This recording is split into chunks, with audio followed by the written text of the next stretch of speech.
morning, everybody, and welcome to the big 12-hour World Diabetes Day stream. I'm very excited for today. I'm looking forward to having a great day, hanging out with you all day. Excuse me. Hopefully, raising some good money for Breakthrough T1D. Oh man, we're up to 575 now, which is sweet. I got first thing I got to do this morning is go in and put in some new incentives for the stream today. We're gonna maybe do some stuff with these Truth or Dare cards that Breakthrough T1D sent me, so I got to go through those quickly and make sure that they're ones that make sense for the community, because there's a lot of stuff related to gaming, which I'm sure there's some of you folks out there that are gamers, but it's not the main focus here. So I want to do a little bit of sorting through that before we start going through them. But I'll probably put some of that as incentives, and then I don't know, figure some more stuff out, maybe with you guys' input. But we're going to start off today doing some more model work from that model that we started on Monday. This structure here from Joey Buzniak, which has dried rather nicely.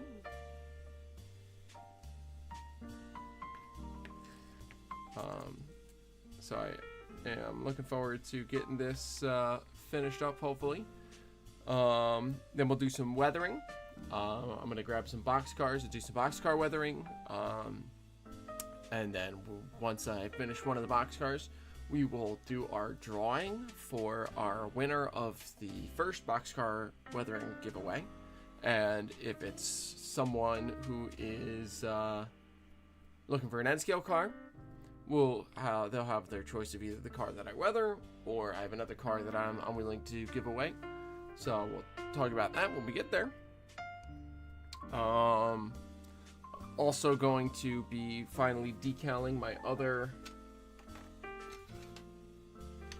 BNCCS N-scale Pullman Standard 5344 today. Getting that finished up and hopefully weathered as well. Going to be doing some electrical work on this dummy PA unit here. Going to be getting an LED wired in and getting some new couplers in there. That way I can run an AB pair on my trains. We'll do some switching over on the layout in a little bit. And I'll probably also do a little bit of virtual railroading. I'm going to try a few different games here on stream. We're going to see what plays nice with the computer, if that's what it's going to come down to. The options that I'm going to have today are, let's see. It's going to be Train Simulator, which is the Railworks-based train sim. Rolling Line, which is kind of like a virtual model railroading simulator thing.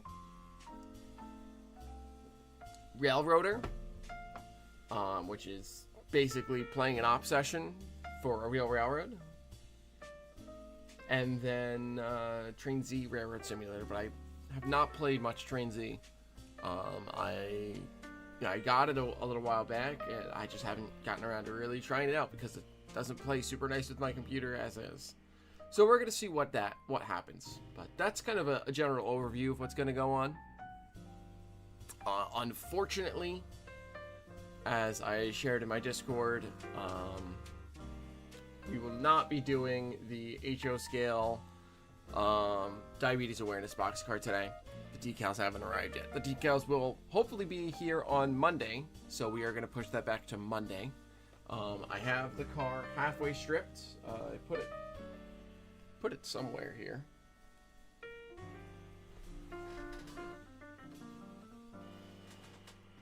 Oh, that's right. I put it away over there. That way it's not in the way today. But I have the boxcar. I have it halfway stripped. I gotta do the other half of the stripping and then paint it blue. And then Monday we'll get it decaled. And we'll obviously do the decal giveaway on Monday instead of today, unfortunately. Just due to the fact that I don't have it to show, you know? Wouldn't make much sense to give away something I can't show off to you folks. So we will do that on Monday when we're working on that. But we'll definitely do both boxcar weathering giveaways today.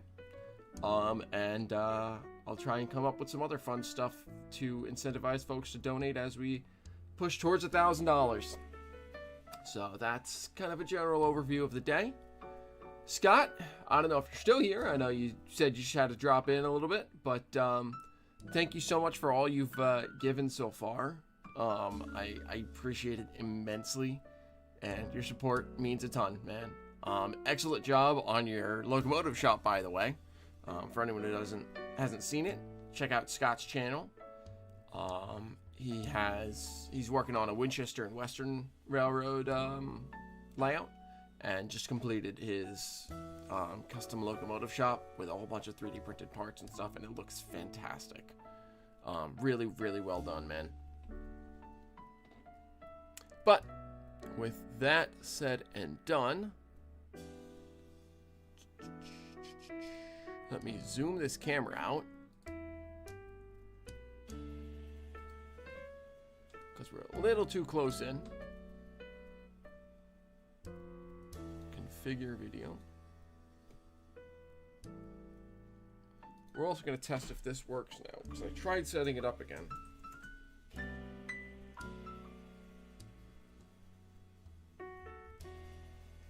No, it does not work. Okay. All right. Oh, sounds good. Oh, disc golf is fun. Enjoy that, man.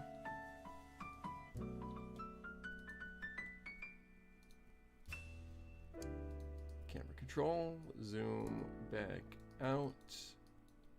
Sure.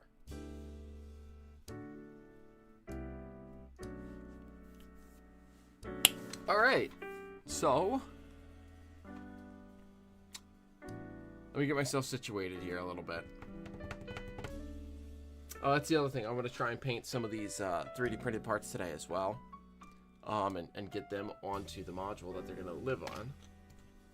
Because I brought it into the house last night from... I brought it... Well, last night I brought it over to the Hyde Park train station. For Intro to Model Railroading Night. Showing off what some T-Track modules look like. Oh shoot! I forgot my toast. I have toast in the in the toaster out in my kitchen. I should probably go get that. Have some breakfast.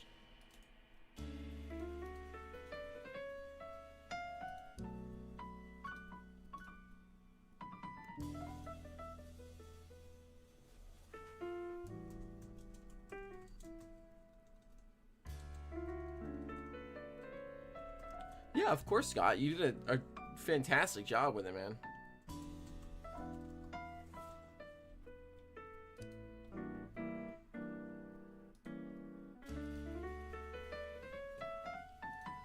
I'm just setting some things up on the back end here. That way we're good through the day.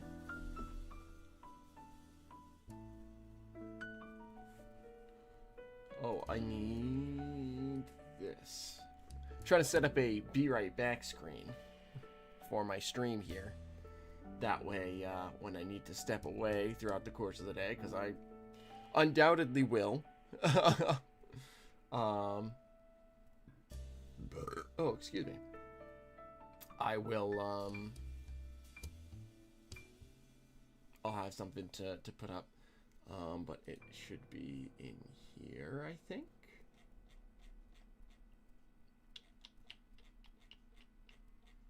Maybe not here. Maybe it's somewhere else. So today is World Diabetes Day. For anyone who does not know, it's a day for diabetes awareness and fundraising throughout the world, not just here in the United States. So I figured what better day to do a big long live stream than today. I've got Mikey here, all nicely decorated, and ready for the stream today. Yes, Weathering, how you doing, Joey? Good to have you. Maybe we'll do weathering first. I haven't decided yet. I'm trying to find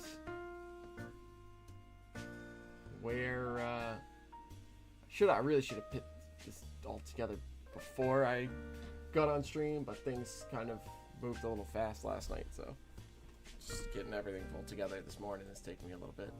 Yes, this is Mikey Joey. He is my friend.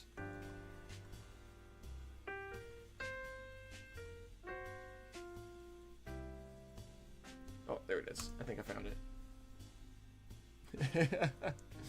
Yeah, I'm super excited that or super happy to put that on there.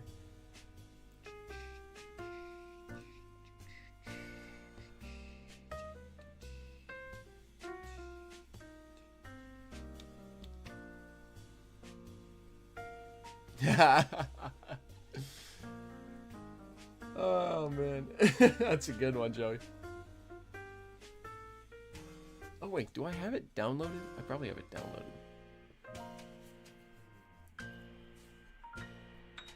Properties. Oh, I do have it downloaded. I just have to select it. Alright, well let me fix that then. There it is.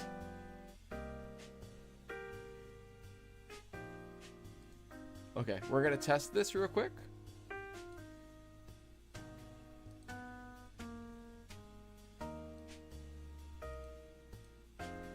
There we go. Okay, so it does work.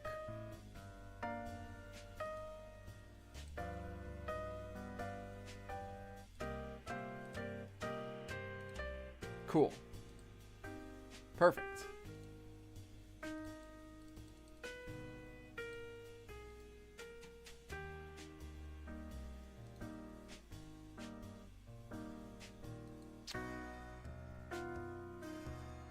Cool. Sorry I kind of doing this now, but like I said, I was a little bit, things have been a little hectic in getting everything set up, so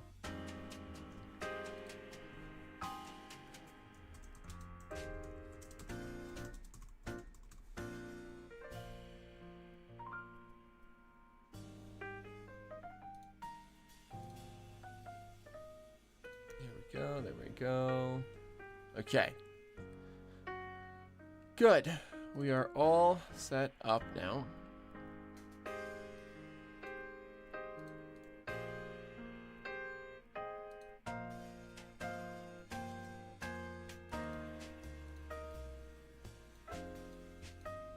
Okay, good. Perfect. Good morning, Dan. Welcome in. Don't tell your boss I said hi, but I say hi to him as well. Good to have you this morning. Hope things are going well for you at work. Thanks for stopping by.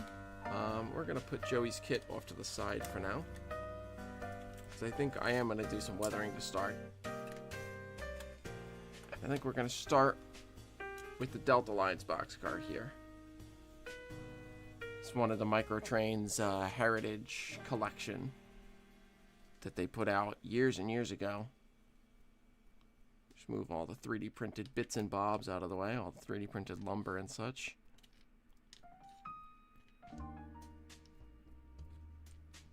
This is all going to go in the T-Track module, which hopefully I will either tomorrow or the next day.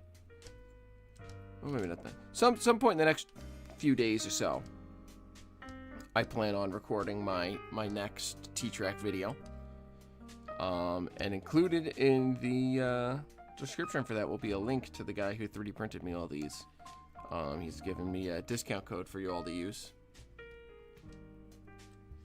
So, and he does HO, and he does everything like G to down to T, I think. So, he's got what you need. Yep, Frank Ellison. The very same. Let me pull up my Zoom and pull our Zoom back in a little bit here.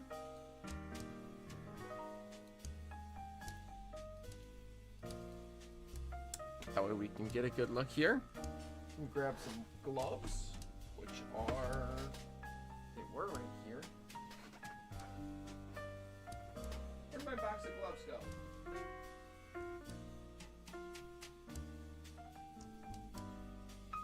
Who moved them?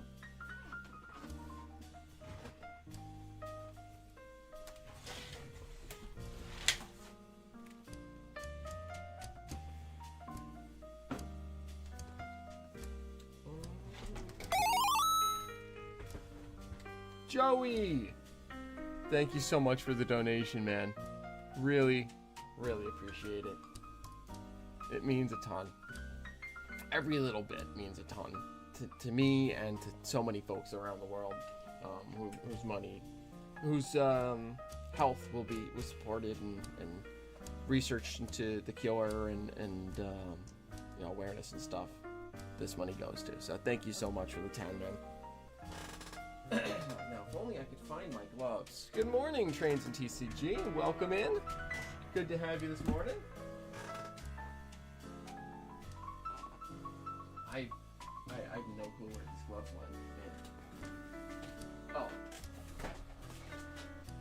They just got knocked over. I found them. This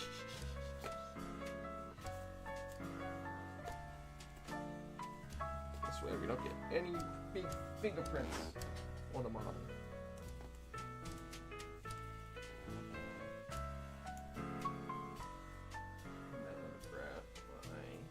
Yeah, let me just make sure I have everything pulled together all at once here.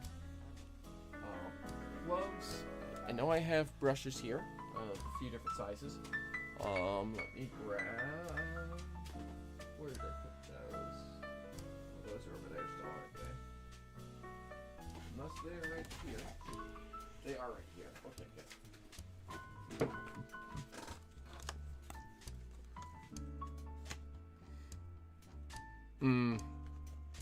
I'm sorry to hear that, Joey.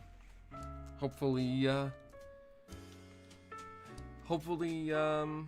I'm glad that you're here and you're willing to help donate towards the cause to hopefully in the future have things like that not have to happen. And yeah, I really appreciate it.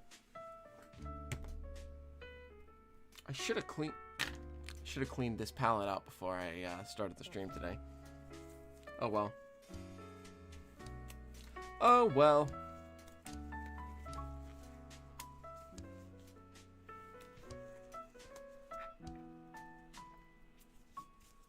Let's get gloved up here.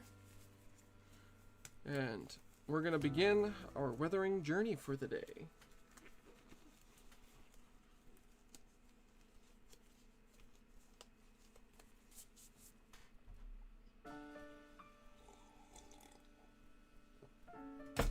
We'll weather this. We'll at least get the base level weathering on this car, the fading. Oh, this is black, not white. Oops.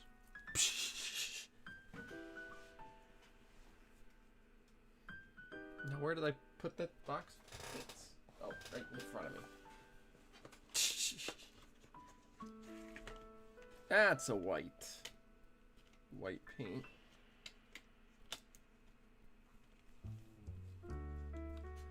BM Coleman, rather. Welcome to the stream. Good to have you here this morning.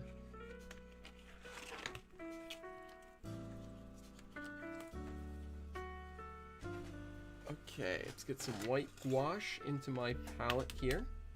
Just working on weathering a boxcar here, first thing this morning.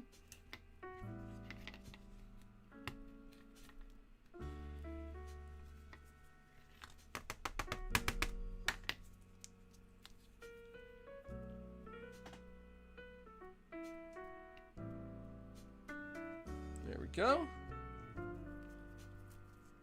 Get that capped off.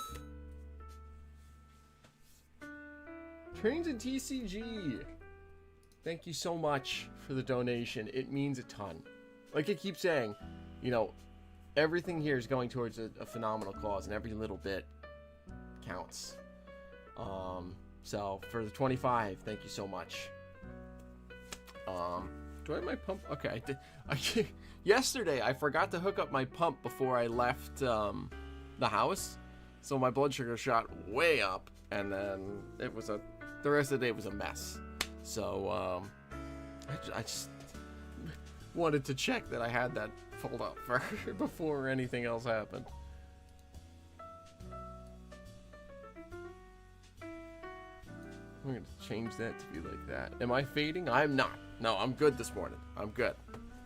Blood sugar's in a good place. We are good to go. Even though I didn't eat my toast. Left it in the toaster oven, but I'll heat it back up and eat it some more later.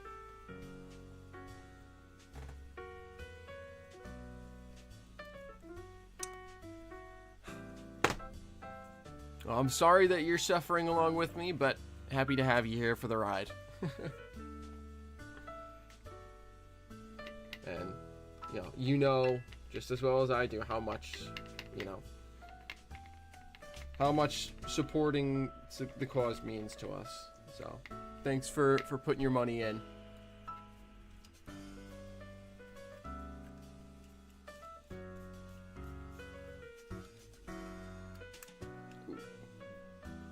Shoot. Come on.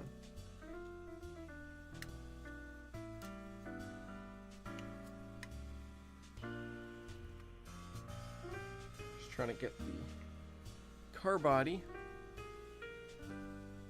Come on. Why aren't you coming off, man?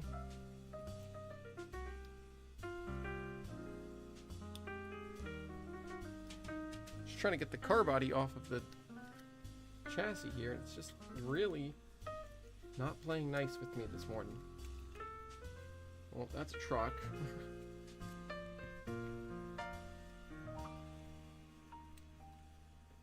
Gah! Just doesn't want to come off.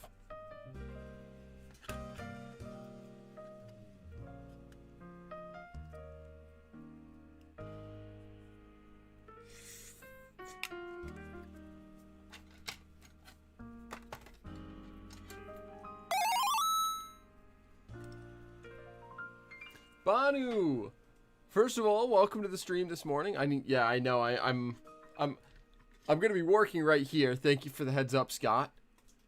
I'm just trying to get the shell off of the body here, and so I'm kind of moving it around a bunch. But Banu, welcome to the stream, and thank you so much for the 20 towards the cause. Means a ton. And it's good to have you here this morning, my friend.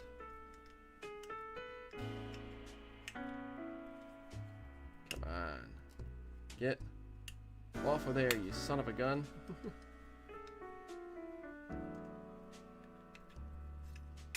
Hey, there it goes. Okay. Now, we can get to work.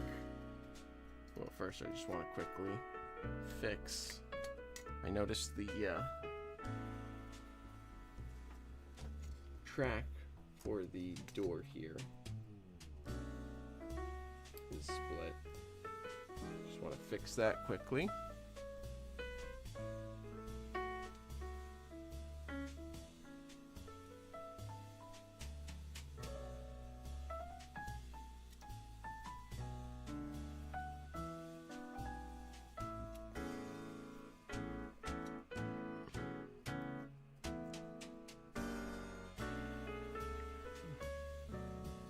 Okay, so now let's get to fading this car.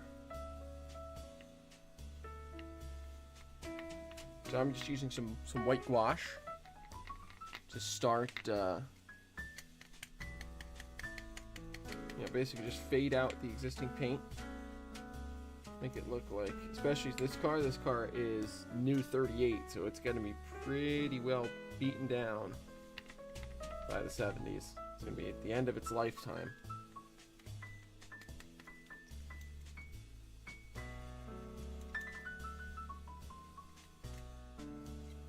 Actually, before I really do this, I do want to quickly patch over the ACI labels I put on the car. That way they don't get faded or weathered or anything. How did I get into weathering? That's a really good question. I started when I started in the hobby back, some 12 years ago or so. One of the earliest issues of Model Raritor that I received in the mail had an article about weathering in it, and I was like, ooh, that looks cool. I want to try that. And so it was using pastels, I believe.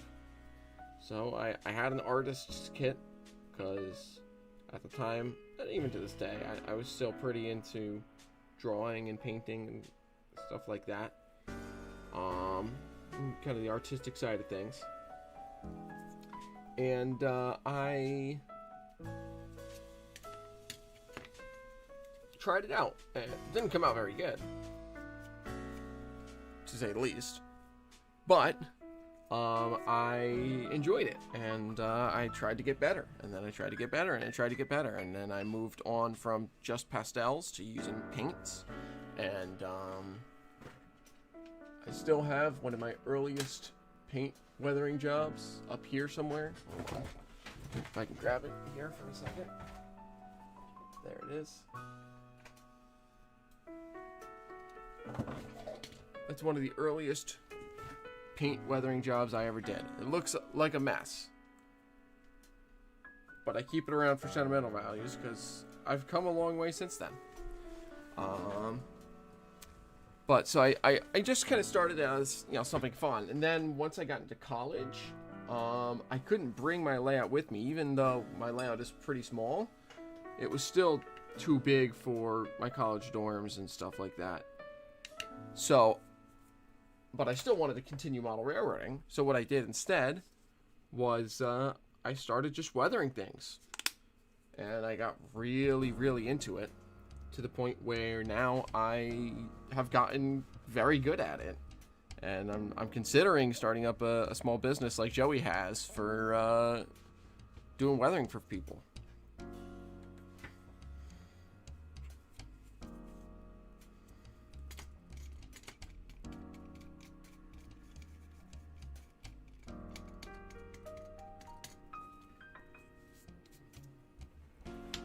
But it's been a journey. A lot that I've learned, a lot that I've tried and failed. But it's all been very fun. Anonymous for $100. Holy cow, thank you so much. Whoever that was out there. That means incredible amounts. And I cannot thank you enough. Your donation goes to an incredible cause that will hopefully change the lives of people like me for the better. And that puts us at $730, which is insane, by the way. Because we still have 11 and a half hours to stream today alone. And that doesn't even include my next 2 Monday streams.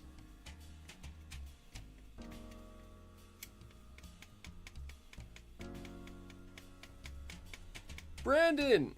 Welcome in, Brandon. Good to have you here this morning. Hope you've been doing well, man. I've been meaning to get in touch with you so we can hang out one of these days. But things have just been a little bit busy recently for me, even despite not going to work every day. Although, luckily for me, and unfortunately as far as timing concerned with you, I will hopefully be going back to work starting on Tuesday.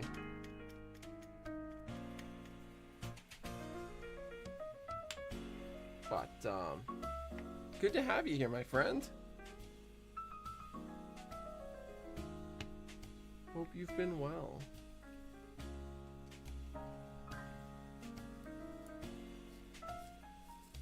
Oh, yes, I am. 12-hour live stream today. 10 a.m. to 10 p.m. So, we are grinding.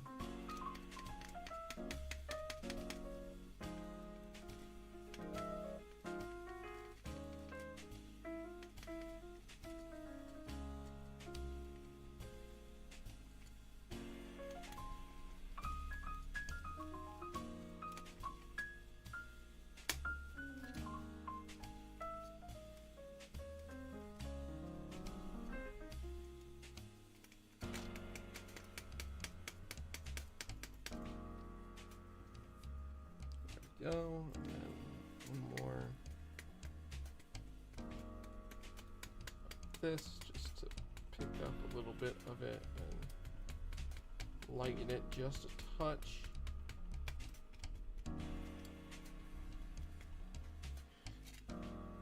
So there's before. There's an after. Hey, you know what, man? I wouldn't say no to a sandwich.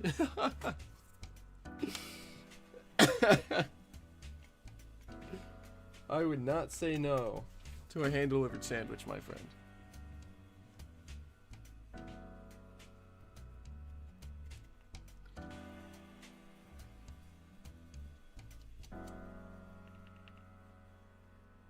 This is going to be one of the heavier weathering jobs that I have done in a while.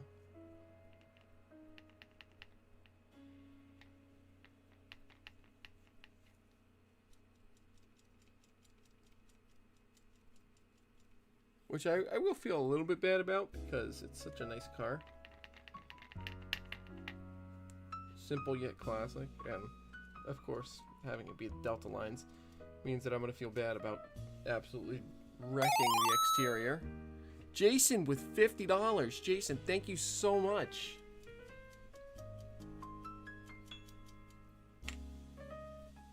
We are now more than 3/4 of the way to the goal that I set for the entire month. I'm gonna have to increase my goal because of you folks. You guys are so generous.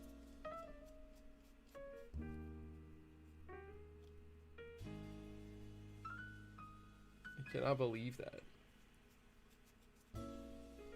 Thank you so much. Your money goes to such a great cause. Denny, good morning. Good to have you here, my friend. How's things up north?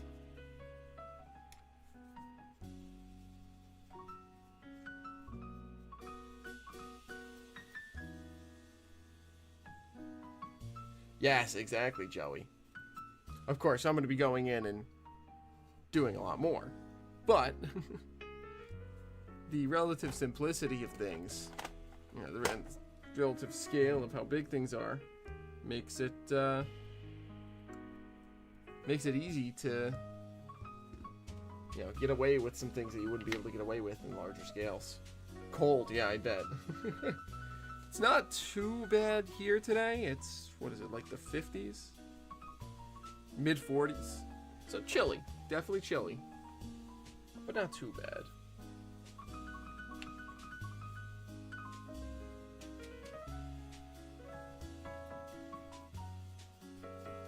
Well, hopefully you're keeping warm inside. How do I add music to my live stream, Joey? Well, see, it's this very complicated thing called having a YouTube window open in the background playing stream safe music, and then having my audio mixer just pick up on desktop audio, and that's it. You know, highly complicated system of connecting different things, and you know. Yeah, it's as simple as that. I just have my audio mixer in the stream picking up the desktop audio, and I have the YouTube video that I use for my music linked down in the description, if you're interested in it. It's a nice, you know, light jazz, which I appreciate. But it makes it very easy to just have the music in there. I'm gonna zoom out just a touch, just like 2 notches. There we go. That way, when I do things like this, you're still in frame. Will do. Thank you so much for the 50 again, Jason. It means a ton.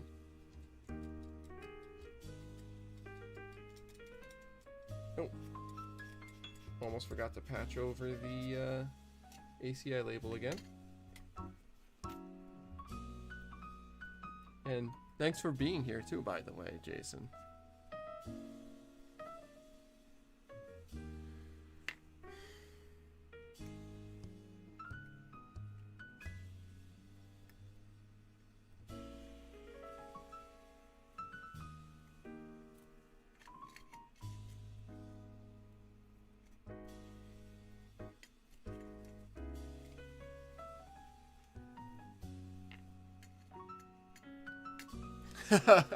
I'll keep an eye out, Brandon. Thank you. You're the GOAT, man. Excuse me.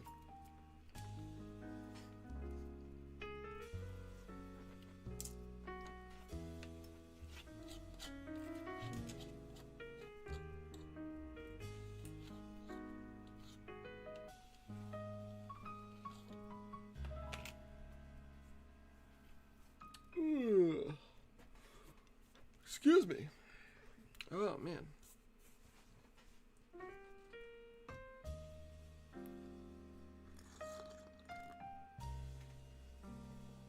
Okay. Back to work here. Where did this?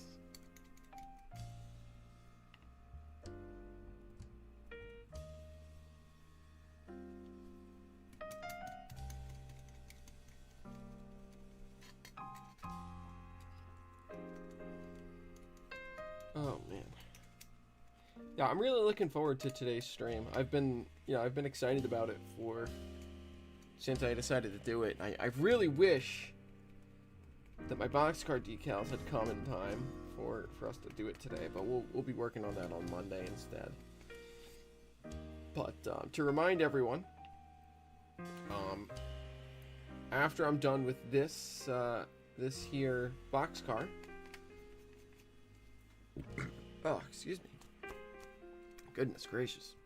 After we're done with this boxcar here, I'm going to be hosting my first giveaway of the day. I will be giving away a weathered boxcar. And those who have donated to the cause, you should have received an email that has a link to a Google Forms. In that form, I requested some contact information so I can do the giveaways. But if you're interested in an N-scale car, you can have an N-scale car. Or if you don't model an N-scale, I have an option on there for you to basically say, hey, I'm not an N-scaler, I'd still like to participate in the giveaway. And if you win, I'll be in touch and we'll figure out a way to either get me one of your cars, or in some way work it so that you can get a weathering job from me.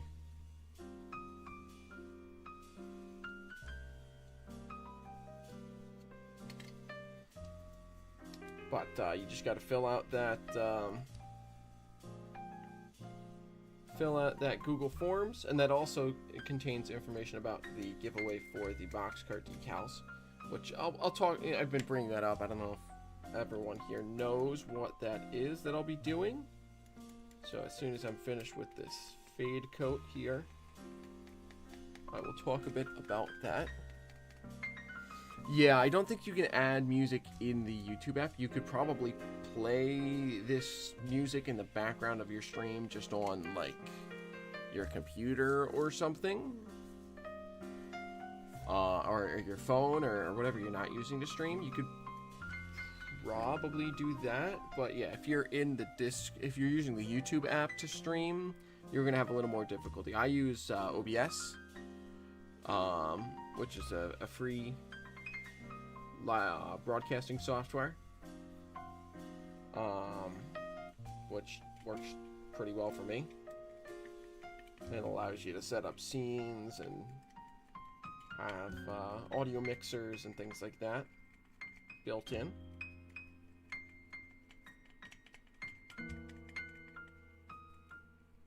Takes a little bit of work to set up, but not much, to be honest. But yeah, I would recommend, Joey, if you want to start, upping your game a little bit, that would be probably my recommendation, would be try one of the streaming softwares that are available out there and see where that gets you.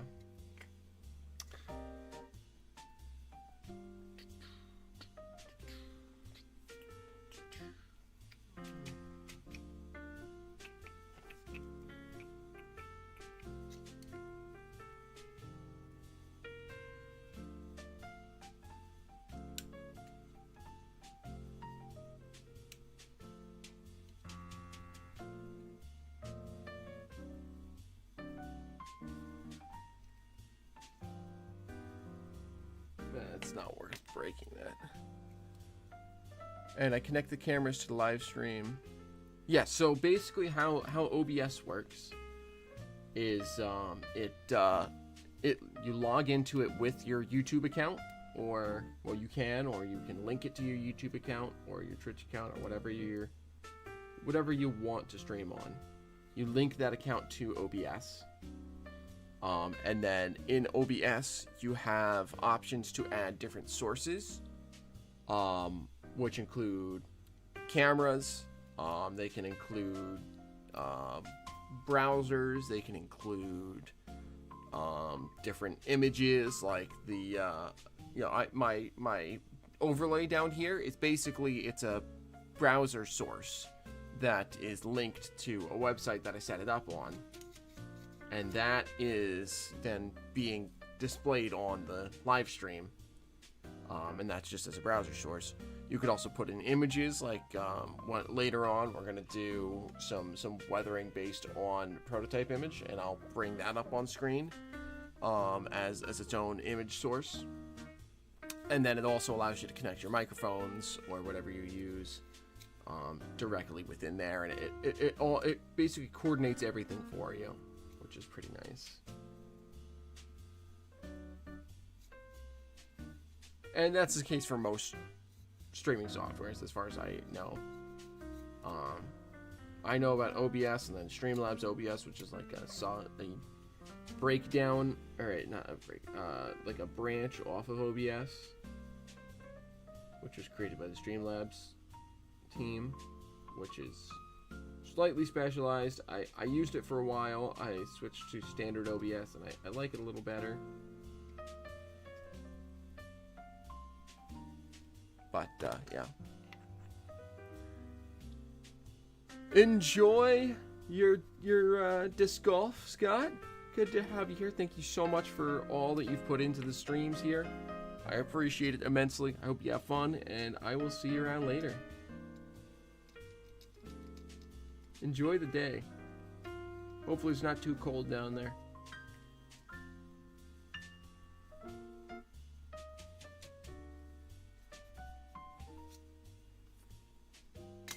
Okay, so there's the fade job done. So now that that's done, I'm going to quickly pivot to talking about the boxcars that we're going to be giving away decals for on Monday. For anyone who's not aware of what I am talking about with that.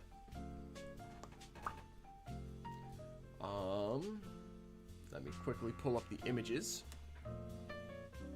I really should just... Maybe I will. I'm just going to set up a new source in OBS here. We're going to do an image slideshow.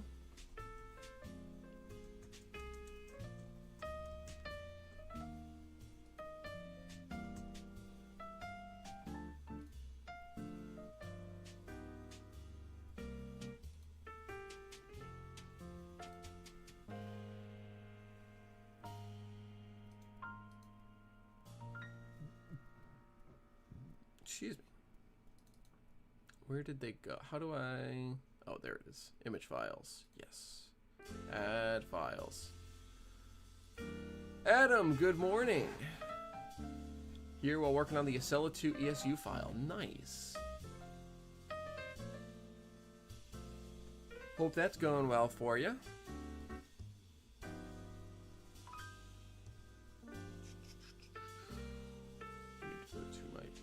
Schemes folder, and then to B and CCS, and then to T1D boxcars. And then I will quickly select all of those for that. Hit OK.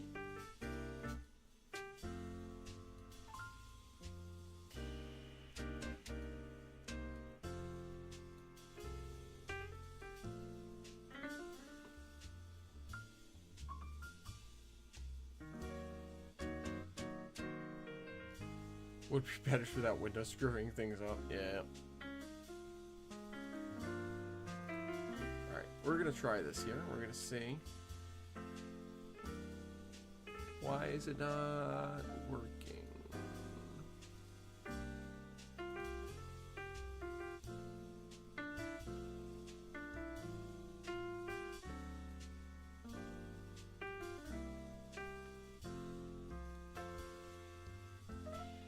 Well, whatever. I will just manually bring them up on the stream then.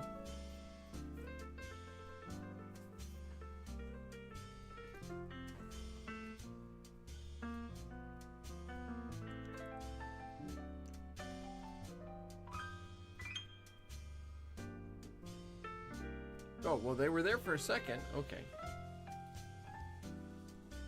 That's okay. I'm just bringing them up manually.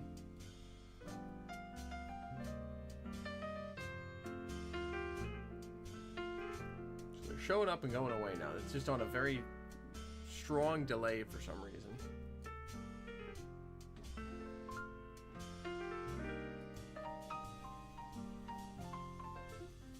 Okay, so these are a series of 5 boxcars that I designed for the BNCCS. They are part of the Pullman Standard 5344 series. So the 2500 to 2550 series of cars that the railroad has. And the story goes that in 2001, or 25100 to 25150, excuse me.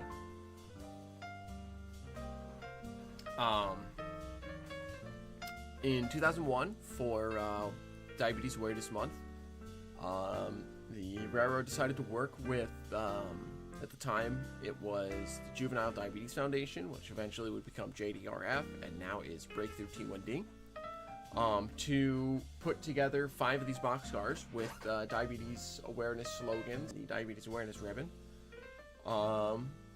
to promote, awareness of diabetes, type 1 diabetes, and to sponsor a fundraiser to support the cause. And that would continue every year to this day, basically, to 2025. So, they start, the 5 that I've designed is 25116 to 25120. And each one has its own unique slogan.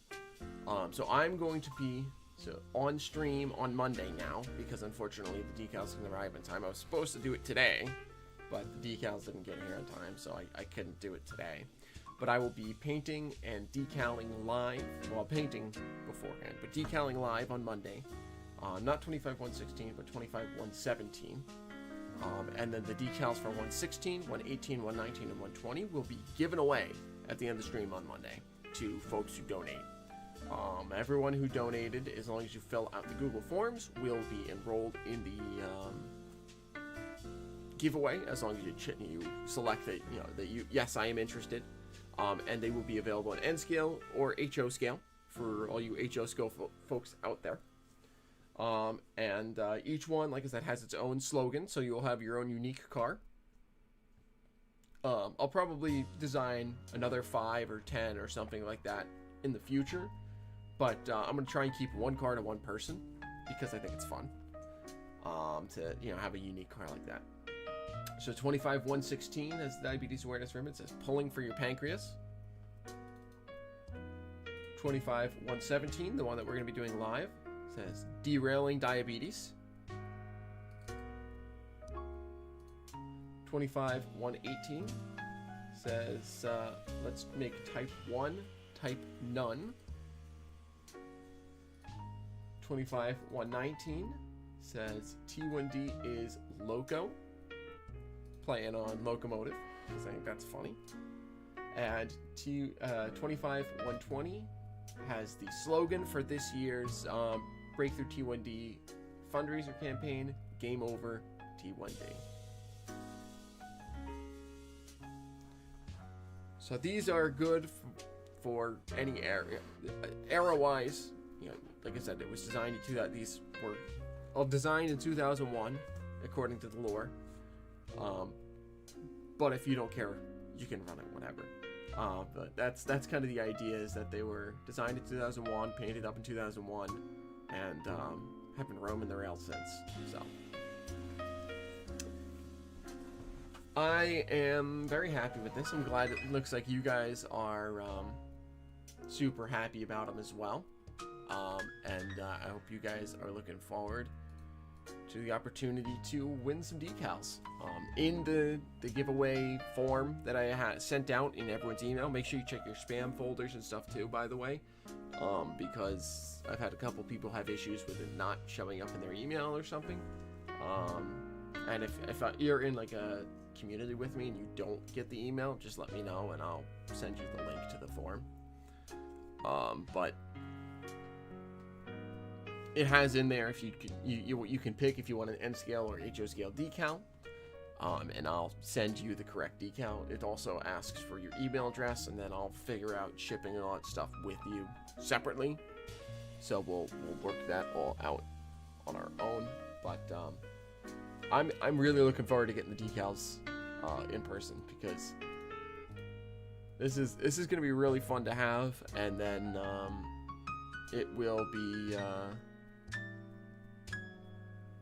it'll be good to have for when I do my HO scale Fremo stuff, because I still through and through an N-scale modeler, but I like running with some of the Fremo guys on HO scale layouts, and so I decided that my HO scale stuff, my small collection of HO scale stuff, is going to be focused on like 2004, 2005 era. So this fits perfectly for that. So let's get back to this boxcar now.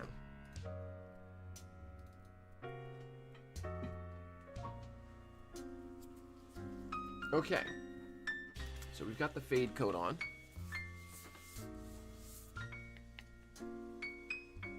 Ooh, my computer is struggling a little bit. Why is that? Doesn't look... Doesn't look like it should be. I don't know, maybe it was just a momentary droppage in my internet or something. I don't know.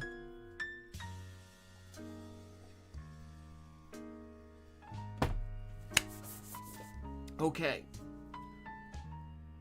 so now we're gonna add some rust, some crusty, dusty, rusty.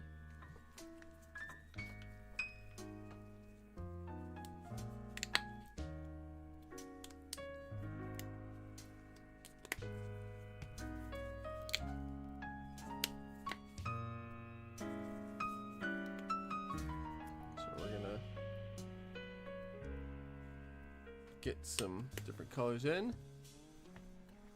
Mason Dixon, welcome in. Happy to have you stopping by. Hope you are doing well today. Thanks for stopping in. Means a ton. I'm working on weathering this Delta Lines boxcar right now, and then doing a whole bunch of stuff throughout the day. Hope you can stop in again later, but it means a ton that you stopped in and said hi. Hope you're having a great day. All right. Brush, brush, brush, brush, brush. Yeah, I'll use that one. And then I want a touch of orange in there as well.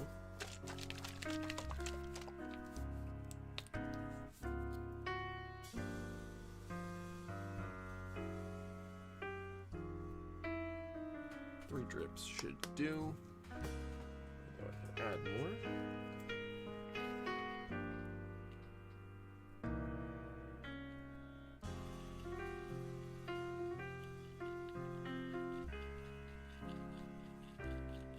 Yes, that will do nicely.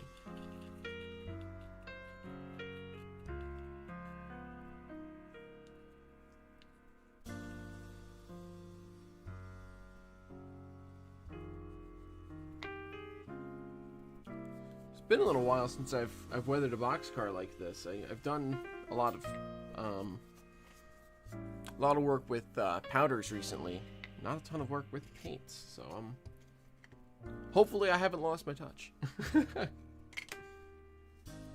I did want to do this though before I move on too far.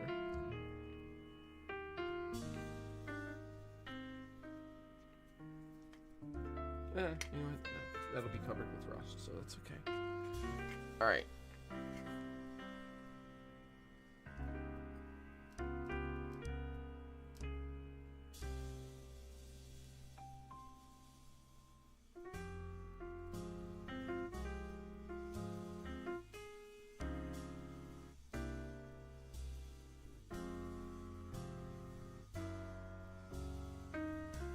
Go. What is this yelling about now? Oh, it doesn't think it's connected.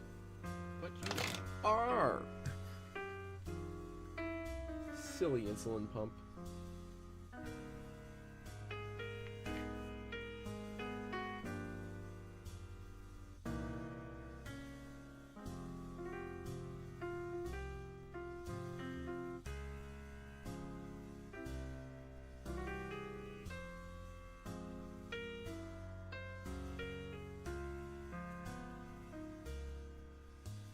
So I like to start with the roof with my rust jobs. Actually, I will zoom, since this is going to be fairly stationary, I will zoom in a couple notches again.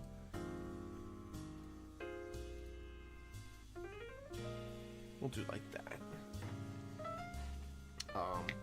But the reason I like to start with the roof is because then that will inform where the streaks come down from the roof onto the sides of the car, which is nice, because then I don't have to kind of guess at that.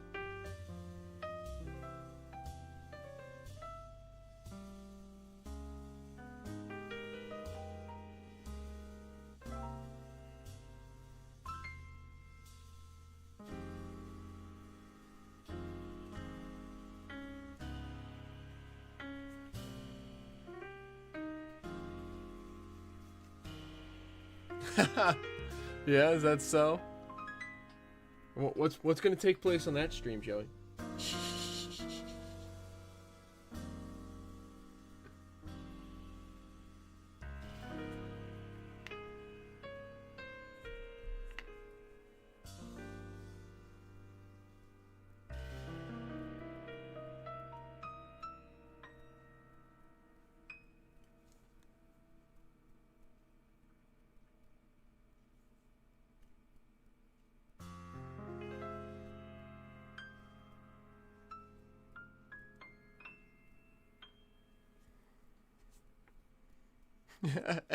You know what? I like that. I like that idea. A group nap stream, nap time.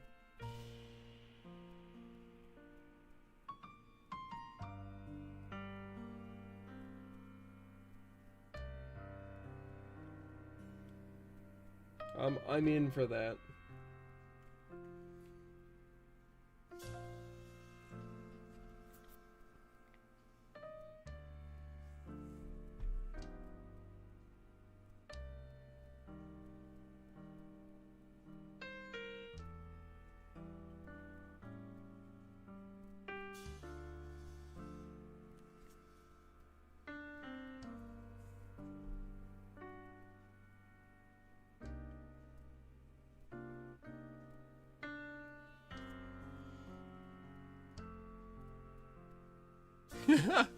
Sounds like you got yourself an audience, Joey. And by audience, I mean nap buddies.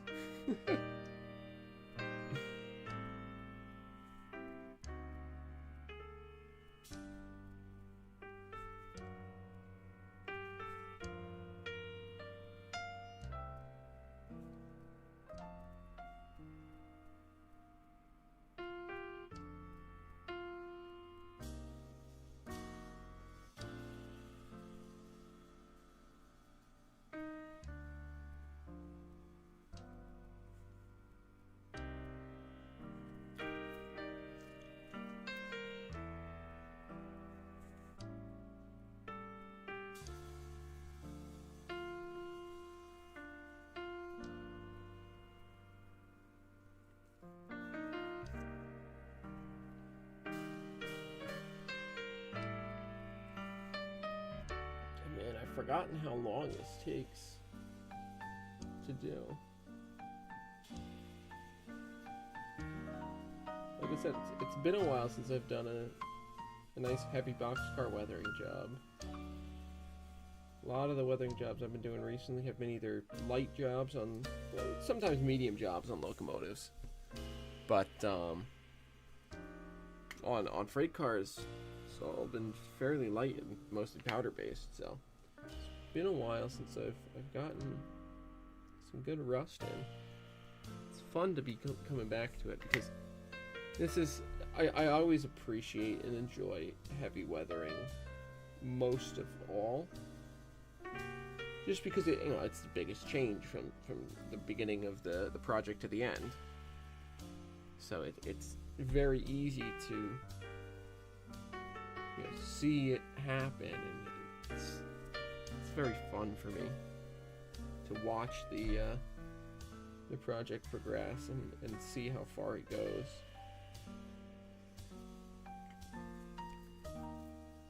It's easy to be an influencer these days. Yeah, you just gotta take some naps.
I think what I'm going to do is I'm going to finish the light rust on the roof here.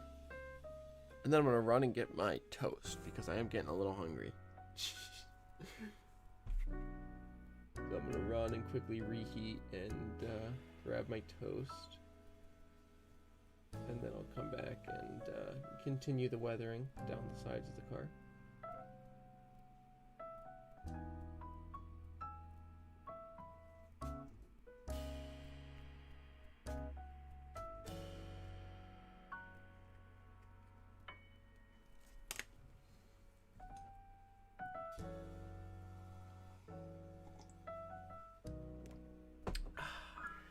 Nice. Nice, nice, nice.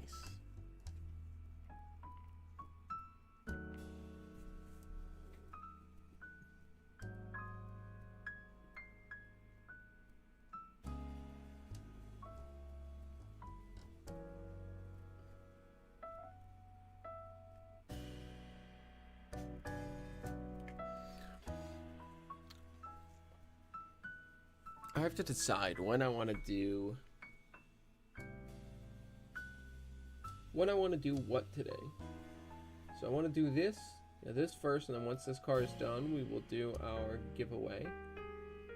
First giveaway of the day. So if you did donate, make sure you fill out the Google Forms, and if you have not received the Google Forms within the email or whatever,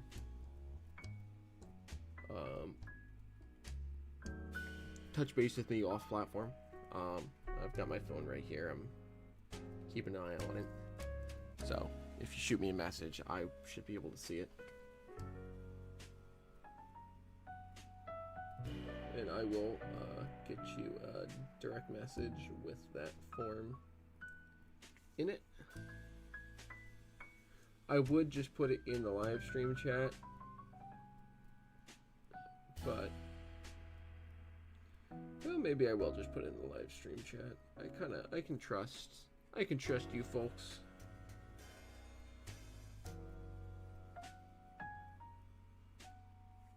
Not to mention, I think everyone in the chat here has in fact donated, so.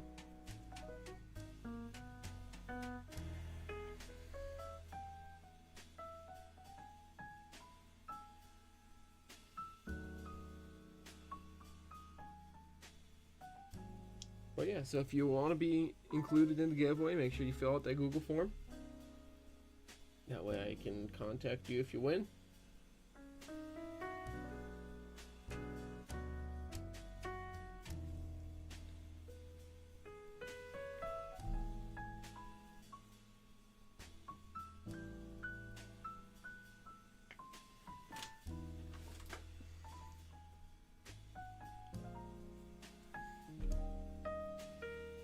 Weathering is this I think one of the reasons I find weathering so fun is because it's such a fine balance, especially when you're doing heavy weathering. It's such a fine balance to strike between having really good looking heavy weathering and just looking like a mess. Like it's a fine line to strike between rust bucket and disintegrating pile of junk. And it's fun to walk that line.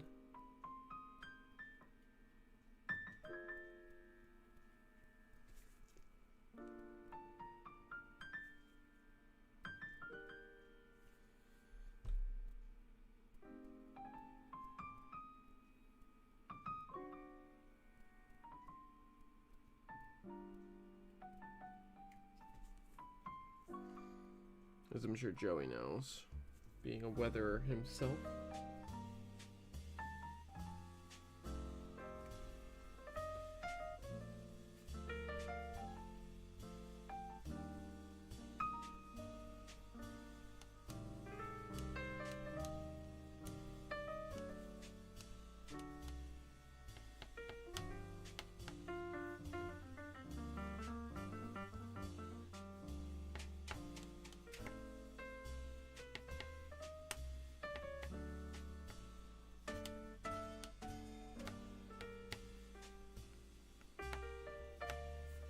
Sorry, just checking to make sure that no one's sent me a message here.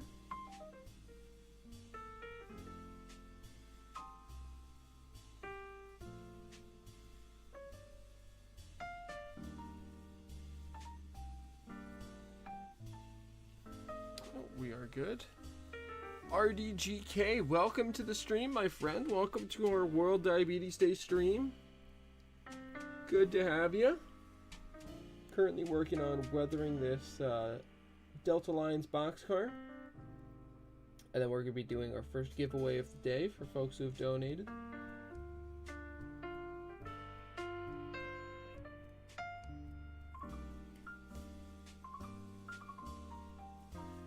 But good to have you here this morning, my friend.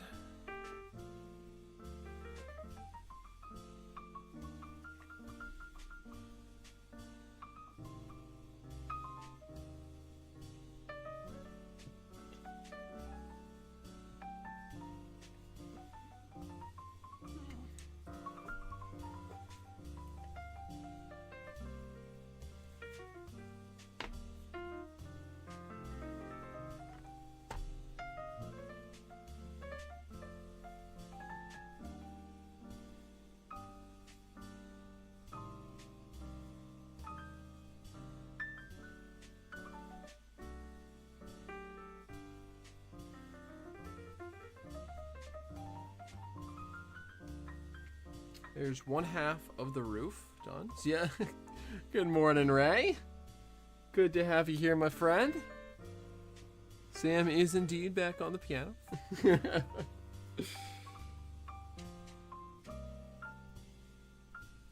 Hope you're doing well this morning, man.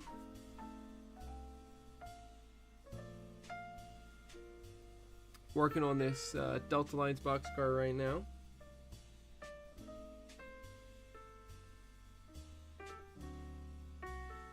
And then we'll be doing our first giveaway of the day for folks who have donated, which will be of a weathering job, either a completed one in NScale or a car of your choice in HO. And that's all in the Google Forms that was sent out with your thank you for donating email.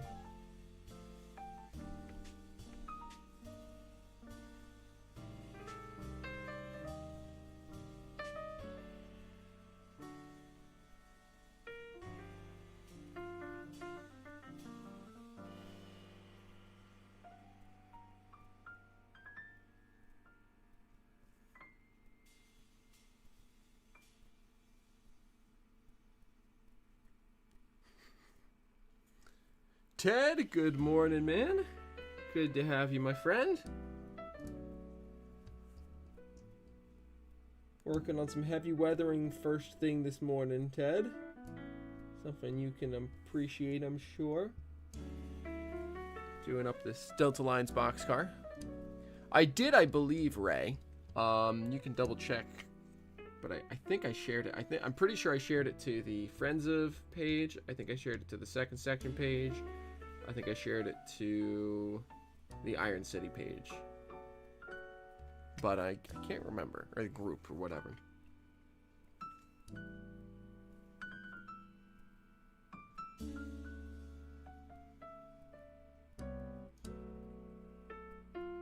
Let me double check that that actually did happen. Actually.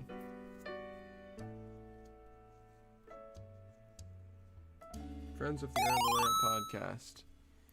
25 RDGK, thank you so much for the 25. It means so much. The money's going to a really great cause of fighting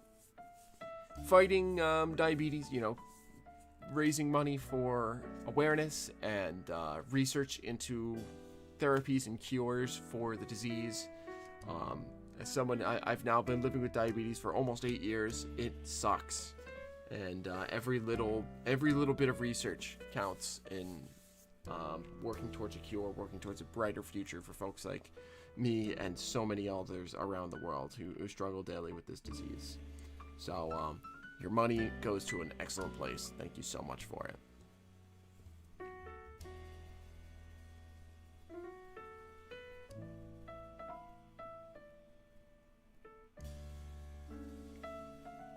Ray, I do see my post in the Facebook page, on the Facebook group, so I think it went through.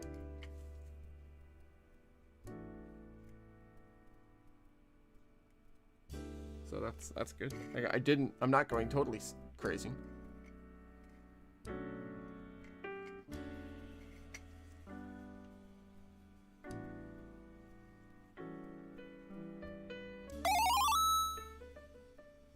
Mason Dixon, thank you for the 20. That puts us now at, what is that, 825, which is insane. Because, man, it's, you know, I'm still planning on doing, we're only halfway through the month. We're only halfway through the month, and we're already most of the way to the goal that I set for the entire month. So you folks and your generosity has blown me away, and I cannot express my gratitude enough to all you have donated. Every penny counts, and I'm so incredibly grateful to everyone for being so generous so far. Garrett, I assume that's Garrett anyway on the RIT page. Welcome to the stream. Good to have you this morning. Things have gone off pretty good so far. Currently working on weathering this Delta Lines boxcar. And then we'll be doing our first giveaway of the morning. Hopefully things have been pretty good for you this week.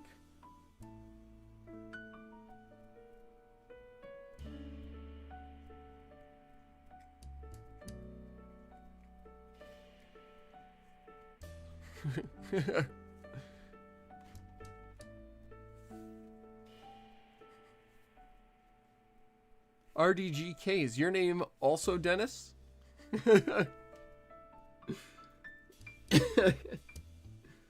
I don't need a 5-hour energy. I've got some caffeinated tea.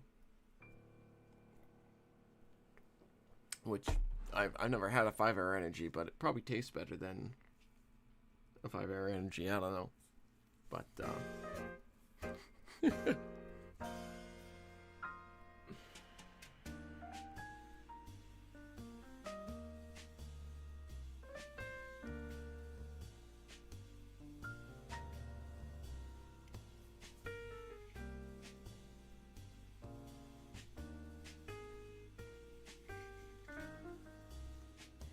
we are gradually, bit by bit, turning this car into a real piece of work. By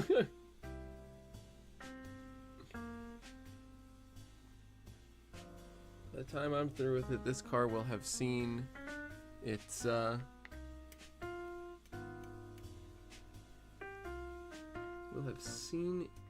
years on the railroad.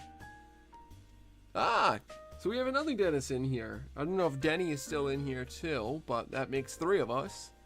If we get Otter Creek and Rio Grande in here, that'll make 4 of us. 4 of us Dens.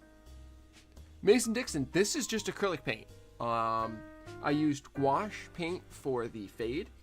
Now I'm just using some bog standard acrylic paint for the light rust here. And I use similar for the dark rust, and then I'll also put some oil paint over it as almost like a wash over the weathering. Over the rust rather.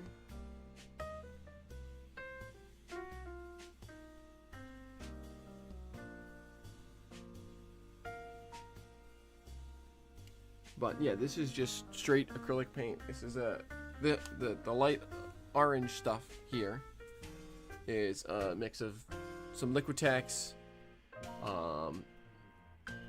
concentrated raw sienna, mixed with some slightly diluted craft paint, just apple barrel, pumpkin orange, which is not the greatest paint in the world, but it sure works. We can call ourselves the 3D. There you go.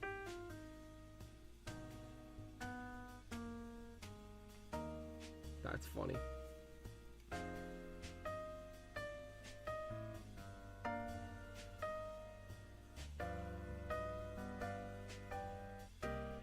But yeah, I try and keep things fairly cheap.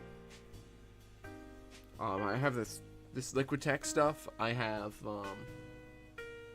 I got from a friend who didn't need it, so that was for free. But it is very nice. But the craft stuff, while it's not nearly as nice or concentrated pigments or anything, it still works and it does its job fine. So I'm happy to continue using it. You may have to, it may not be quite as vibrant as some of the higher end paints, but it does its job.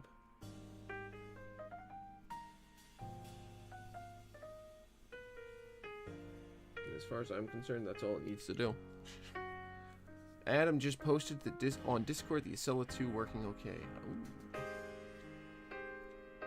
Don't mind if I check.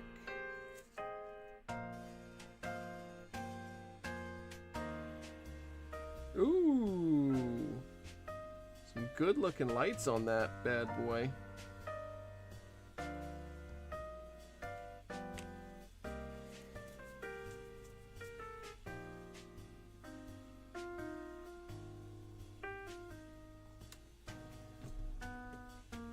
Acela 2 is looking really good, Adam.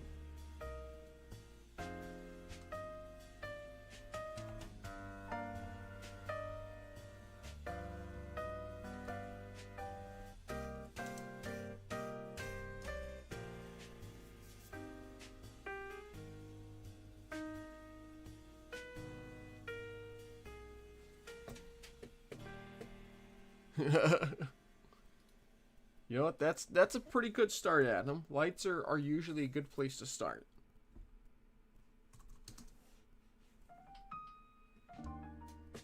Trying to work out getting them consistent. Gotcha.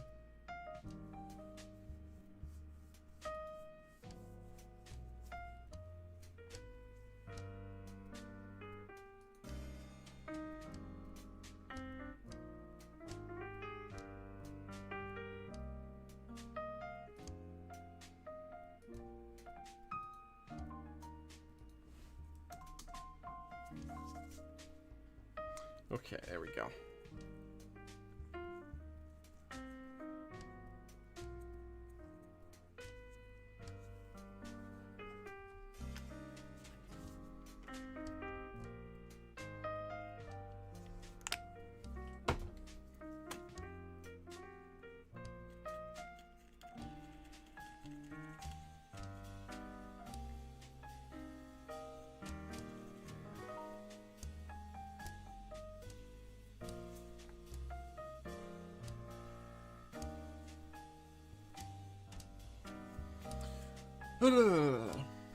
I need to not get distracted by other people posting things online.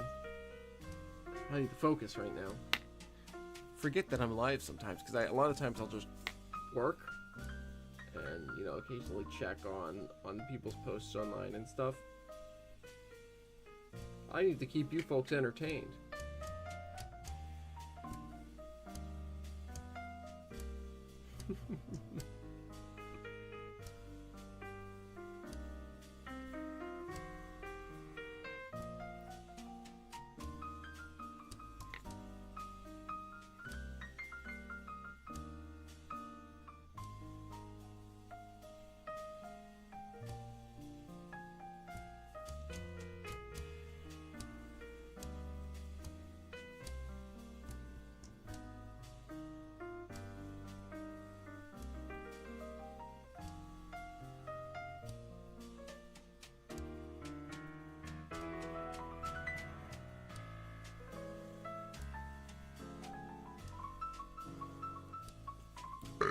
Oh, excuse me.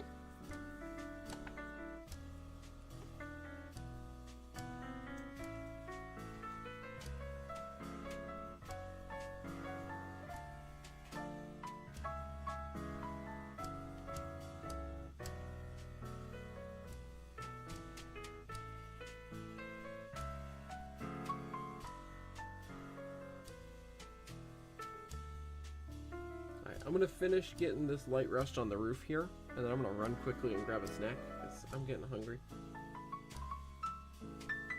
I was gonna eat before stream, and then I forgot my toast in the toaster oven. So, it's still sitting there waiting for me.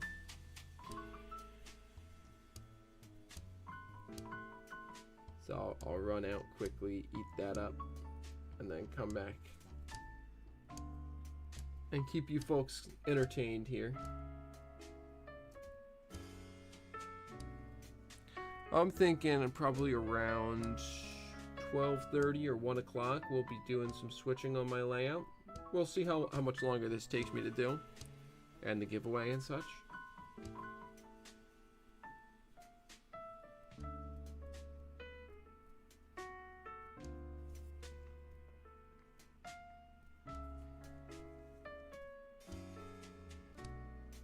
Bring it up again and we'll vote on it. Bring up... What am I bringing up again? What did I bring up?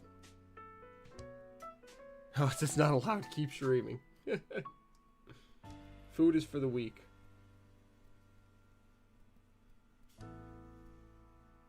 Well, given that it is World Diabetes Day, I could always give myself insulin and then... You know, what are you going to do? I have to go get some food.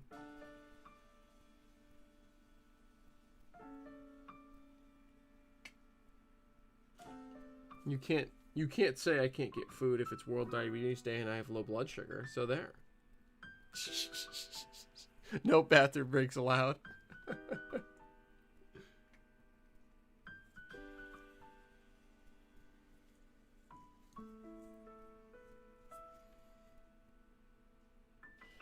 Even though I literally I got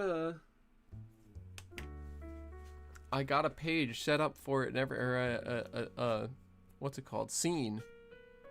Whatever I ate that made me burp.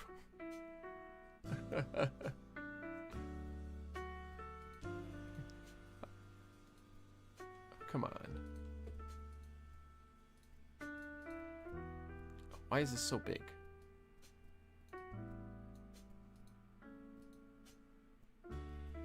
Oh boy, now it's broken. Now it's broken. Oh, now everything is broken.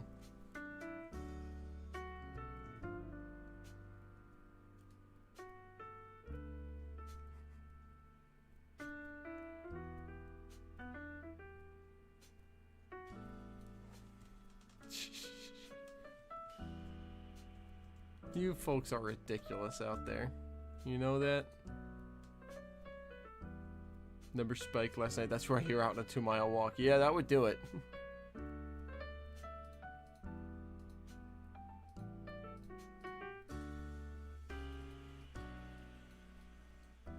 Yeah, I saw that post last night, but yeesh. Breaking things already. Yeah, no kidding.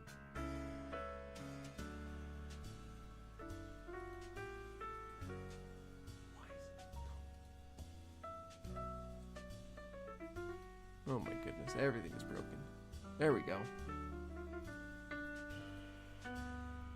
Now let me fix this.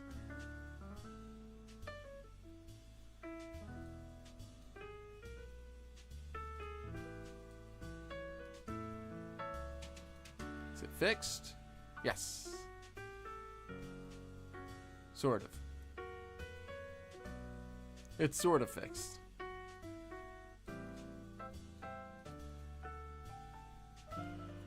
It's fixed enough. Alright, anyways. I don't gotta worry about that. Dude, as well, sitting at a desk all day isn't good. Go walking for 30 minutes now. Nice. Breaking things already. Yeah, no. You know me, Garrett.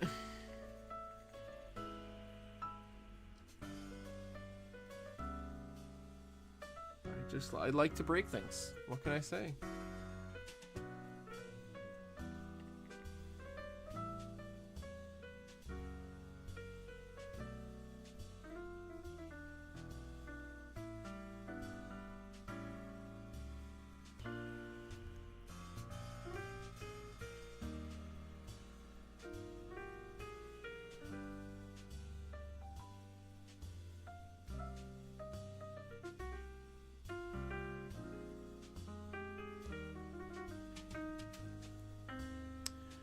Sounds good, Ted.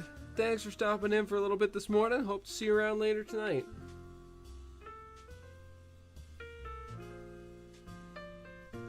When you come back, I'll have to show off the finished results of this boxcar here for you.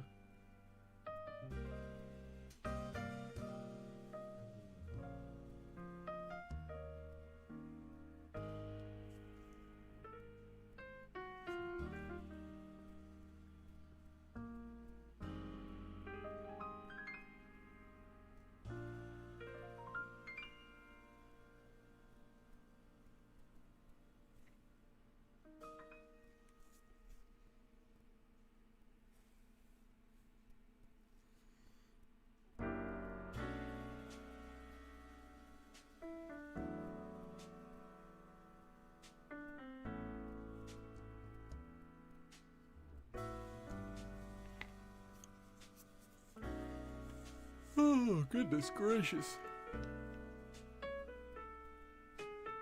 Whew.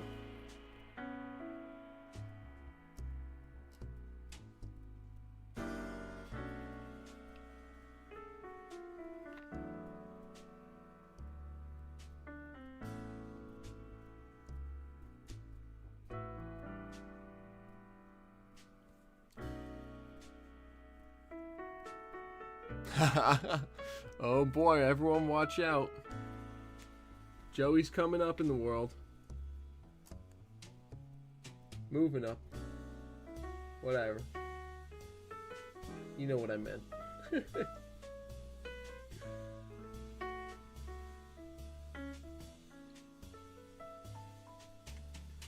we go.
go. All right. I would say that is pretty good. So I'm going to run and get some toast. And I'll be back in a minute.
Okay.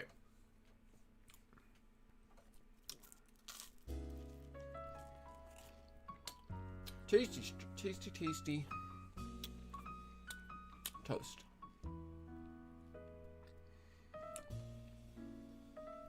Hey, awesome. Thanks so much, Dan. I really appreciate that.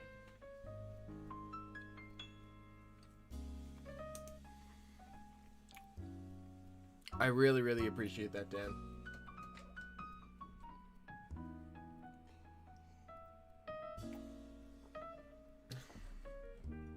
That's awesome.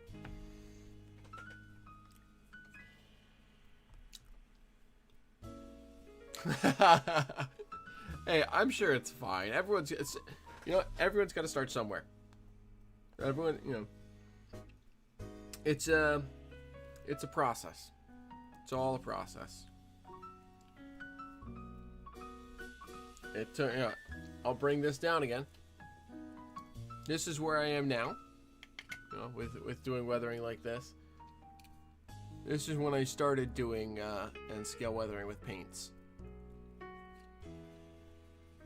So, it takes time to get good, and it takes a lot of time, and a lot of practice, and a lot of dedication, but you'll get there.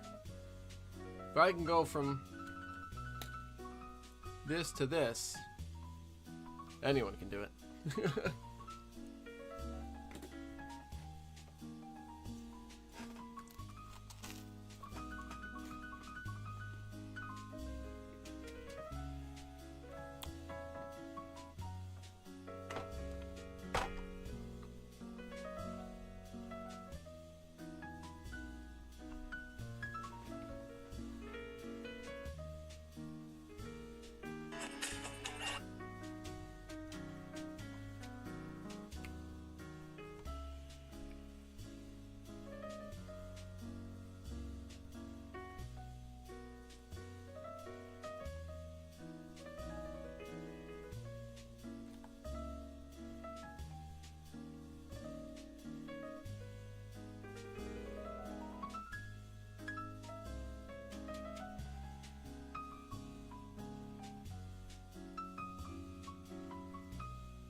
Sorry, I'm a little distracted at the moment.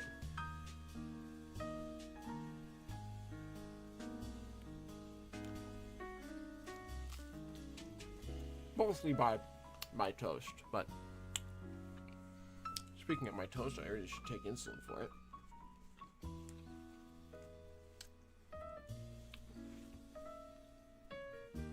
I will, Dennis, I will be live all the way through 10 p.m. tonight. So, go take care of what you need to. I can guarantee I'll still be here when you get back. So, go take, and this goes for everyone in the chat. Feel free to hop in and out throughout the day. Don't feel like you need to stick around all day unless you got nothing better to do. But, I'll be here. So, don't worry if you have to pop out for a while. I've dedicated my whole day to being here. So, hope to see you around after you get back.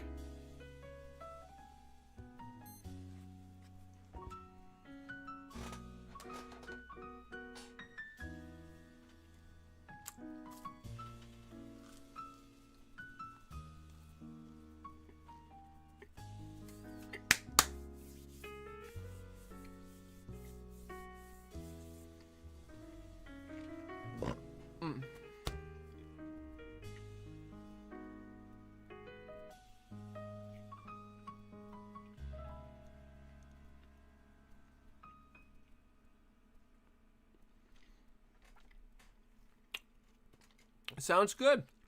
I'll see you then, Dennis. Thanks for stopping in for a while this morning, and we'll see you around when you get back.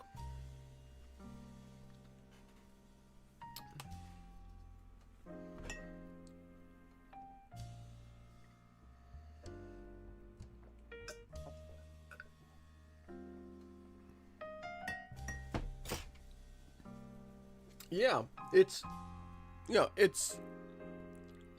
fairly heavy, and it'll pop a little bit more once I add the dark rust in, because I do want to add some dark rust in around the edges and on the ribs. But right now it's a nice subtle effect, at least on camera. It's a little more visual in person. But oh, that's right, I wanted to do this.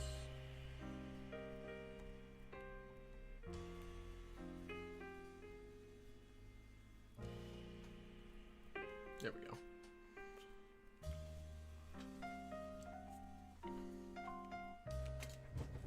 All right. So now we're going to need to bring the rust down the car. Still working in frame rate. I need to work a little bit further left. Okay.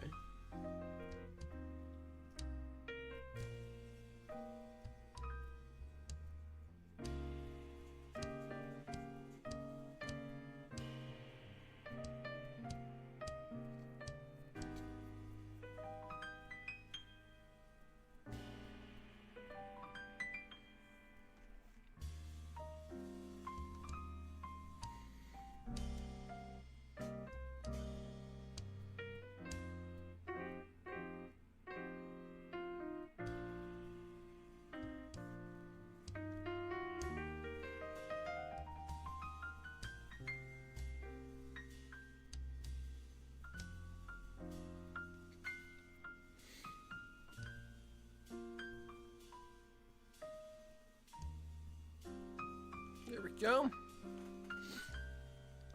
Another technique for fading is taking a white or light gray, dilute with water, then streak it down with a foam brush and blow dry. Add layers if you wish. Yep. That's that was one of the ways I used to do it. I just found, especially in N-Scale,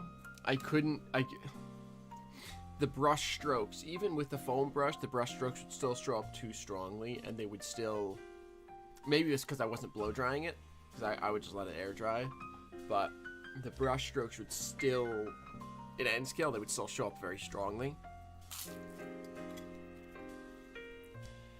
So then for a while I jumped to airbrushing, and airbrushing I think is the most effective way as far as I've tried. I think it's one of the most effective ways to get a nice even fade coat across the whole car. But I don't have an airbrush booth right now. My airbrush booth is opening my window and putting a cardboard box in there to protect the window, and then blowing air out with a fan. So it's kind of hard to do that regularly, which is why I stumbled upon. Originally I was using oil paints, but those took a long time to cure, so I jumped over to gouache. But they're all viable techniques. And,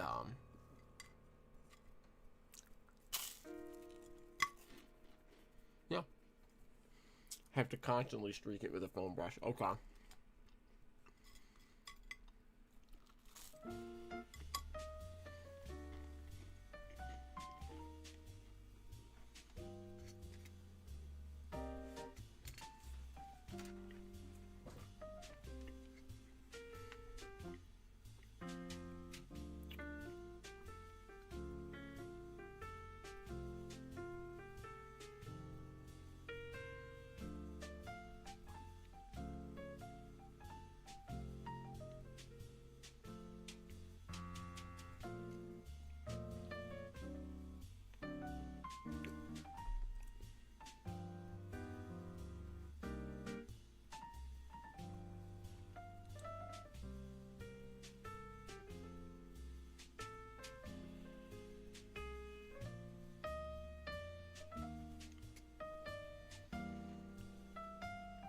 Gouache is so awesome. It's such a, because it's like, it's got the ease of workability of acrylics, but it has the or the ease of working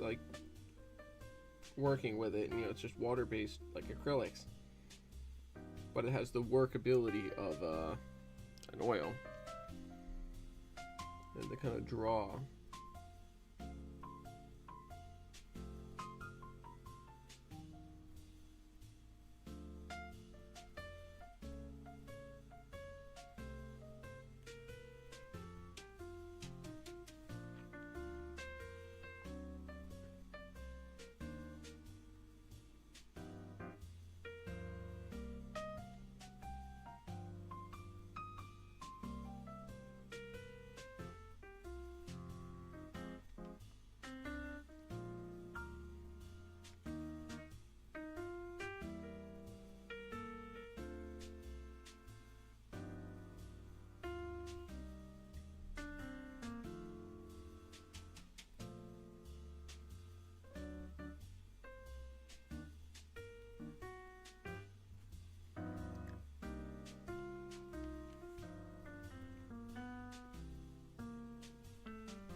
Weathering in bulk with an airbrush. I don't think I've seen Daryl's video on weathering in bulk with an airbrush. I've seen a lot of his videos, but I've kind of... I haven't watched a lot of his more recent videos. I remember back when he was in NScale. But yeah, Daryl makes some great videos. I guess I'll have to check that one out, Joey.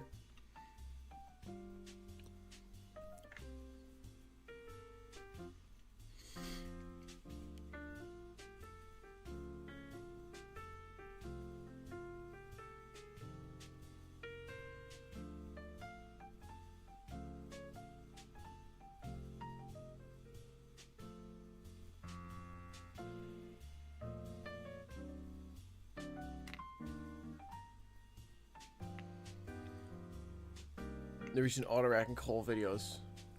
Got it. I'll have to check those out then. Thanks for that.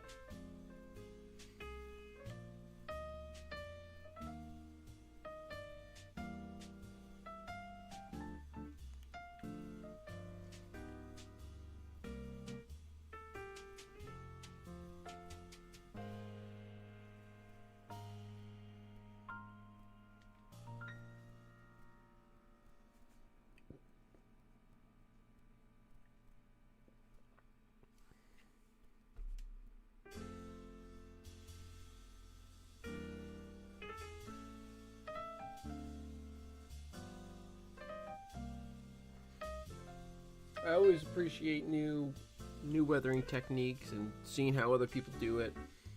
In fact, I just recently had friend Matt Sharp over at Upstate Custom Models do a pair of boxcars for me.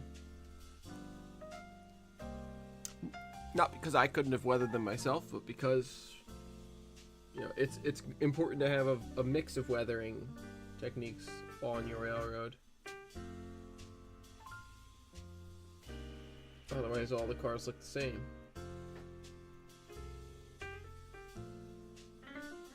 That's not very realistic. So,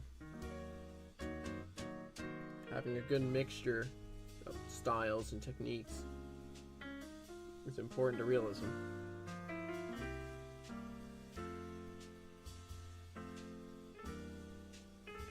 And as much as I like to think I'm pretty good at varying what I do, I still, I'm sure, have a distinctive style.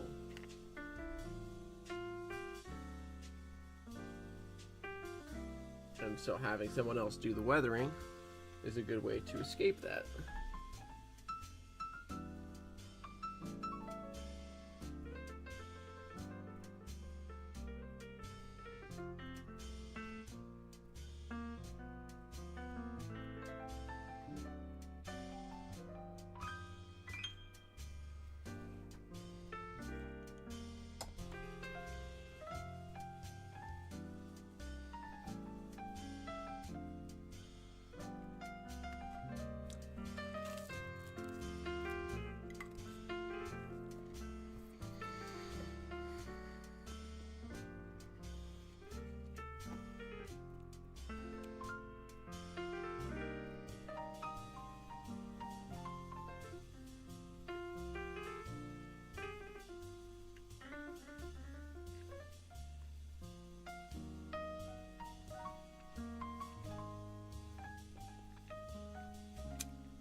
Trains at TCG. First of all, welcome to the hobby. It's a great place to be. So the reason behind weathering is because, you know, the models that we get from the company, they're shiny, they're clean, they're new. But after about 2 days on the railroad, a train car doesn't look shiny and fresh and new anymore. It has, at the very least, some light road grime around the trucks. You know, some dirt and dust that gets kicked up as it rolls along the rails. Over time, the car starts to rust a little bit. The car gets grimy. The car gets faded by the sun. So, folks like me, it's not necessarily necessary, but if you want to be the most realistic you can be, having weathering makes it look like the real thing. You know, this is, I modeled the years 1975 to 1985. This car, according to its build date, this car was new in 1938. Meaning by the time I get on the railroad, this car on the railroad, it's almost 40 years old. So it should look beaten and worn down and, you know, like it's seen 40 years of service. So that's what the point of weathering is, and it's somewhat common. It's not uncommon, I'd say, but it's not something everyone does. It's kind of a personal decision whether you want to weather your models or not. It's up to you. Some people like to leave them pristine and clean and do a lot of work on their scenery or a lot of work on their electronics or stuff. And that's great too. I really enjoy weathering it and making it look as close to the real thing as I can. So that's my input on what weathering is and why people do it and if it's common or not, I guess. I don't know. So hopefully that helps you. Paul, welcome in. Joey says you're late. Good to have you here, my friend. We are in it for the long haul today. I'm having a lot of fun so far. We've gotten a pretty good start on this Delta Lines boxcar. And we're going to keep going on it. But it's good to have you here. Hope you're doing well. Yeah, you had to support your model railroad addiction. Oh boy, did you make a visit to the hobby shop? Good terrain needs a little dirt in the cracks. Absolutely, Brandon.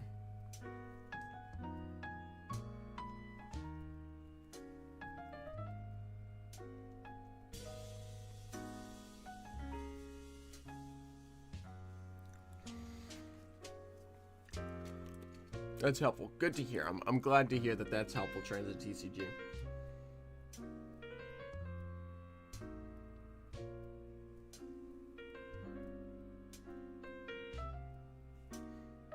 I'm here to help. Or at least that's what I tell myself. I don't know.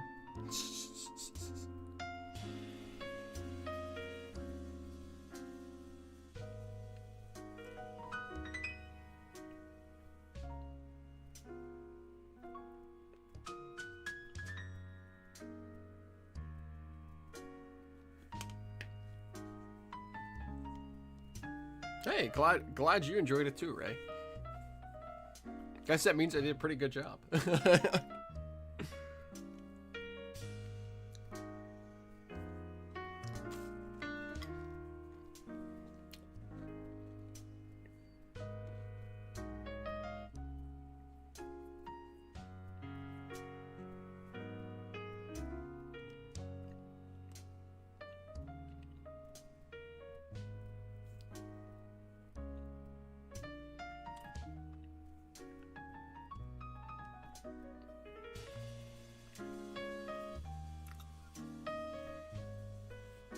No patience for oils, always ruin weathering with oils. You've had the most success with powders, need a lot of more practice.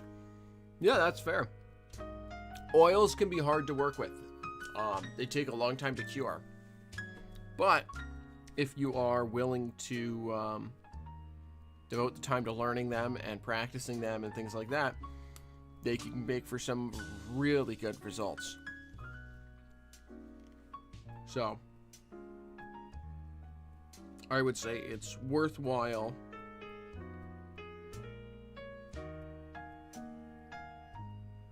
to keep trying them, but that's your decision.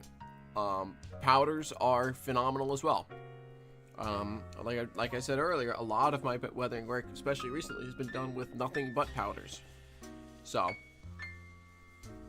you know, like this locomotive here.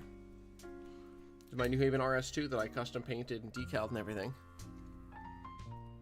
All the weathering work I've done on this is in just powders. I'm going to probably do a little bit more powders on it eventually too, to get some more road grime in and around the trucks, but all the darkening in of all the vents and everything I did, 100% powder. So, oh, give me a moment here, folks.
Okay, sorry about that. My mom needed to chat with me real quick about something. But, all good now. See, out of the different hobby communities, or different communities, you enjoy the model area community because it has become your favorite since everyone is helpful and inviting. Yeah. This community really is, like, one of the best communities out there. There's so many folks out here who are just... We all want to share the hobby with everyone else. We all want to share what we've learned. We want to share what we know. We want to make sure people are having fun. It's like such an inviting and welcoming community, and it's so much fun. So I'm glad that you're experiencing that as well. Ooh, excuse me. I don't know why I'm so gassy today.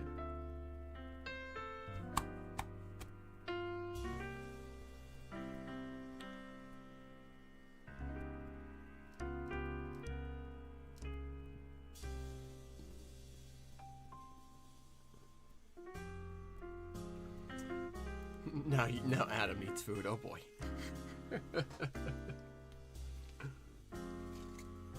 All right. Do some more underbody stuff here.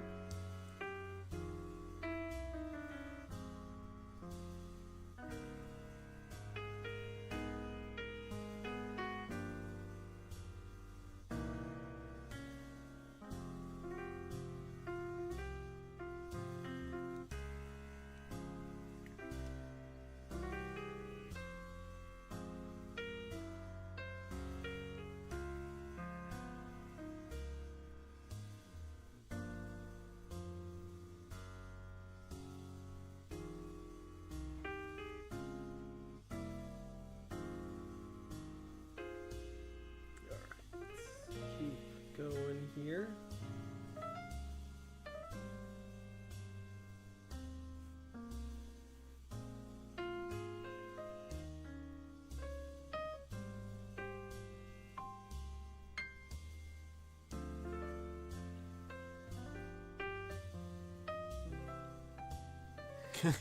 I don't know how I missed these messages. Garrett says, if it's not an addiction, you're not modeling right. Paul agrees, and yeah, I agree too. Yeah.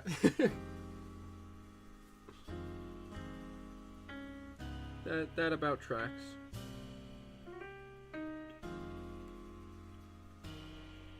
So Paul, I assume that means you stopped at the hobby store this morning, and if that is the case, what'd you feed your addiction with? Or if that isn't the case, please set the record straight. Don't want to be spouting lies.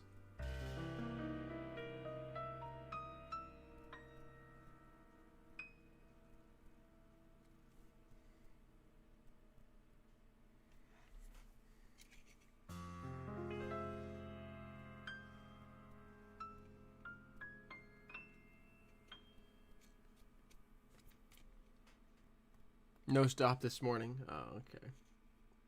Feeding the hobby, feeding the addiction. I mean, hobby in other ways. Just work. Oh, I see. You needed to feed your addiction here. Gotcha. I see.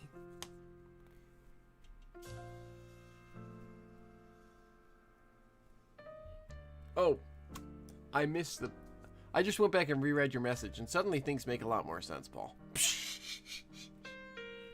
You need to work to support your addiction. Which, yes, I agree. Yeah, that makes a lot more sense when I reread that. Bad streamer doesn't read the messages, right?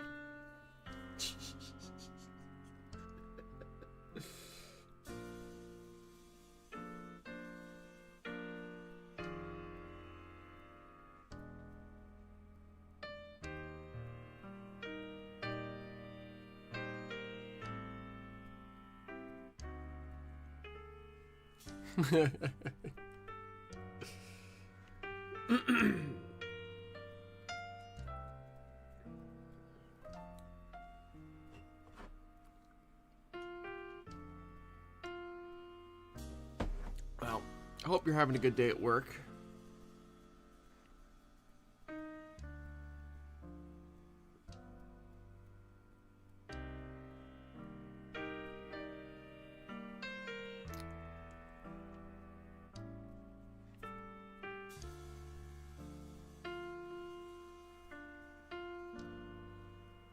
I gotta sit down and order all those parts that you sent me the list for my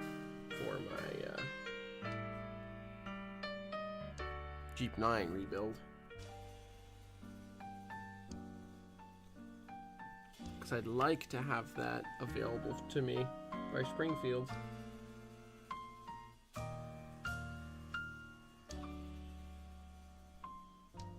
I need to make sure I have all the parts for it. Who knows, maybe I'll have the parts for it and I can start work on that towards the end of the month here. But we'll see. Lunch break, so you stowed... lunch breaks you now, so you stowed away down to the workbench working on the same tasks as me. Nice.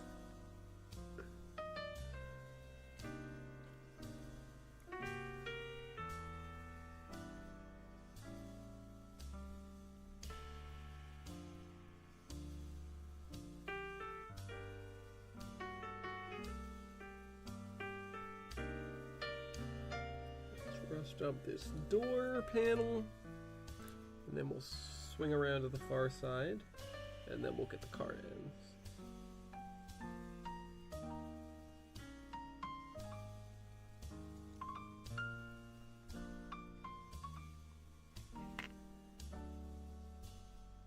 You working on weathering more of those covered hoppers, Paul, or something else?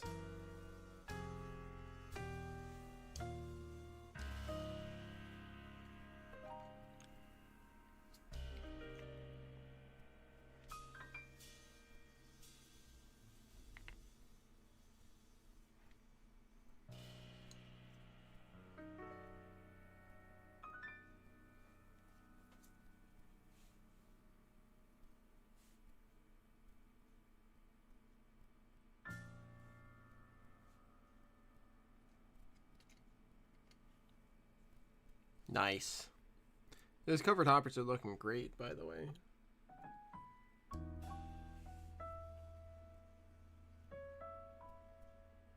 Can't wait to see a whole string of those done. When you get them done. That's gonna look great.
Throw some specs in here of rust.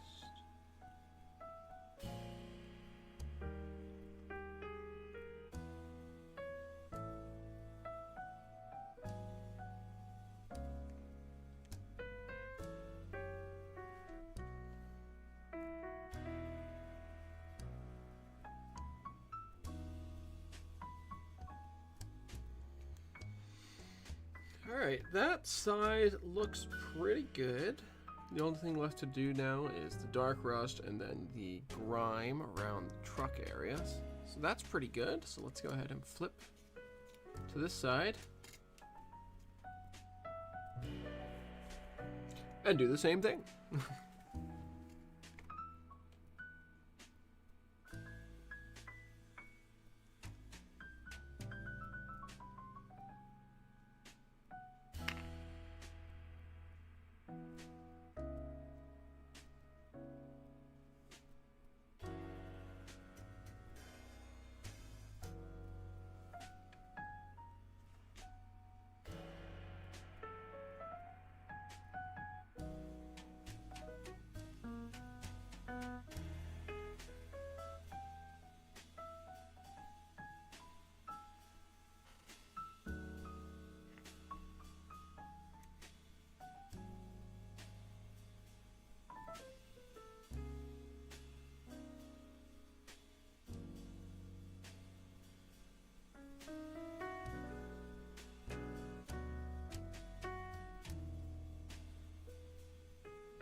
You're also going to need to dirty up my covered hopper that you got up there, Paul.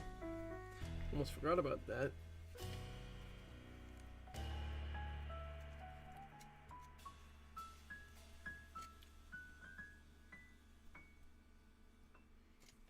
Oh shoot, I just realized I did forget something on this side. Let me jump back over here before I forget. Thing that I forgot is random little rust spots.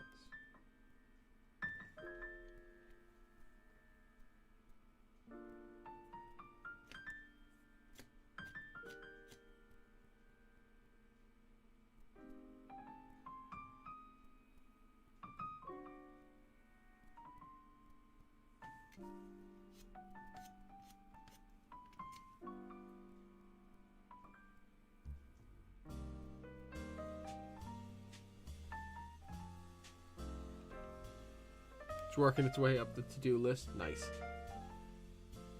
I forgot that I didn't get those weathered in time for you.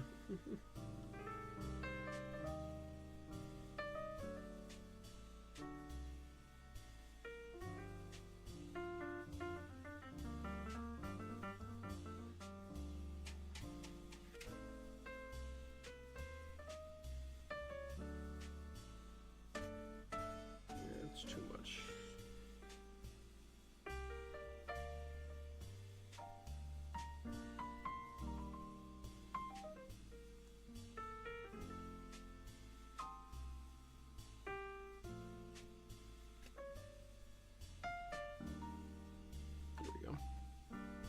Yeah, when you get to it, you'll get to it, Paul.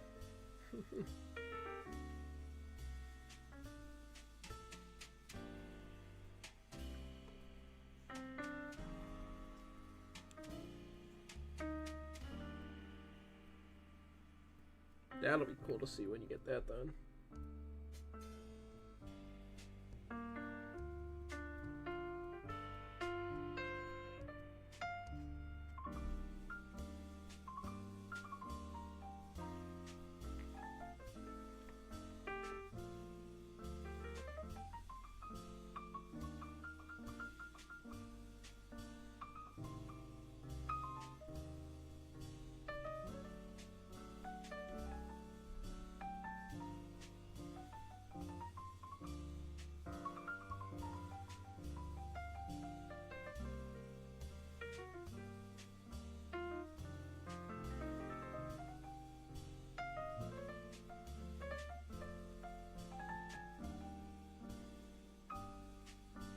Also going to do a little bit of that, which is a little bit of rust on the letters.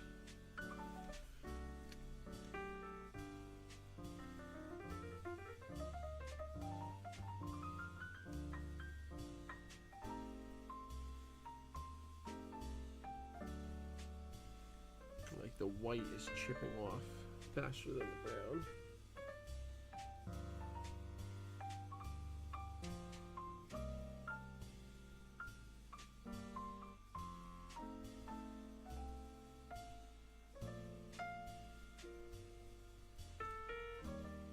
I think that looks really nice. Thank you, Joey. I'm turning out to be quite happy with how this is coming out.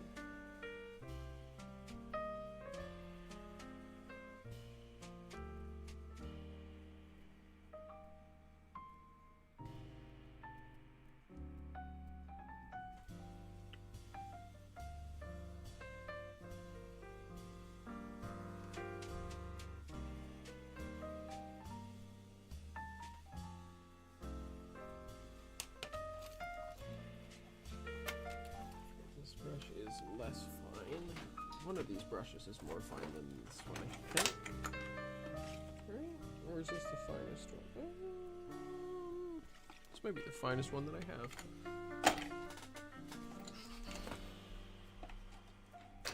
Yeah, okay, so that is the finest one I have. Okay, that's fine.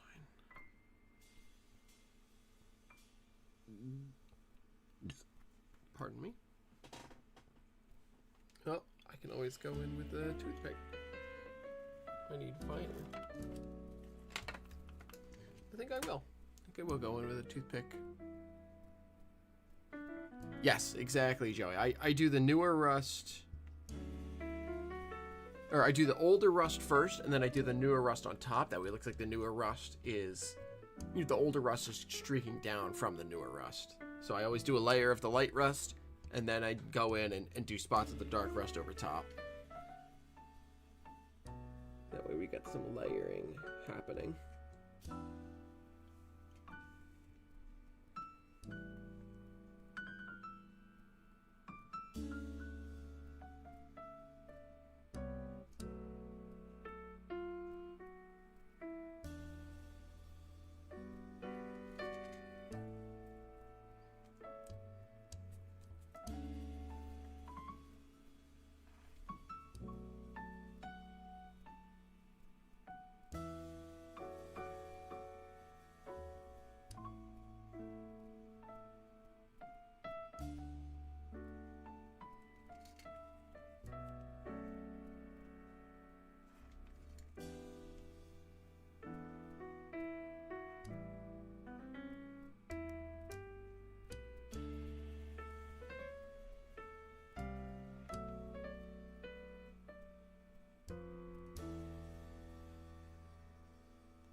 Use a Q-tip or sea sponge to blend the yellow ochre and burnt umber to make newer rust. Ooh, nice. I don't really have any yellow ochre, anything that's kind of that tone. Have to mix it up.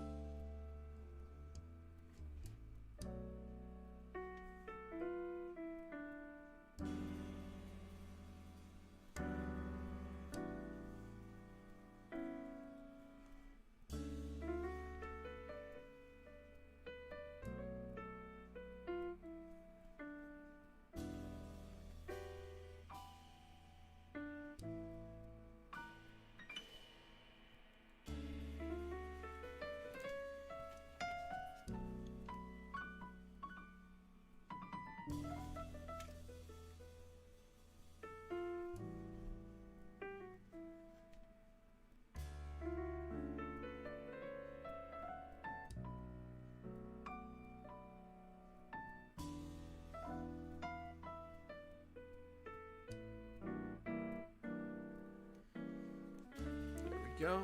So you do the blown turbo. You know what?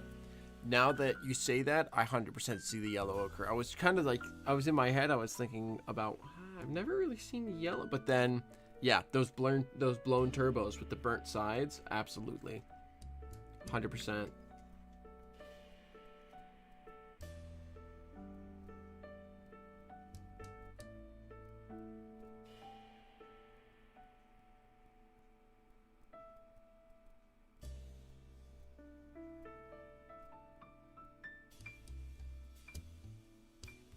Someday I'd like to do one of those.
I forget how time consuming some of this stuff can become.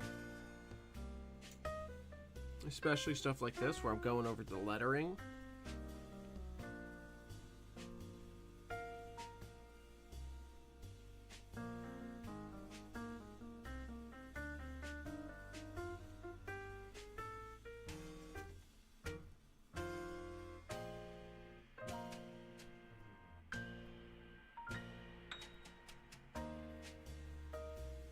Can get really time consuming.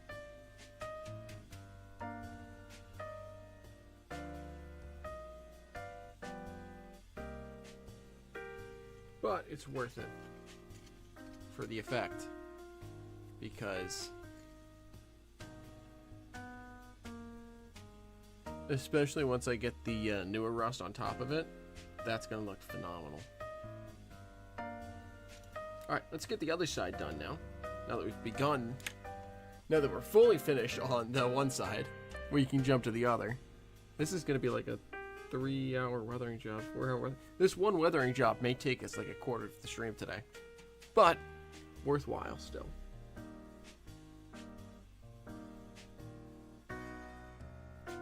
And like I said, I haven't gotten a good weathering job in a good long while. A good, you know, really heavy weathering job like this.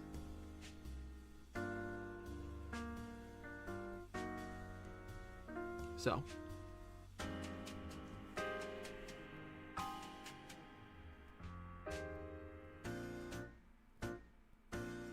It's always fun.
Let's finish the streaks and then we'll go back in and do the lettering again.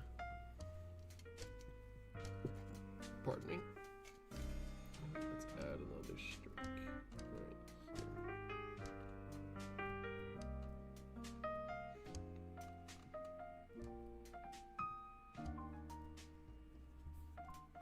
Like that. I like that.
go.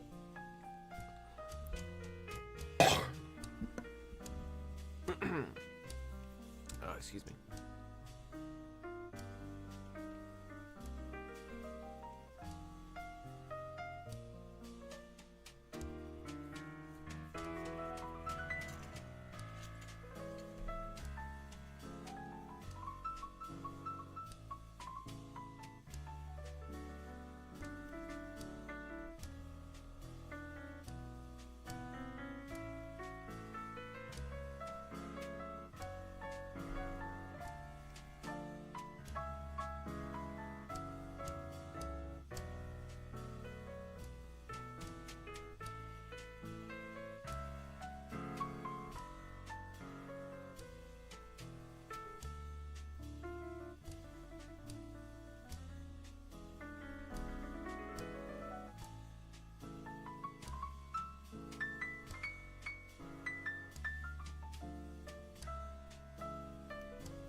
It's pretty good.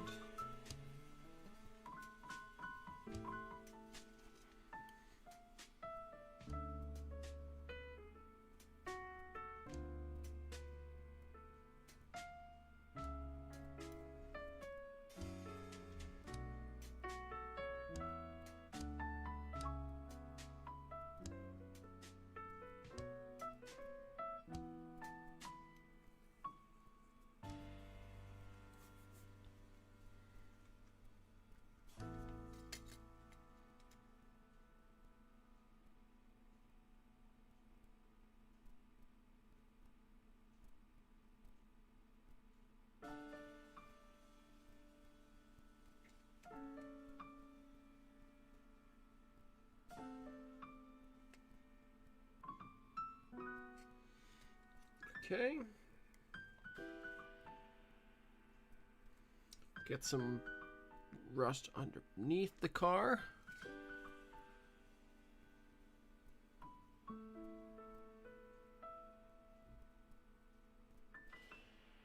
Along the sill here.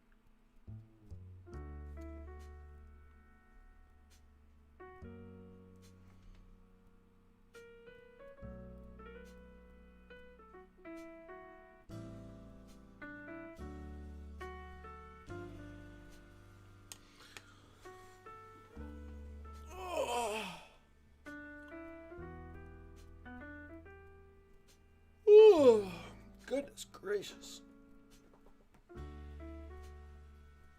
Oh, big stretch. Oh, man.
Right, let's go across the bottom of the door sill here now.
loosen up my elbow here.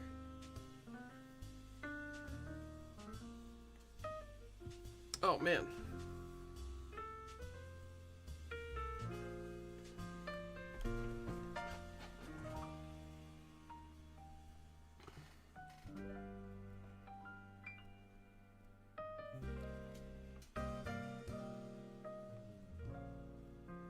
Let's get the door frame.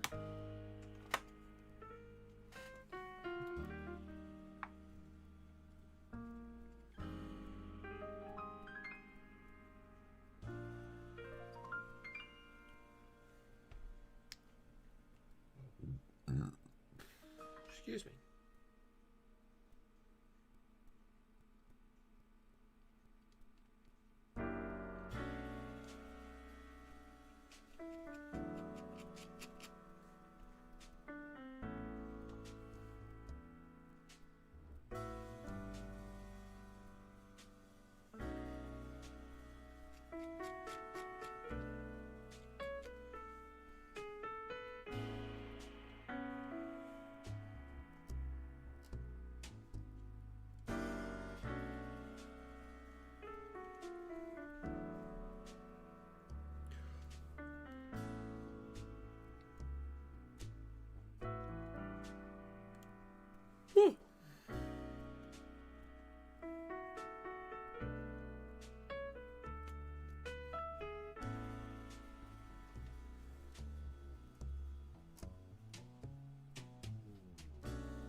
Okay. Let's pull that line down just a touch.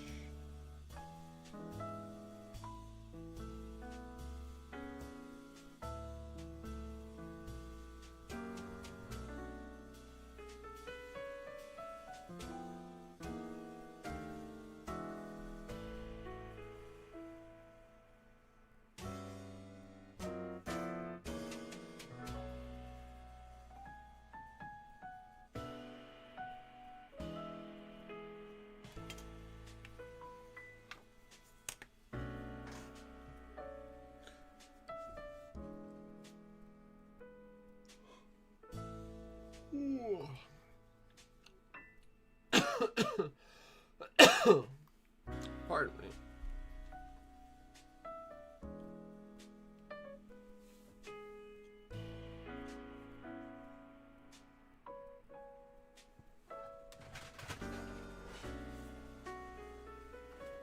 Sorry, just gotta stretch out a little bit here. Limber up.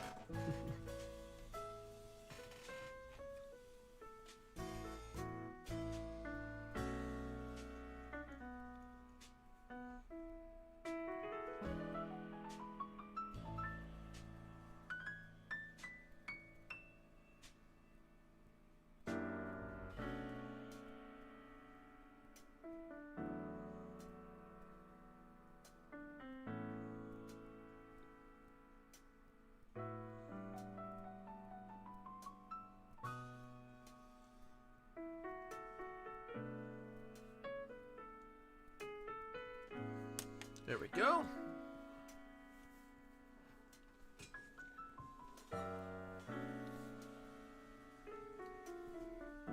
All right. And now the lettering.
let's get the smaller letters.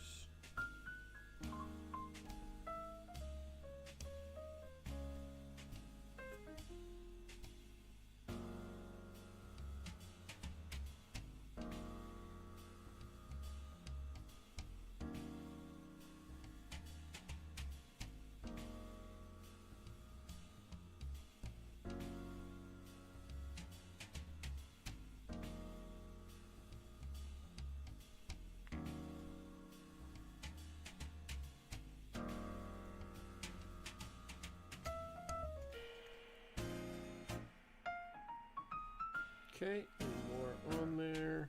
Get the S.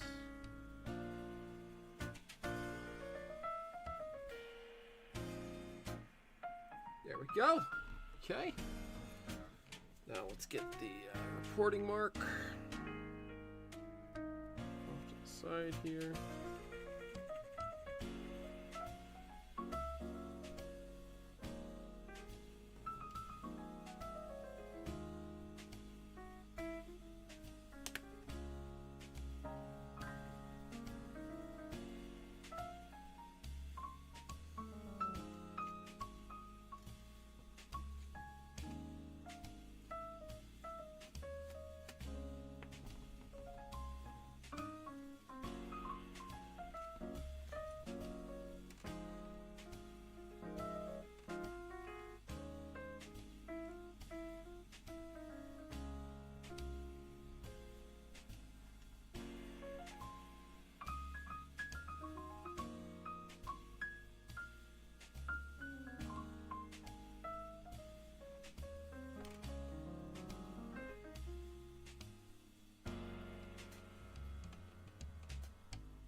Oh. Bonked my head into the camera and shoved it out of frame.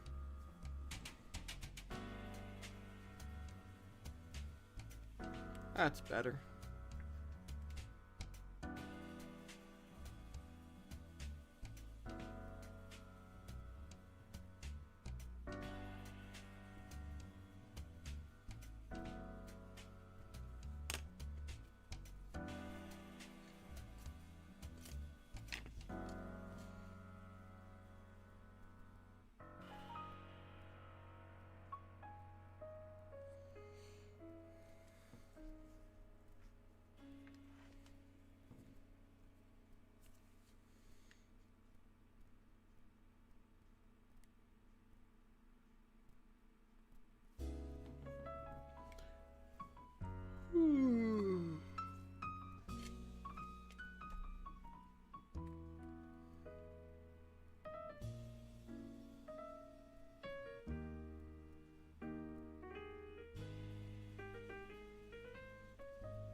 That looks good to me. Good afternoon, Sean. Oh, goodness gracious. Excuse me. Good afternoon. Welcome to the marathon stream here. Doing some weathering work on this Delta Lines boxcar. Start off the stream today. Been working on it for almost 3 hours now, on and off again. Pardon me. But we've made some really nice progress on it. A little bit more of this light rust to do, and then I gotta go back over everything with dark rust. the newer Rust.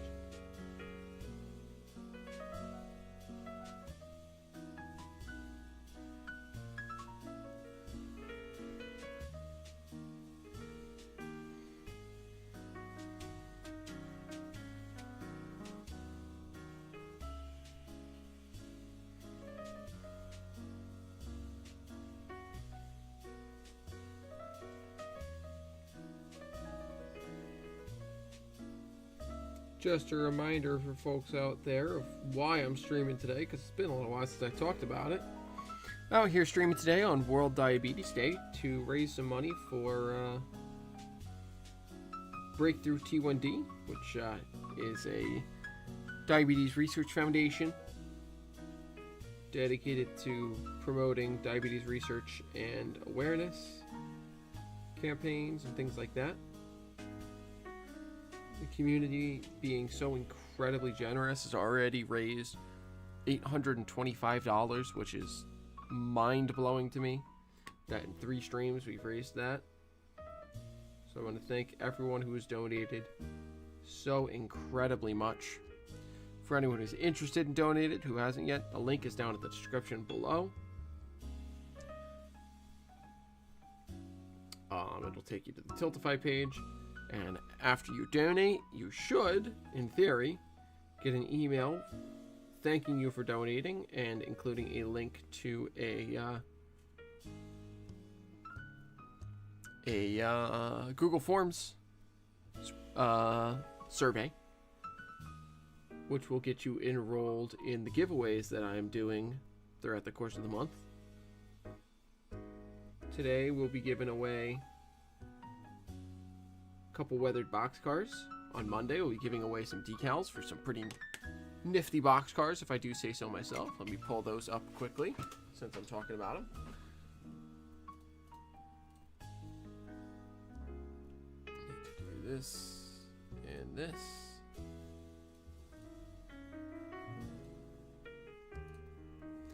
Here are the boxcars that we are going to be giving away decals for come Monday.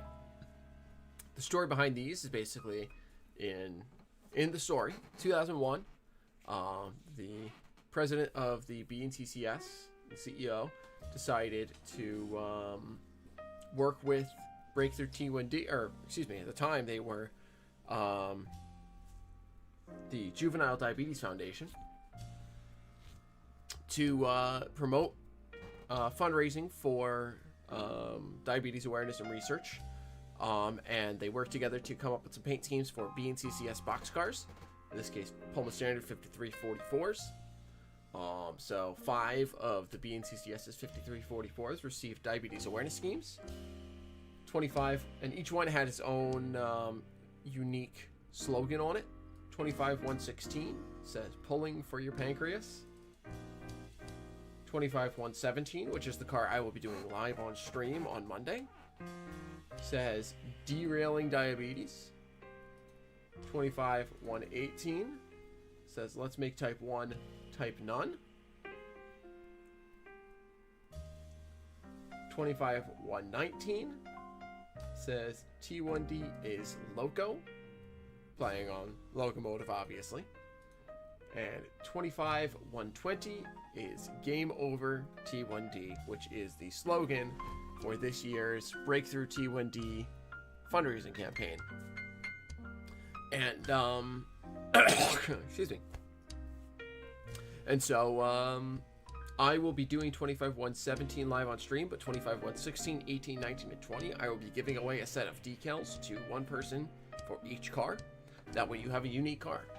And I can direct you as to what boxcar to buy, or what boxcar to buy in order to apply them to, and what color blue I use in order to paint. That way you can have it exactly the same.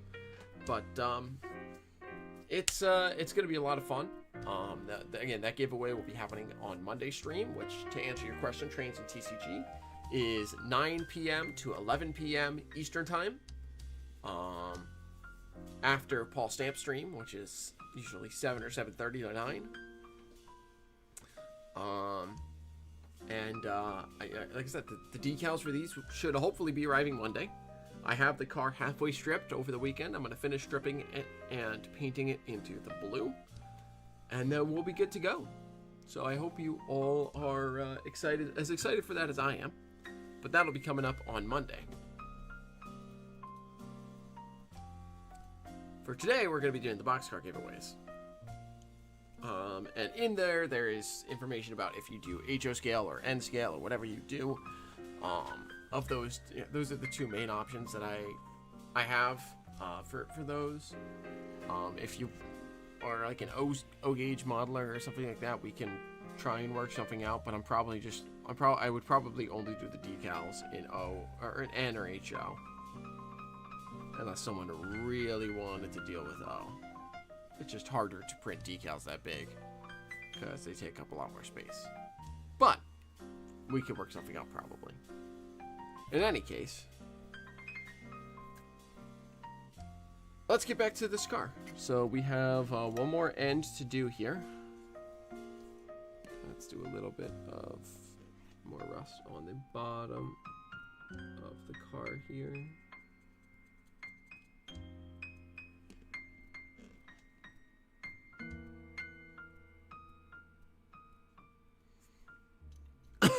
Excuse me.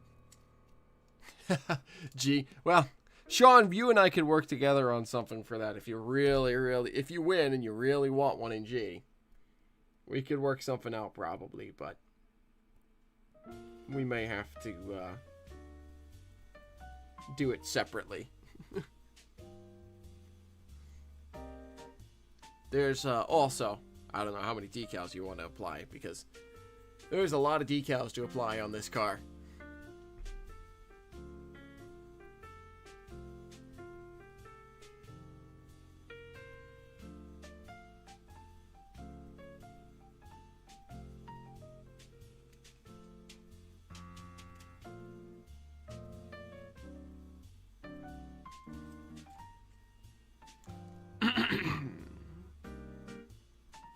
We might later on do a PS5344 boxcar without the diabetes awareness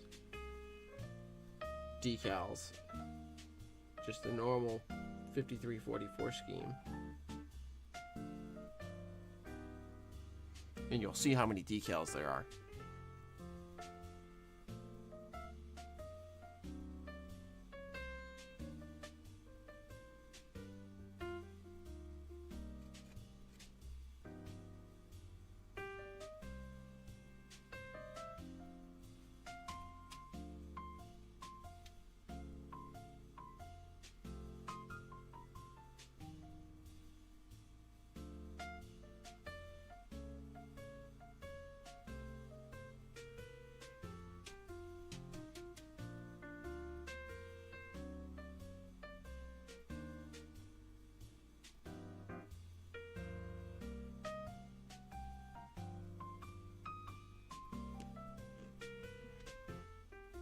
Hey, welcome back, Denny. Good to have you back. Glad to hear the leaves didn't take you quite as long as you expected. We are just about done with the light rust color on this boxcar.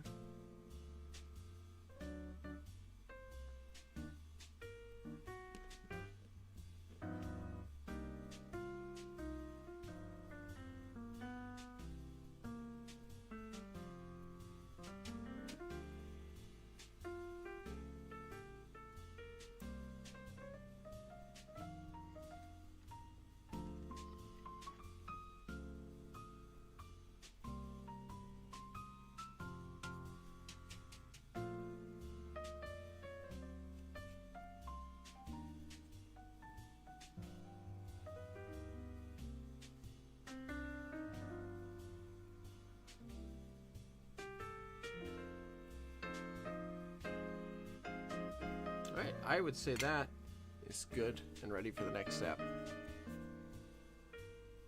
So let me just rinse off my brush real quick.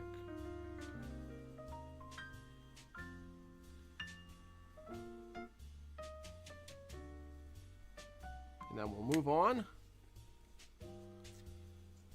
to the burnt umber.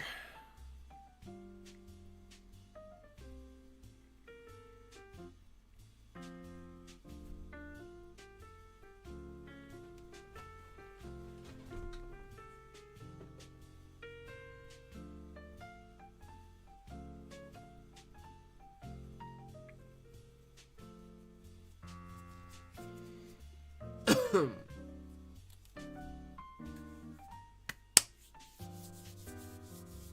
right, let me grab paint right here.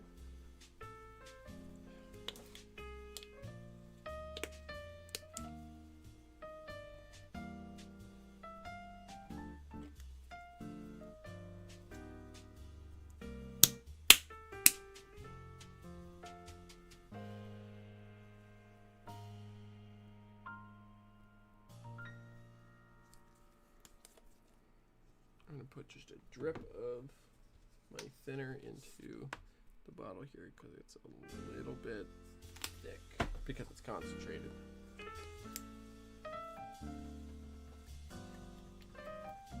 That's better. So I personally do not, Dan. I probably should. It would make my life easier. I would screw things up a little less often, but I personally don't, just because I'm impatient, is what it comes down to. It is highly recommended to do that. I just don't. The reason you would want to do that is it basically serves as a protecting layer, protective coat between each layer. So if you really screw up on the next layer, like if I was really happy with this and I sealed it, then I've really screwed up the next layer, I could bring it, wipe it down to that dull coat layer, in theory, and then it would be sealed and I can start fresh again. I'm fairly confident in my abilities, which is why a lot of times I don't do that. Not to mention, like I said, I'm kind of impatient. But it is a good idea to do that, especially if you're not as experienced or if you're not as confident in yourself.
Need to clean and move your spray booth to work on the Soylent cars. Still need some work.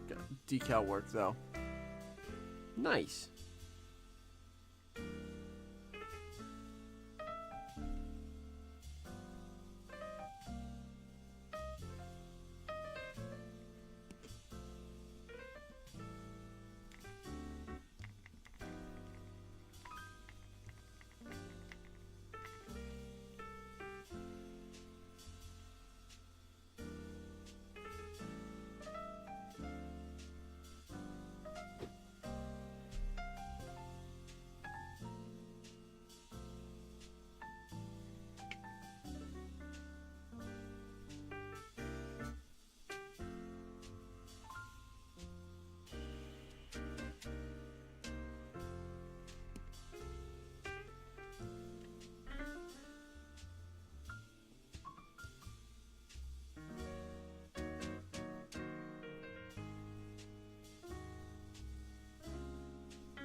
This is one of my favorite steps of the weathering process, is putting the newer, fresher rust on.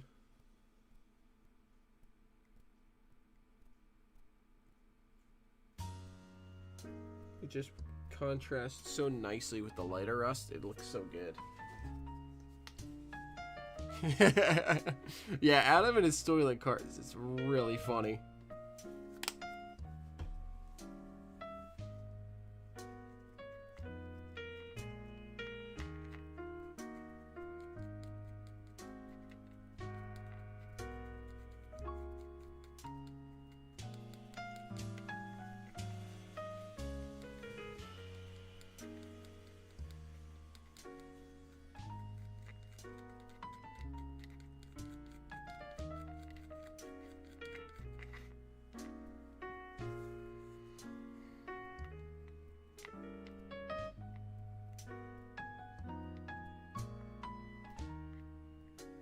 Soylent Green is N-scale.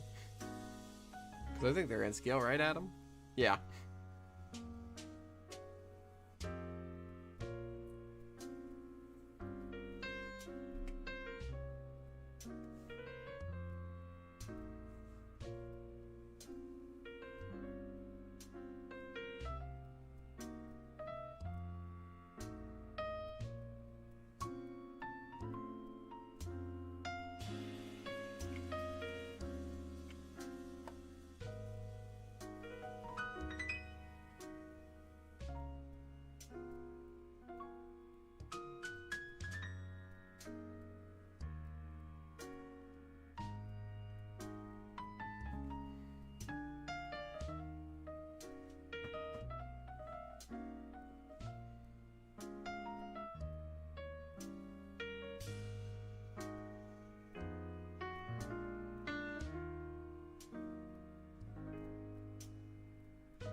I do use sponges sometimes. I work in N-scale, so fine point brushes are my best friend. But for bigger areas or sometimes for streaks, I'll use sponges or sponge brushes or things like that.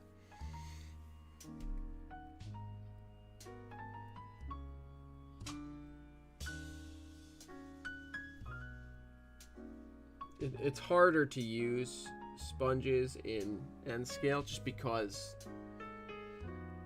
you know, everything is so close together that it's just hard to work a sponge into something. It's a lot easier to work a fine point brush in.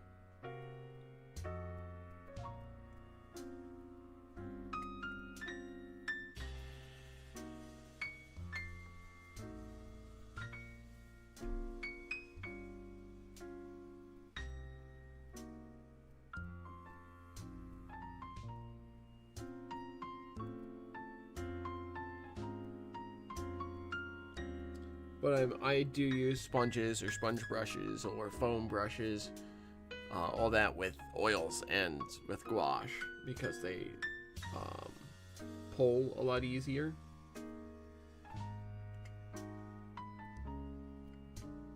So.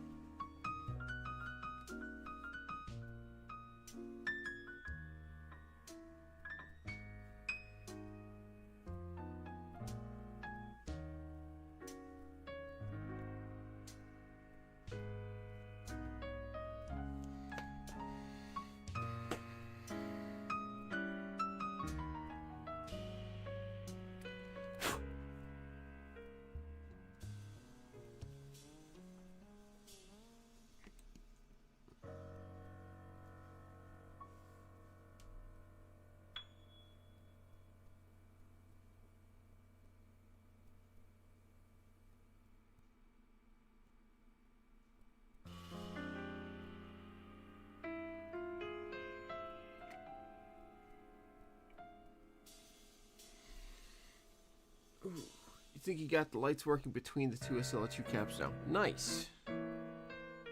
I assume that by working correctly, I assume you mean headlights on one side, marker lights on the other, and when one is headlights, the other is marker lights, and then reverse.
They're reversed of each other with the DC blanking plug. Nice.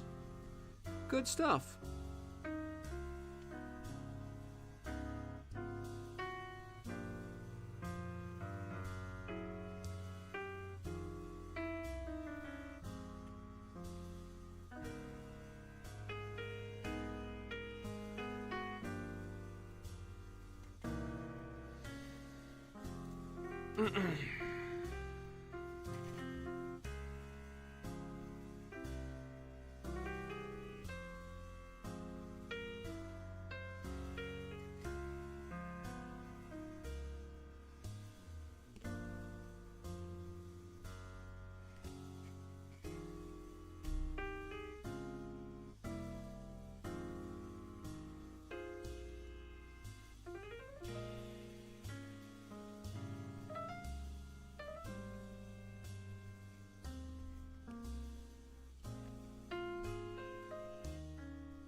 There we go. Mapping the lights to the correct direction is what you were dealing with. Gotcha. Well, glad to hear you got that worked out then.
All right, another drink of water here.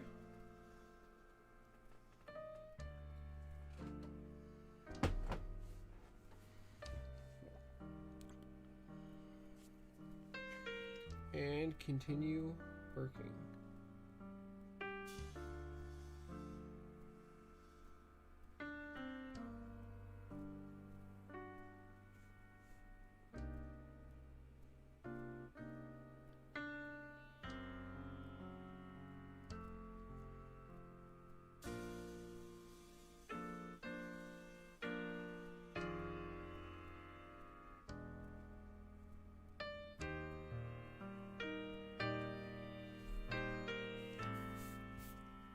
I think I'm going to finish the roof, and then I'm going to have to take a quick restroom break.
Okay.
Okay, next line over. It was right here.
That would be fun, Ray. That would be kind of the long-term goal. I don't know when that'll happen, but yeah, moving to Boston is still in the cards long term, hopefully. It's still where we both want to end up.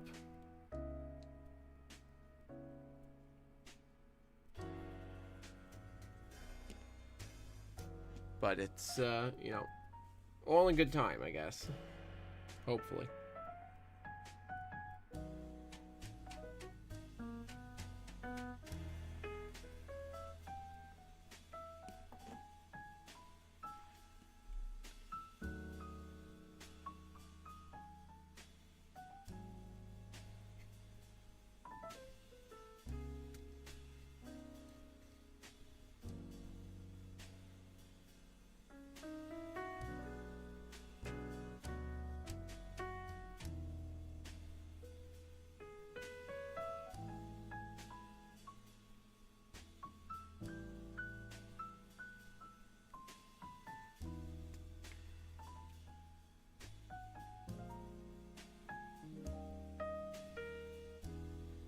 Okay.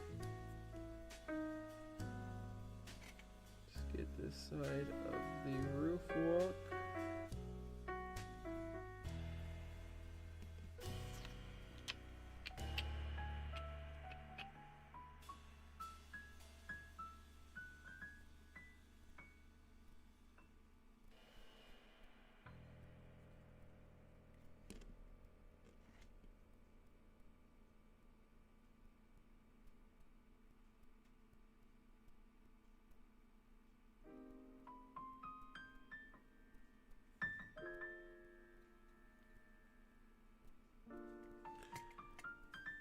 A rusty fellow indeed, Garrett.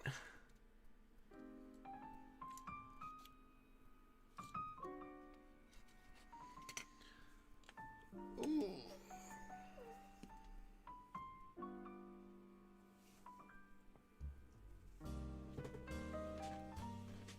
Oh, boy. Woo.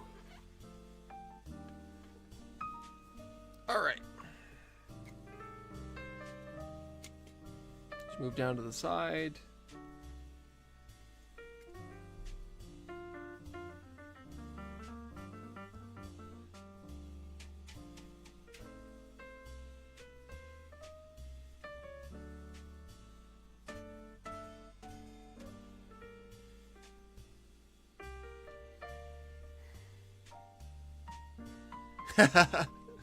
Yeah, that is true. That is true, Ray. Although, I don't know. I may be heading out that way a few times coming up soon because I do want to get out to the Yukon Archives, which is where is that? I want to get out there to do because they have the NERSA collection there.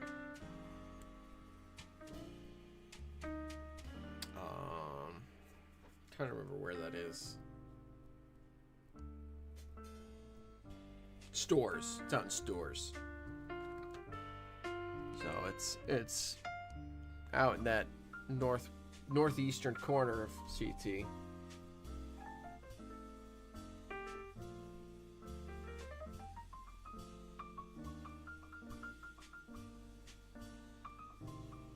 Out your ways, somewhat. So maybe we'll have to coordinate some things. Oops, too much. That's better.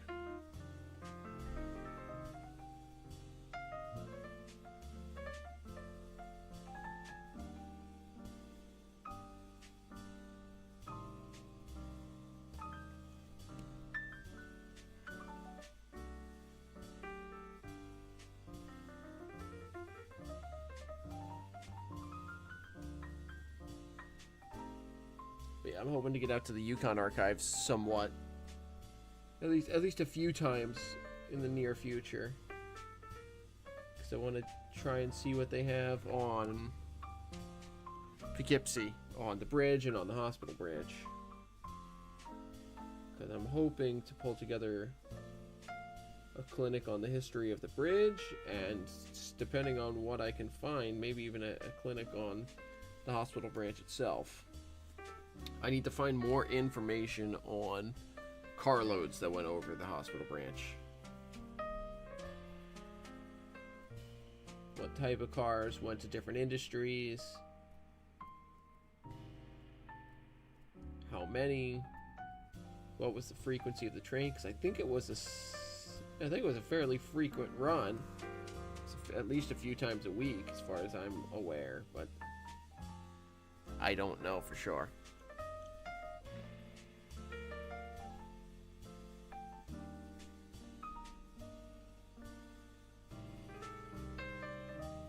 So finding just photos of the hospital branch would be super helpful in that.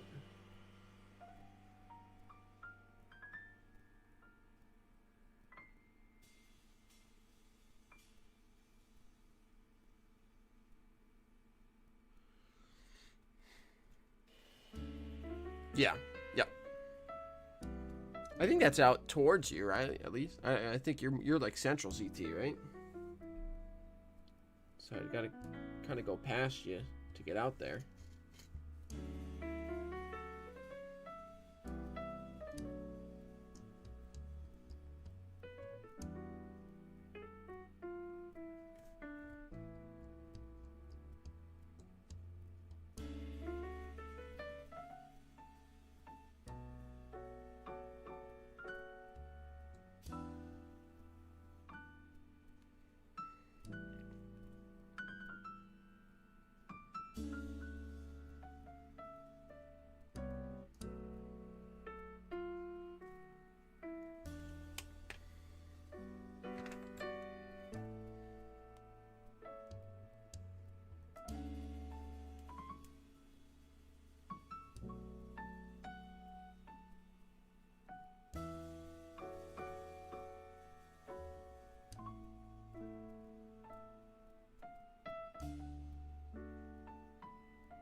Okay.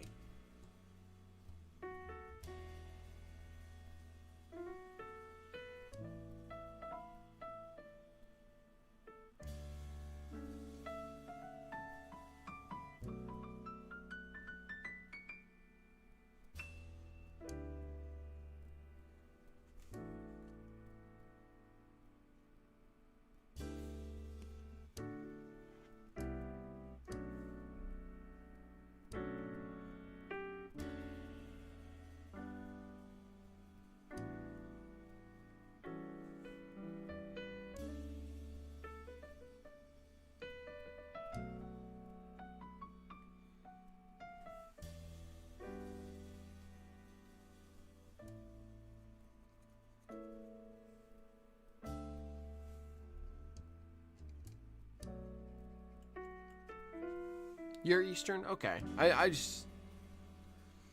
have a vague idea of where you are. But like without looking at a map, it's harder for me to pinpoint certain towns in Connecticut. Heck, it's hard for me to pinpoint certain towns even in New York sometimes.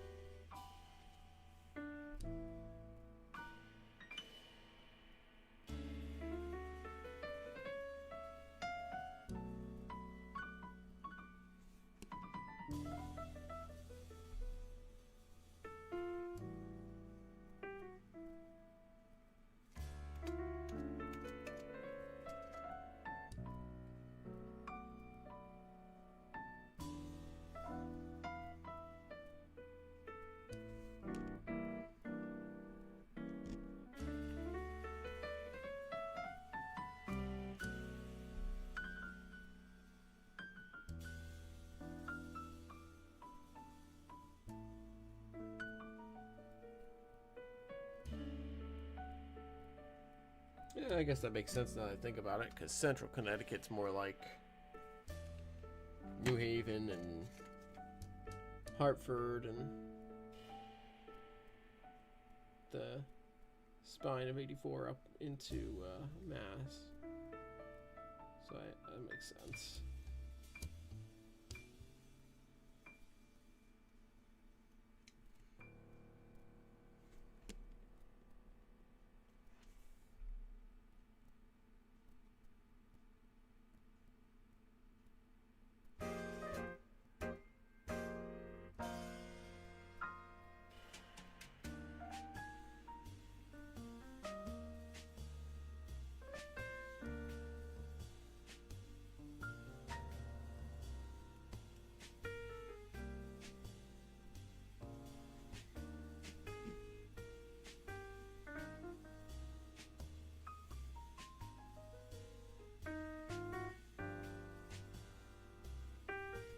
That looks pretty good. Let's move on to the far side of the car. Actually, let's do all this first.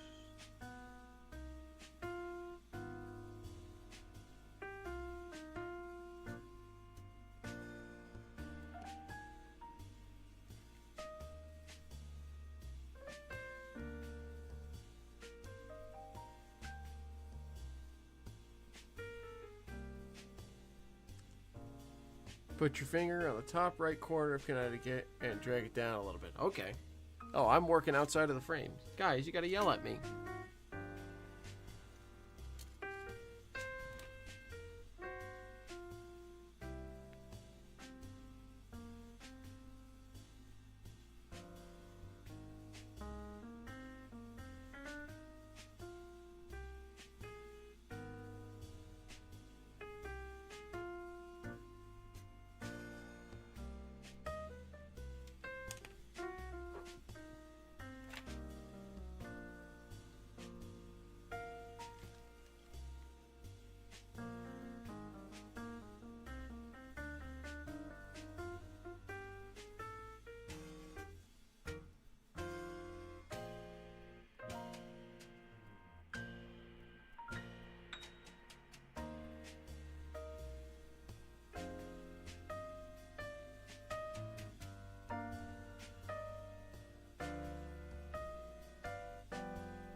There we go.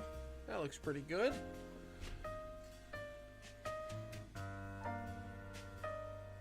Alright, now let's pull the top down.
we go. Now just got to do the lettering.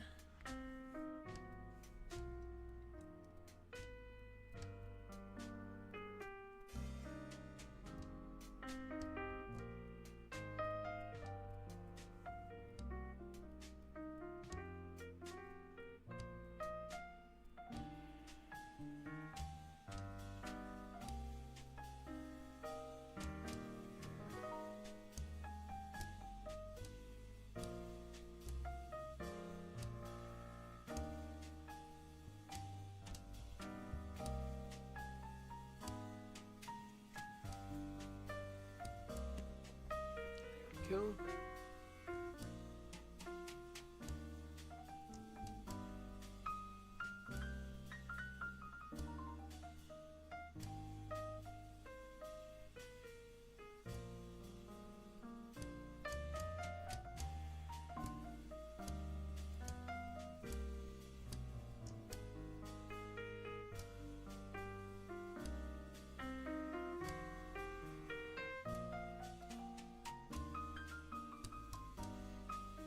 There we go. That side is complete. Minus doing road grind, but that'll happen with some powders. Once all the paint is done and dried. And on that note, I think I'm actually going to go take a restroom break. So I will return in a couple minutes. Thank you guys for sticking around and sticking through the day. It's good to have some folks here chatting with you while you're chat with me while I'm sitting here doing this work. So it's good to have you folks here. I'll be back in a couple minutes once I return from the restroom. So I will see you guys in a minute.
there we go. Now, oh, and of course the overlay went away because it has to.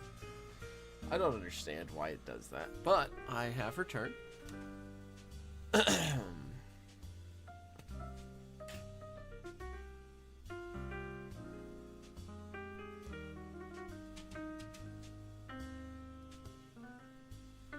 let's take a look here. Let's see, what did I miss?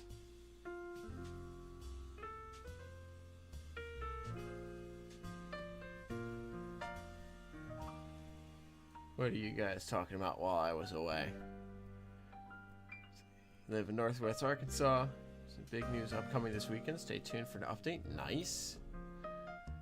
Rough spots are looking great. Spot on. Thanks, Joey. Appreciate that. One of the things that Ray has on you is close to Amherst. Yes. Yeah. I'm not far. I'm about just shy of 2 hours from Springfield, but Ray is probably within an hour.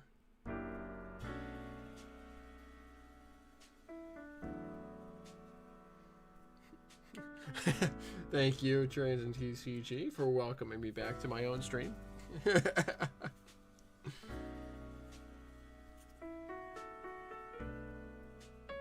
Good to be back. Alright, let's get this side done, and then we'll get the ends. Then we'll go ahead and jump over to some powders to do the road grime.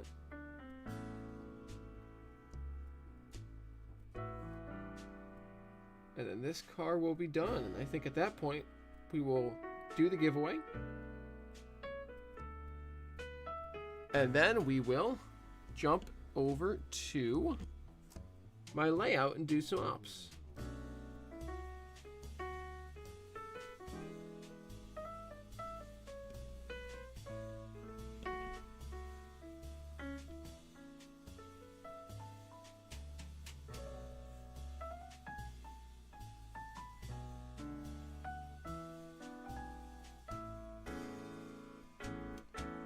Thanks, Joey. Appreciate that.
Go, some rusted out letters.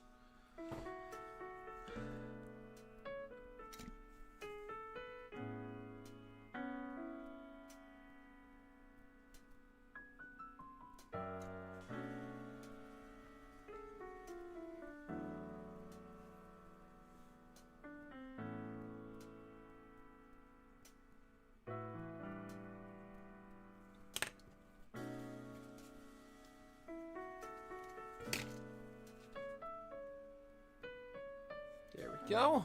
Beautiful. Beautiful.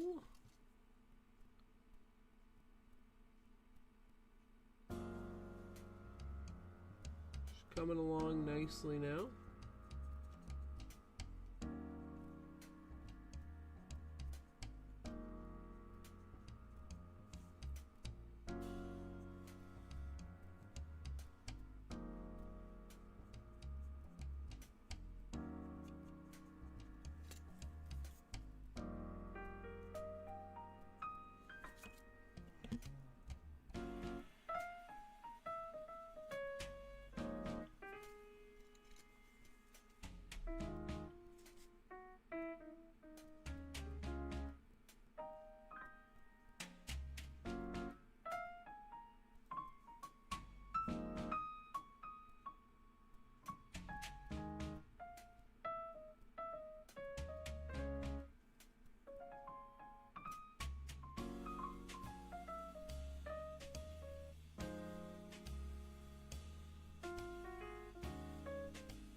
Go, good, good.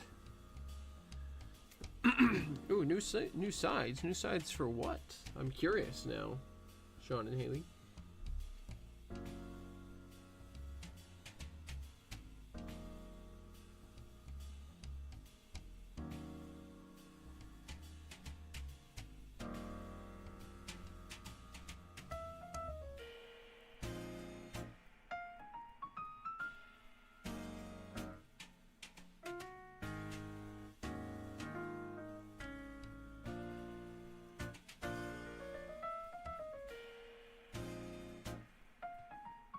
Getting real fancy. Oh, yeah. You know it, Garrett.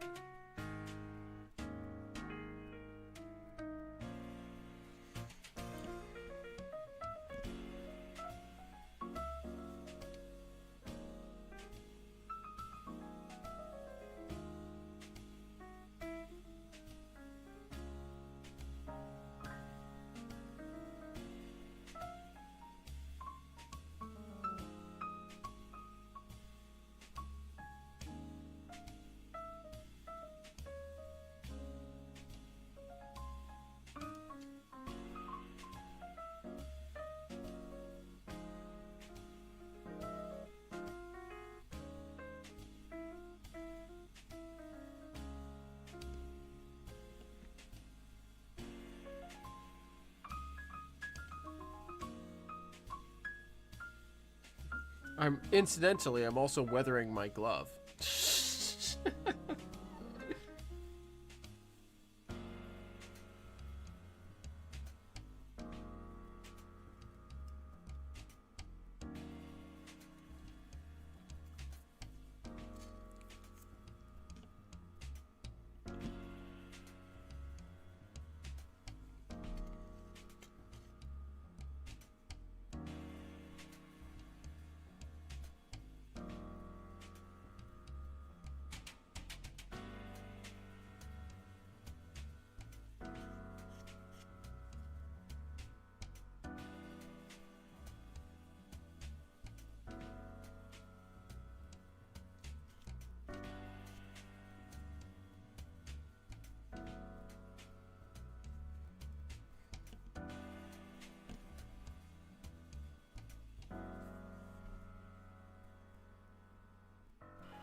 All right, let's get the lettering and the underframe weathered up here.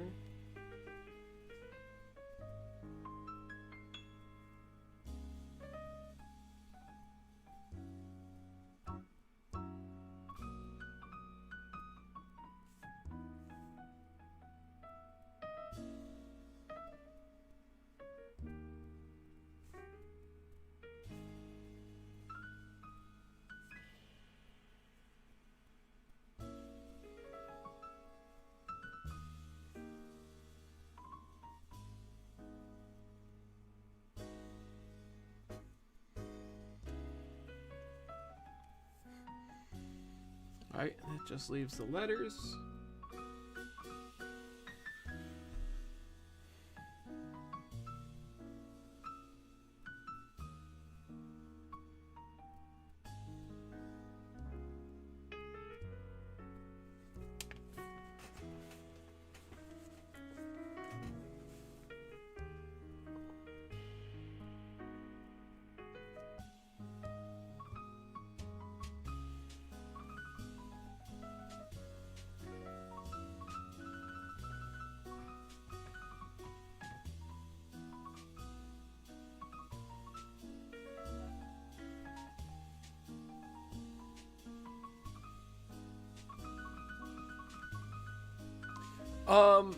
I'm just kind of using my imagination right now. I've weathered enough old 40-foot boxcars and looked at enough prototype photos of old 40-foot boxcars that I've gotten a pretty good idea of what happens to them, especially with the straight brown ones. I'm kind of working off of, well, I'm working entirely off my imagination, but it's based on. Let's see if I can find a good prototype photo quick.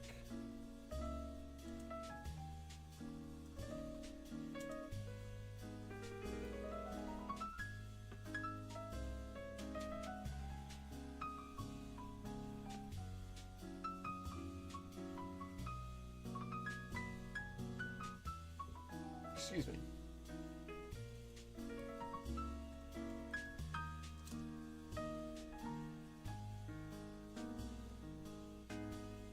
Let's see if I can find a good prototype photo quickly here.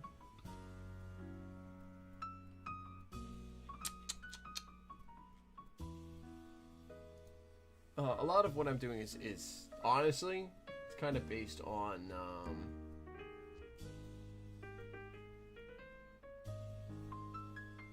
the New Haven script logo boxcars and how the script lettering broke away, leaving just bare metal underneath. Where is... Do I have any saved to my computer? I might have some saved to my computer as weathering reference.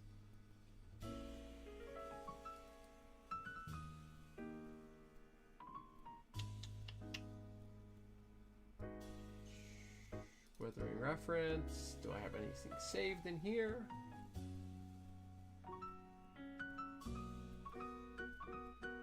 I don't.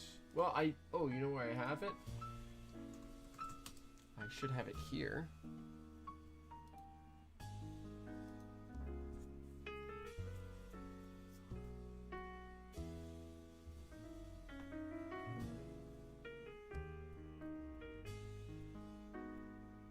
Where is it?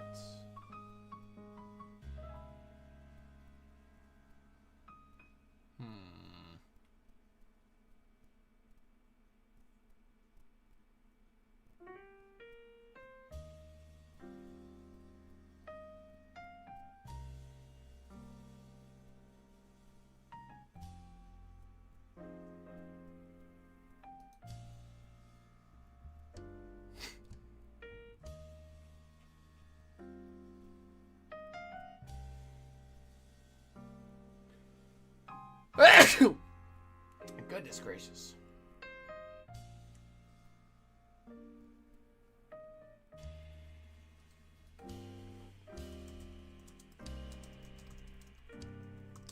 I can't find it.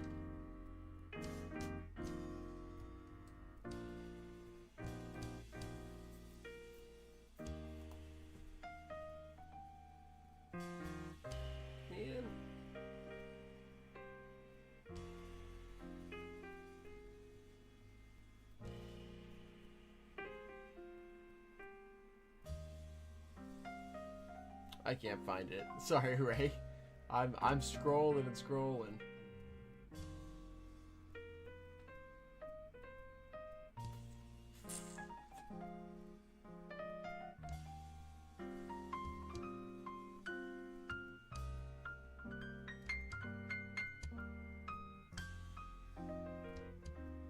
Oh, wait a minute. It might be.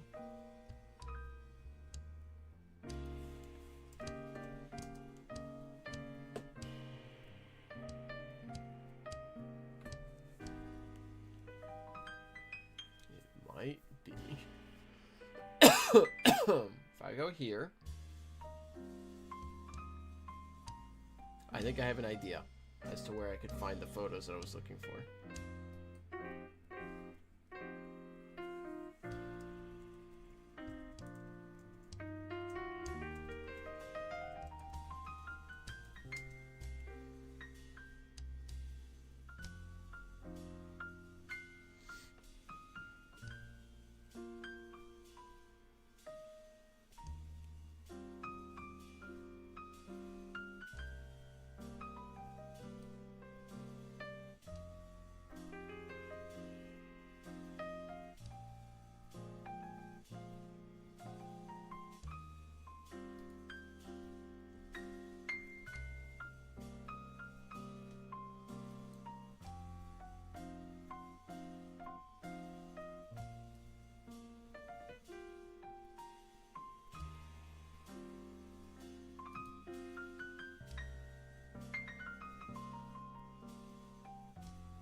I think I found it.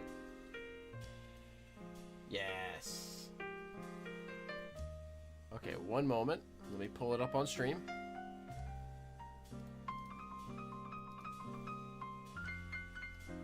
So this is what I have in mind, or what I had in mind. Some dark rust streaks. I added some lighter rust streaks because I like how it looks and like how it contrasts. This photo's obviously in shadow, so would be unacceptable, right, Ray? But yeah, I lightened the sides a little more. I'm gonna do a lot of this road grime on the bottom like this, and this is really where I drew a lot of inspiration from. Is this rusted out logo? That's where I got the idea for the rusting of the Delta Lines logo. So kind of basing on a lot of photos. This one in particular was at the front of my mind when I started work, but it is pretty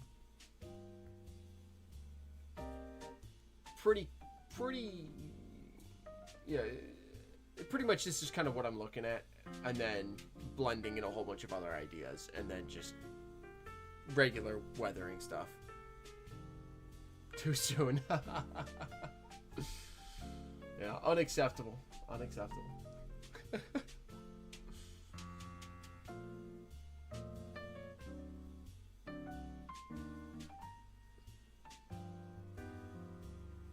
Yeah, that was absurd. That whole photo fiasco that you... Absurdity.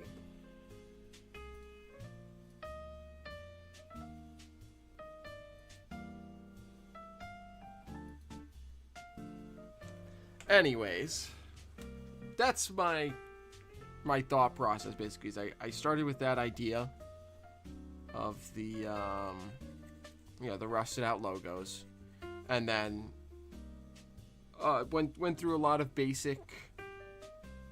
very basic weathering concepts and applying them heavily, because this is basically I wanted this to be a heavy weathered car, because the build date on it is 38.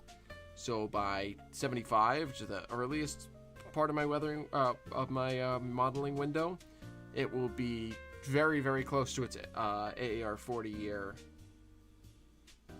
limit for interchange service. So I will be, this car is basically at the end of its service life.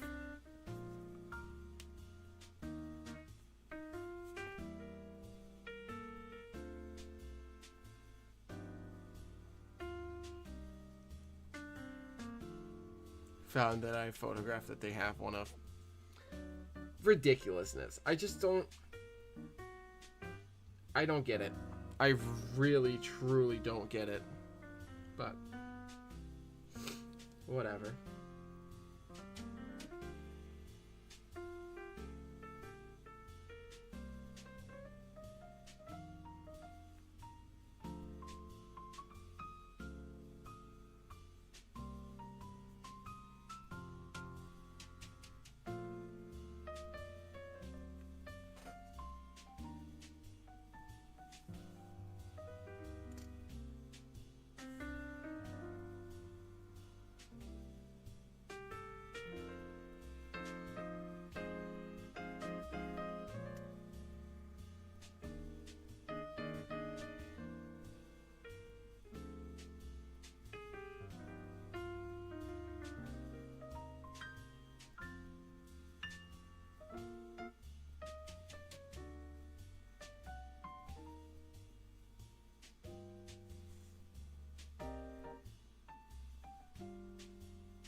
All right, now let's do the ends of the car.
Sorry if I go quiet like this for a little bit. I'm just focused and jamming to the music.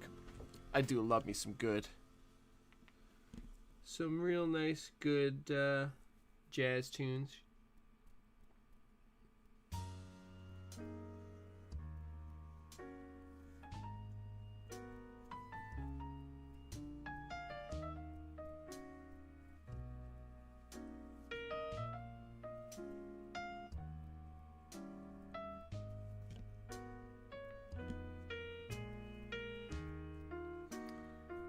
Just basically trying to rust the top of each of these end corrugations.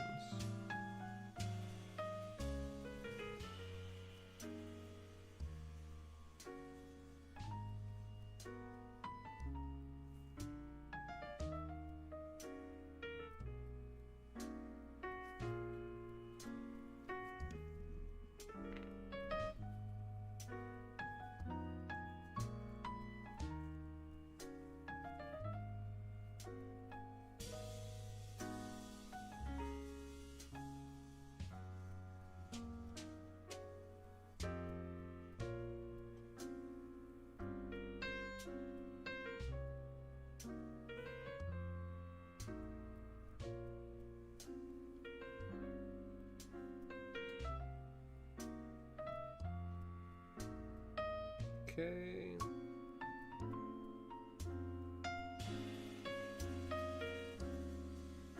Do I subscribe or pay for a music source? I use just freely available videos on YouTube for my music. So I link it down in the description below. So if you scroll down to the bottom of the description on this stream, you'll find the 8-hour-long video that I use for my music. And then I just play it in the background. That's what I found is easiest, just because I don't have a lot of money. I'm, you know, fairly fresh out of college, and I have very limited income right now, so I try and keep things as affordable for myself as I can, while still making things enjoyable for you all out there. So that's what I use, personally. Okay. I think that is pretty much done. So now, the fun part of having put some patches on to make sure I can clean up, or keep the, what are they called? ACI labels clean.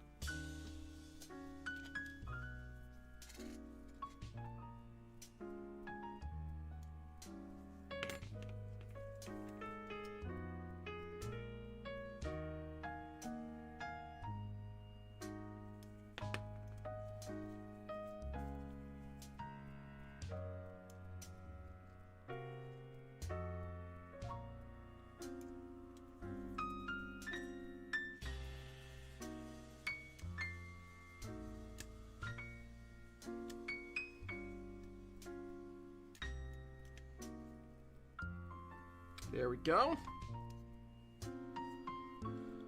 Nice, fresh ACI labels. With really just some road grime on them and nothing much else.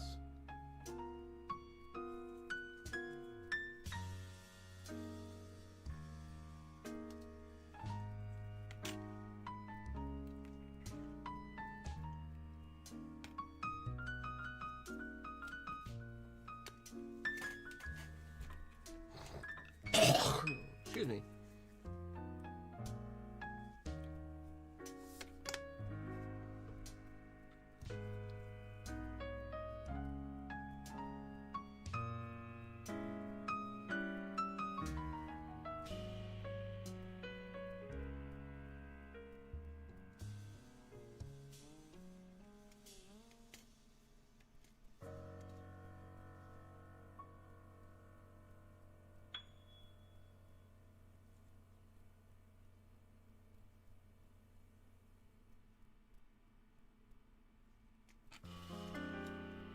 Just making sure they are all cleaned off.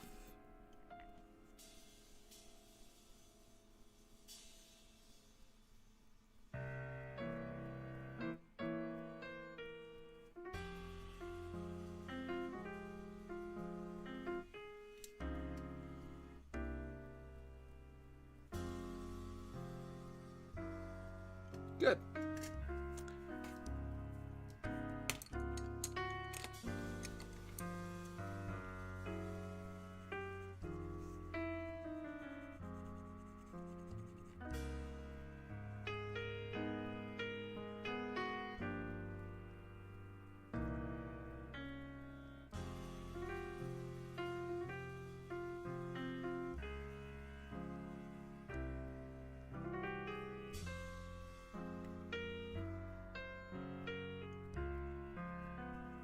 Just clean off my brushes here.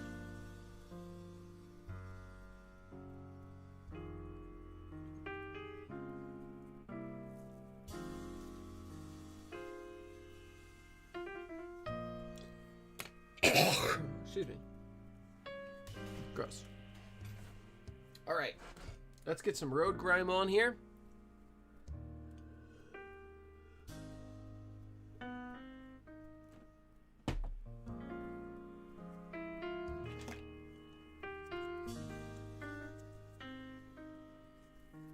Need some soot.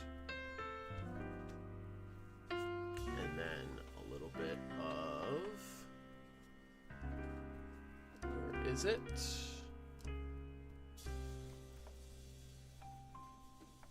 Where did it go?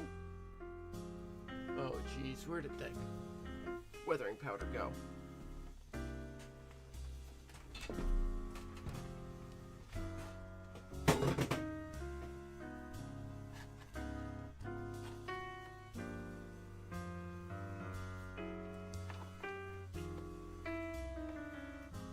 I got it.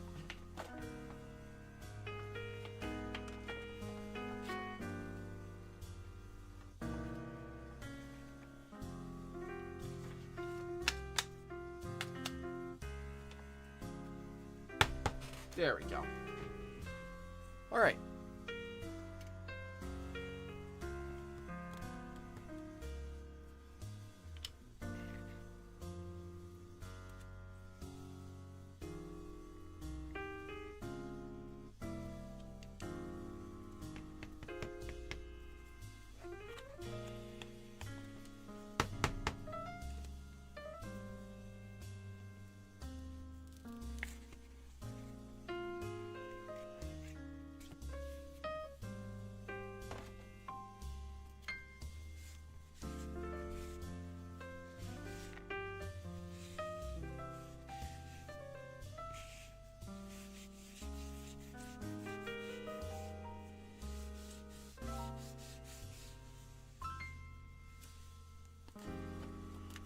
Okay, so a little bit of soot in there.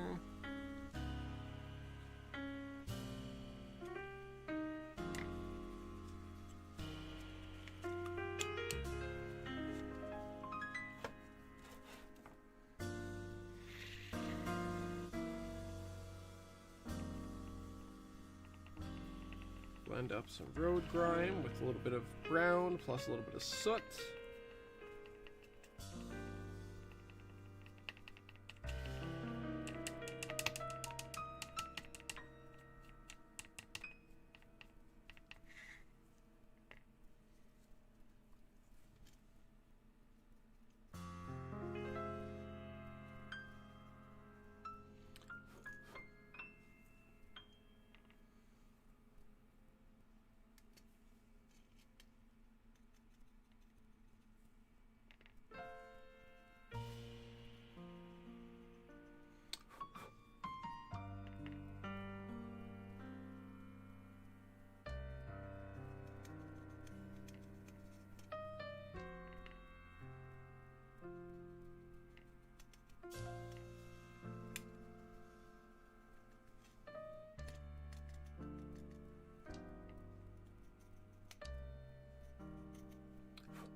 There we go.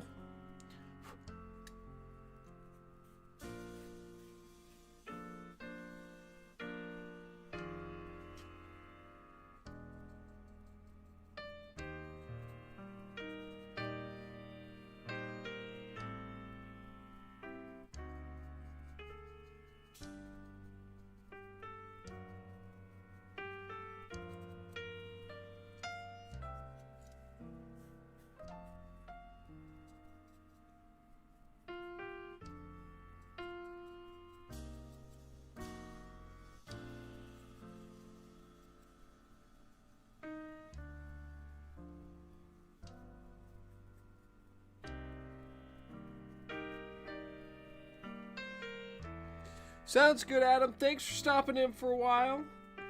If you come back later, we'll see you then. If not, thanks so much for being here. I appreciate you hanging out. Appreciate you chatting. Looking forward to seeing more of your work on the Acela 2s. And as always, thanks for hanging out and chatting. It's always good to have you.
And there we go.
Let's do some road grime on the undercarriage.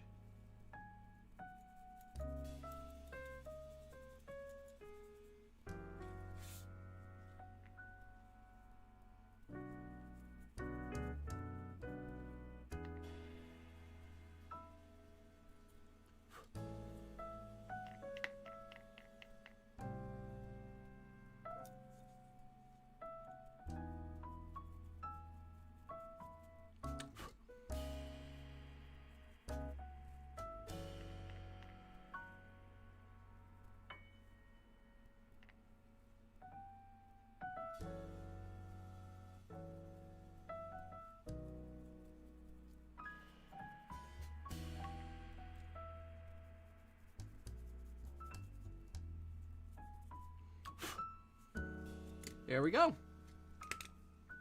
Let's snap it all together.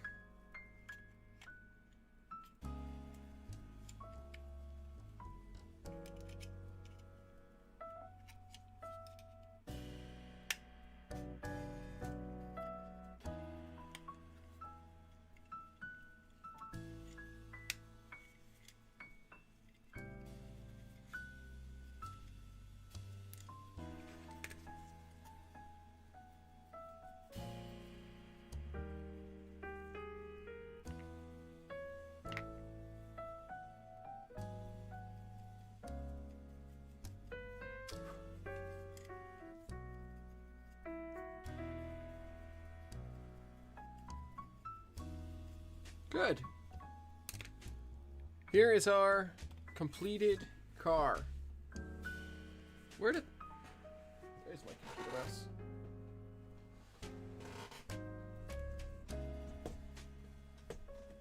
Let's zoom in just a touch.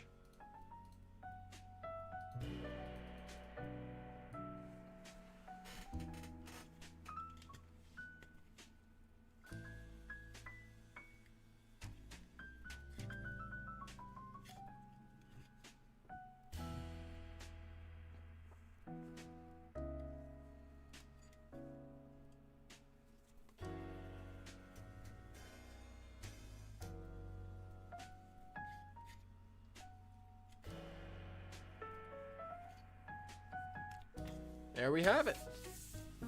Delta 2941.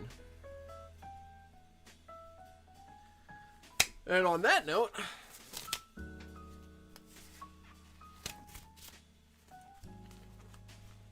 we're going to pull up. Thank you. Much appreciated. I'm going to quickly pull up and put together a, what's it called? Spinny wheel. To pick out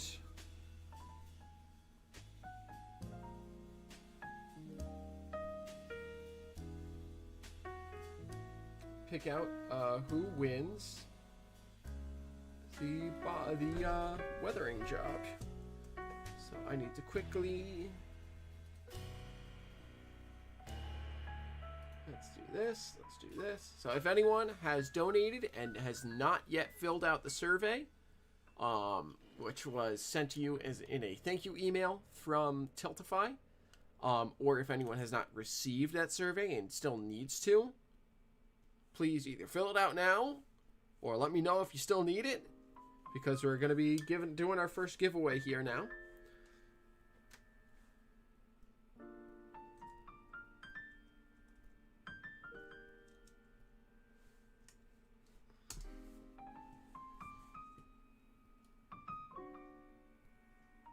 Thank you guys. Thank you for all of your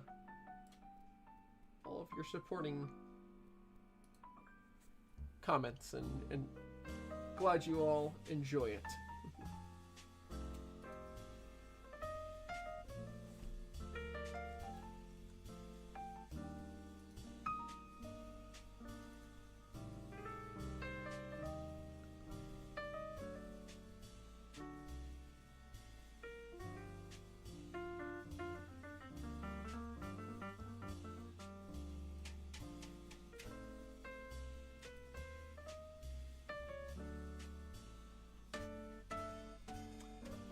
Sean, I do not see you in here right now. I do not see your response in here. I'll shoot you a Facebook message real quick with it. Or, you know what? Here's what I'll do quickly. I trust you all in chat have donated. For those who have donated, please fill that out if you haven't already, if you're interested in the giveaways.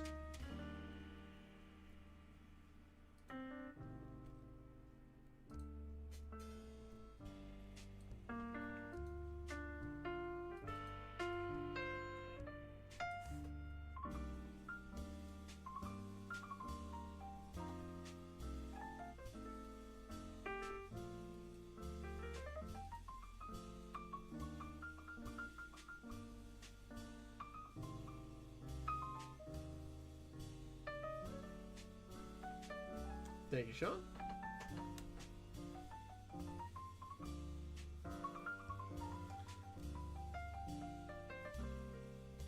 If anyone is still filling it out, please let me know. Otherwise, in about a minute, I will put everything in here.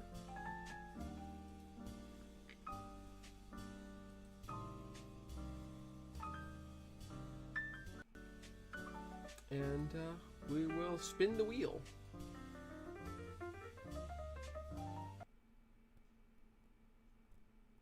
Oh, what happened to my music? Oh, there it goes.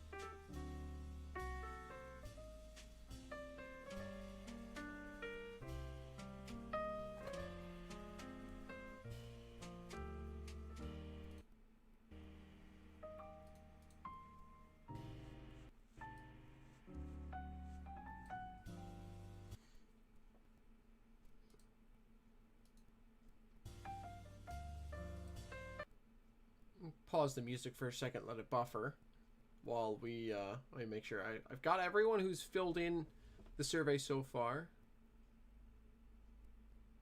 Ah, no worries, no worries. Thank you for the honesty, Dan. I really appreciate that. And yeah, you know, thanks so much for putting it out there.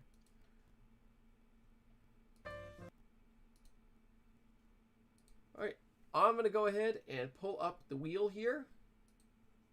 I think we are all good to go.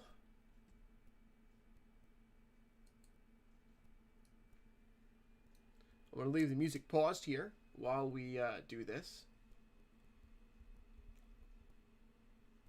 I need to do this. I need to do that. I need to do that.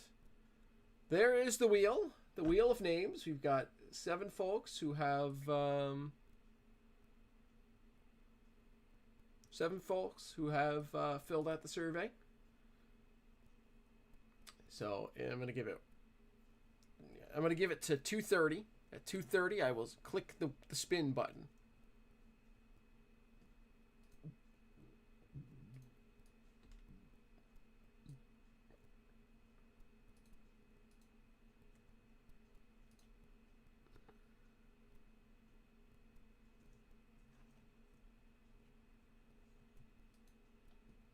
Okay, let's try resuming the music again now.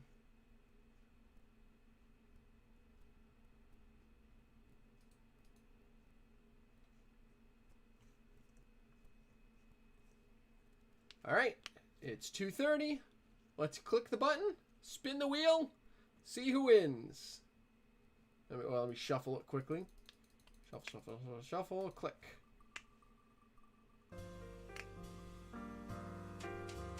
And the winner is Garrett. Garrett, I don't know if you're still here, but if you are, congratulations on winning. I will click remove here. That way he's not there for future spins of the weathering wheel. We'll transition back over here. Let me check to see what it was that Garrett wanted. If you wanted the N or HO or other, I guess. N or other. Let's go to individuals. Let's find Garrett's entry. There it is. Garrett wanted something else. So, Garrett, I will reach out and we'll figure out what you want me to weather for you, and we'll work it out together. But congratulations! Thank you guys all for donating. It's awesome to have such a great community that's given so much to the cause already. But so Garrett, I'll be in touch to figure out what we want to do, either today or later today or tomorrow or something. We'll get in touch and we'll figure out what you want done, and I'll get it to you. It is extremely close to not roadworthy anymore, Dan. It is, cars have a 40-year lifespan. After 40 years, they are no longer okay to interchange.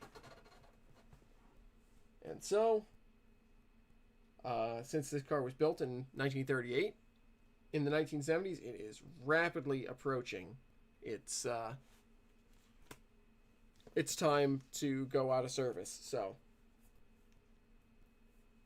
in fact, during my modeling period, it will be out of service. So, you are pretty much spot on, Dan.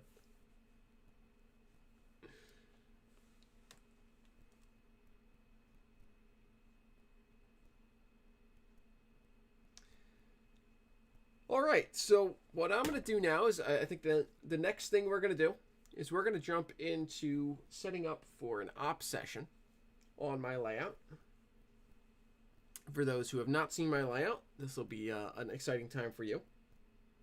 But I'm going to do all of the behind-the-scenes work here live on stream for you all to enjoy.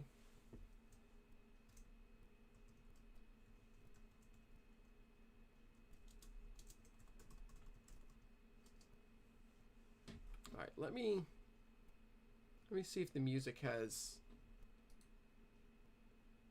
buffered at all. It sure doesn't look like it.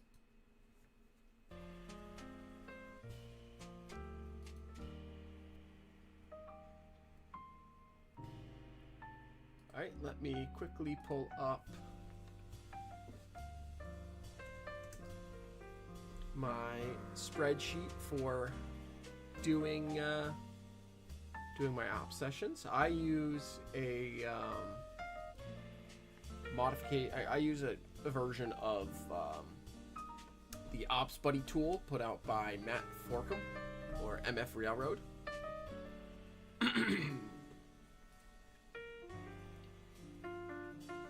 I find it works very well for me. So I'm going to pull that up for you folks to watch me set up here.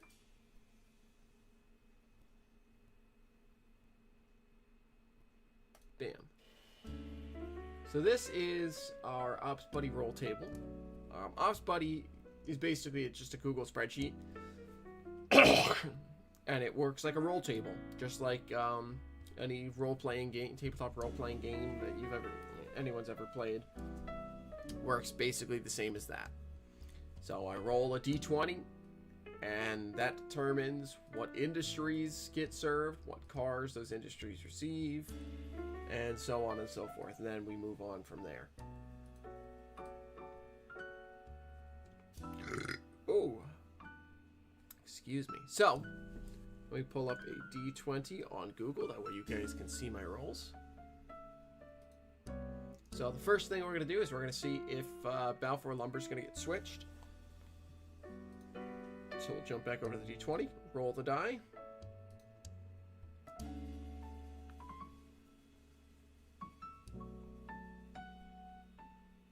If it'll ever roll. Whew, my internet is really not very happy at this time.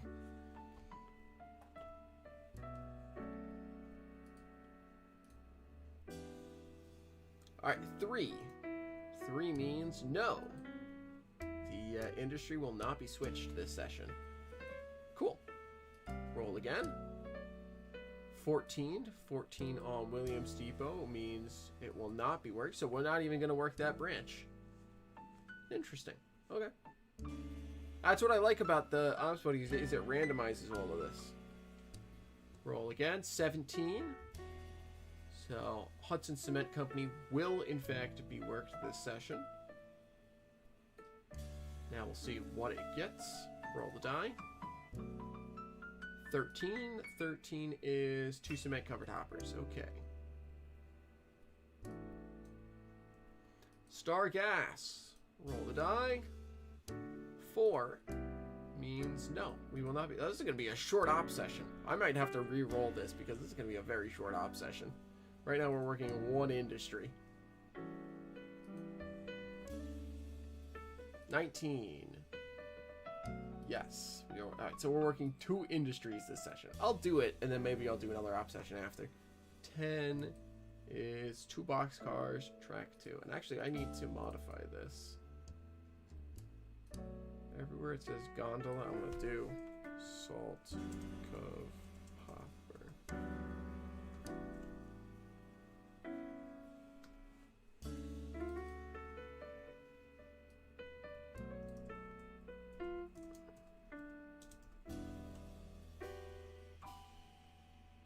There we go. Now that that's accurately modified.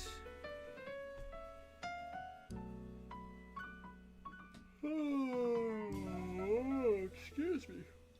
So, now we know what we're going to be doing this session. We're going to be dropping off a couple of covered hoppers at Hudson Cement Company and dropping off a couple of boxcars at Team Tracks. So now we jump over to our switch list builder. Let's figure out, okay, so this is what is there.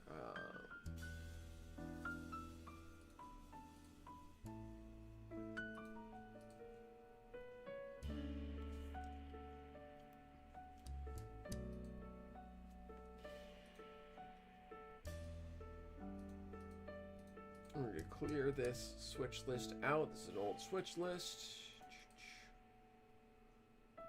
Oh, shoot. I almost forgot how I'm supposed to do this.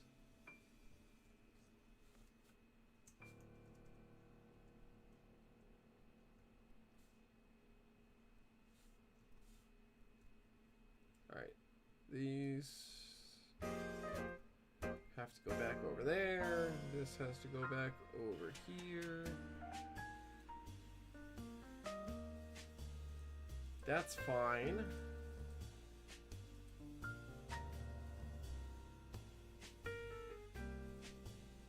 DNH1144 is not, because that is a hopper.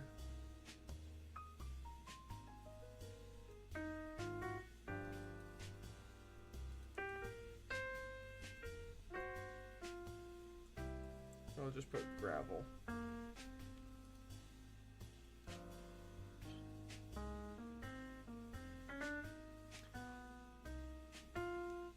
Oh, maybe I'll just keep this in cement segment. So nothing of star gas there. So I need one regular. Drop that in there, and there we go. So now we have this all finished up. I can copy this, come over to, I want to do B and CCS switch list today. We're going to click right there, hit paste. So that is our switch list for the day.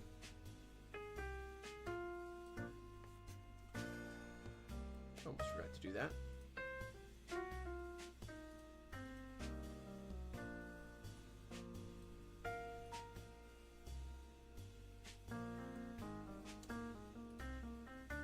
I'm going to blank out those that we're not having to worry about. I'm also going to quickly add in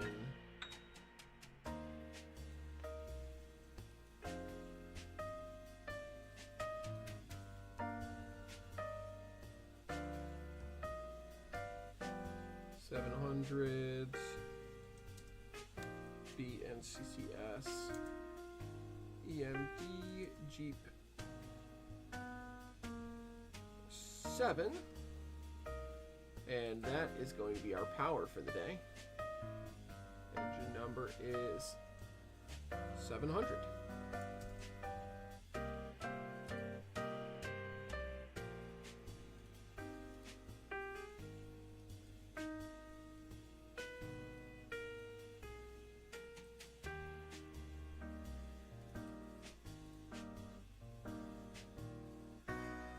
John, welcome to the stream. How are you doing today? Hope you're doing well. I'm just finishing getting this all set up.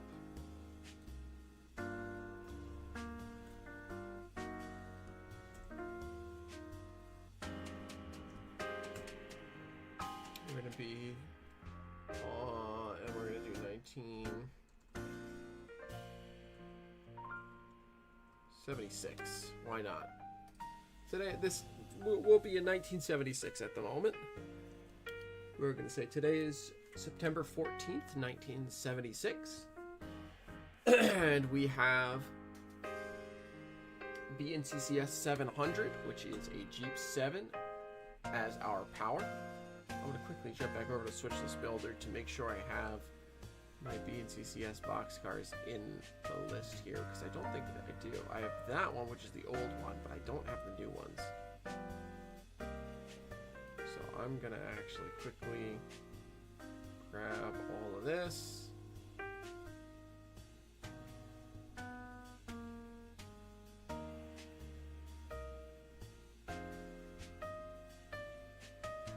Come on, let me grab it. Thank you. Move it down 2 lines.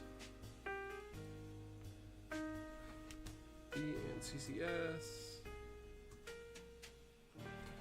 What are the numbers on these cars? It's 2510 something.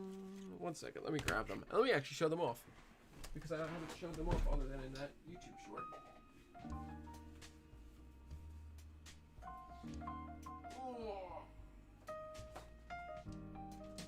Not that we're going to use them in today's Switch job, but I want to show them off. Anyways, these are the cards that I got from Matt Sharp over up at Upstate Custom Models.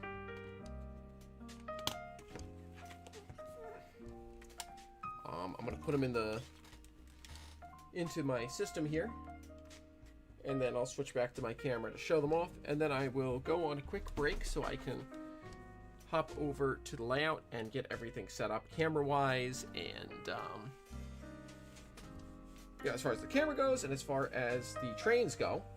So we'll probably take a quick, maybe not quick, we'll take like a probably 15-20 minute break to get the layouts, to get at least the cameras set up, and I'll probably grab some lunch while that is happening. We have BNCCS 25103 and BNCCS 22405. Now I have those in the system, and I don't have to worry about that again.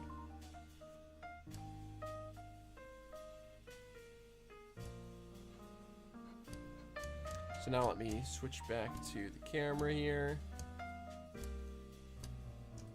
Bam! There we go.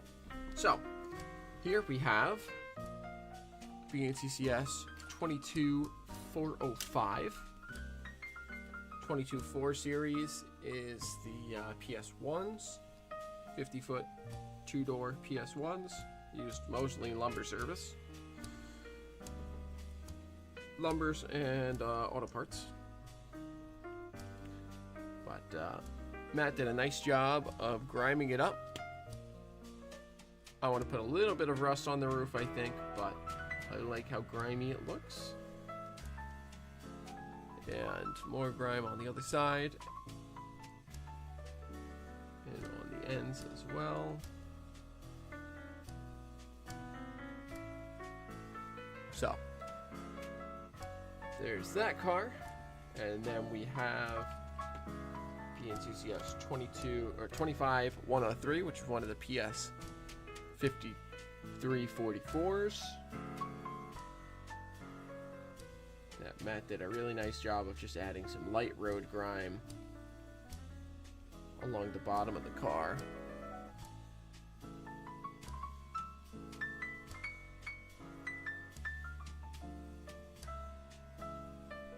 So, there's those guys. Need some New York State winners on that car. Which car are you talking about, Brandon? First of all, Brandon, welcome to the stream. Second of all, you talking about the PS1 or the 5344? The PS1, I think, does need some rust along the bottoms and along the roof line. So I'll probably add that to the work that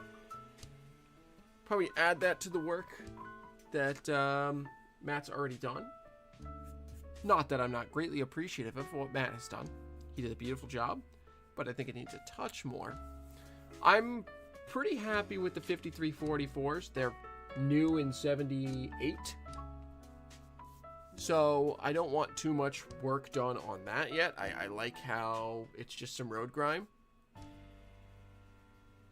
Now, I might do a little bit more grime in the panels themselves, but I'm happy with how the 5344 is.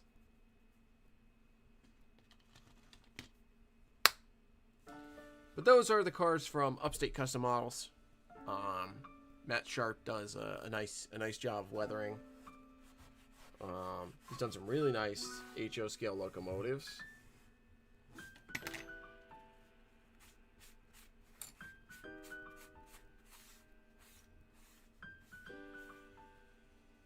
But yeah, so I'm gonna take a break from the stream here for a little bit.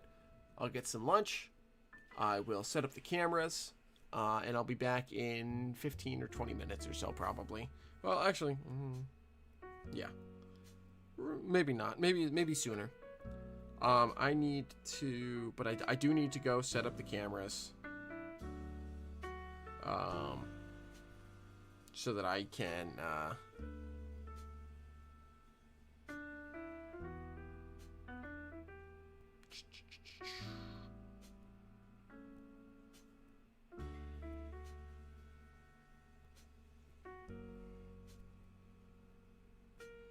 yeah, I need to set up the camera so we can do this op session. But once we are back, we will be running ops on my layout, doing some switching. and we're gonna have some fun. So thanks for tuning in, folks. I will be back in 15 or so minutes probably, and we'll do some switching. See you then.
Okay. So, we're gonna see how this goes. Let me pull this up on my phone and make sure it looks okay. It sounds okay and everything.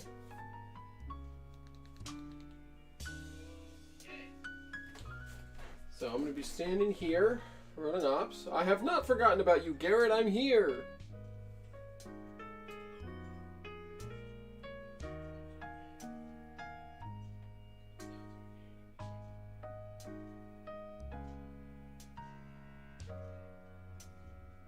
I know. It's just like when just like whenever you guys talk about me on Paul's live stream and then I show up. It's just, you know, impeccable timing. What can I say? All right, let me quickly pull up the sheets. And we're going to start setting things up. I'm going to have to step out again in a couple minutes because my lunch is almost here, I think. But in the meantime, we'll get all the cars set up.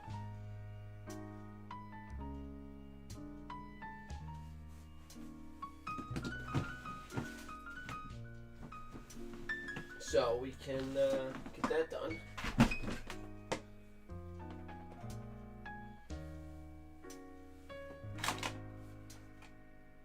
That's that SP car, so that means it must be. Shouldn't paint so fast car.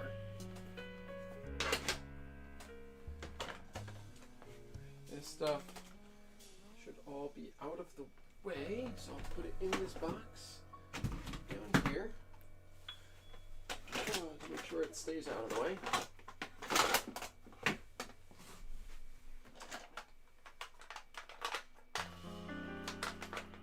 All these locomotives that I'm not going to be running today, and I'll go away.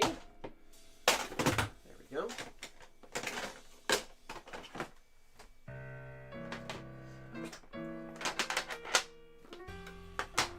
So unfortunately, Sean, I don't know if you're still here, but I was trying to set up your lav mics, but I don't know what I'm doing wrong. I'm gonna have to have you help me figure it out someday. But I couldn't get your lav mic figured out, so we just have the room mic instead, which is not awful, but it's not great either.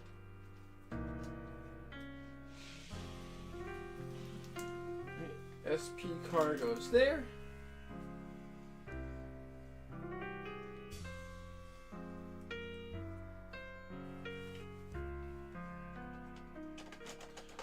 We need flat car right here. Even H.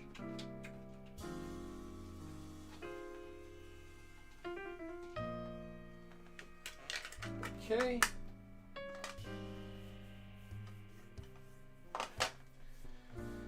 All right. What's next here?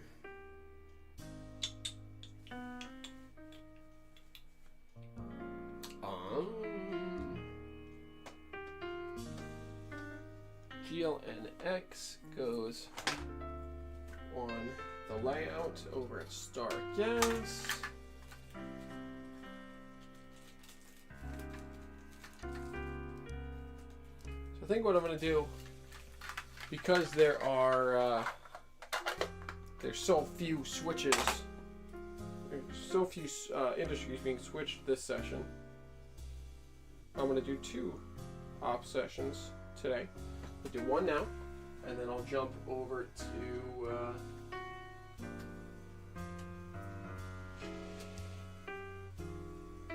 jump back over to the workbench and keep working on some modeling. I'm gonna do some work on some stuff for T-Track, and then once that's done, we'll jump back over here again and run ops again. Steamers both can go away.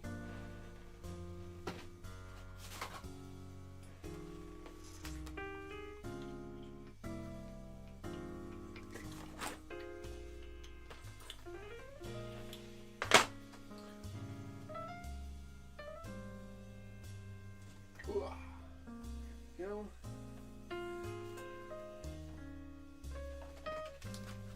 Do I need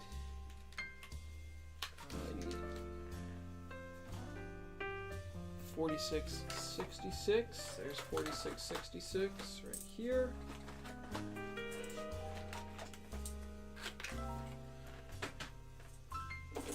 All that there. All these vehicles. I can get my layout fully set back up again after the train show this weekend. Brought my layout to the Poughkeepsie train show. Did a couple of switching demos, which is fun, but now it means I gotta finish resetting my layout because I thought I did, but apparently I didn't. Various little detail parts that go everywhere. That I need the Penn Central H32. What else do I need? I need the D&H short covered hopper. D&H. I need the Western Maryland. Right? Yep, Western Maryland. Need one of the Southern covered hoppers. Which one? 232. Not 212.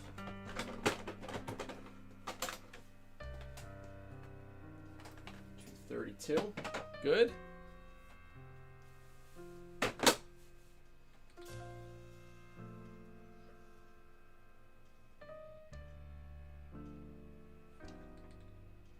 What else do I need? I need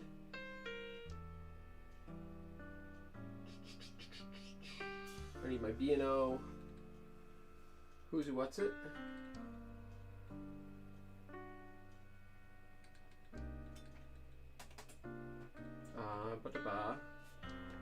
Wagon top. That's the word that I'm looking for.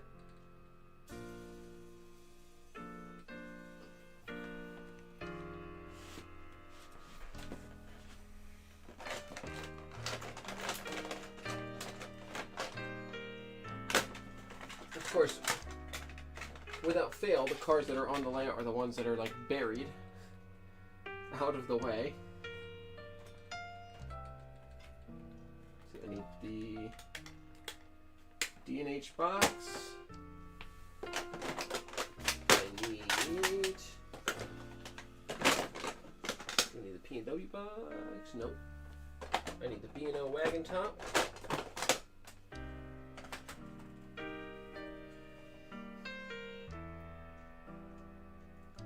I need the rail box.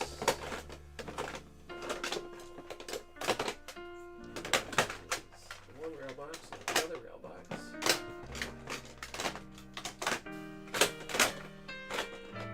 that this rail box? No, it's 721. It's the other rail box. Now I need to uncover, which I think is actually in here. I think.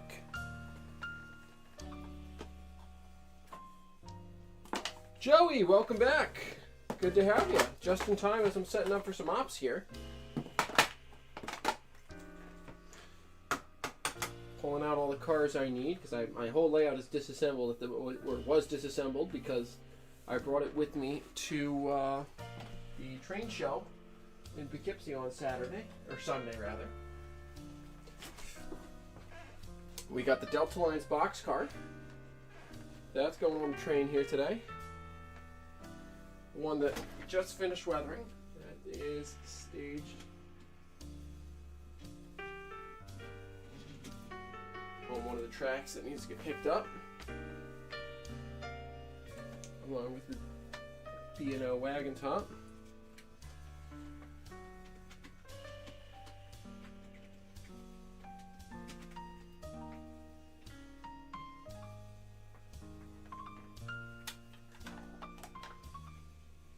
Whoa, camera down. Welcome back as well, Paul.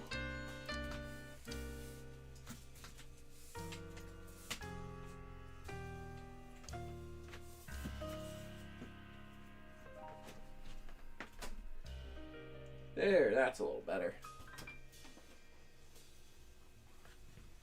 Alright, what else do I need? What else do I need?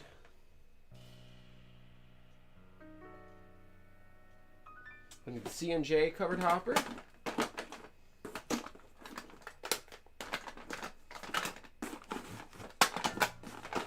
I need my caboose, that's for sure. There's the C&J.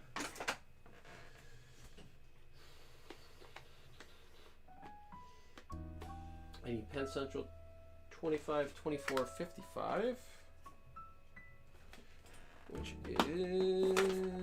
Which box car is that one?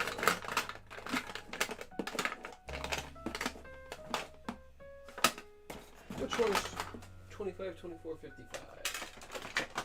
So this one? 25, 24, 53. That means that this one's probably 25, 24, 55, right? Yes. Success. Good.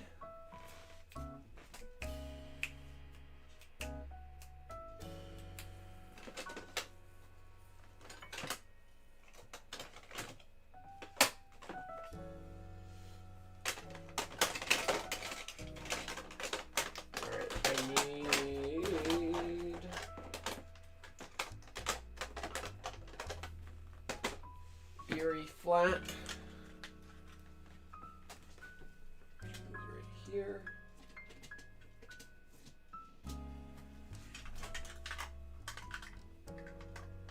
I think that's all the cars that I need, right? Erie flat, rail box. Okay, that's everything we need. Erie flat goes there. Rail box goes here. That means I just gotta set up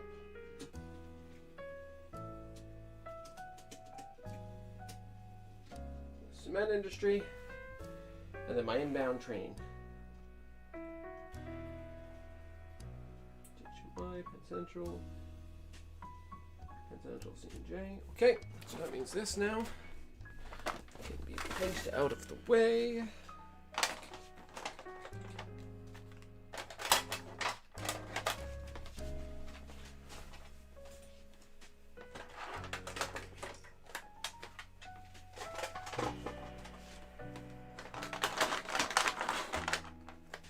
Lots of noise, apologize for that.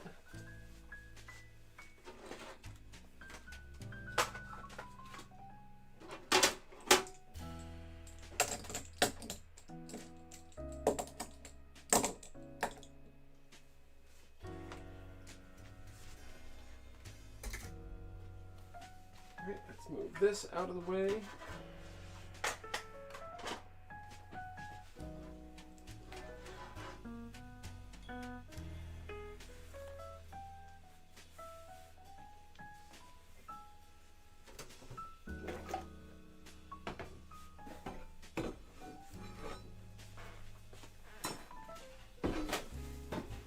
Right there, that way it's not in the way. This right here, that way it's not in the way. Ooh, don't knock over the camera. Still okay? I think so. Looks like it.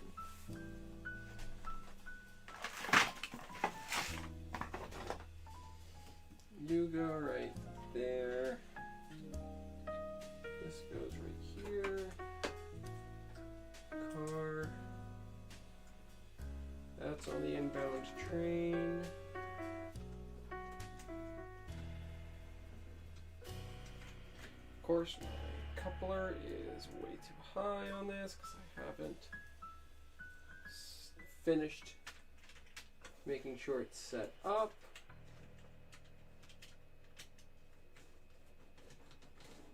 There we go.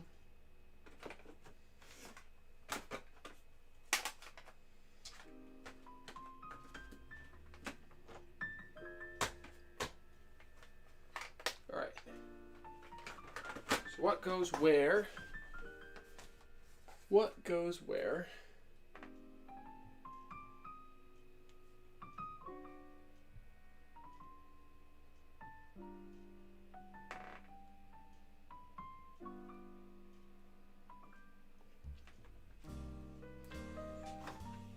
Right. Inbound.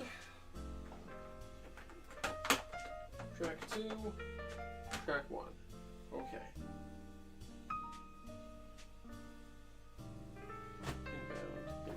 There we go. Now I'm all sorted.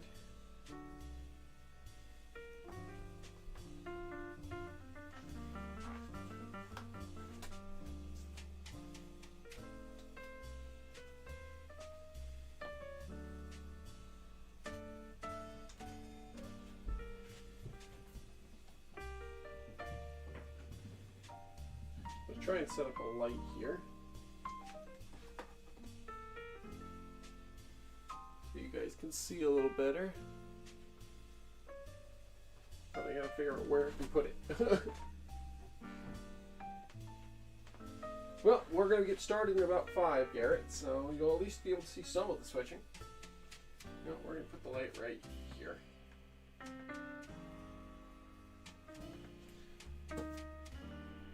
Quickly finish getting everything set up, and then we shall begin.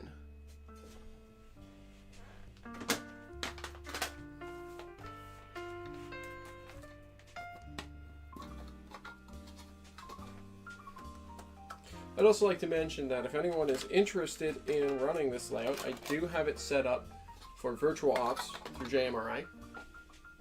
Just touch base with me in my Discord server and we'll set up a time to get you hooked up to the Y-Throttle server and do a switching job yourself. So that's fun.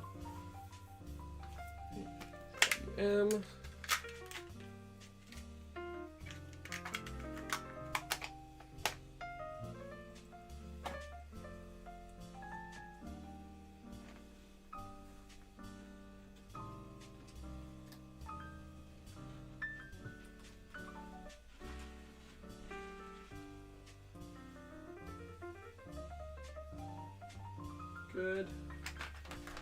Now I need Conrail.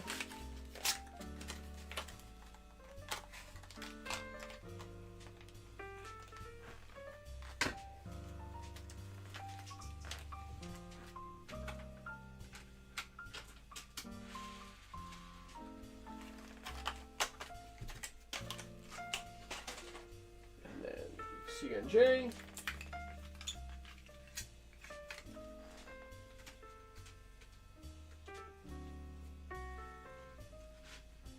Good. And then the inbounds, which means the DNH, iHeart NY box.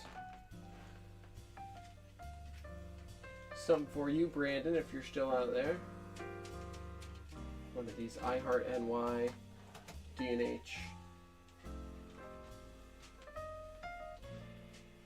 blue and white box cars. If it'll couple. There we go.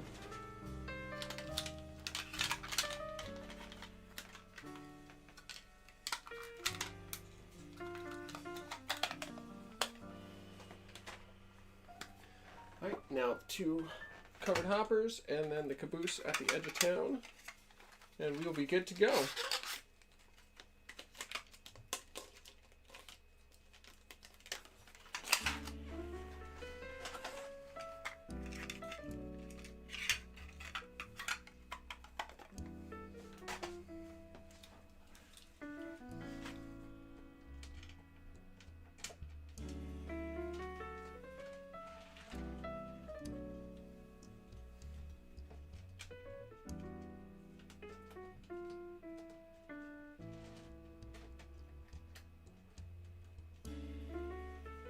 There we go. Shove back to the edge of town. Oh boy. Kingpin dropped out of the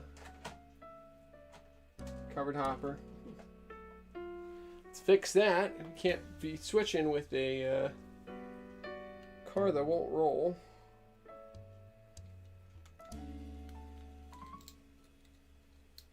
Good. Let's put that down right there. Put that down right there.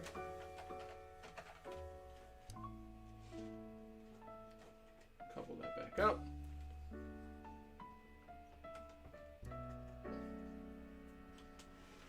Shove back out of town.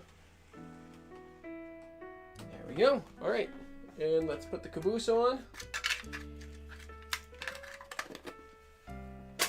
And the BNCCS is local. Balfour local is on duty. Right.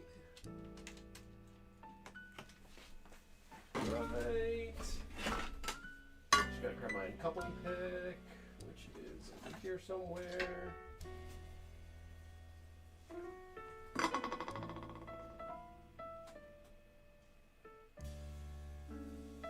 Alright, there we go. Alright, we are on duty. So, step 1 of the job, as dictated by the paperwork, is to drop the caboose outside of town. That way we flag the main coming through town for anyone coming behind us. And then we pull into the runaround track and we go to work.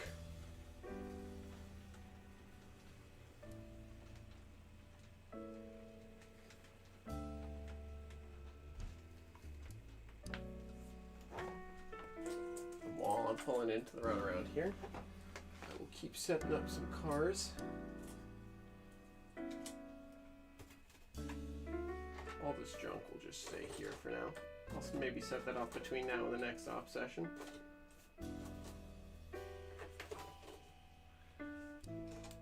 Alright, let's uncouple our cut.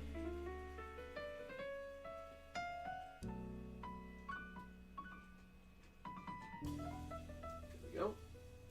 Make sure we're lined.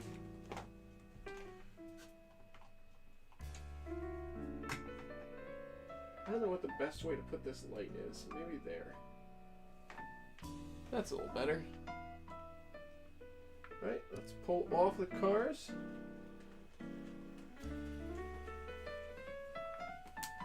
We're gonna run around.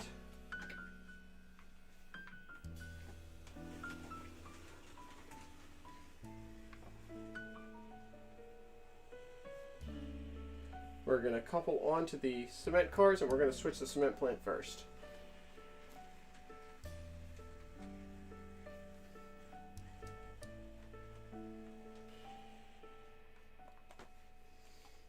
Throw that switch again. That shovel on.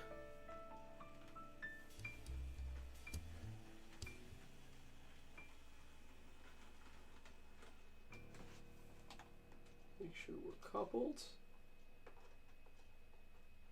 Good. All right. Let's cut these cars off of the other two. And we'll pull back.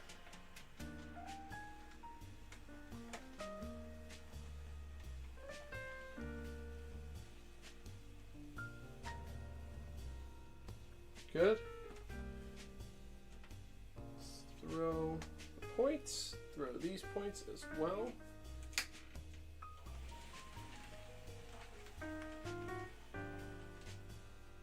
The one electrical poor spot that still troubles this layout is that turnout right there, and I don't know why. Alright, so what do I need to do? First thing I need to do is come onto track 2 here.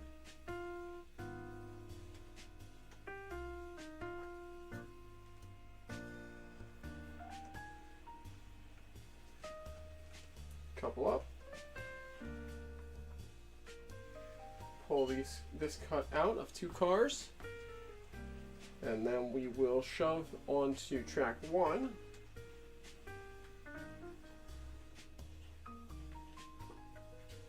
To pick up the 2 cars that we need to respot.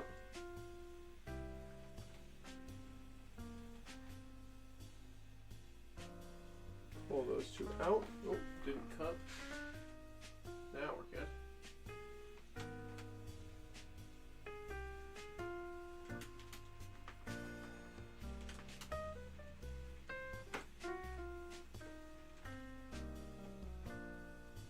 Clean out something. Something got stuck in the frog here. Try to clean that out real quick.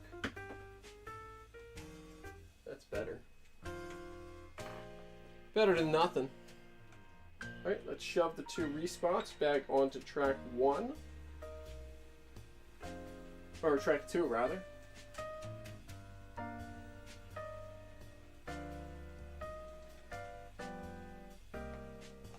Good. Let's cut those. Now we gotta pull all the way out onto the main again. We're going to temporarily foul the main with this, pardon me, with these 2 covered hoppers. I want to rewrite the paperwork for this job a little bit, because I wanted you to drop the caboose on the far side of town, but I think it's better if you have to work around your caboose. Well, I don't know, because this runaround siding is really designed for like 6 cars max. You can do maybe 1 more if you're careful, but it takes some finagling. Let's drop the 2 pickups on the main here. Come on. Oh boy, now I'm causing a big mess. Pull these 2 cars back. Shove them down onto track 1.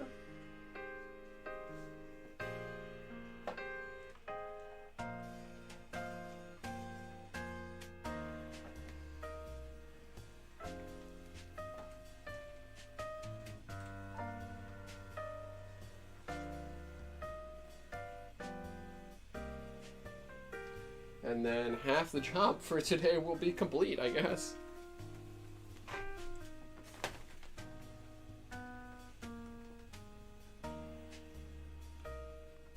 Good. Uncouple here.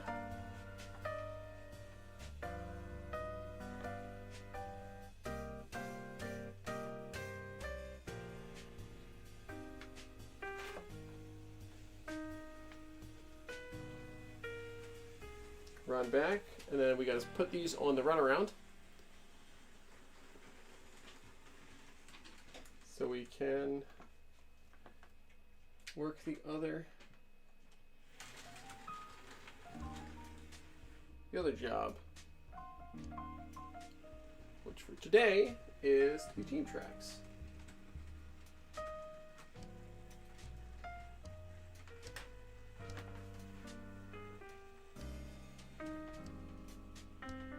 Run back to about there. Right, let's shove these down.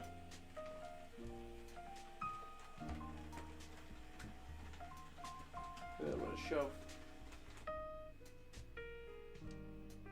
And good hitch. Now I'm going to shove down to where those are beyond that switch. Good. Oops, forgot to uncouple. There we go. Now I can pull these two back onto the runaround. Even there.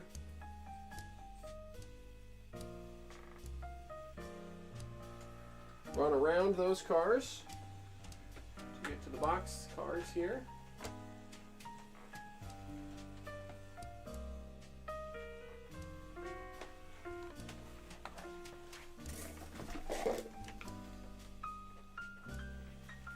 There we go.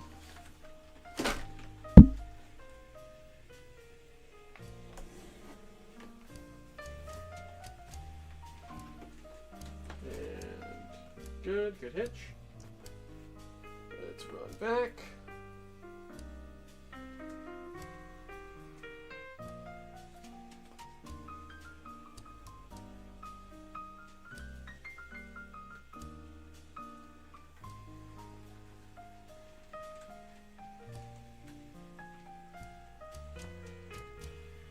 We gotta fix that door on that D&H boxcar.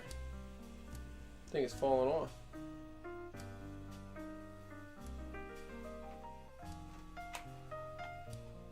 Right. Throw that switch. This switch.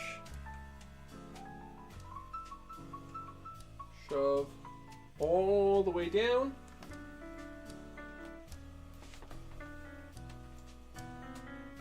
Garrett's back.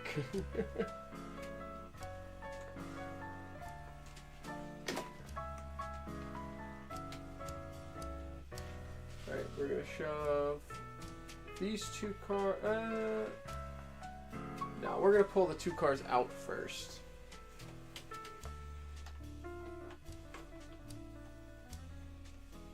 So we're gonna shove in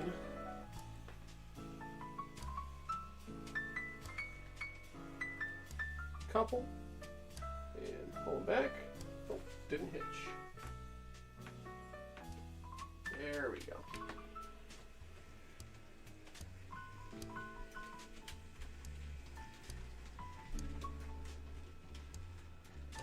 Alright, and I'm gonna have to step away for just 1 second.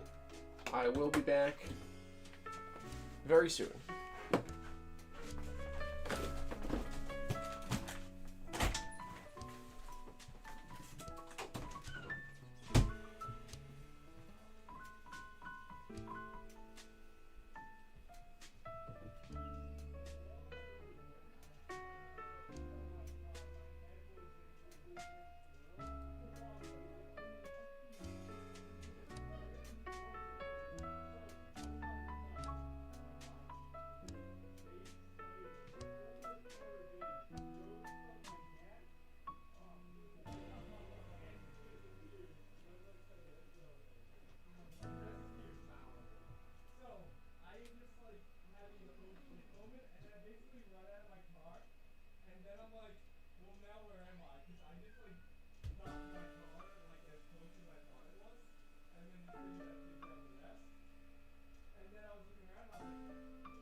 Okay, I have returned. And I now have a sandwich to consume once we're done switching here. Thanks to my good... Whoa! Thanks to my good friend Brandon. But we need to finish the job here first.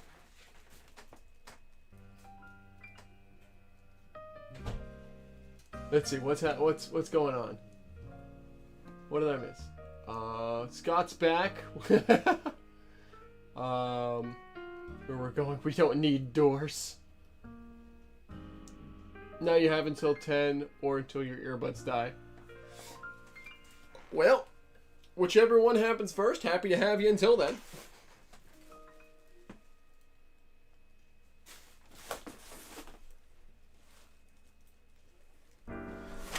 Oh boy. Yeah, big thanks to my friend Brandon for bringing me some lunch. I really appreciate him for that. I'm going to be consuming a very tasty sandwich. It is a turkey and brie sandwich, panini sandwich. So warm pressed. So I'm going to be very happy to consume that. But first, I have work to do. So we're gonna temporarily spot those cars right on the gas lead. And then we will pull these back to clear and shove them in.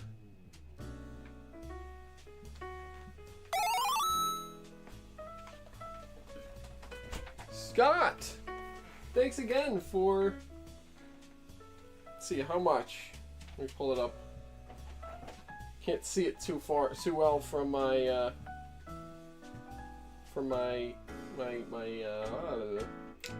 my computer to where I'm standing, but 25. Thank you so much, Scott, for 25 more.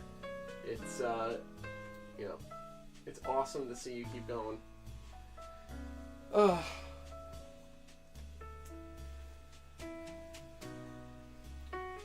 Yes, trains. It does sound quite delicious. Oh boy. And now I've well and truly caused problems. I need to resolder this feeder. That way it actually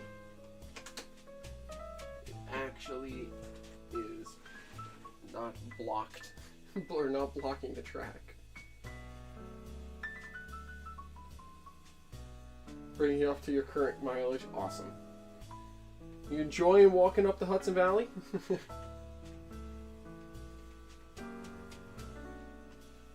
I don't know what you're using for your virtual walks, but if there's any way to set it to like fall time, Hudson Valley, up through the mid Hudson Valley in the fall, phenomenally beautiful. Alright, there we go. We've hooked up those.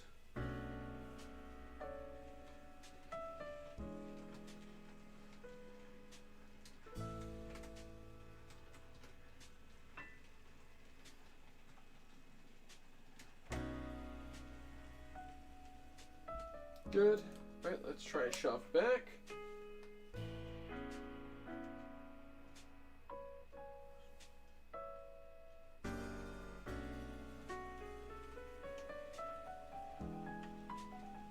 There's that Delta Line boxcar that we weathered today. Second out on the train right here. Alright, so now I just have to run around, grab the caboose, shove it onto the end of the train, and then we are good to depart town back to the west.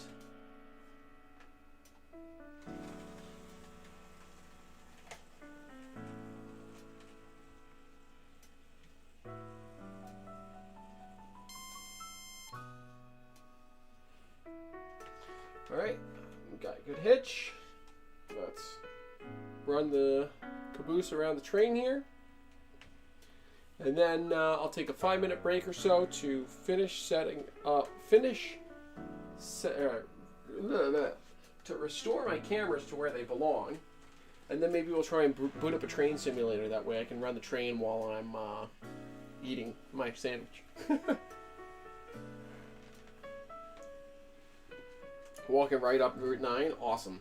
You're gonna walk like a couple miles from my house then, as you come through Wappingers. Yeah, just north of Fishkill. About a mile and a half from my house.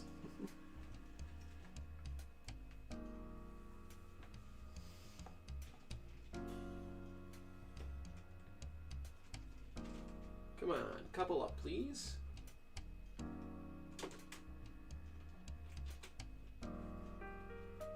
There we go. Right, now let's uncouple from the power.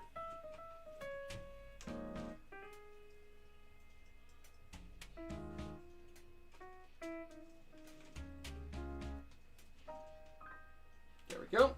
Let's run back. Come to a stop. Throw the switch. Run forward. Well, I guess technically reverse.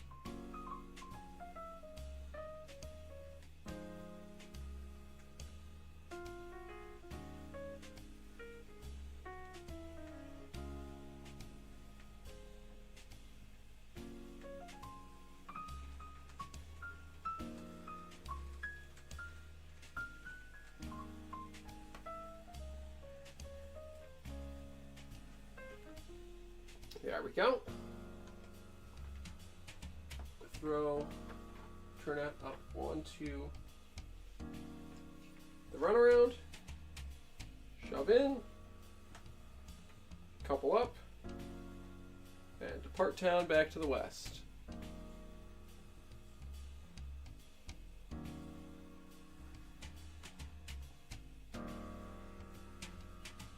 Alright, let's make sure we are coupled here. There we go. And depart to the west.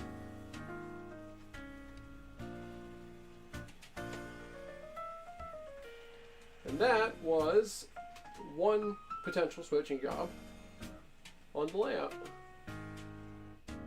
And that's where we have to stop because I don't have tracks proceeding any further.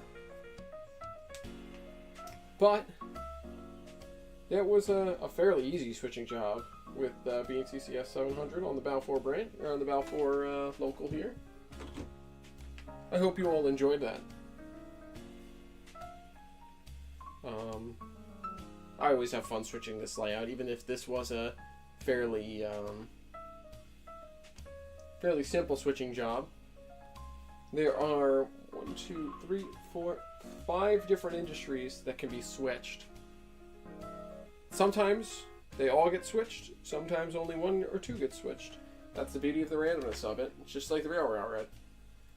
But let's see. Maximum car load coming in could be 1, 2, 3, 4, 5, 6, 7, 8. You could have 8 cars coming in, potentially.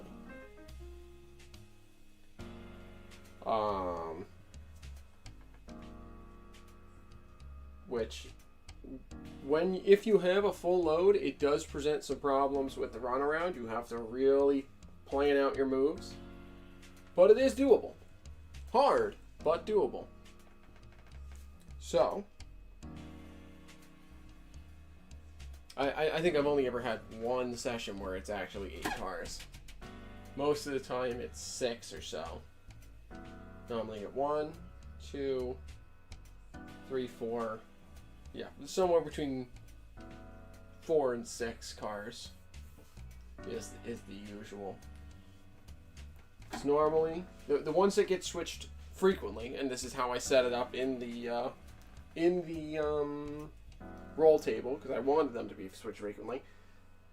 The cement industry gets switched almost every time. There's a 1 in 10 chance it does not get switched.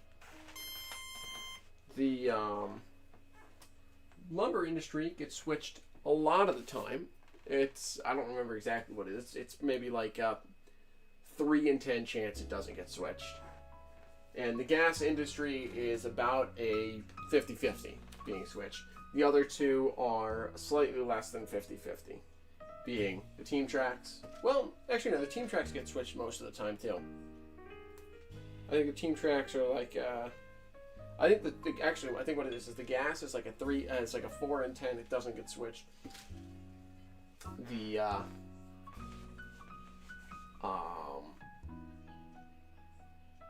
or sorry, a 4 and 10, it does get switched. And the, team tracks are about a 50-50. Roughly.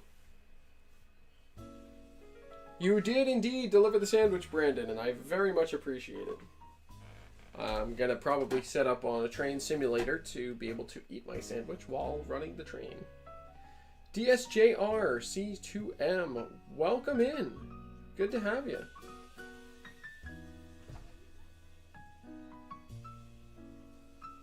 Hope you are having a good day. Unfortunately, you're here right as I'm about to take about a 5-minute break. I got to move all my cameras back over from my layout over to my workbench. That way we can set up. But I will be back in about 5 minutes to get everything going again. So I'm going to take my break now. That way I can get the cameras moved back over. But I'll be back very shortly.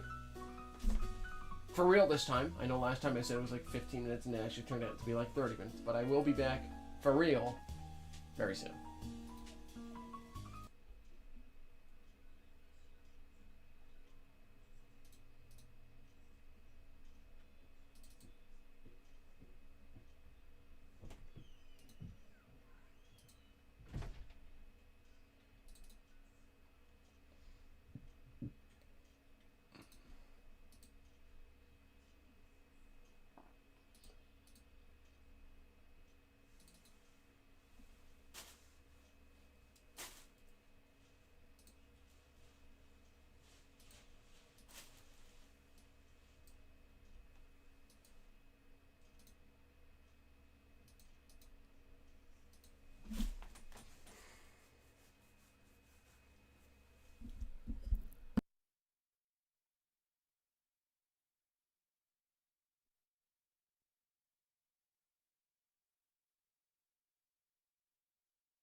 Okay, and we're back. Oh, you guys had no music. I'm sorry. I thought I muted my mic. I muted the audio. Luckily, I also muted my physical mic here.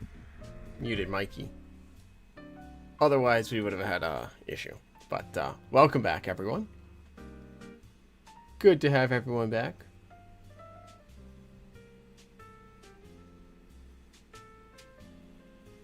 No spider found. Gonna chance it. All right. I guess I have to explain that. So, Brandon came over, dropped off my sandwich. I noticed him out my window probably 5 minutes before he got to my door. But I saw him just wandering up the street. And I was like, what the heck is he doing? Saw him out my window. So it turns out, as he was driving, he saw like a pretty decent sized spider. Just like wandering through his car back up onto the roof towards him. And so he just kind of parked and got out and got so frazzled that he lost track of where he was going. And so, so he was telling me that story when he got in here. Luckily, it sounds like he did not find the spider. Well, luckily / unluckily. It sounds like he did not find the spider when he was going to leave again. So hopefully that means that things are good for him. We will hopefully, well, I guess we'll hear about it if things didn't go so good for him.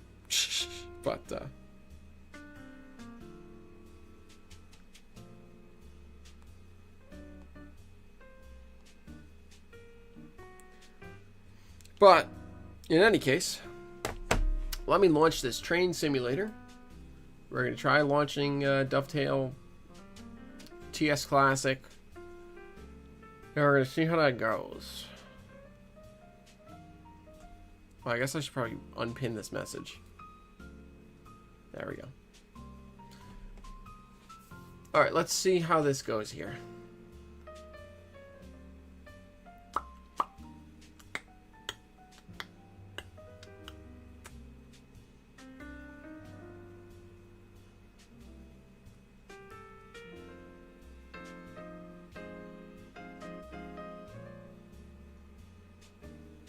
Ran out of popcorn. Oh no, Joey. Oh, while this is loading, I might as well show off. Joey, I don't remember if you were here or not when we finished the boxcar. Made it to the house. We're going spider hunting. All right, good. Good to hear you made it safely somewhere. Wish I could join you guys tonight, but I am otherwise occupied. Oh, my mic is also still probably super loud. There.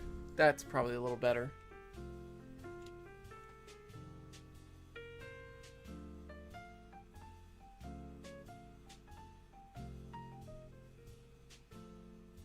There we go. All of this excitement. Yeah, no kidding. There we go. So there's the finalized car for you, Joey. I don't know if you saw it or not. Here it is.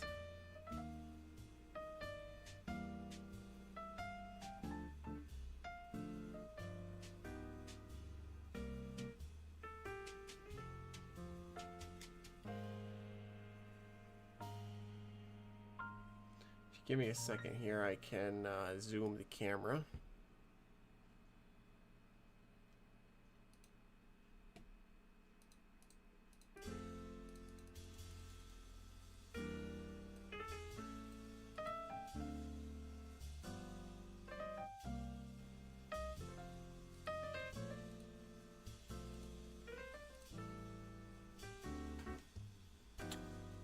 Let's see if I can find it here. It's this one. Need to go to properties. Excuse me. Need to go to configure video, and then I need to zoom.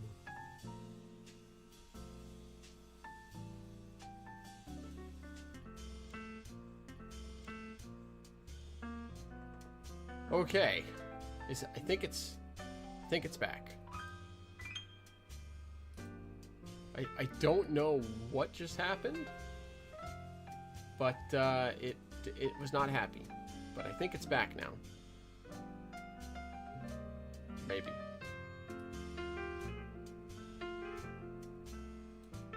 We're gonna find out if it's back. Sure looks like it's back. But my chat is not visible. And my camera is weird. Oh. There we go.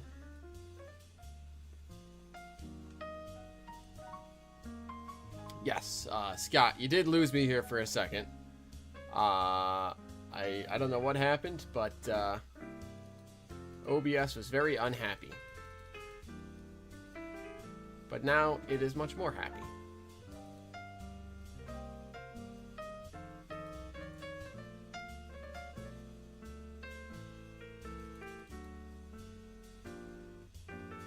So, all right, let's try and actually zoom this camera now.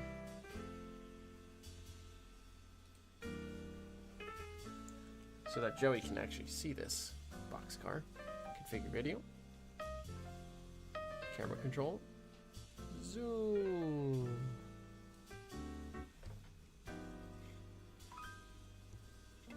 There it is.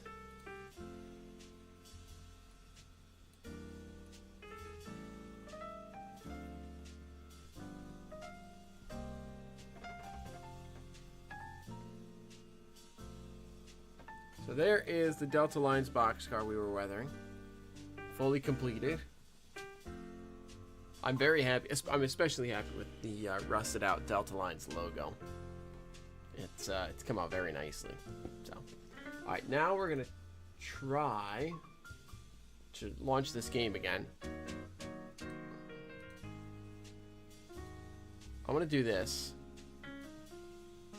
and we're gonna hopefully see a game here in a minute. Fingers crossed.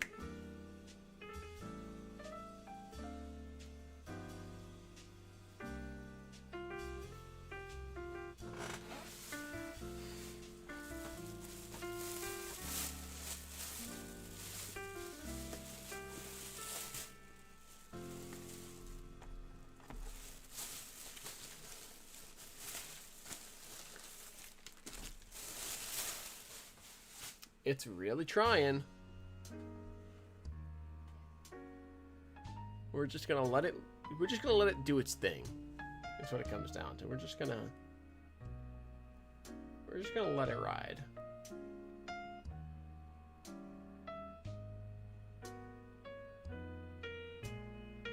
And hope and pray that we see a game here in a minute.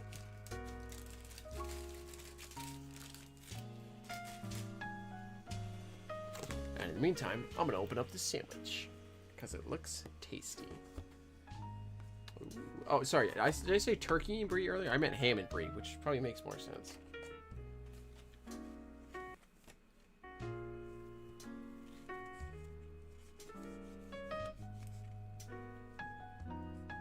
Hey, there's a game on my screen. Looks like there's a game on your guys' screen too. That's a good sign. We're gonna see if it will function now, though, or if it just crashes. This game is notoriously unstable.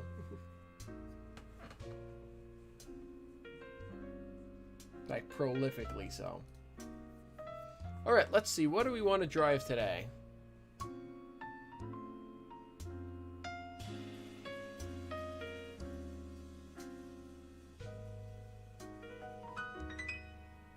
Oh.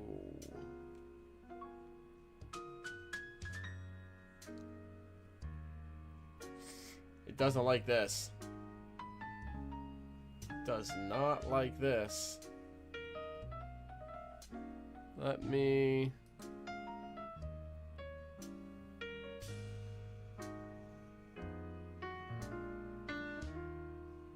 Am I breaking it? I might be breaking it. Oh, okay. Okay.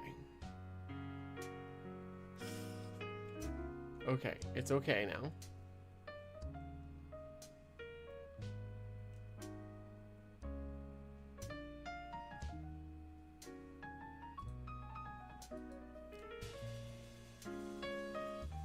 did not like that. It did not like that at all. Oh, what is going on? Why is File Explorer opening? Close that. Settings. Let me quickly see if I can adjust the encoding settings.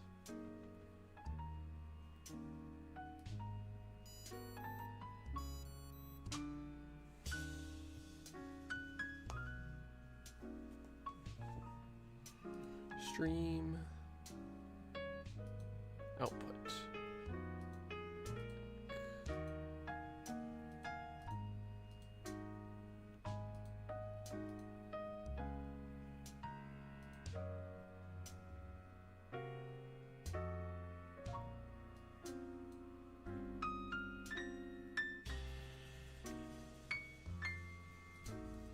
We're gonna try this.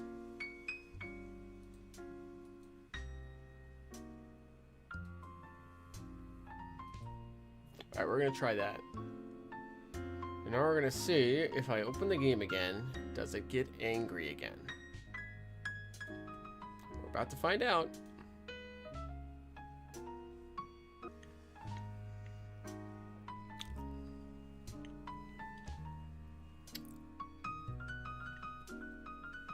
Oh, it's getting angry, alright.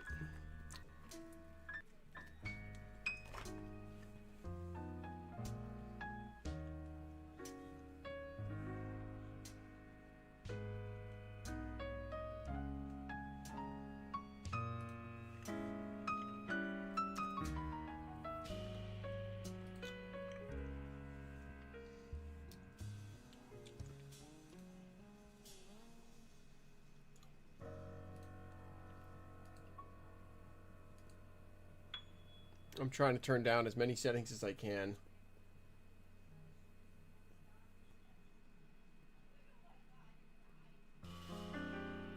Lowest.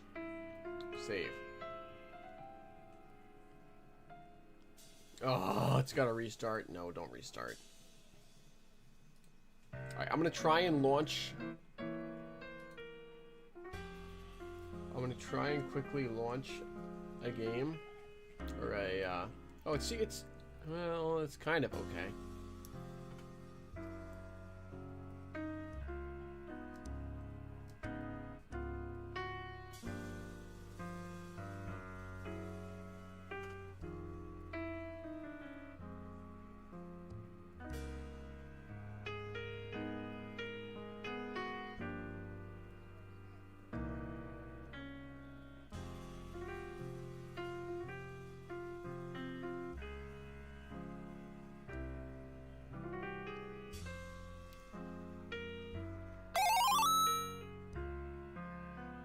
Anonymous with $150. Holy cow.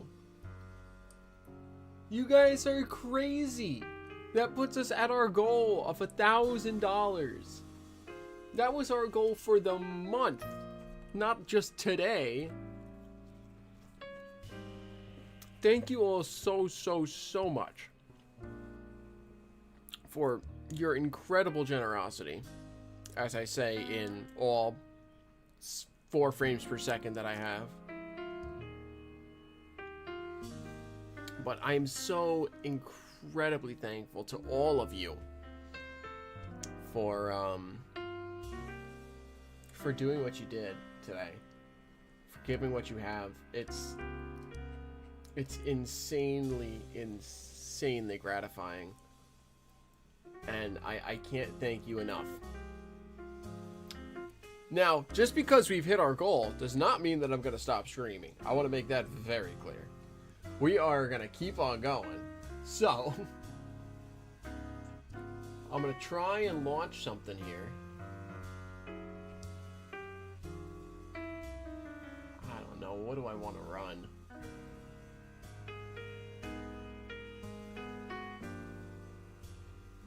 Oh my goodness. I don't know what to run. Doesn't really matter. I should just launch something.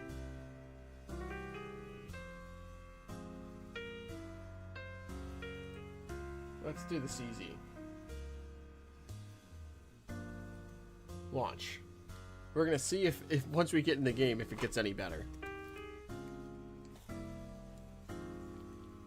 I don't know if it will. But we're gonna try.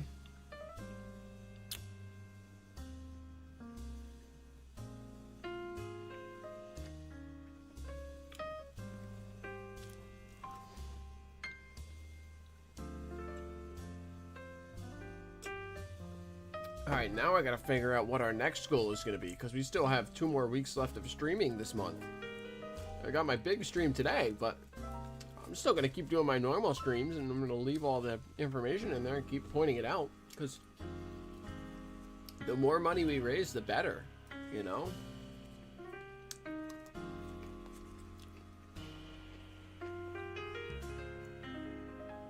So, I'm gonna have to, maybe I'll push us to 1,500. You know, keep it relatively limited still.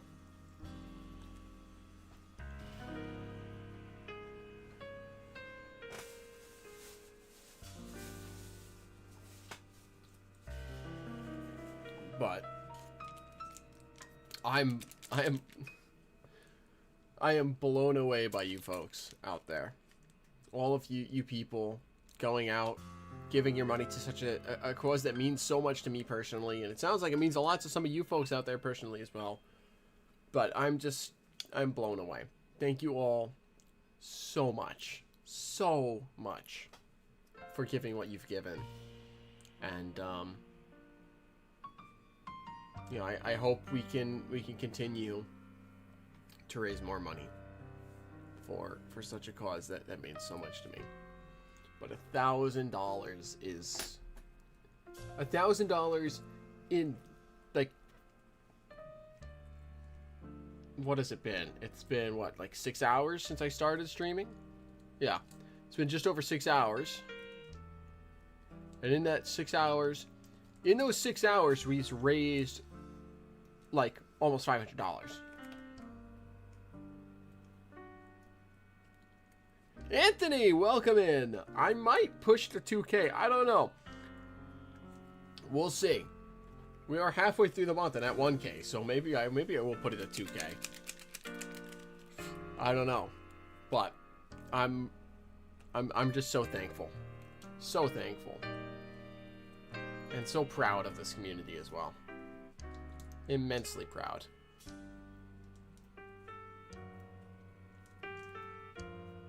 So, with that said and done, let's run the California Zephyr. Oh, it's very mad.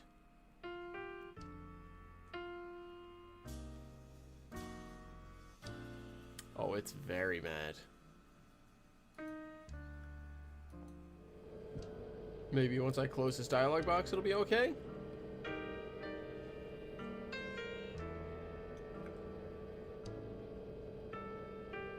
Maybe.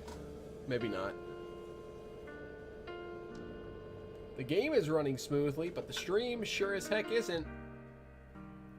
Alright, we're gonna quit out of this. We are not gonna be playing this game today. I need a more powerful computer in order to stream this game, apparently.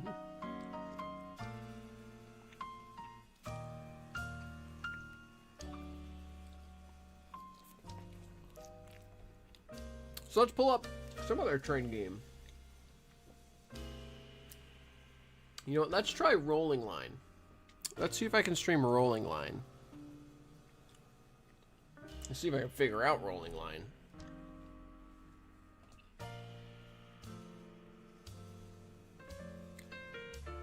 There we go.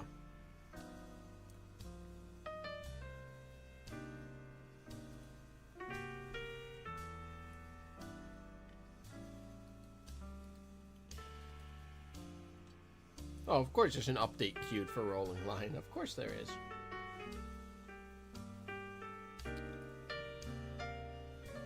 Well, let's go ahead and try and get this update going.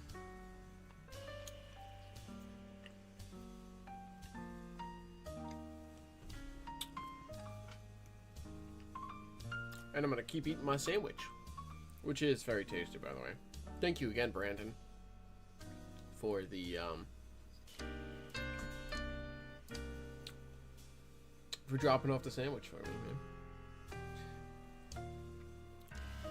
I know I don't have station to station though. I probably should just get it. I gave it away.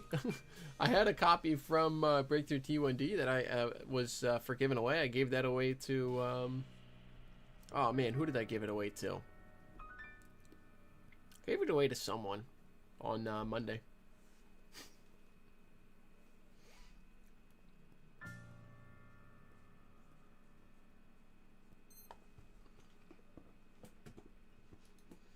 How much is station to station? Should I just buy it right now? Maybe I'll just buy it right now. Put this back on screen while I figure some things out.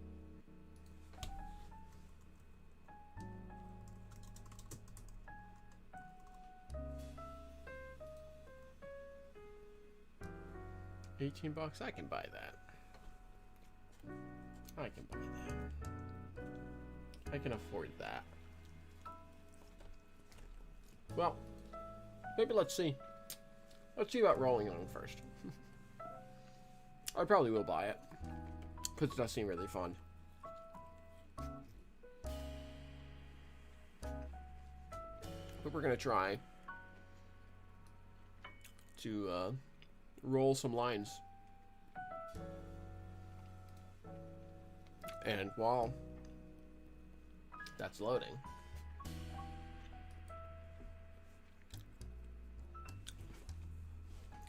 I'm going to pull up my campaign and push this to 2K.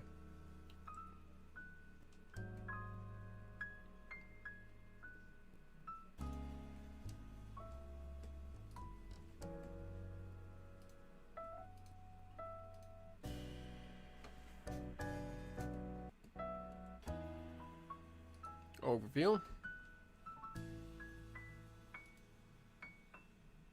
Setup. Here we go. Goal is going to be changed to $2,000 now.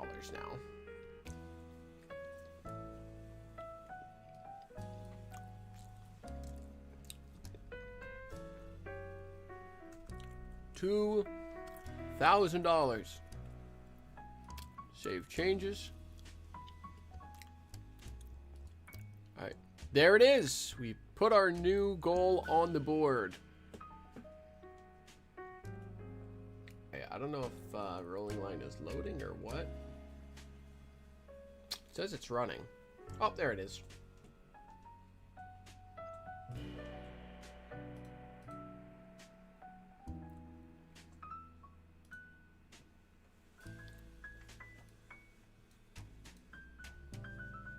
Here we go.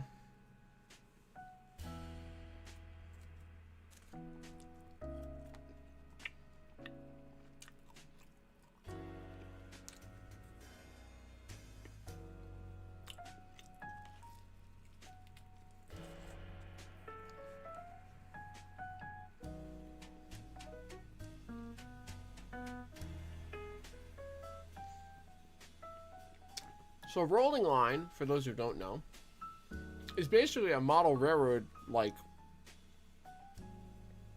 simulator.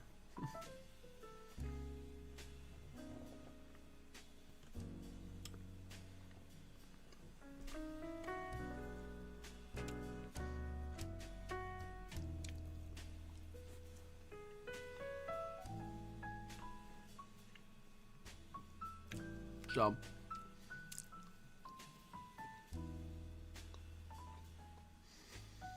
the goal is basically, well, it's not the goal, but the point is this mean we get more karaoke? Maybe I'll pull up the one from last time. We are halfway there again.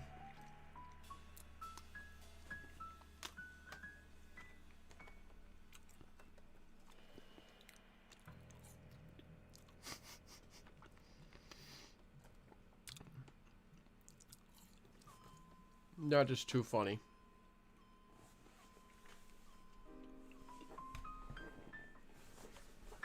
Where's my phone?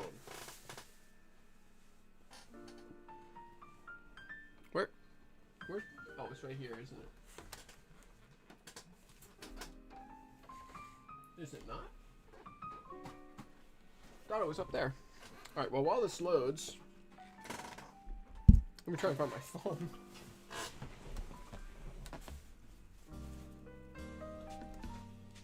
I hear it yelling at me, but I don't know where it is.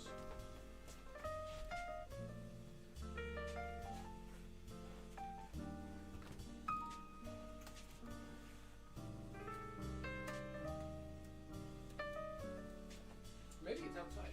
Maybe it's out of my room.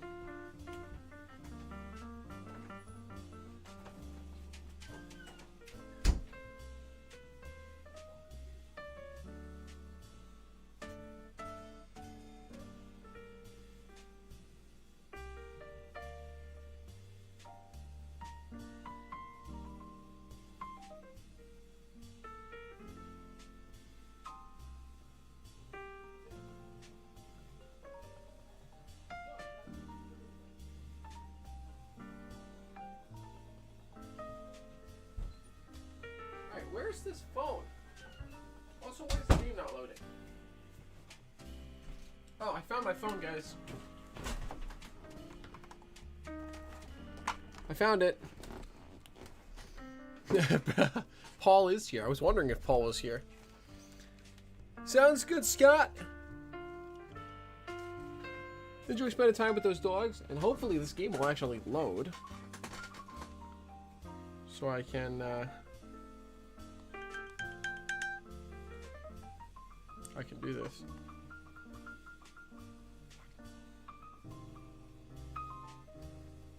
My phone is right in front of me, by the way.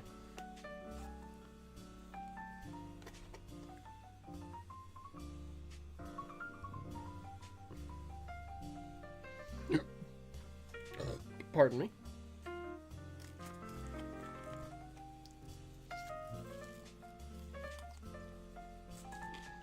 Why is this game not loading? The heck?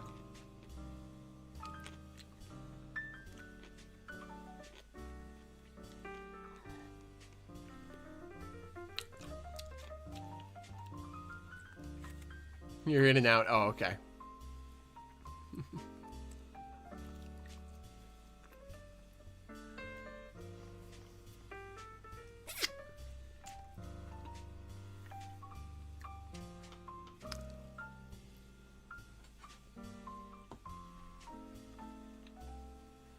That makes sense, given that you're, you know, working. I'm just sitting here playing with trains all day, making money for diabetes. Research and awareness campaigns. You're actually doing things. Everything that is ever looked for ends up being right. True that. Very, very true. Oh my gosh. Without fail. If you're looking for something, it's like right here. Yeah.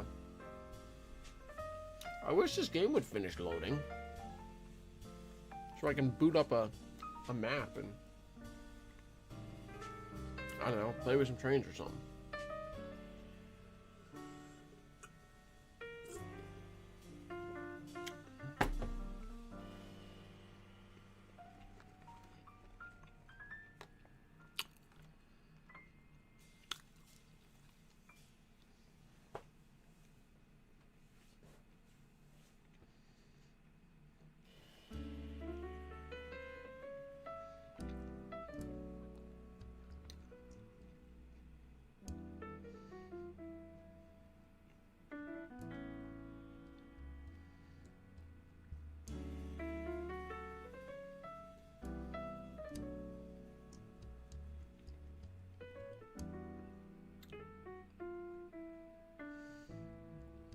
When I say this is a model railroad cinema, I literally mean, like, look at this. It's even got the little magnetic trip pin, just like a real model train would.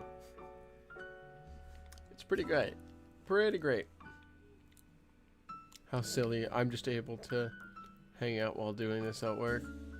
Archie's paying you to watch this and do homework. Hey. That's a win. We take those.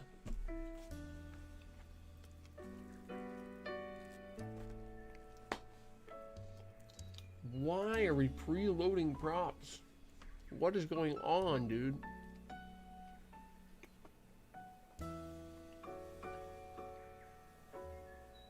Like, hello?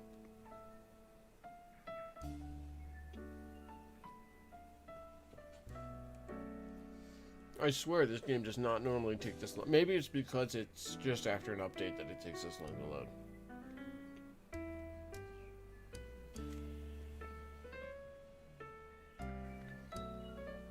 I don't know. Loading nearby chunks. What is this, Minecraft?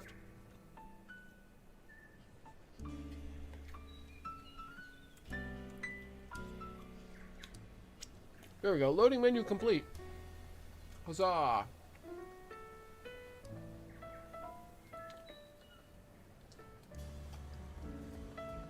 Oh, it's not happening. Well, maybe it's settling down.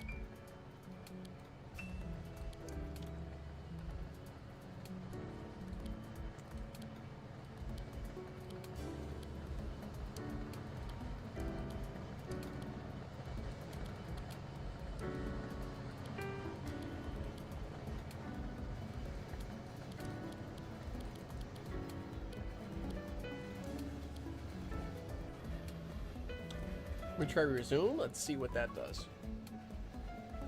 I don't know where the maps that were here went. There were maps. Anyone got plans to see the goat? Get out to see the goat. I assume you mean the Grand Canyon. What, the goat canyon? I'm not sure what you mean by that. I'm not gonna lie. Oh, it is not happy because the game is loaded in and the stream is frozen.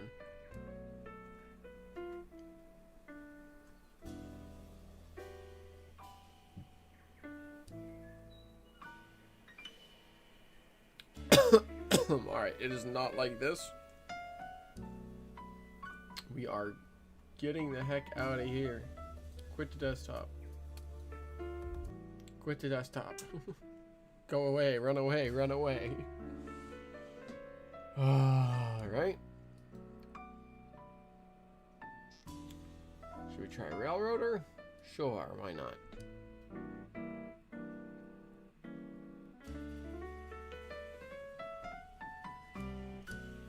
Goat Canyon Trestle.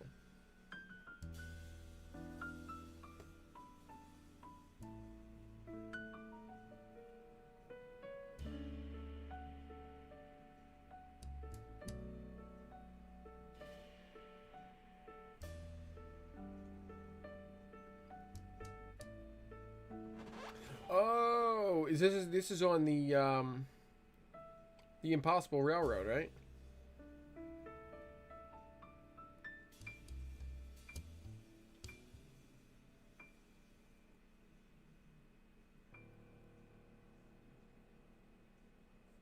Yeah, that's unfortunately, that's the opposite side of the country for me. That's the SDNA, right?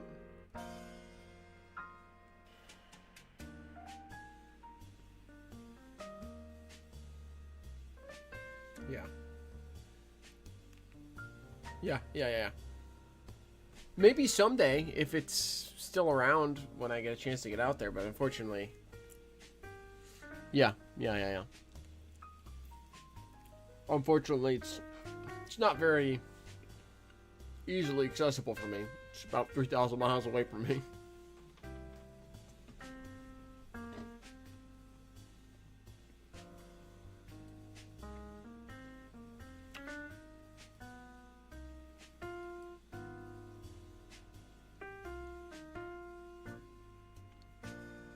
I'd love to see it someday. That'd be sick. Unfortunately, I just don't know how realistic it is for me to get out there. At least anytime soon.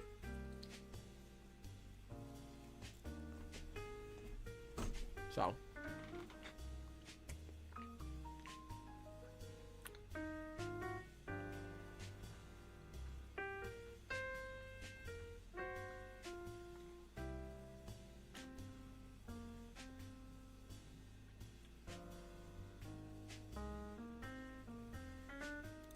Alright, we're gonna see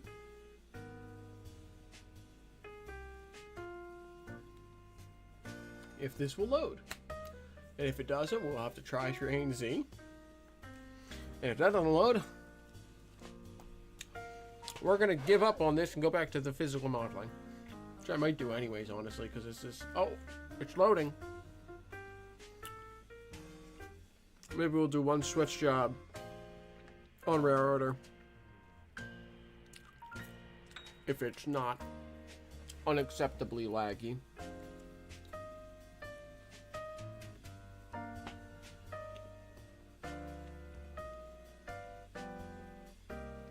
Oh, really, Garrett? Well, that's sick.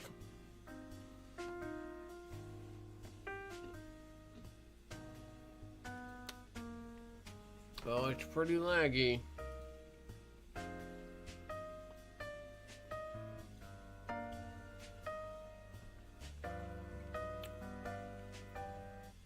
Whatever, there's such a problem for you, you just can't quit.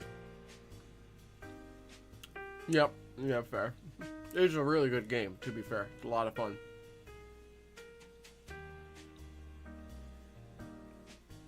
We're gonna see.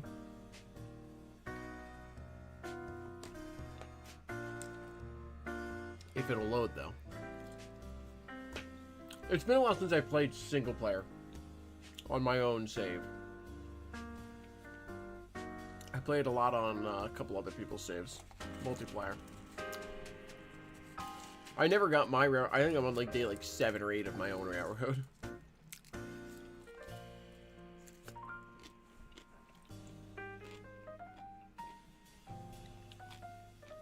We're gonna find out how far along the bean CCS is.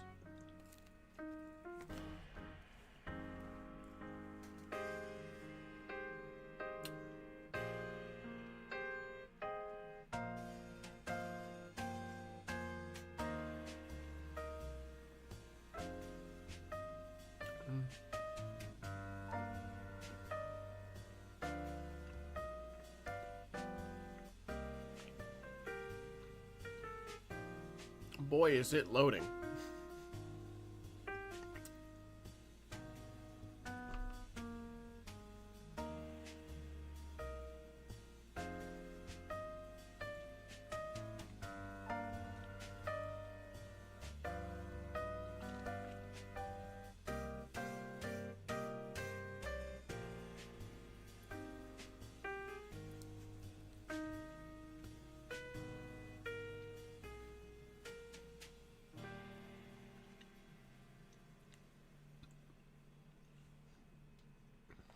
Keep saying you're loading, game. But you're, oh! There we go.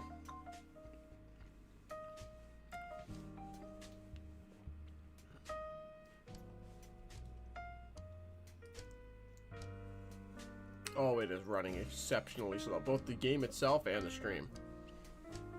I don't know how realistic this is to play. No. Unfortunately, no.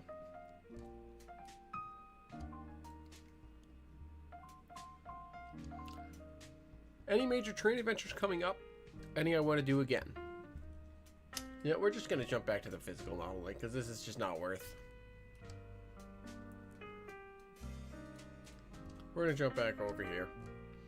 And we'll do some work on the building.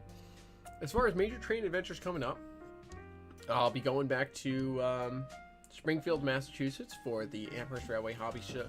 Amherst Railway Society's Railroad and Hobby Show. Come in January. And I'll be bringing 7 single module long T-track modules. It's 4 modules, but they're 7 feet long. I'll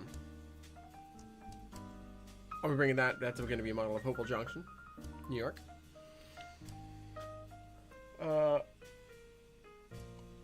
And that'll be a fun adventure. Getting out there. Again, it's always fun. But setting up and having a major module set up there. Excited for that.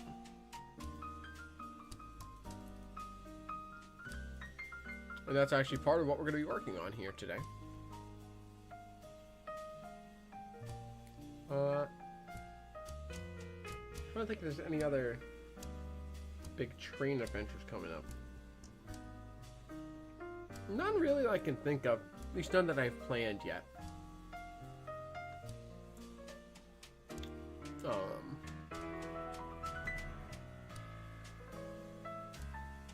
I would love to go back up to Milford, New York, to the CACV. The what's it called? In Charlotte Valley, the Cooperstown in Charlotte Valley, which is a very nice little tourist road. Up and out there. I'd love to get back out there. Oh, that's a pretty major thing relatively coming up. Once we get around to February, middle of February, I'll be heading up and out back to Rochester again. I'll be going out there for the Rochester RPM, which will be a lot of fun.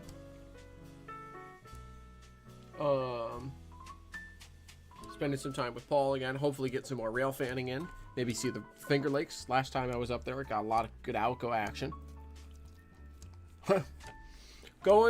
Absolutely. Going to Steam Nintendo with my good pals. Looking forward to getting back there with you guys. Steaming Tender in Palmer, Mass. If folks are ever in the area and want some good food. Good food, fairly reasonable prices. And it's an old Union Station. It's between the B&A and the B&M, I believe.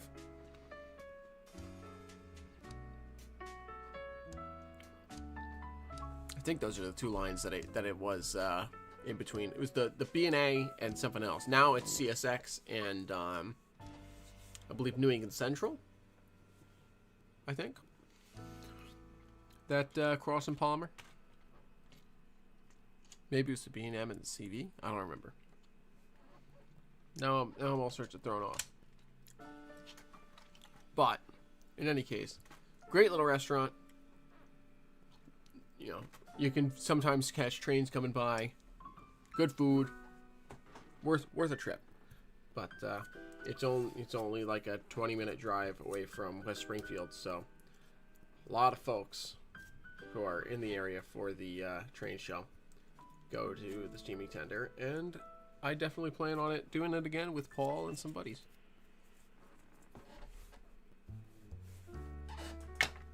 All right, so Tiger Tracks held by the RIT Train Club, the 13th and 14th of December. I wish I could get up there for that and support you guys.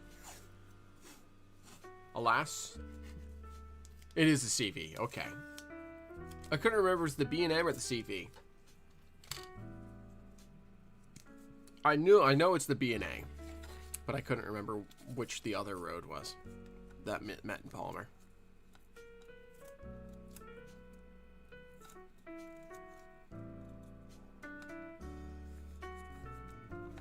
Alright, so what I'm doing here, I'm working on the roof of this kit from Late Night Hobbies, Mr. Joey Buzniak himself.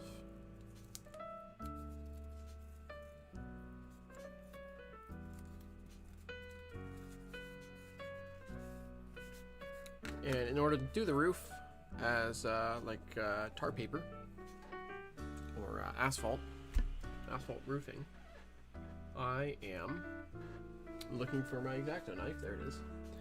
I am using blue painter's tape to give it texture.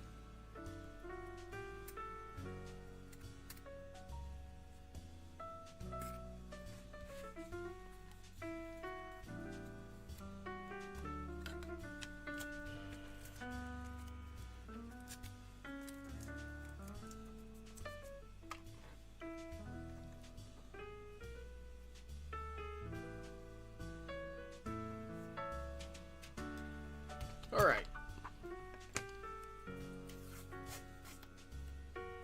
Another piece of tape.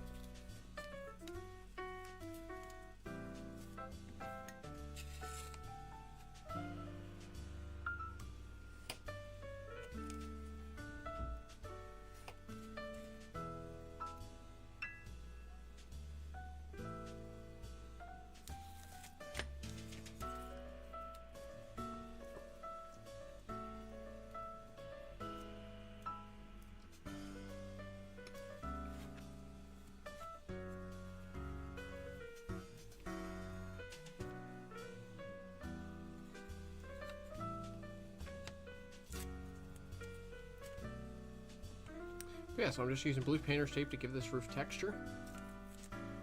And then once it has some texture, it's as simple as painting it dark gray.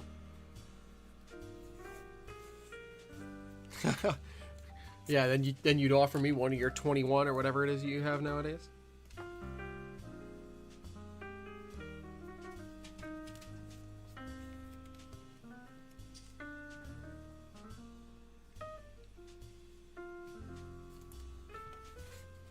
You're hoping you could offload, I mean, lend me one?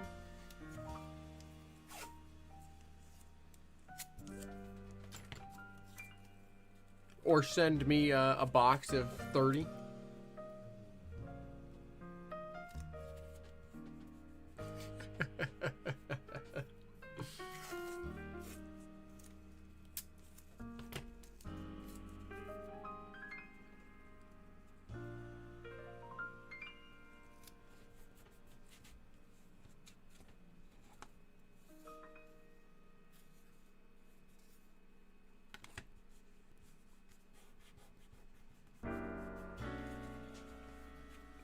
So earlier when we were talking about the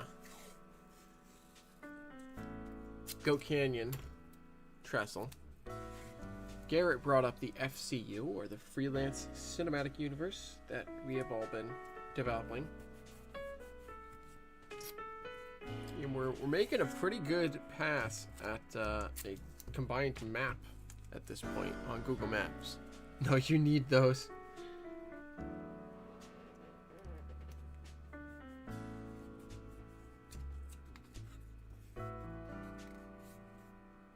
You're gonna be Paul Exacto Hands? Is that your Halloween costume next year?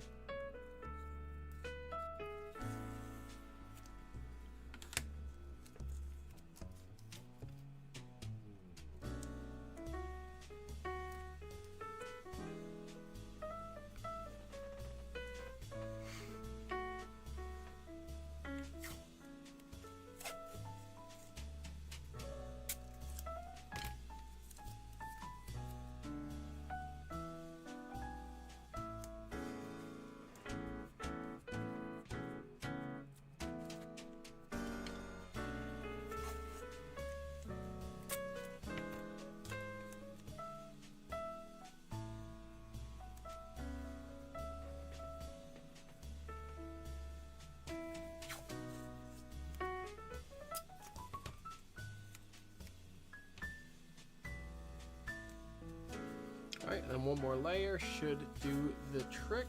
And then I just need to put some random patches on there.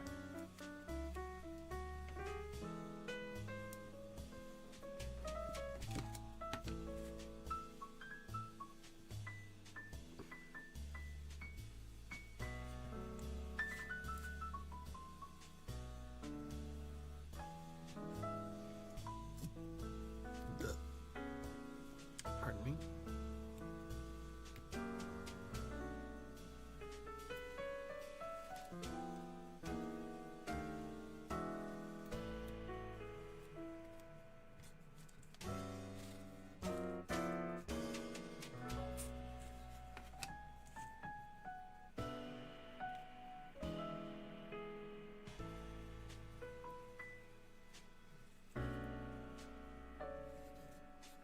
Here we go. So there's our roof. Now I just gotta cut some little pieces of tape here.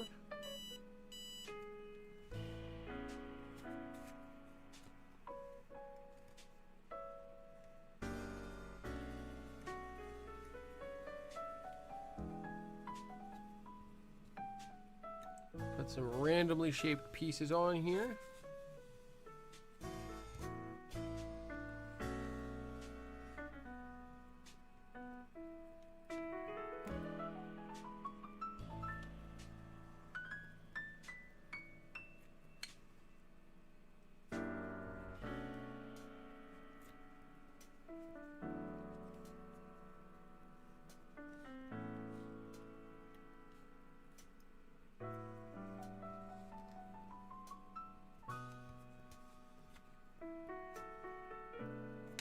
Let's get a couple more on there.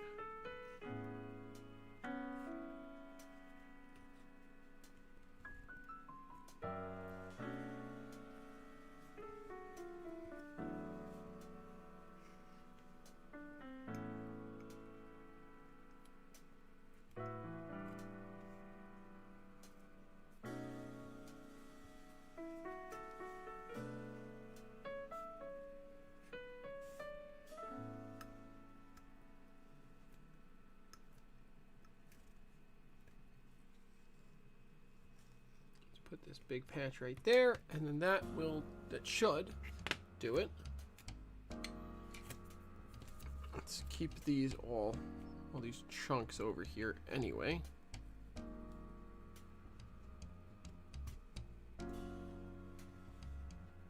Just to be safe.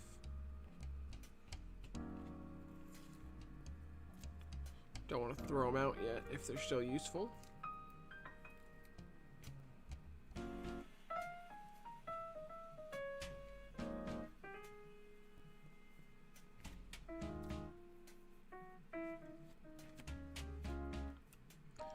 Alright, let's mix up some gray. Some like kind of asphalt gray.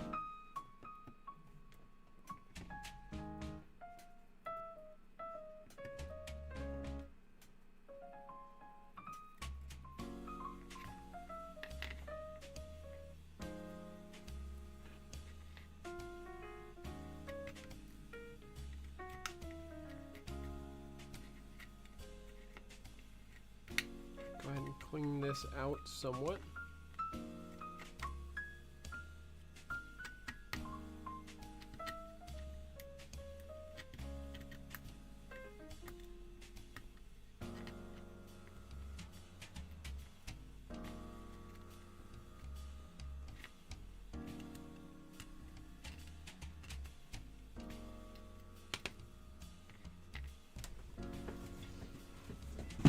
All right.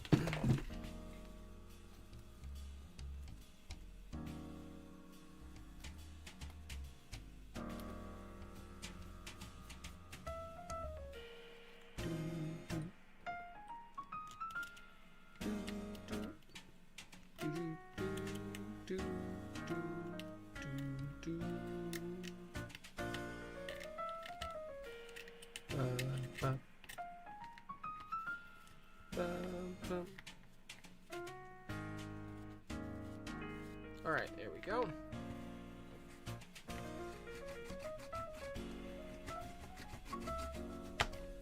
Just really make sure that's all pressed in.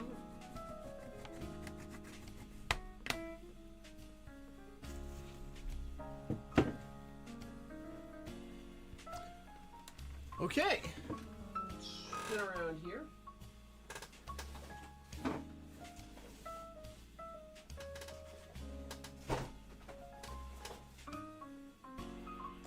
Grab some white paint, some black paint, which was here yesterday, or no, it should be Monday.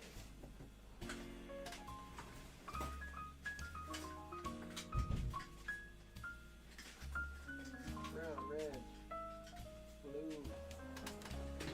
Where's black? Where'd the black go?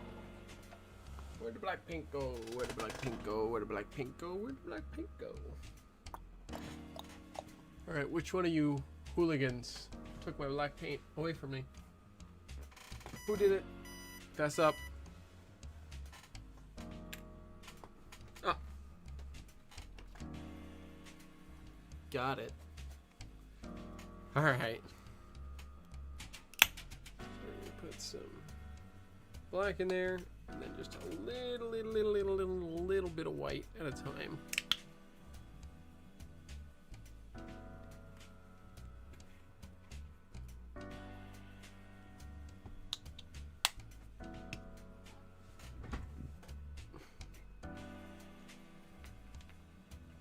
Like even that one, well, no, that's probably enough. It's probably all right. All right, need another dot of white.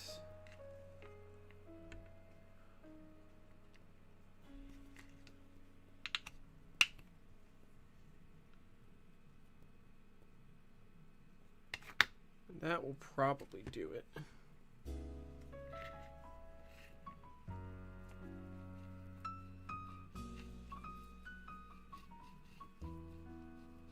Yep, that'll do.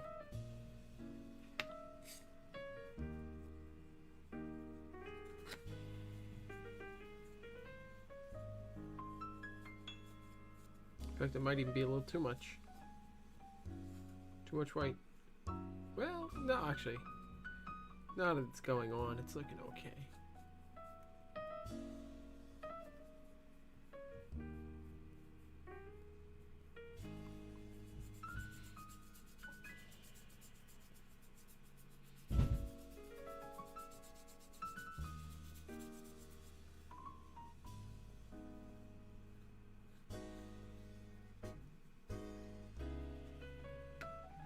It was Paul. Dang, Paul, you got ratted out. Can't believe you took my black paint and moved it to the corner of my desk. How dare you?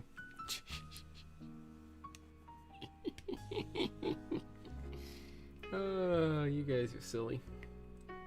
Guys and gals are silly, silly folk.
There we go.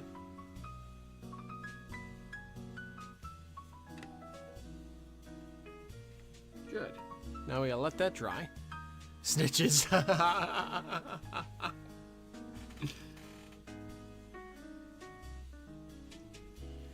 You folks are hilarious. And that's why I love having you around.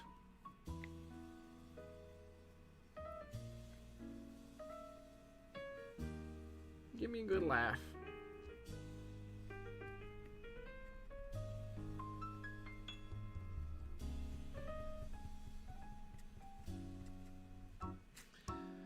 Alright, we'll let that dry, and then we will do a dry brush coat of white over top of that to catch the edges a little bit. I like that. And then we can do the final assembly of the structure.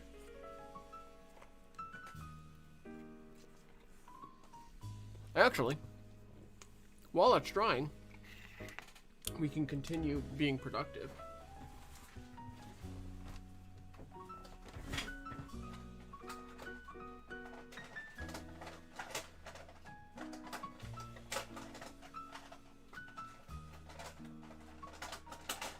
If I can just find this glue.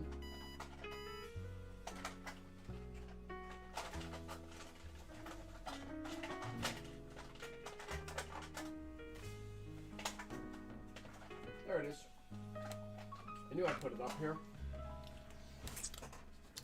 And yeah, that was my insulin pump yelling at me. In case anyone was curious. Don't worry about it. It's fine. I'm working on it. See, it's back up to 82 now. It's rising.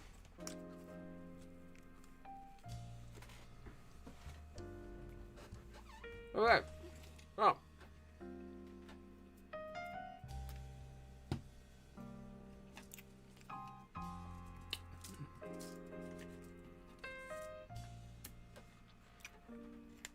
It's just the windows. We're gonna paint the windows like asphalt black.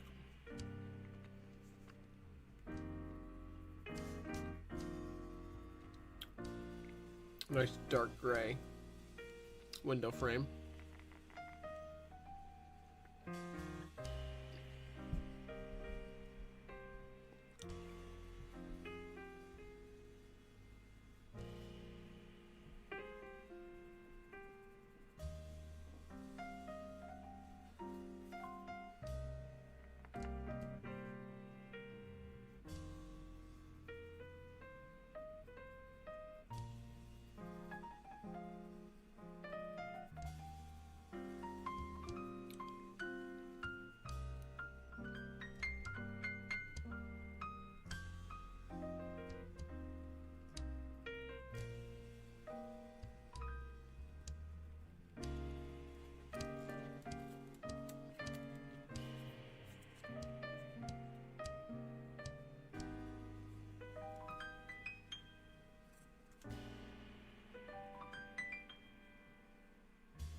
Go. One more window frame to paint on this wall.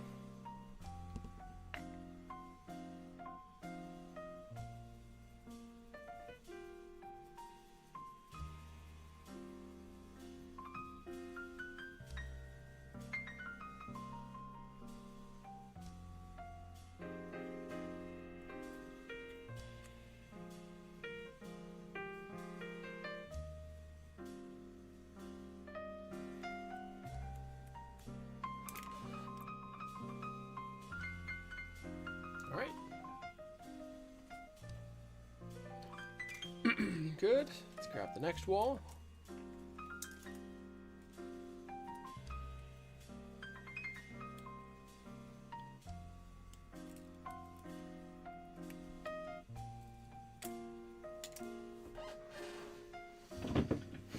Let me just quickly, I want to check something real quick about the actual buildings that I'm trying to approximate.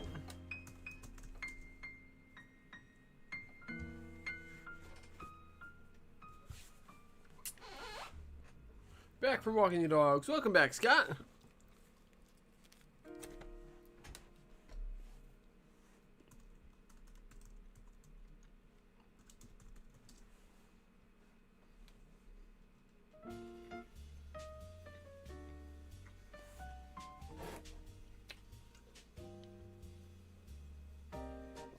Okay.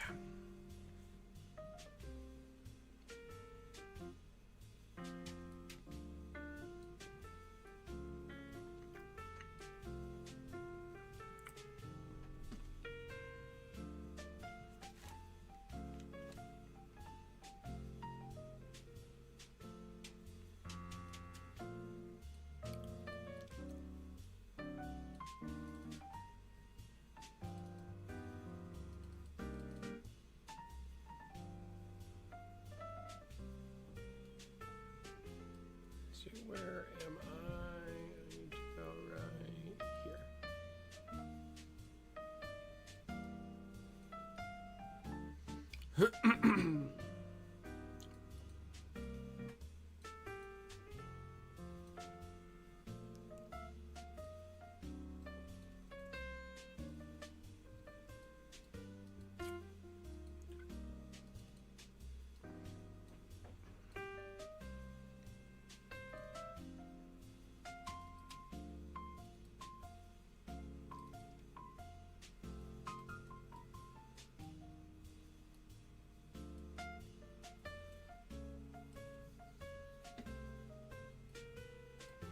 Okay. Got it. I was trying to see if I could find any doors in the photospheres that I had access to, and I could. And it's the same color as the walls, and the walls are actually like a peach color. But I don't really feel like repainting the whole building. Not peach, but like an off-white more. Like an eggshell or something.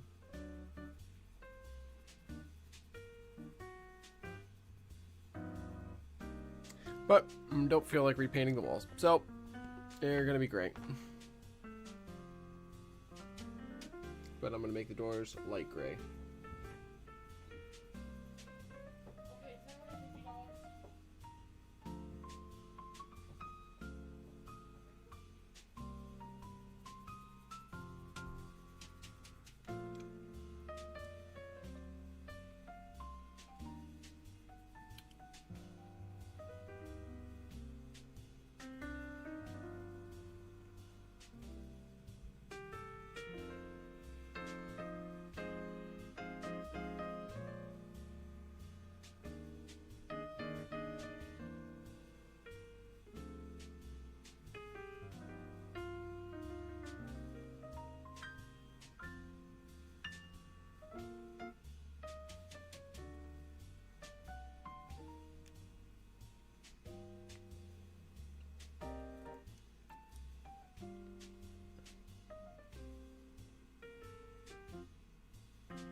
Good. All right.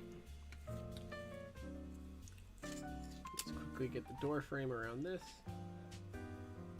Other door as the dark gray as well. And then both manual doors and the overhead door.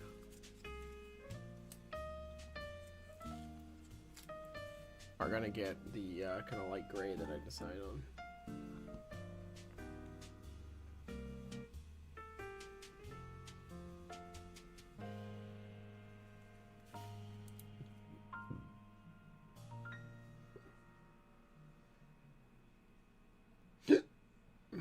Excuse me.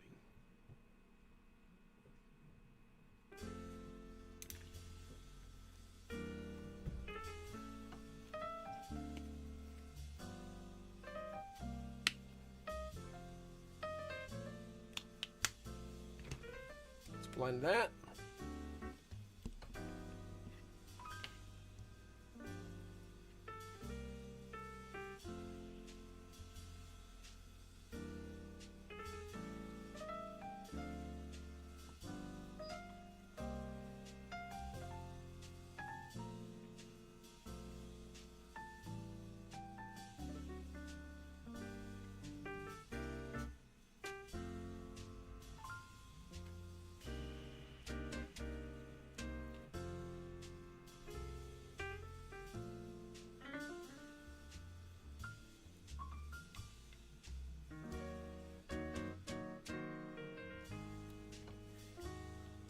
See, how does that look? I want a little lighter than that even.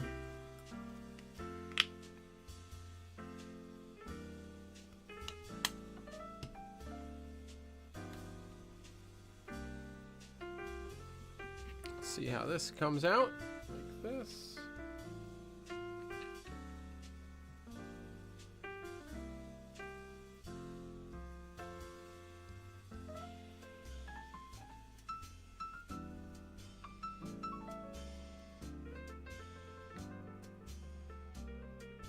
That's pretty good.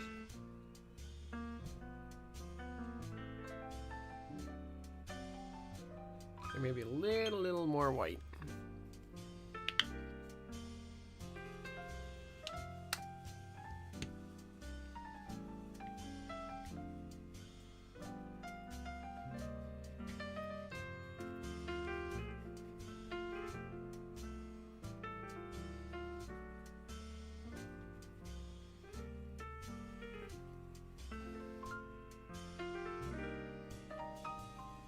That'll do.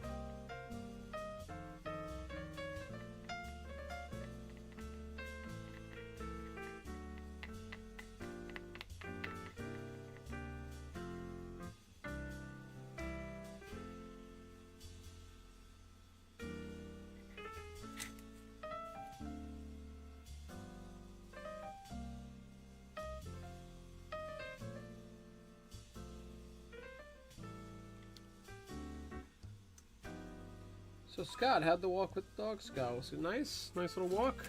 Hopefully not too cold down there.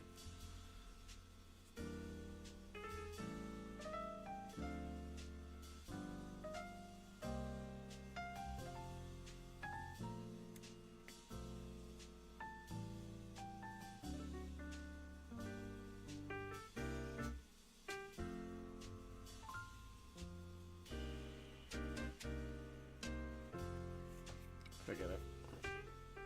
Just do the whole door, including the frame this color.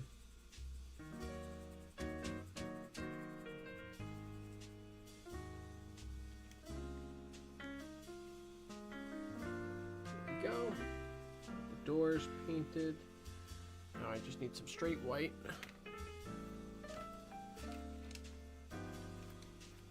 To go on these, or on this roll-up overhead door.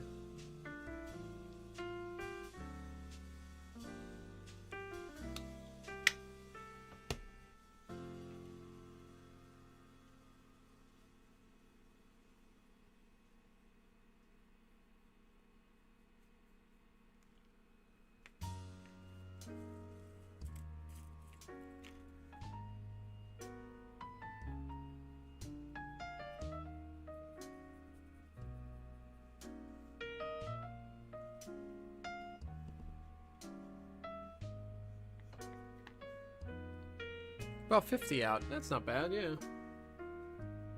It's like low 40s here.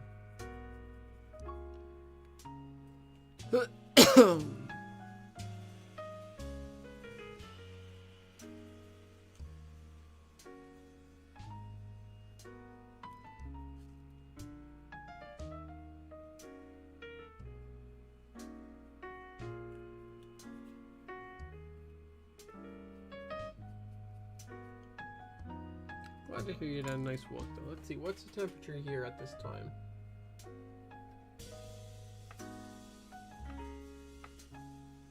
.43 right now.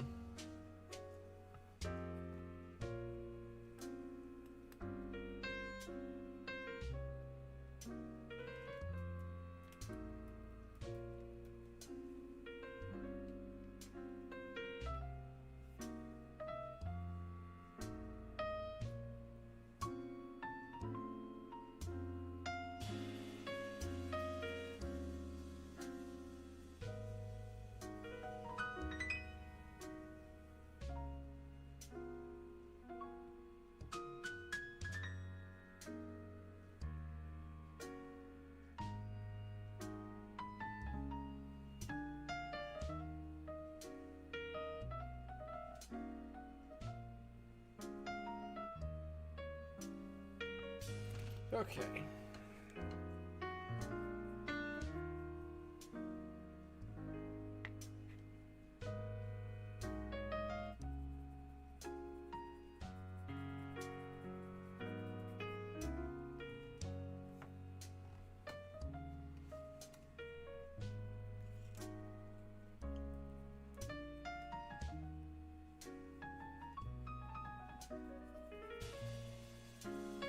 Good.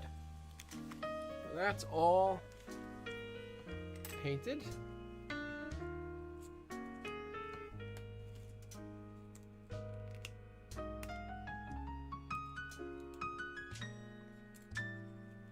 Those need their windows affixed, the actual window glazing.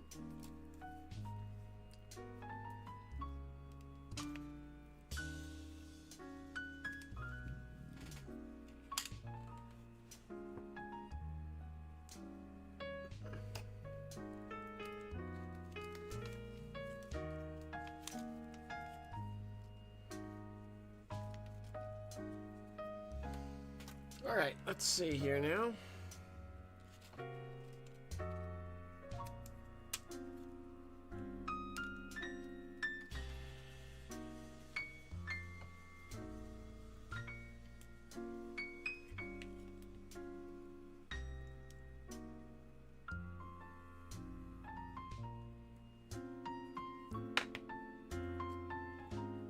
All right, a little bit of glue.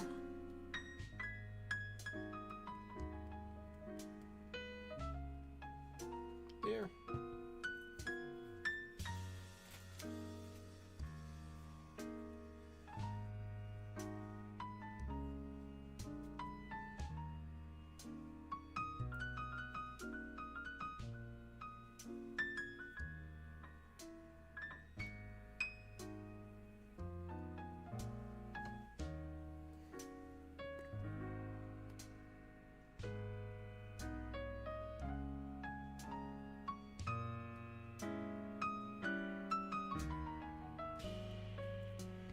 Oh, I'm working off camera again. Sorry, folks. There we go.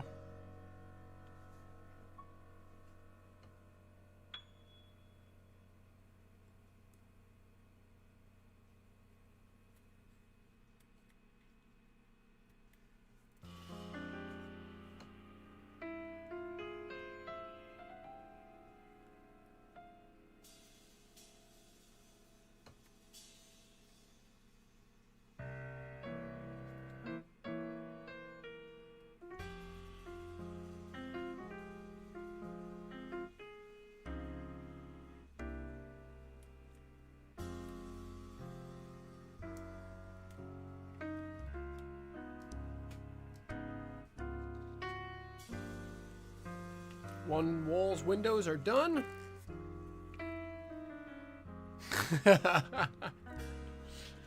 Thank you for the compliments about the jazz.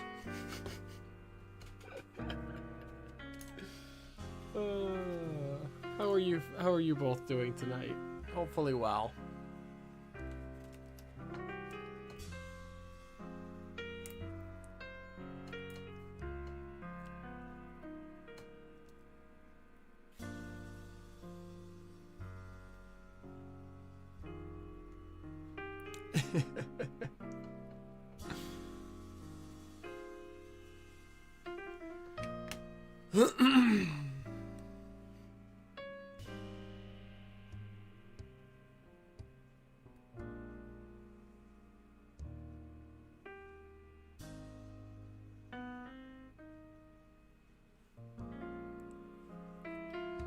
All right, let's spread this all out.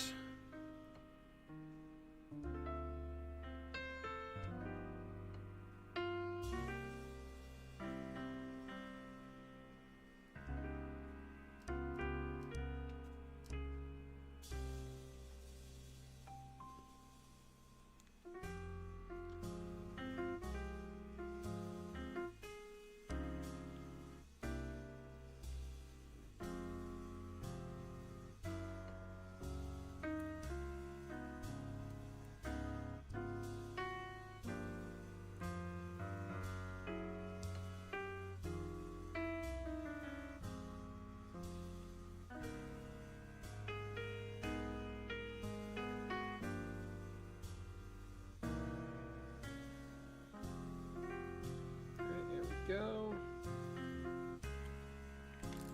Now I need this piece.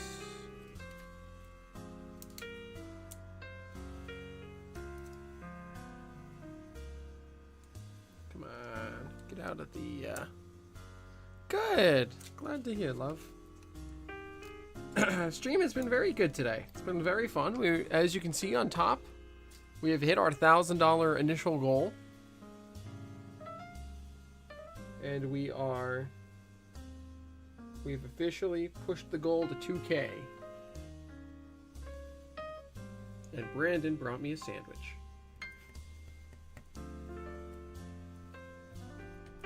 We did some weathering, which was very, very fun. We weathered down this boxcar here.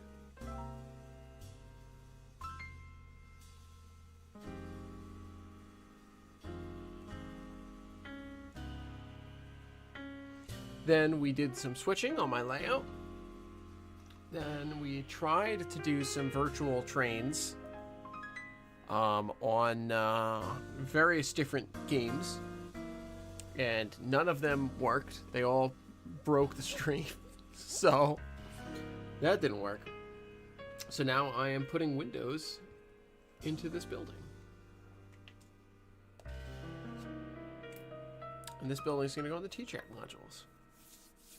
Happy it's the weekend. Oh, yeah. Bet it's good to be off work for you, Val. And glad that you're here. Glad you're happy to watch the stream.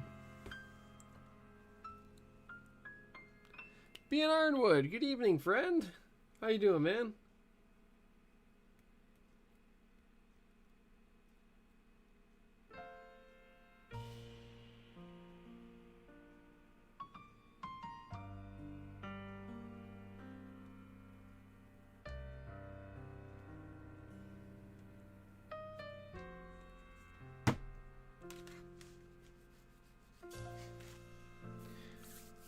All right.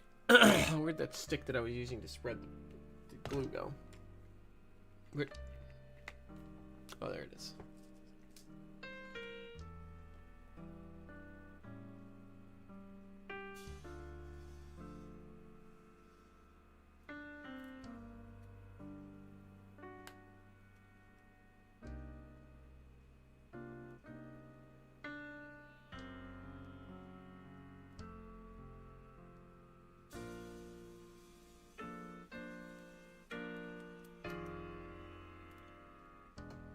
Just home from work.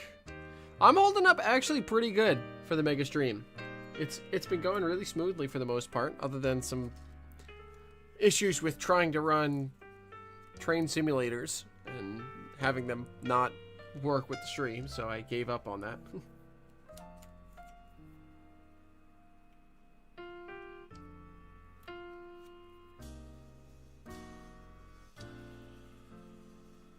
But the stream has been going super well, and I'm holding up real nice. I got a decent amount of sleep last night, and I had some caffeinated tea to kick me off this morning. And now I'm holding in there real nice. So things are good. Hope work was all right for you today. Where did the water-based reducer?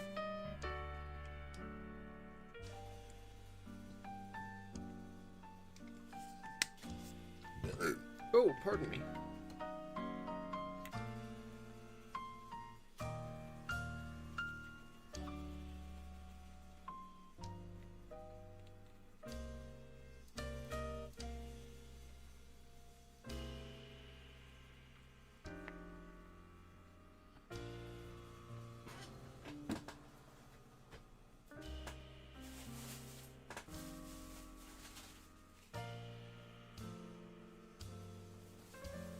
Awesome. That's awesome to hear. I'll be wrapping up around 10 p.m. probably Eastern. So sounds like after dinner you'll be hanging out with me to the end.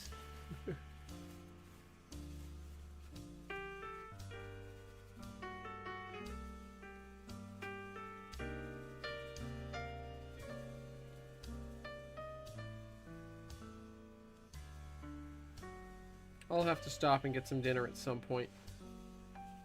Take a, 15-20 minute dinner break.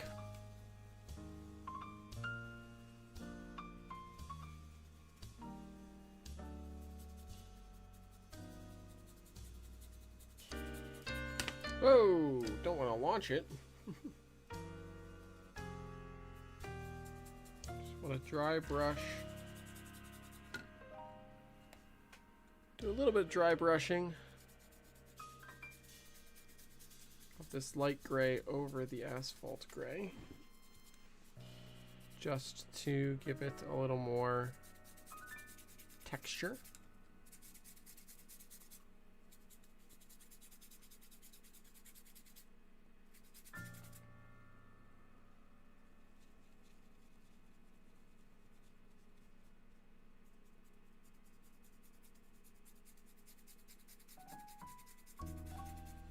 Pick up on all of the little grooves that I put in here with the masking tape.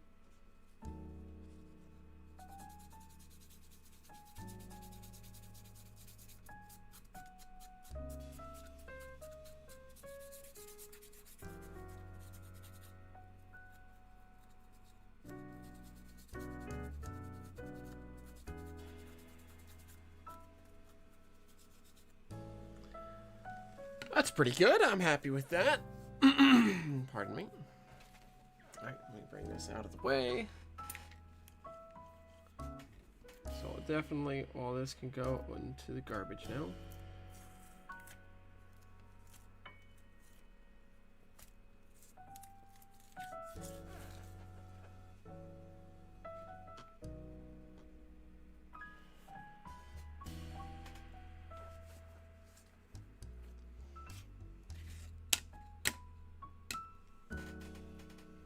Okay.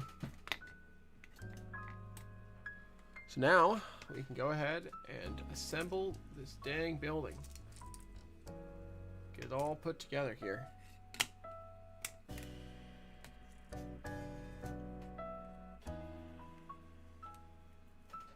Glue. There we go.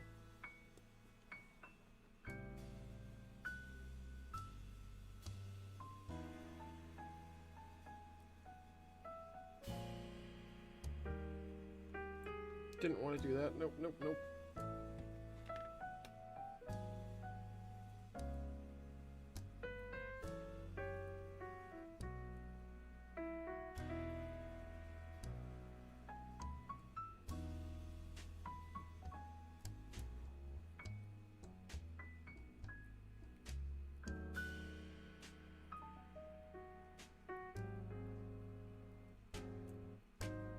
There we go. Now we're getting there.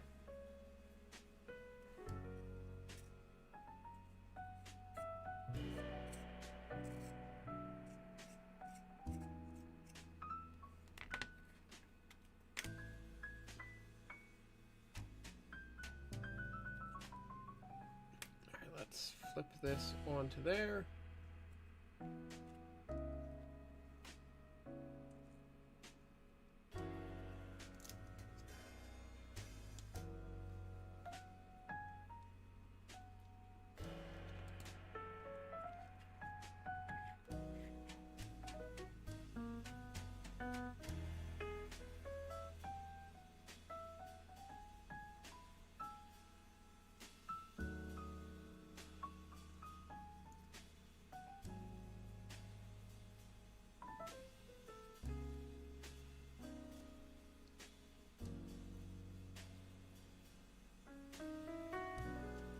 There we go. There is one wall of windows. Sorry, I did so much of that off camera. I'm going to try and do the other walls better on camera.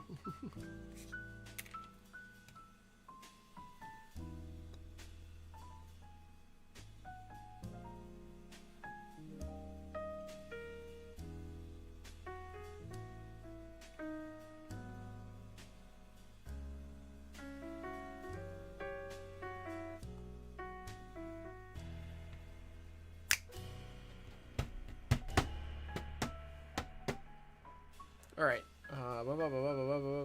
this guy.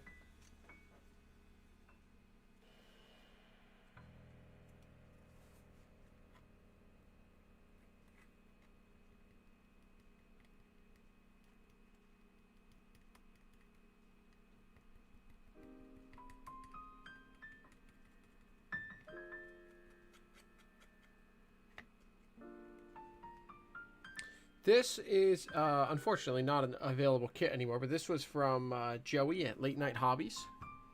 I have the kit material box right here somewhere. Where did I put it? Oh, did it fall down? Oh boy, hold on, it might have fell down.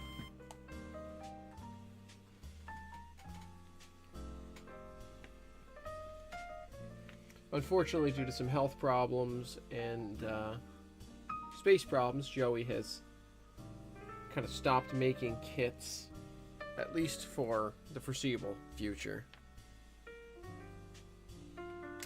But it is a very nice kit. Let's see if I can figure out where the thing fell down to. The packaging. I don't know where it went.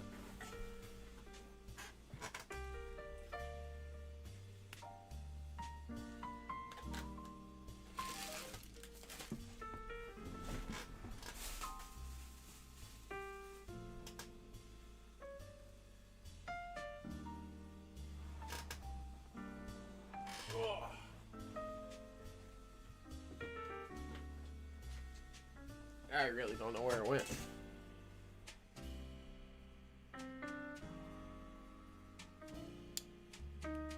Yeah, they're especially nice because it's a brick warehouse. So they just look like the corner bricks. You know, when you just put it together.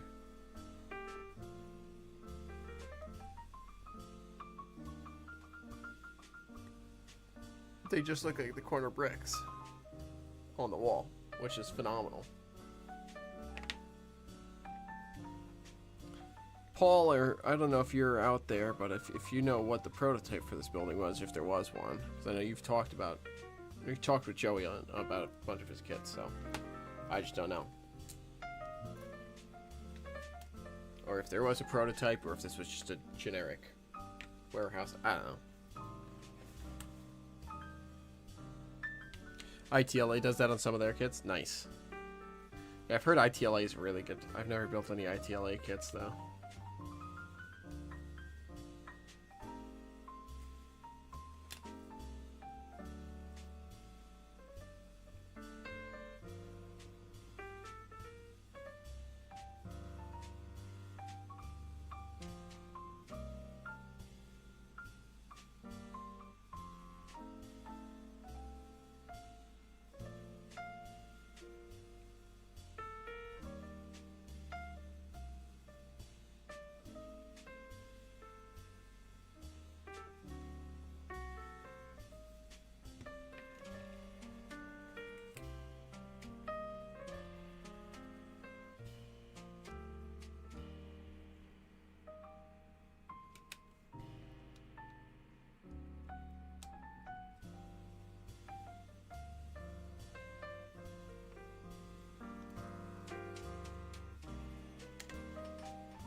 It's a shop in Syracuse somewhere. Okay, sweet.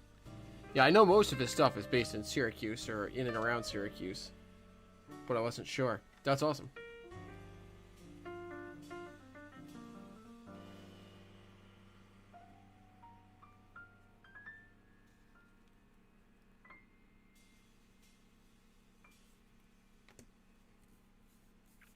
You have a bunch of shorts on your channel of ITLAs. They're great kits. You put them in your top 3 so far. Sweet. Yeah, I've heard really good things about ITLA.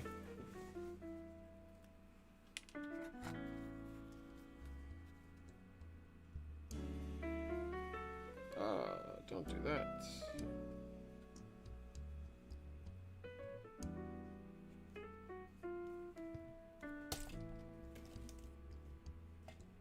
Don't do that. Do this.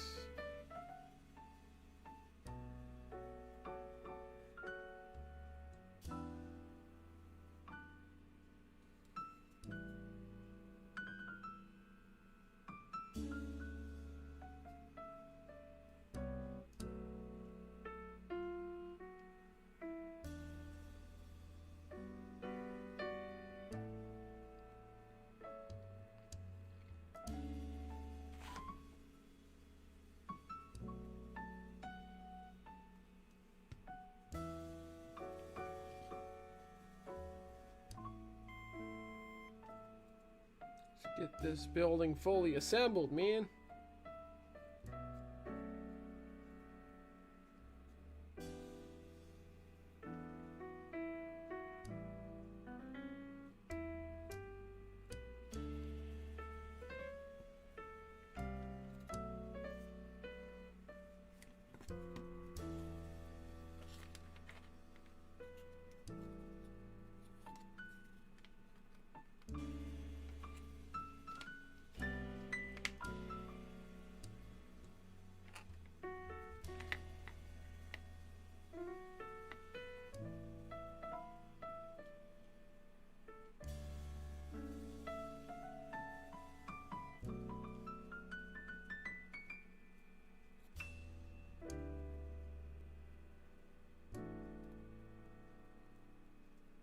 What else do I have planned for the stream? Well, I am planning on, once this building is done being assembled, I want to weather it a bit. Then I'm going to paint, excuse me. I'm going to paint some of these 3D printed parts that I have sitting around here. And I'll probably do one more op session on the layout. One more round of switching.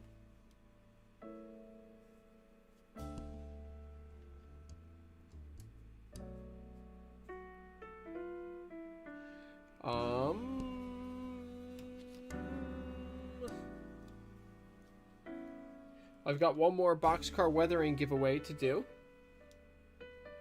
So if anyone has not yet donated and wants to be enrolled in that, so to speak, I guess.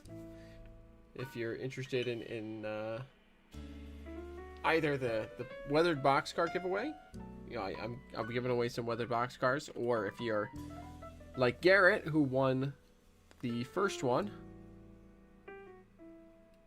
and you're not an N-scaler, or N-scale's not your primary scale, I am willing to do weathering and other scales as well. So, but if you are interested in that, then please, A, donate. So that, because you're only enrolled if you donate. But also, please, once you donate, check your email for the, for the confirmation email from Tiltify. In that confirmation email, you will find a Google Sheets or Google Forms survey where you'll fill out all the information you need to in order to get registered as part of the giveaway. And if you don't get the form, let me know and find a way to contact me off platform here, and we will get you that form. But that is the form both for the boxcar giveaway, the weathering giveaways today, as well as the boxcar decal giveaways on Monday. It's the same form. But you have to donate in order to be enrolled, so to speak, in the giveaway. Dude.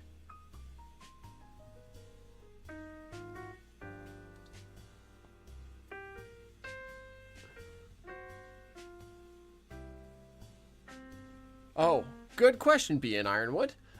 There's a link down in the description below to donate. The charity stream is this whole stream today is a charity stream in order to support Breakthrough T1D, which is a group that fundraises for research and awareness of type 1 diabetes. There's a link down in the description below to my charity link through Tiltify.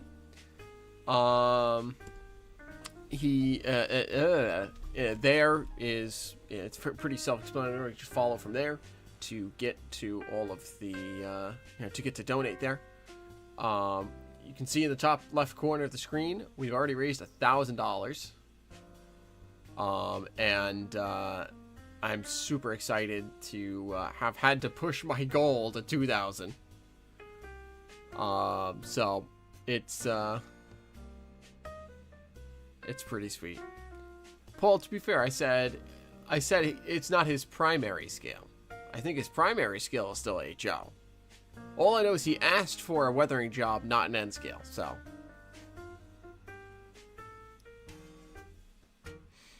But yeah, the link is down in the description below, and you can get to it just by scrolling down and clicking the see more underneath me. And you can get to the Tiltify page from there.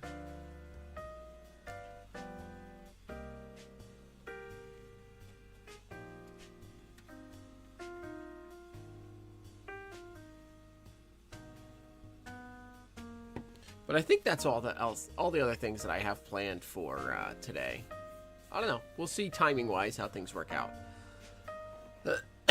Thank you, Scott. This came out super nicely. I'm very happy with this. So there's the one side. Here's the other side. And the other side with windows. And, of course, the roof. No, I definitely agree you're an N scale. I just thought maybe it's not your primary scale because of all of the HO scale stuff you're doing as well. And also the fact that you asked for a welding job, not an N. So,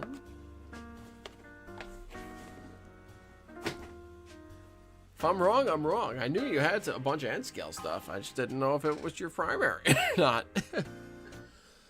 Excuse me. Sweet. So now we can let this structure dry. Where'd the cap to my glue bottle go? If I'm wrong, I'm happy to be wrong. I'm happy to have another guy who's mostly an N-scaler and just dabbles in HO. But don't do anything at all proto at N-scale. Just miscellaneous stuff you have. Got it.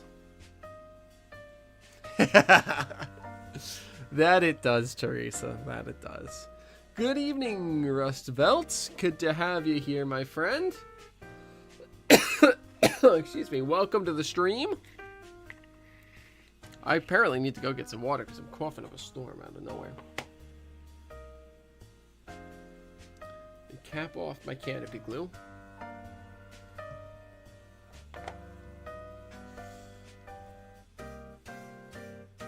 Ooh.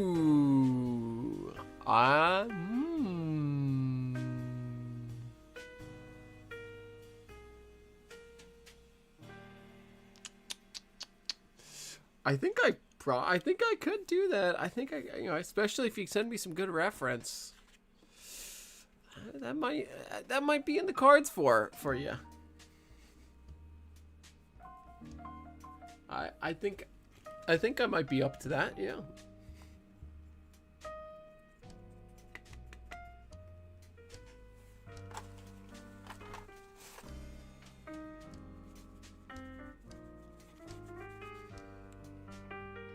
What? Why is the settings app opening on my computer? Go away.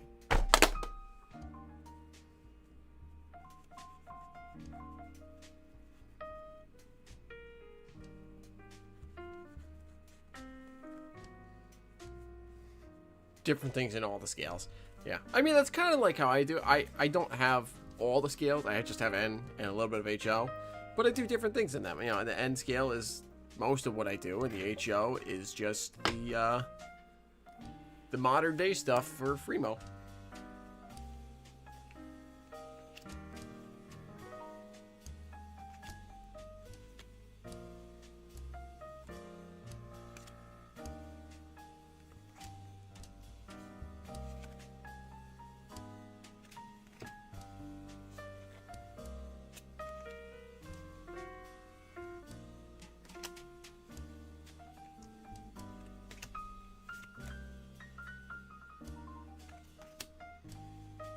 So now I'm gonna add interior lights, right? I could. I definitely could. Because I am planning on having some lit things on these modules.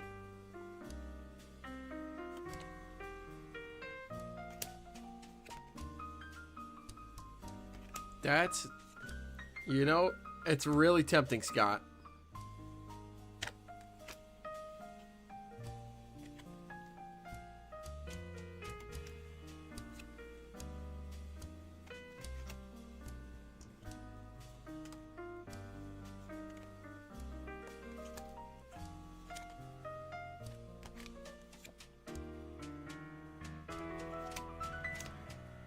I'm definitely gonna have some street lights on these modules. Actually, I'm gonna have street lights on the same module as this one, so that's even more tempting now.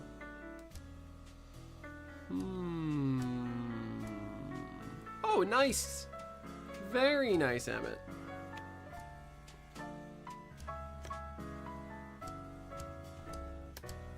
That sounds like a ton of fun to have some T-Track to have at the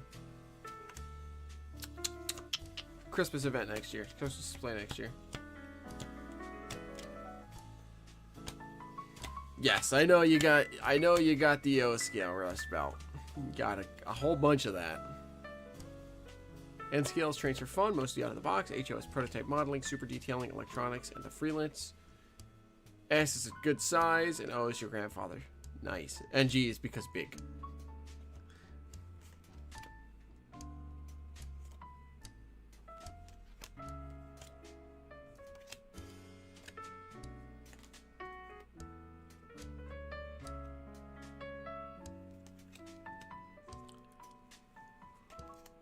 Oh, excuse me. Goodness.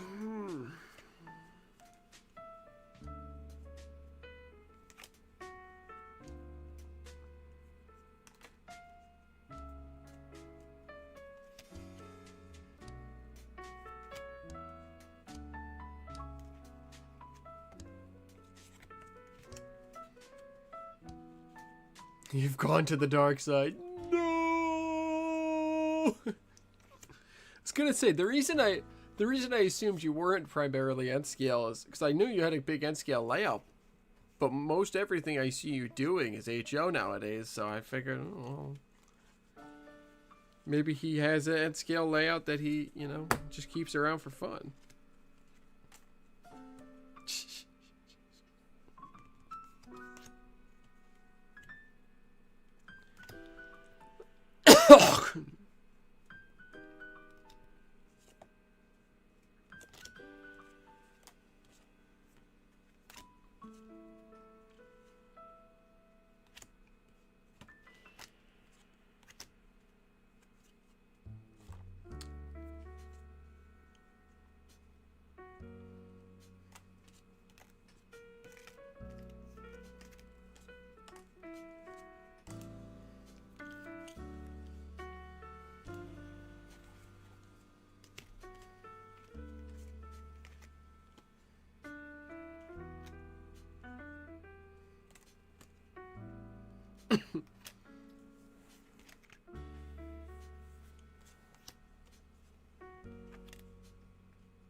I've been completely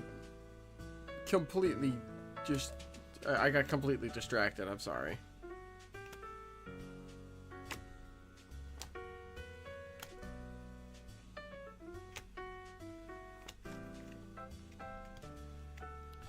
I'm sorry. I got totally. I decided to go through the Truth or Dare cards that Breakthrough T1D sent me to see what's here. And take out the things that I can't, you know, things that involve me standing up or moving around because, well, I really don't have the space to do that in my current setup. But those are now all available, I guess. S is a good size. In fact, there are an entire group of people out of Pittsburgh that only do S. You've seen it at the Greenberg show in Monroeville. Yeah, S is a really nice size. It's a great like medium point between size and detail. It's really good. You just have a hard time working on it and you don't have great fine motor control. That's fair. That's fair. Alright, what was I doing? I don't know.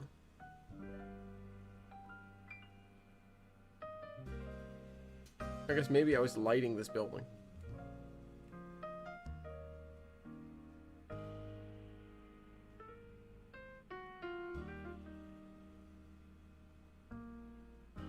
Do I have any lights easily accessible to me?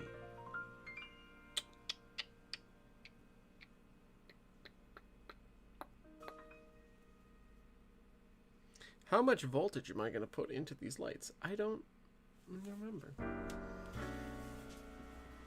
Alright, give me a second. Let me go look at what I have here.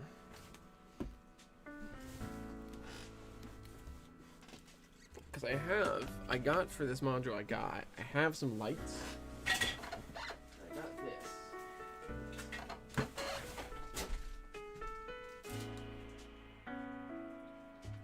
Alright, let's see here now. Where did those lights go? Right here. No, not this box. This box? No, not this box. This one? No. Okay. That box, perhaps? For schlaps? For schlorps?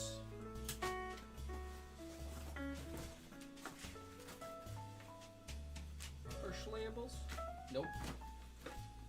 Not here. Okay.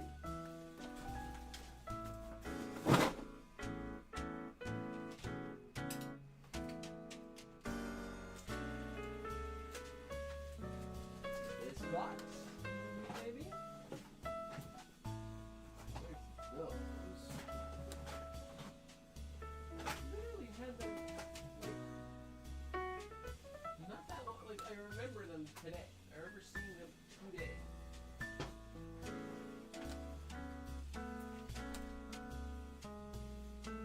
What the heck did I do with them? Where the heck did I put those lights?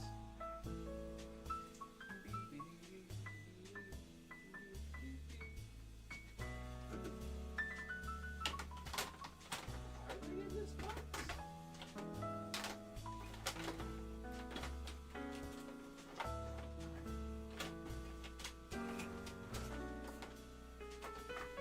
Oh, they are in that box.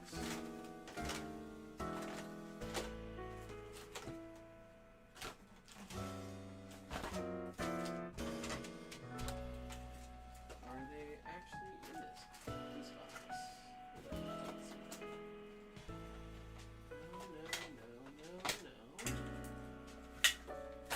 They're not there.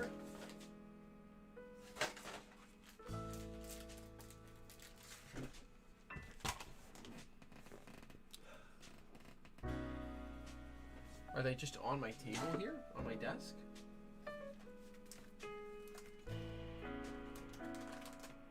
Perhaps? Perchance even? Not there. No. No, that's not them.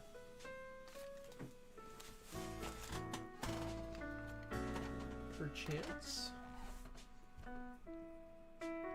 I have no idea where the heck these lights went, and it's very frustrating to me. Because I know I saw them today. They were here today. today.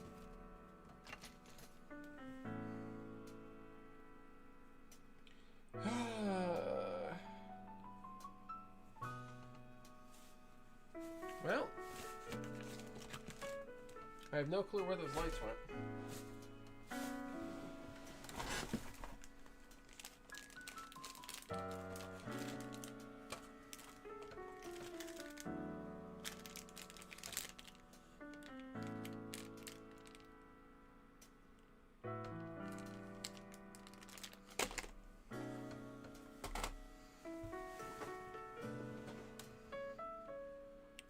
You won the genetic lottery being a month early. You have all sorts of problems. Oh boy.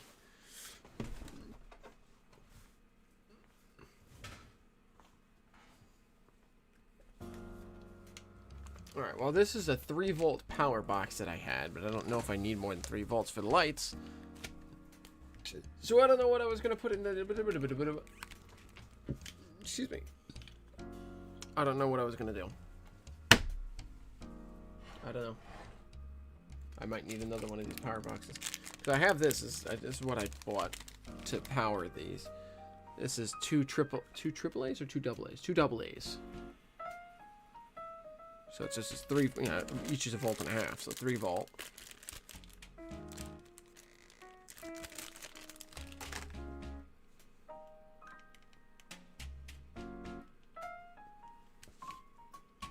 But, anyway, I'll figure that out at a later date.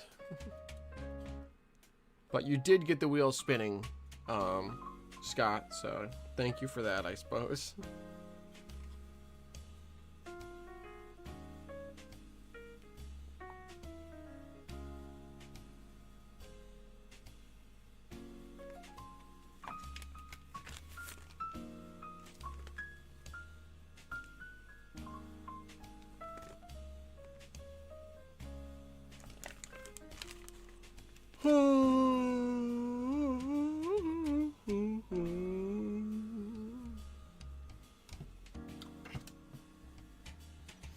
Okay, so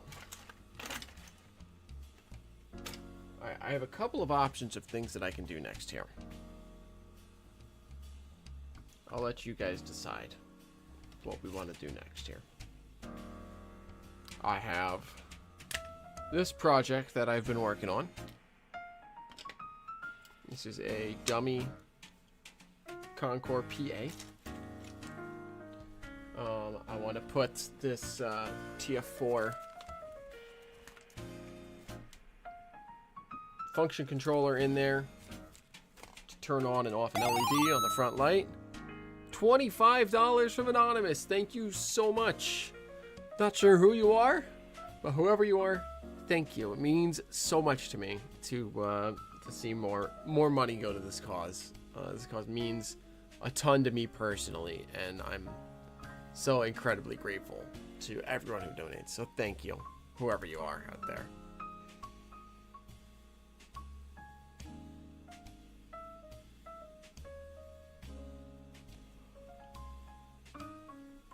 Oh boy.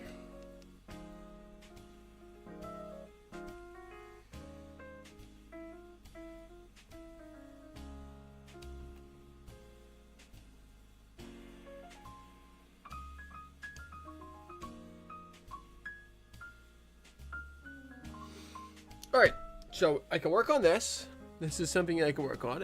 I gotta get some get some knuckle couplers on the front and the rear. That way I can run it in consist with a powered A unit. And then I've got to get the LED wired in and get the decoder wired in and close it up. I could work on painting a bunch of these 3D printed parts that I got from Whistle Stop Models, excuse me. I have a bunch of these, stacked dimensional lumber.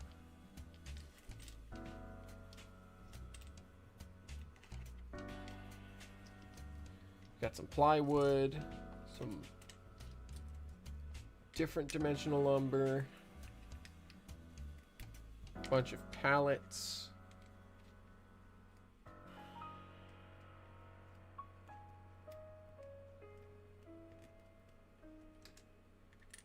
More stacked lumber. I've got a little, what's it called?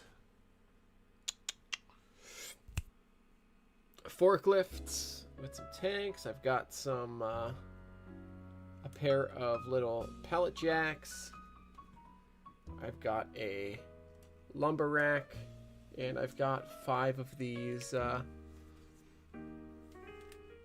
road whatever these things are called, protectors, off to the side of the road. So you can get working on painting those. BM Coleman, welcome in. Good to have you. So there's 2 options on the table. I have this kit here that I haven't started yet that I could work on assembling. So one of the overnighters. Just gotta paint weather it basically. Because as you can see, it comes, or not paint, assemble and weather it. It comes pre-lettered and everything.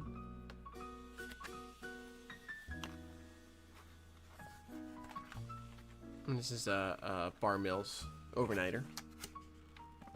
I could jump to another weathering job. I've got a couple more cars here that could be weathered, including this Rapido Flexi Flow. I could get weathered. I could do some decal work on this PS5344. Or we could jump over and do another op session on the layout. Anyone have any preferences or thoughts or anything on what we want to do here? Because I'm fine with doing any of those basically. So.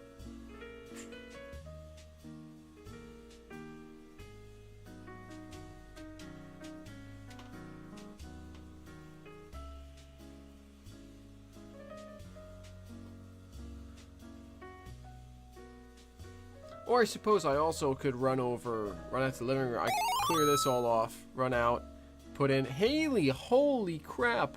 Thank you so much for the $100. Holy cow, that is huge.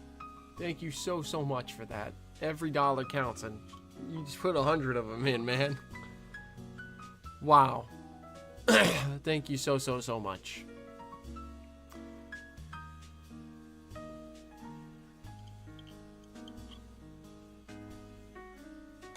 So much. It means a ton to me.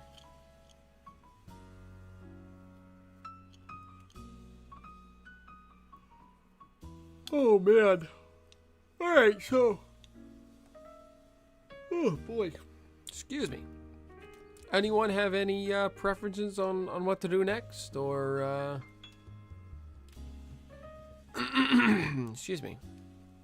Or should I just eeny meeny miny mo? Thanks for being here and for helping out, Haley. It's great to have you here.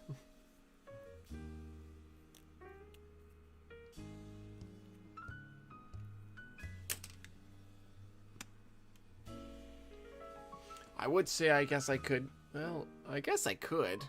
I was gonna say I could work on the Jeep 9 here. But the only thing I can really do for that right now is solder in the decoder that I have for it. Just as a temporary measure. Until I get a nicer decoder for it.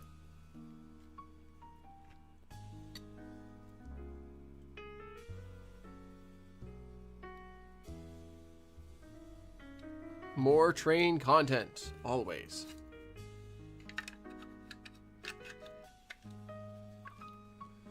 Alright, well, I guess nobody has any preferences, so let me just pick something, I guess.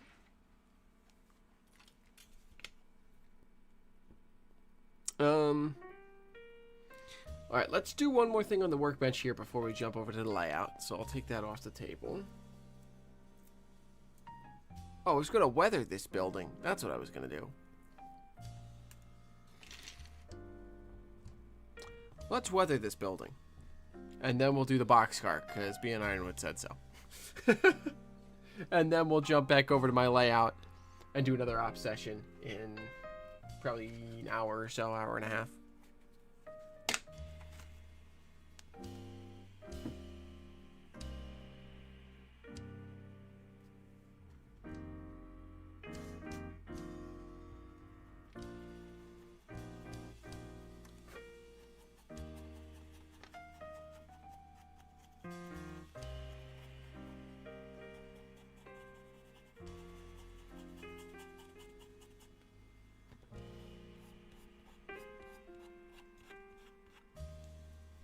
Well, that didn't work quite the way I wanted it to.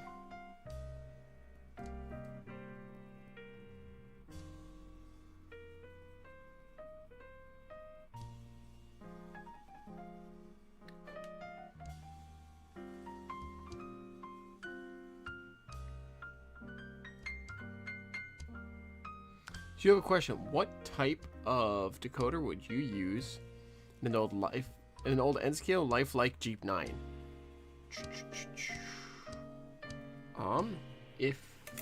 Let me take 1 second here. What do I have here that's good to show it off? Oh, I know what's good to show that off.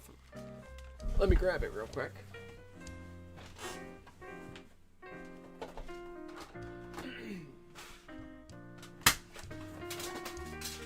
Well, I guess it depends on how old. But presuming, well, I guess a couple questions for you. One, is it this kind of box? Because if it's this kind of box, then I have an easy answer for you. As long as you don't mind it being a motor, no sound, and no other light functions. If you don't mind those things, then I have an easy answer for you. If you do, then it gets a little more complicated. So, questions are, A, does the box look like this? And B, do you want sound in it?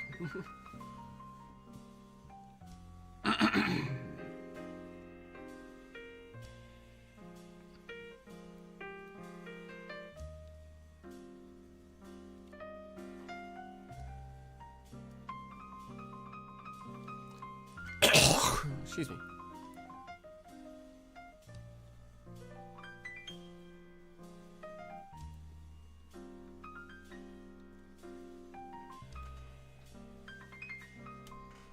Alright, this is not wanting to come off, so I will grab the other things. Well, I know. I won't.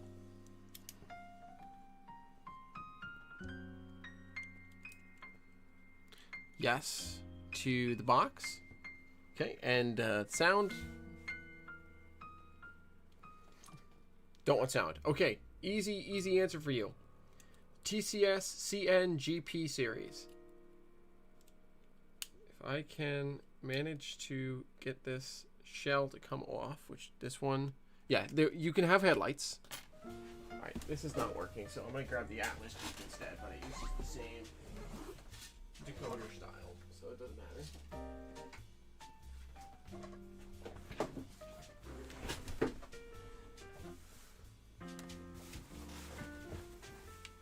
So this is, oh my goodness. These locomotives are fighting me tonight to get these shells off, I swear.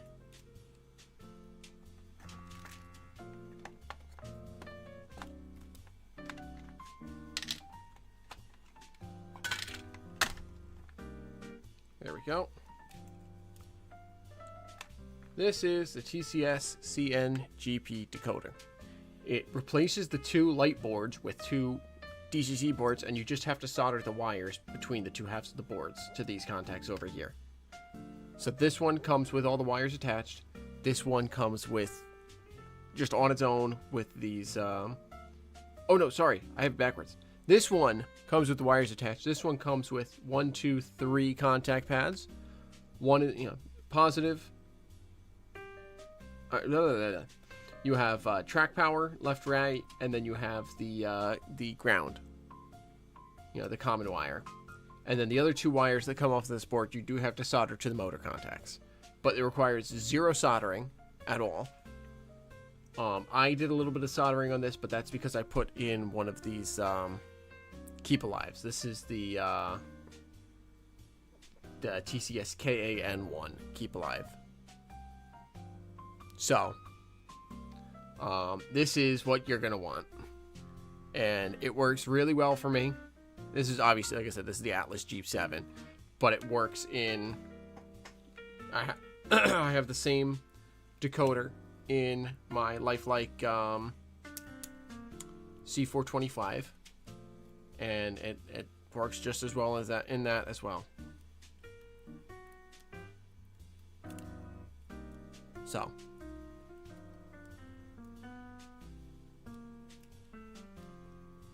I hope that is satisfactory. I hope that answers your question, Garrett. Welcome back, Dennis. Good to have you back.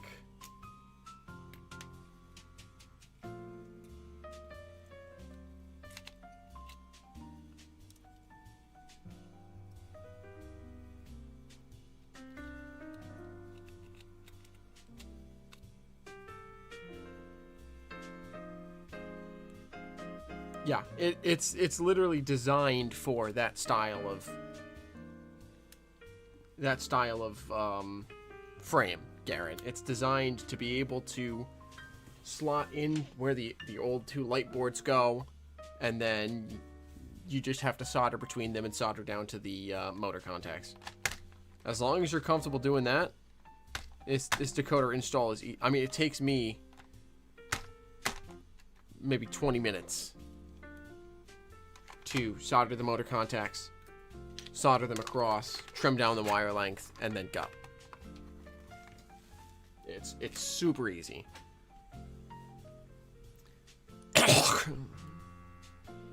So that would be my recommendation, and I'll put a quick link in the chat for you about those as well.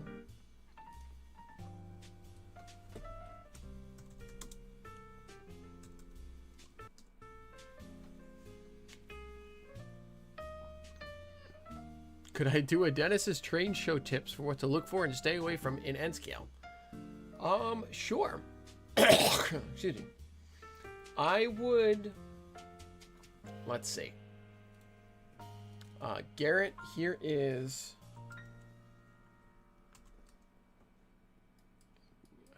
Garrett, you have the decoder in chat there. As far as what to look for, I would say look for stuff you like. There's no, like, as long as you're buying stuff that was made after, like, the 1990s, pretty much everything is good as far as quality goes. There are certain, like, individual engines that different runs of them are not great. But I don't really know. If you are not already familiar with it being Ironwood, I would recommend checking out the Spook Show website, spookshow.net, if you're looking for a specific engine. But I would say anything after the 90s is pretty good in N-Scale. Lifelike is actually really good in N-Scale. If you see lifelike locomotives, those, don't shy away from those because they have a bad reputation in HO. They're really nice in N-Scale. The only thing I would really shy away from is train set stuff. I would stay away from, you know, Bachmann train set stuff because it's just not quality. I would generally say if it doesn't have a box, don't pick it up. The only the exceptions to that is there are people that bring them in the large car cases that are like big rows of foam that people put cars in. Those usually are okay. If someone put them in the case, then they're probably all right. But that would be kind of a quick rundown of what I would say to look for or not look for. Kato stuff, as far as locomotives, Kato, Atlas, really, you know, easy yeses.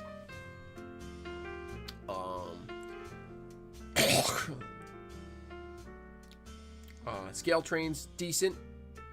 Are metal wheels common? That depends on the brand. For Fox Valley and Intermountain, yes, they usually come with metal wheels. For microtrains and for Atlas, usually no, they do not come with metal wheels.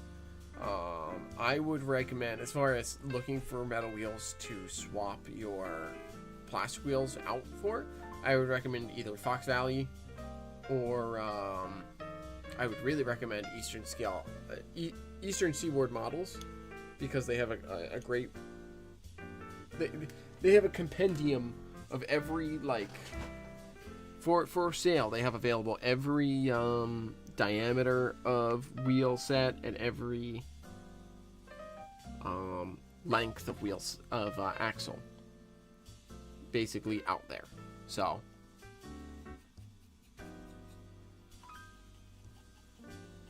I would recommend ESM highly, only also for the models, but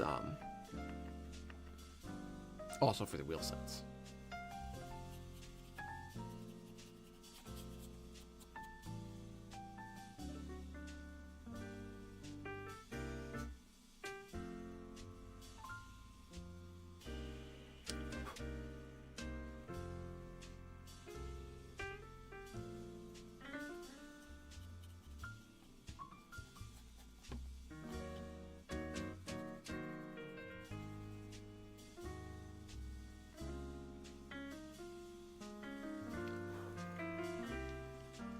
There we go. I'm pretty happy with that.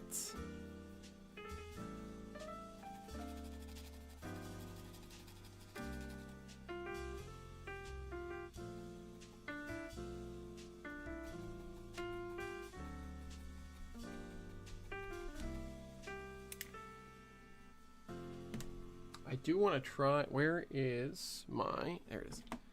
I'm going to use the test panel here that Joey provided to test what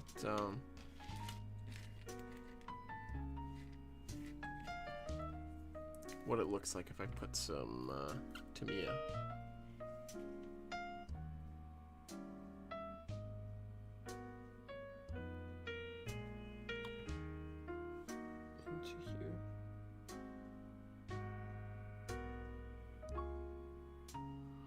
I'm gonna grab 1 or 2 modules of track. So I want to possibly grab some stuff. Yeah, absolutely. Yeah, I would say I would look at Kato or Atlas as far as rolling power goes, and Microtrains is really good. Intermountain is really good. Fox Valley is really good. Eastern Seaboard Models or ESM is really good as far as like rolling stock goes. And then passenger stuff, you're going to be looking at Kato or Microtrains. Yeah, that's true. I forget. BLI is not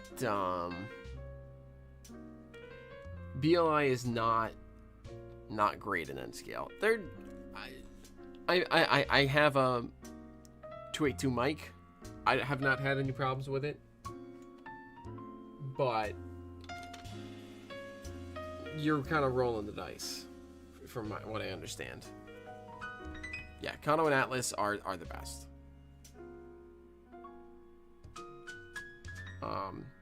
They are the standards. Scale Trains is decent. They got really good detail, but they don't run quite as nicely, in my experience. I don't have any Fox Valley power or Intermountain power, but I've heard good and bad about them.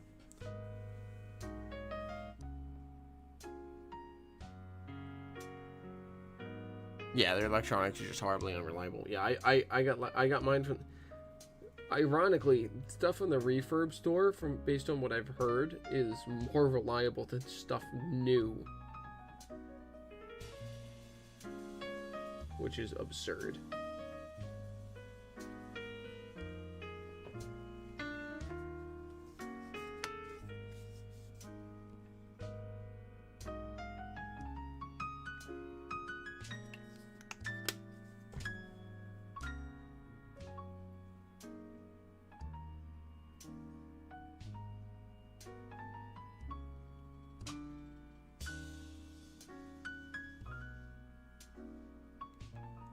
But yeah.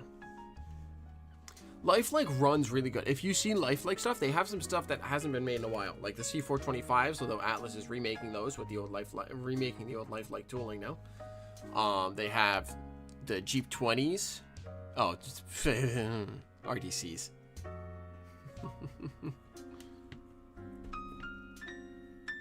Billy and or Danny. I'm assuming Billy, because you're talking about BLIHO. Welcome in! Yes, they have been good about repairs. Takes a while to get repaired, but when you get it back, it typically works well. Yeah. They just have, I don't know. They have their kinks.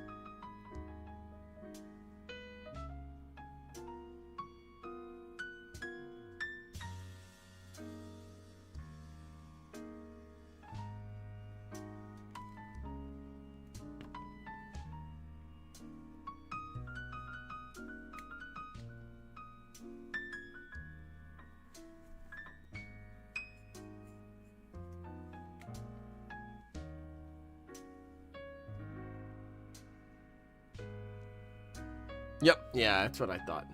Welcome in, Billy. Good to have you here.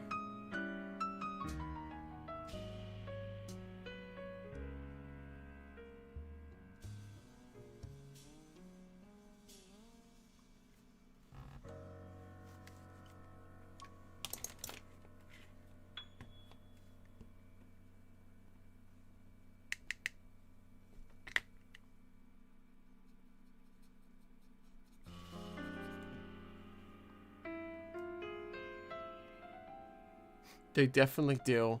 Just got your B6B. Works great now. But it take like 4 months? Yes. Yes, it did. Howdy boxcar. Only the one boxcar, but it took me hours to weather it. And when I finish, let me finish rubbing this weathering powder into the building here, and I'll show you why it took like 4 hours to finish. Bring out the camera controls. Zoom. This is why the boxcar that I weathered took me so many hours to weather. Because it looks like that.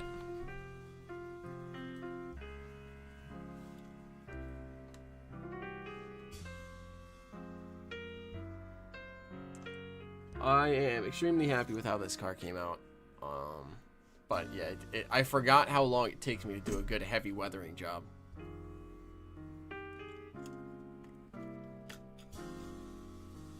It's been a while since I had done one, so it came out phenomenally. But it took the long haul for me to do it.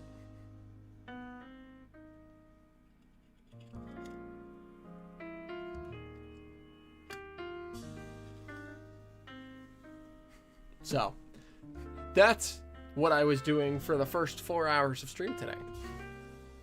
Roughly.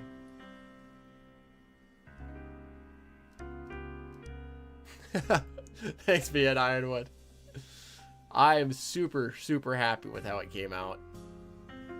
Absolutely, Dennis. It totally does.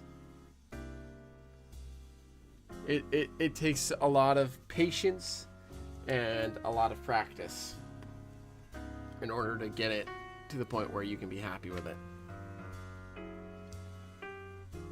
A lot of finesse too.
Now with that boxcar shown off, I'll go ahead and say that at the towards the end of the stream here today, I'm going to be giving away another boxcar weathering job, or freight car weathering job. I say boxcar, but it really doesn't have to be a boxcar.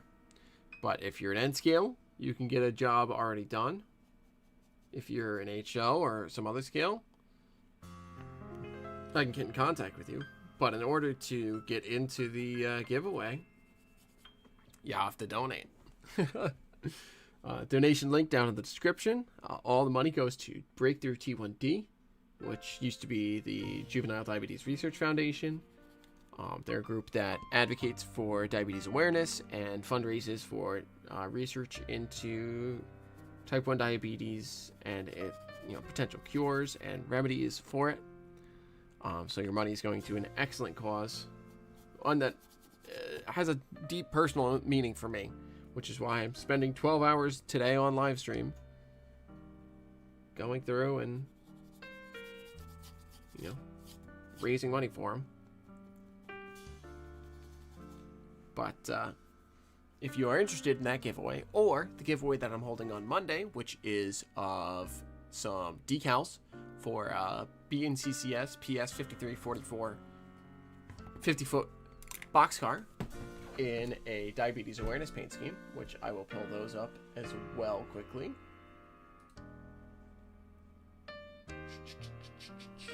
They're right here, right here. Bam.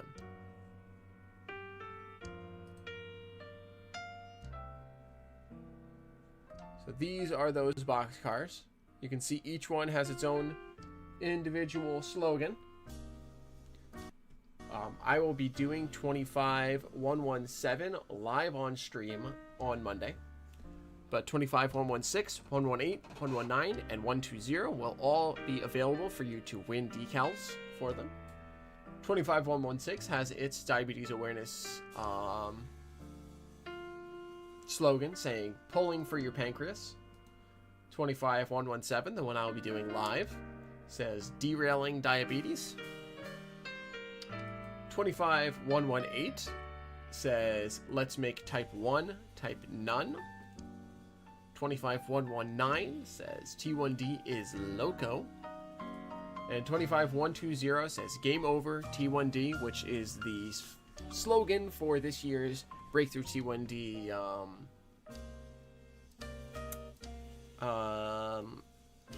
fundraising campaign through Breakthrough T1D play. So, if you're interested in winning a set of decals to paint up one of those boxcars in any scale really, N or HO or whatever, Billy, thank you for donating. Once you have donated, first of all, thank you so much for the 25 towards the cause. It means a ton to me personally, to see these donations continuing to go up. My initial goal for the entire month, by the way, was $1,000, and we're already $150 over that, which is why I increased it to $2,000. So thank you guys all so much for your generosity. But once you donate to your email, whichever email you used for that, you should get sent a confirmation. In that confirmation email, the thank you note from me, which includes a link to a Google form. And as long as you fill out that form, that gives me all the information I need to enroll you in the giveaways. And if you can't find that, then let me know and I'll get you the form. But that's how you get enrolled in those giveaways. For those of you who have already donated, as long as you filled out that Google form, you are already in. Except for Garrett, you can't win 2 freight car weathering things. Only the one.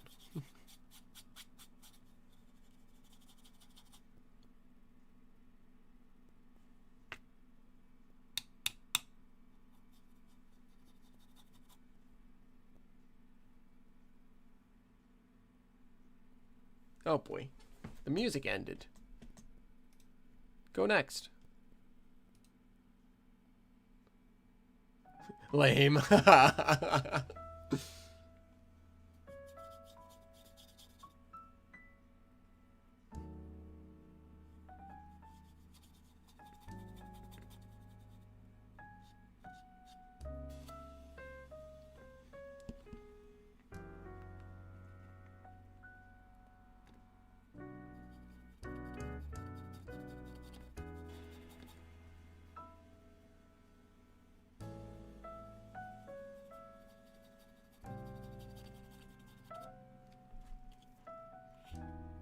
There. I think that is pretty good for this structure. So I think we are pretty much done with this. Although I do want to do that down the corners like I did on that corner.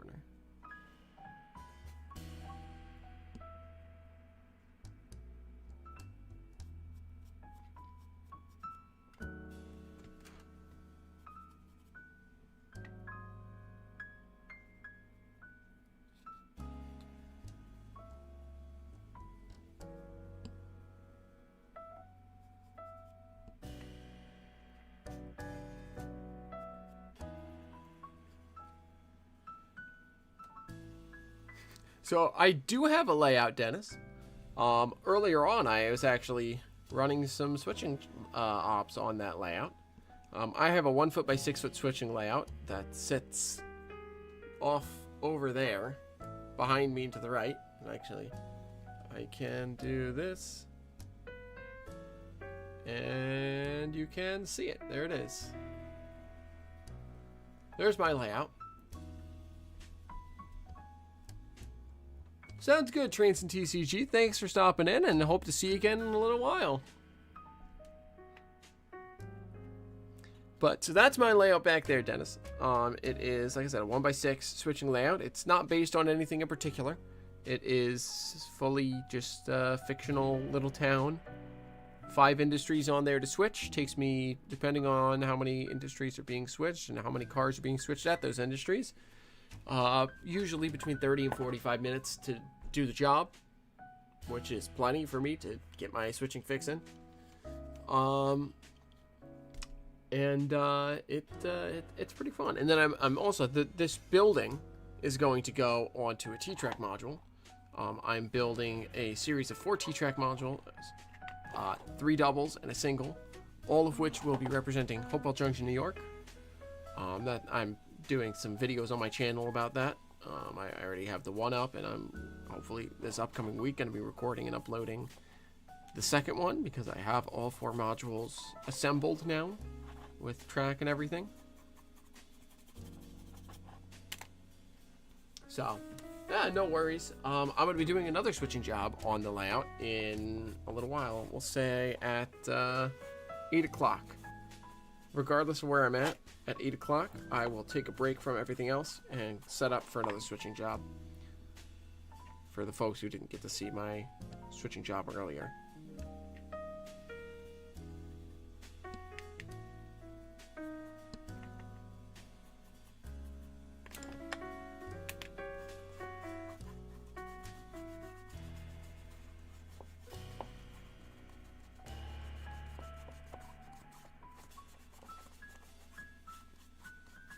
You did hear T-Track, Sean. Of course you did. Talking about your modules, after all. I have all 4 of the Hopewell Junction modules assembled. They have track on them. I've actually run trains over them now because I brought them. They're largely unscenic. They're just, black boxes with brown on top right now. And track. But this is going to go on the Hopewell modules, this structure here. Obviously, my scratch-built Hopewell Depot is going to go on the modules, and this is 100% scratch-built to N-scale structure. The only things that were manufactured were the window mullions, and the roof shingles were all from rail scale models. Everything else was either the brackets were 3D printed. Everything else was cut by hand from either styrene or wood. So, this will be going on the Hopewell modules as well, obviously. Pretty much, Scott. That's at least that's how it seems. So there's 2 completed structures. Minus lighting, because Scott has convinced me that it's worth doing. It is worth doing. I want to put some lights in the depot as well. I want to cut into the base, put some lights in there, and then I want to all the structures that I'm doing. I want to put I want to put a base on them, and I want to put magnets underneath, 2 magnets. That way I can just snap them on to the layout or to the module, and then pick them back up and put them away into a box when I'm transporting the modules. That way they don't get busted up. Okay, cool, sweet. All right, I'm gonna need about 2 minutes to grab some water and grab my decals for this PS5344, because B.N. Ironwood said he wants the boxcar, and no one else said anything else, so we're gonna do it. And then once that's done, or once we hit 8 o'clock, whichever comes first, we're gonna switch back over to the layout to do some switching. I'll need about 10 minutes, not even, to set up for that, because I just got to move the cameras now and switch the new train onto the tracks. But once that's done, we will get some switching in, and then we'll jump back over here and do some more work, either finish up the decals on this, or do some painting on some of these little 3D printed bits and bobs, which are also going on the T-Track modules. So give me 2 minutes. I'm going to go get some water for me to drink, but also some water to apply the decals, and the decals themselves, if I can remember where I put them. Hopefully I can. In any case, I will be back in, like I said, about 2 minutes.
Okay.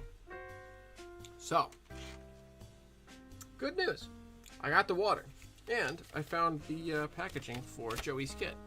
For whoever I was trying to show it to earlier.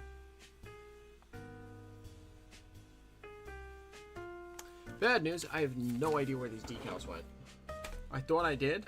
I checked like 3 places I thought they would be, and they're not there. So I'm kind of scrambling a little bit to try and find them.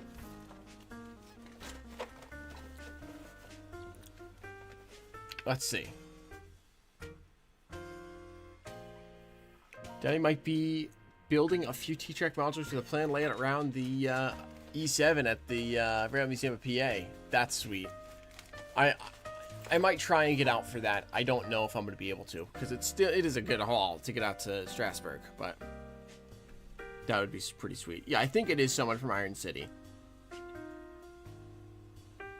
You think you finally settled on the plan for your first T-Track module? Oh, first Scenic. Yeah, I was going to say. I think you settled on a plan for your first T-Track module when you built it a couple months back. Joking, of course. And sounds good, Haley. Enjoy the ice skating time. Wish I could be there to join you guys, but at the same time, I'm happy to be here and doing good stuff. So I'm really frustrated though about where these dang decals went. Me, I am not PA. No. I'm up in New York. I'm in the Hudson Valley of New York State.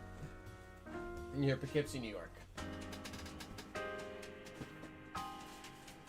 Not that there's anything, I want to be clear. I sounded a little, I think I sounded a little upset about, there's nothing wrong with being Pennsylvania. I just am not.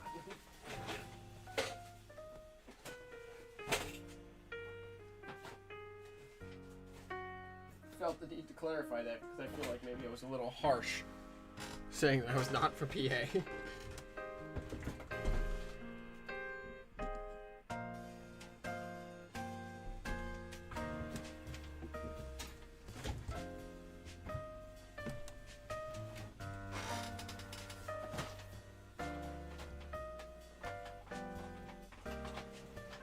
I'm so upset. Where did these decals go?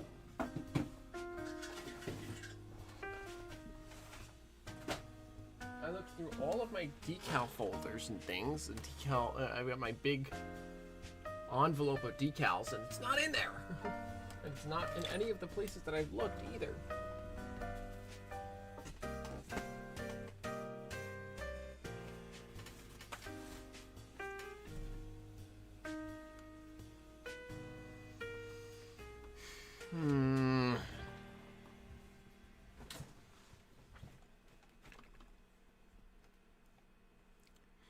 I could be in PA before too long I drive. It's probably about an hour and a half or so to the Pennsylvania state line from here.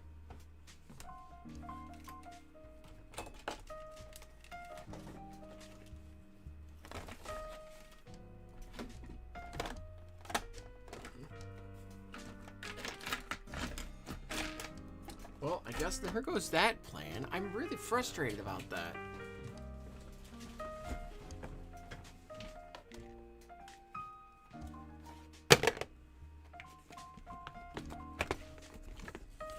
I cannot believe that I misplaced those decals.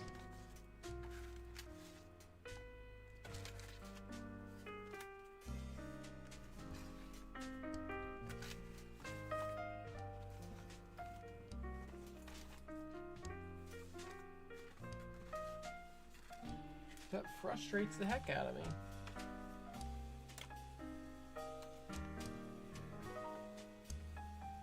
You're 45 minutes from the museum? That's sweet. Yeah, it totally makes sense for you to go then.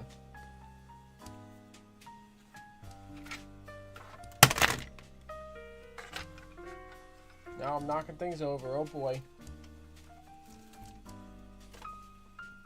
Getting rowdy.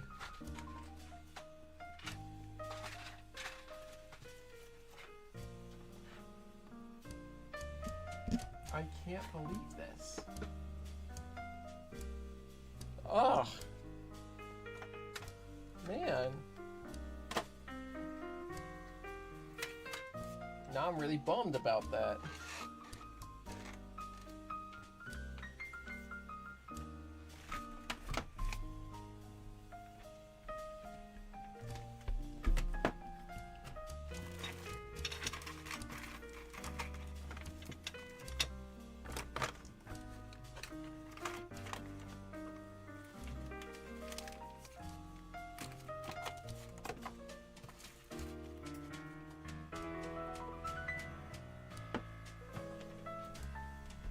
Spend a couple more minutes looking for these decals, and then I'm just gonna have to move on.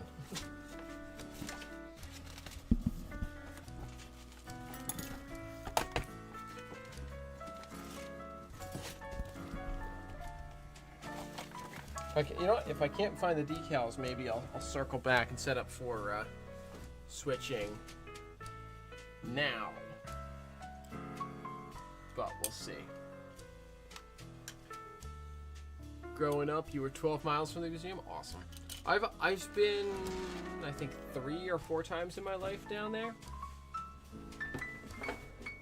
It's a fantastic place. Truly fantastic place.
All right.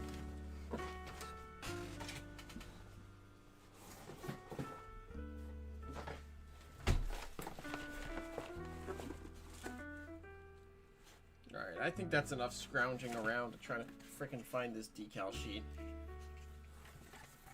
I'm really bummed about that, man. I was so ready to have this second box card lettered up and everything. Dang it, man. Alright, well, let's, sounds good, Adam. Have a good rest of your night, man. Maybe we'll see you again later, maybe not, who knows?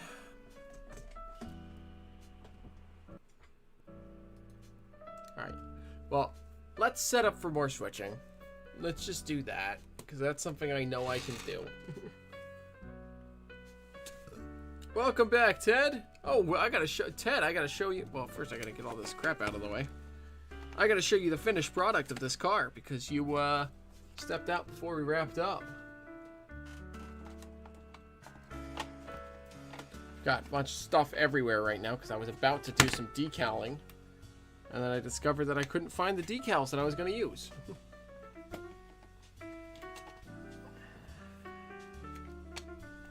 So I gotta clean a bunch of stuff over that I knocked everywhere.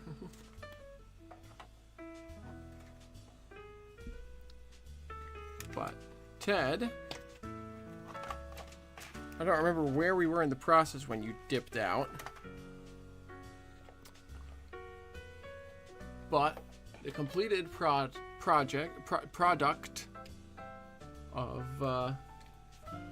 Delta 2491 or 2941 maybe? I don't recall. Is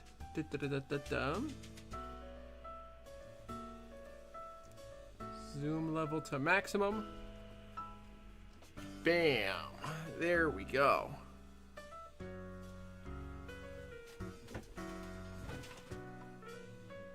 Check that out, Ted.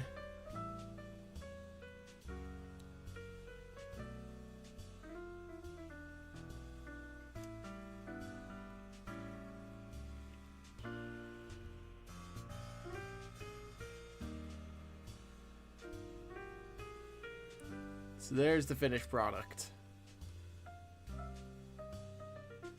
Some 50 years or 40 years or so out on the railroad has taken its toll on this car. So I'm super stoked with how this came out.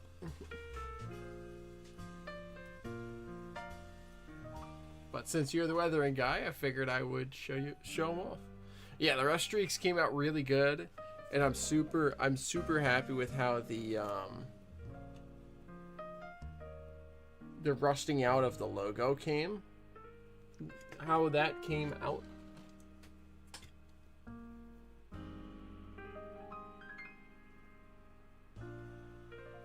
Because it was super fun to do.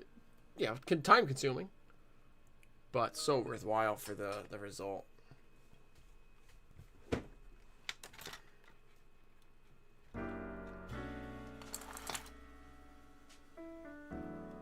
But I think it's time. Yeah, because I really can't find these decals anywhere, which is so frustrating. Which means I think it's time to get set for another round of switching on the layout.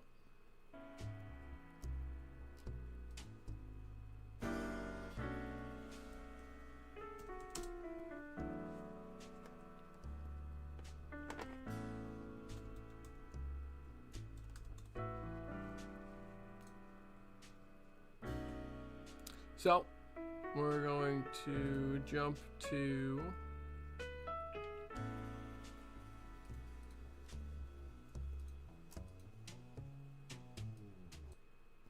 here.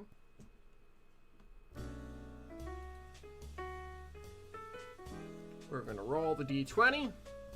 We got an 11, which means yes, Balfour Lumber will get switched this session. Let me finish removing all of these check marks from last switching job. Let's see what Balfour Lumber is going to receive. 15, which is one boxcar.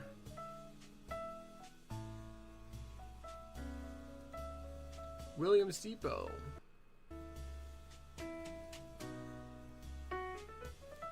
14. No, it will not get worked, so that car stays as an off spot. Hudson Cement Company gets a 3.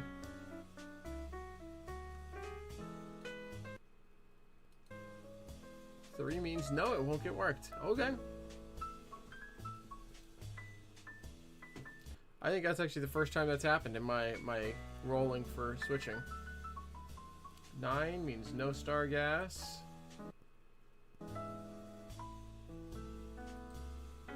9 again means no team tracks. Ah, that's boring. Only one industry? Nah, we're gonna wipe the board and reset. One industry is boring. Whoops. Let's do that. There you go. Reset. 14. So we're still going to switch Balfour Lumber.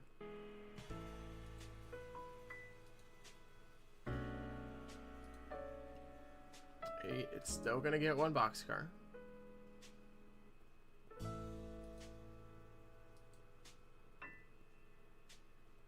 $13.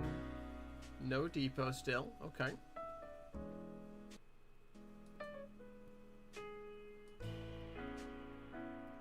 $14. Yes, cement.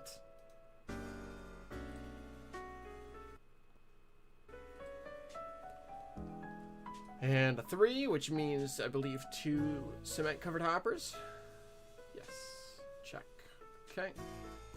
Star gas. Gets a 10. No star gas. Man, they're really taking a long time to unload that single tank car. And a 1, which means no team checks. Alright, well now we're going to work 2 industries. You know, I'm going to make an executive decision. We are going to work star gas. I'm gonna make that call.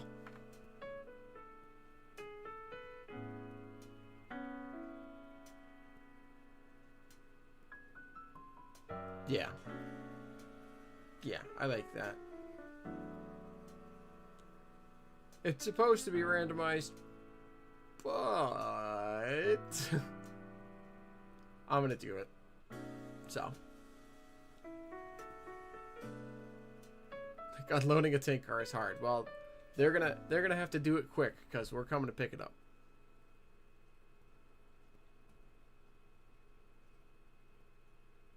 Welcome back, Haley.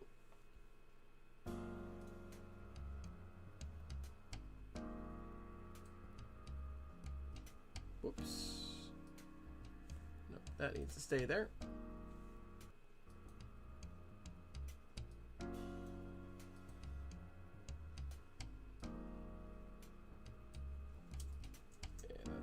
Bolded. That is actually not what that is. This is a DNH. This is a DNH flat.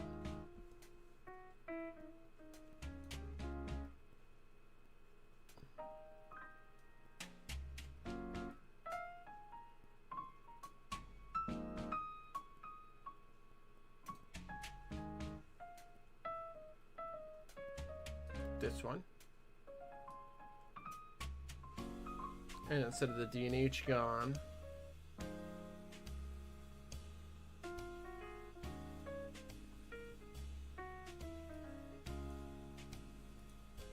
this is, nope. This one is actually an Erie flat. I'm kind of phasing out Gons for my layout, I think, just because I don't know what to put in them for a layout that I've got, like this that I've got, so.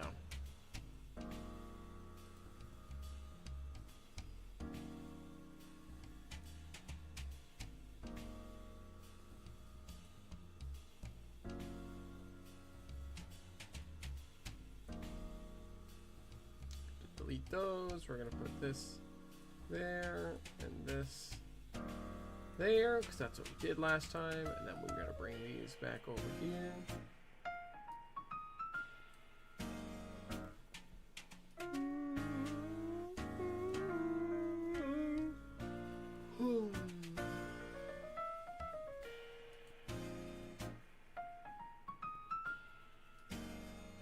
And then these are both gonna go back down here.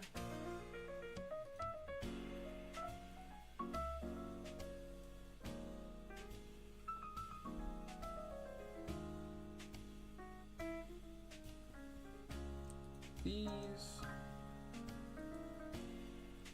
are gonna go there.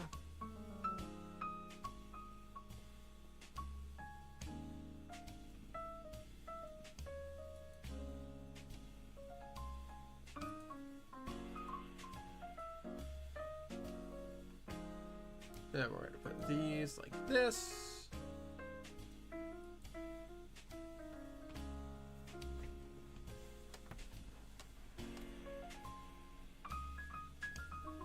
Okay. And now we're going to grab this car.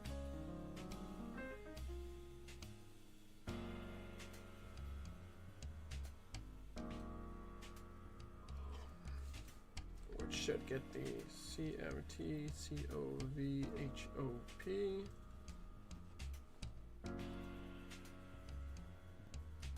And this car.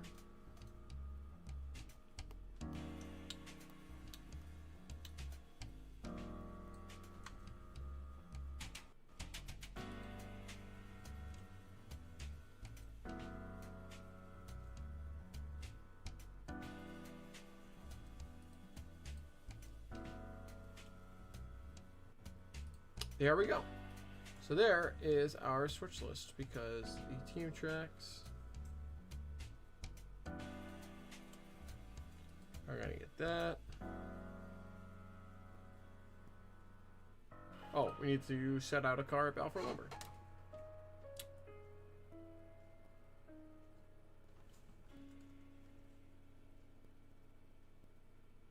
Let's make it one of these. Sure, why not? And then I said Stargas is going to get worked.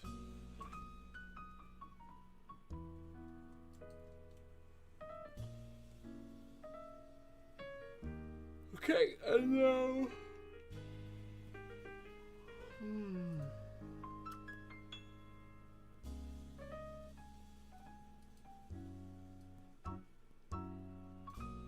We're gonna put the ACFX on. And that is our train for the day.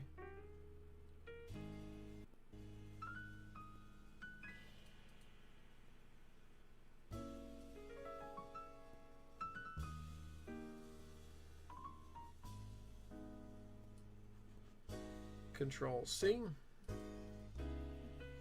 VNCCS ready for print.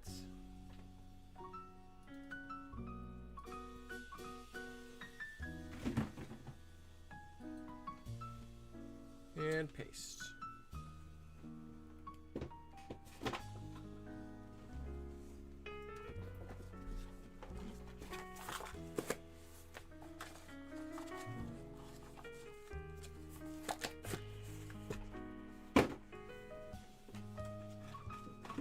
So now, at least paperwork wise, we are all set up for the next op session. And if you give me a few minutes, I will get the cameras set up for the next op session after I run to the restroom, because I do have to kind of go. So I am going to put us on the Be Right Back screen, and I'll be back in, let's say, 10 minutes with camera set up, ready to go. I will see you folks then.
Okay, we are back. I am indeed still going, Ray. Got another 2 hours 20 minutes to go, right? Yeah, 2 hours and 20 minutes to go before we wrap up for the night. Oof. We're gonna do this op session here, this little switching job.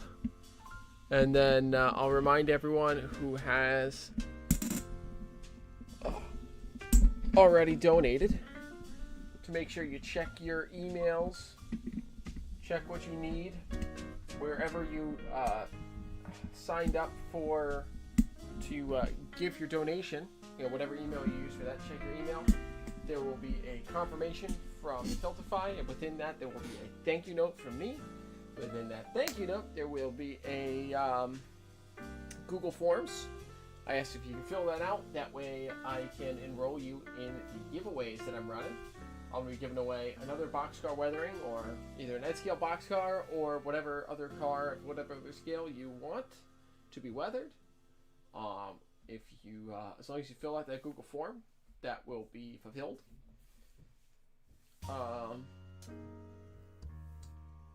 And then on Monday, be giving away some boxcar decals for Pullman Standard PS 5344 boxcars with diabetes awareness stencils on them. Oh, yep, sorry. There we go. That should be a bit better. Unfortunately, I tried setting up your mics, Sean, and I couldn't get them to work on my computer for some reason. I'm going to have to ask you for some help someday. But, in any case, that will be the giveaway Monday. So, hope you guys could hear most of that. And anyone who has not already filled out the Google form, if you are interested at all in these giveaways, make sure you fill out those forms. That way you can be included.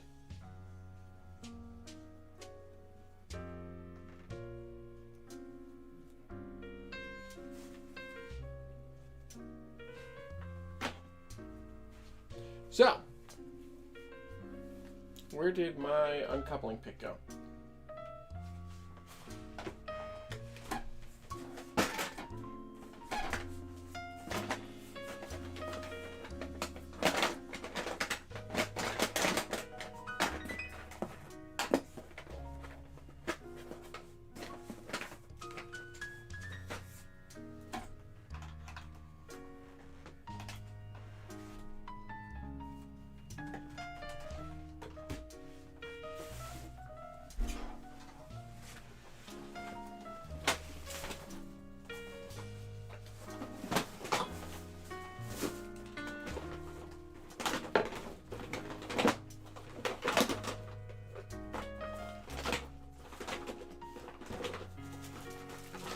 Come on, where is it? There it is. Okay, there we go. So, we have the train coming into town now.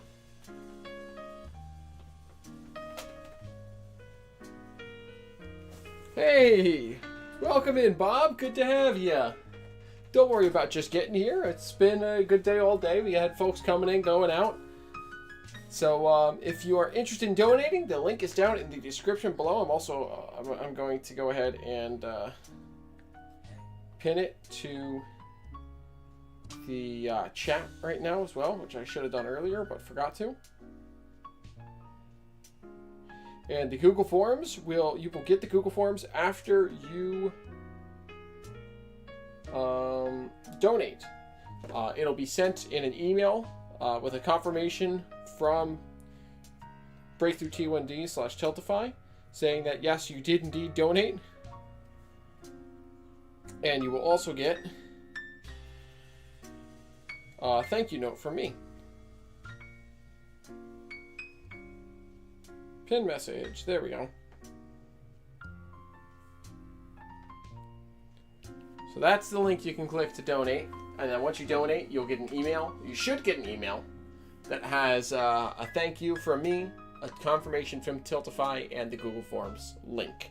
And from there, you fill that out, and then you can get looped in for the giveaway. So, we have our train ready to go here, coming into town. Let me just adjust some camera stuff here. Oh, I gotta zoom this camera out. That's why it's so... I was wondering why the camera was so close up. It's because it's zoomed.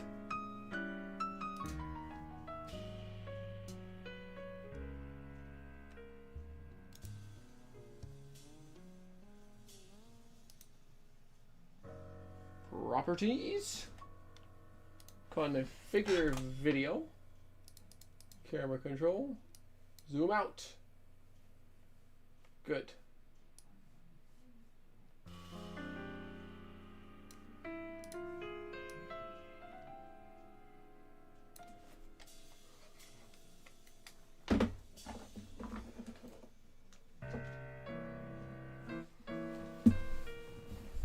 Okay, so now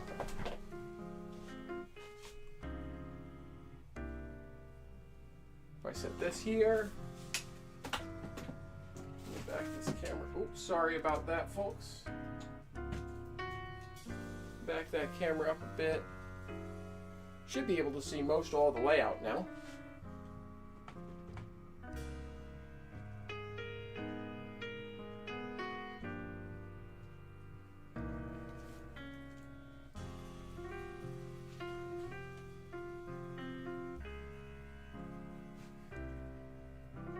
Okay, I think that's set up well enough. So, let's get this switch job started.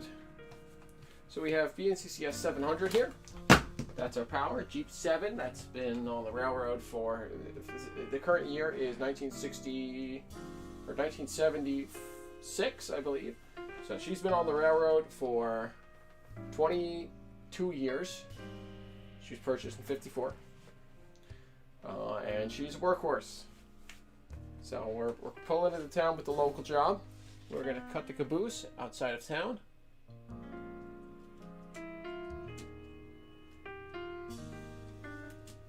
That way the main is flagged.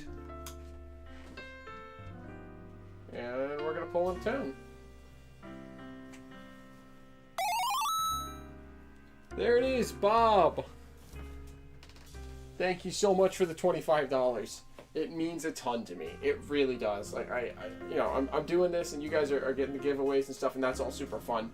But the money is going to a cause that means a ton to me personally. Being a type 1 diabetic, I live with this stuff every day, and being able to fundraise for a group that is trying to find a cure and or raise awareness of this, it means a ton to me that you guys are pitching in and helping me raise this money for Breakthrough T1D. So thank you so much for devoting your time to hang out here, giving your hard-earned money to a cause that will hopefully make a difference in the lives of many, many type 1 diabetics around the world. Alright, and now we can cut the power.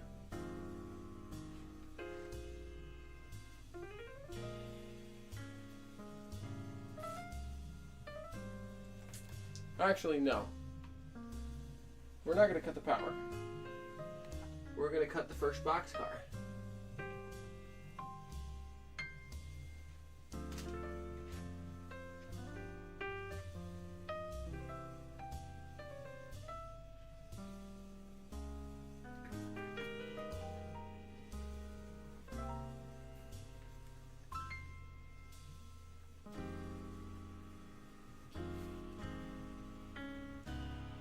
And I said it earlier, but I'll say it again. Anyone who wants to run this layout, I do have this layout set up through JMRI and ESU, or not ESU,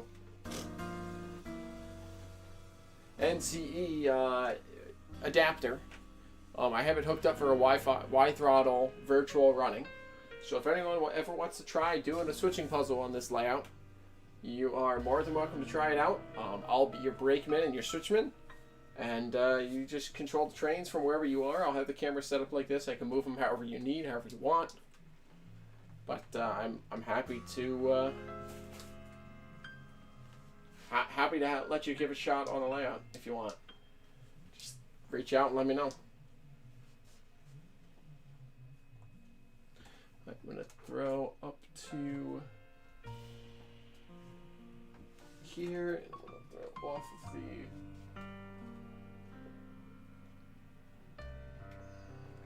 of the LPG track.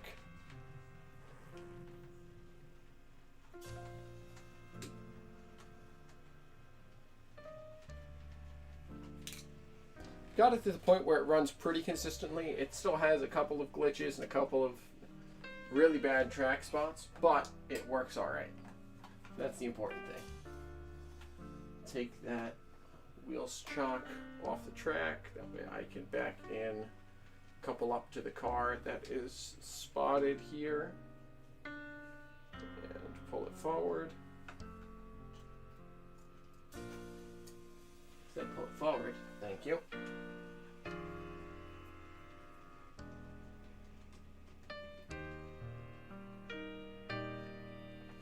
Reverse. Shove them back. I'm gonna glue this switch stand down again.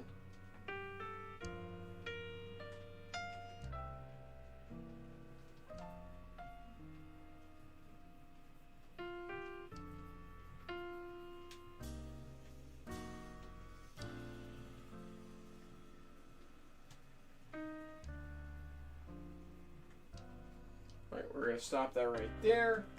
Cut.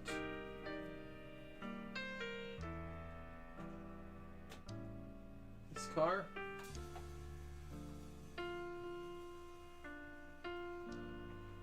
Pull forward.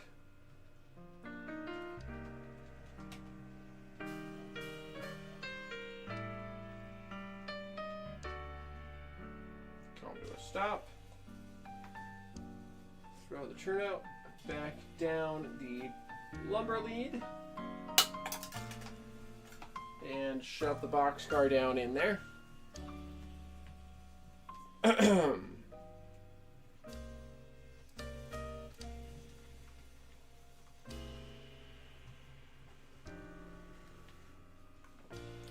did I get caught on? I never get caught on this track.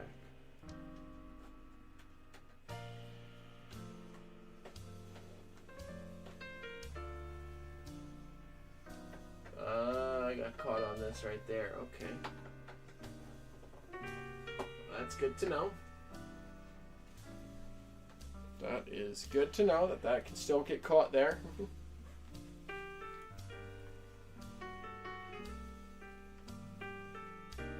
Good hitch. Just make sure that it is, yep. And pull.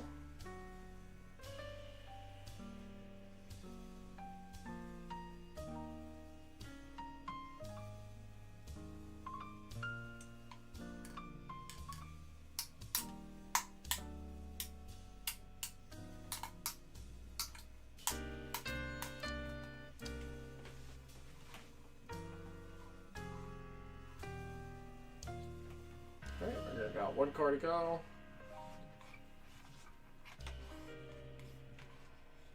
And good. Shove them back.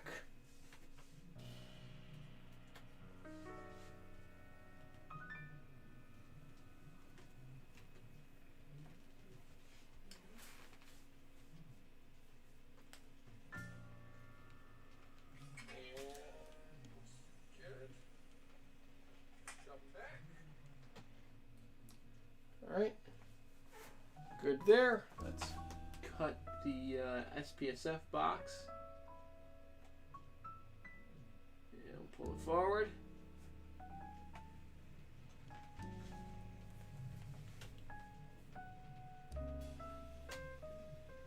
And we're clear.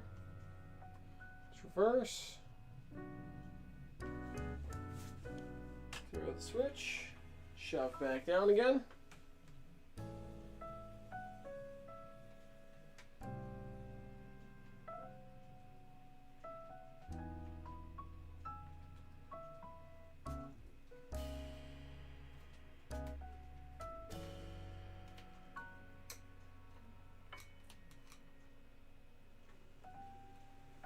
And it happened again.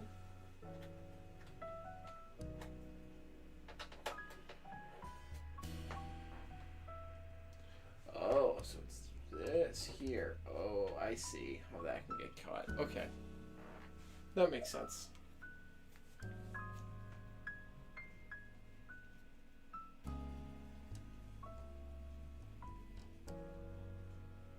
Okay, and we're going to spot it right there. Uncouple and pull out.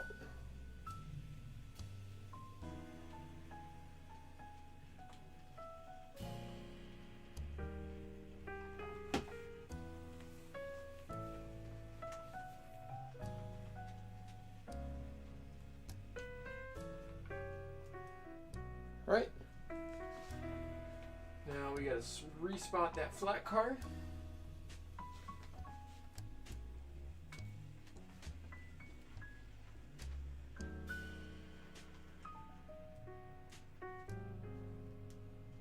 Good couple. Let's pull ahead.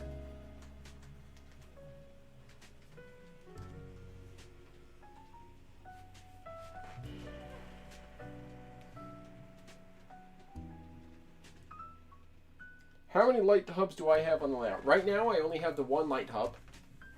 I've got the expansion hub and then the regular light hub. And I eventually down here plan on having another light hub for, I want to light up the LPG store, or LPG storefront, and I'm going to light up the, I'm going to put some gooseneck lights on the outside and maybe a strip light on the inside of the unloading shed for the cement industry. And I might also put in a couple of like floodlights on the team track, but I haven't decided on that yet. Alright, good spot on the flat car. Uncouple. Go ahead.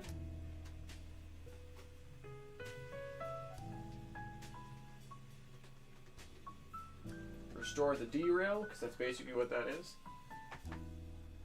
Throw the switch. Shove back, and we are done with our first car spot. But yeah, so right now I have the one light hub here, which is full. You can see I have all 4 plugs filled in, and those go to one to the light inside the lumberyard drying shed, one inside this trackside structure, one inside the little country store, which I'm using as like a hardware store that gets carloads, and then one to my 2 street lamps that are both tied to the same dimmer. And then, like I said, down here I want one light for the storefront on the LPG business. At least probably all the lights wired together on the cement industry, and then either together or the goosenecks on either one. Because I'm gonna do a gooseneck out to either side, and then I'm gonna do some sort of lighting inside. So either together or that's 2 lights, and then I want to do some floodlights for the loading docks. Whenever I get around to actually modeling that. I need to cut out some of this cork, and then I need to fill the center of this track here with a loading dock.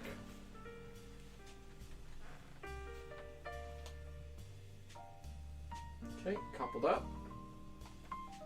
Let's uncouple this cut here. Pull out.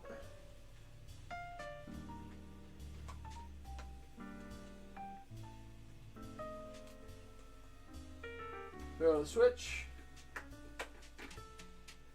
And reverse back down to the end of the layout.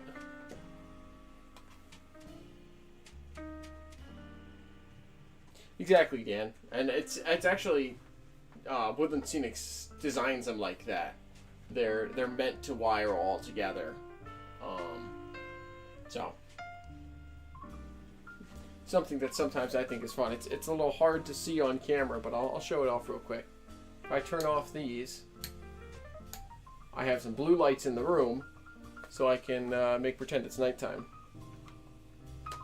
And I think the layout looks really good when it's lit up like that, but it's hard to see on camera.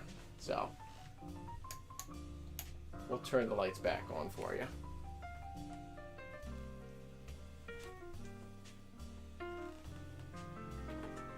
Okay, we're going to shove down, align that switch, shove down onto the cut here.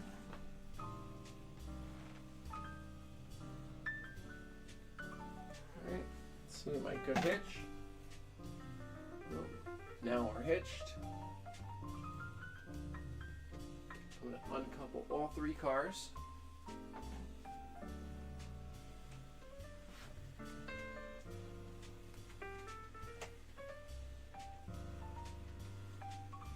Update on skating. You only fell because a kid scared you. Hey, that's pretty good. If that's the only time you fell, that's pretty good.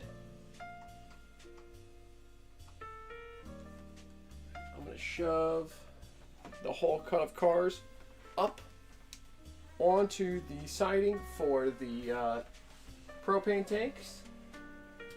I'm going to actually come just onto the siding here a little bit, and then I'm going to come to a stop, because eventually what I want to do is about right here, I want to put a gate across the tracks that you have to manually actually open in order to get into the industry. Because I think that's cool. Shepard says she's still better than Brandon. Yeah. That about tracks. She did, play hockey. I don't think Brandon ever did that. I have to still eat the cookie that Brandon delivered me, but the sandwich that Brandon delivered me was delicious.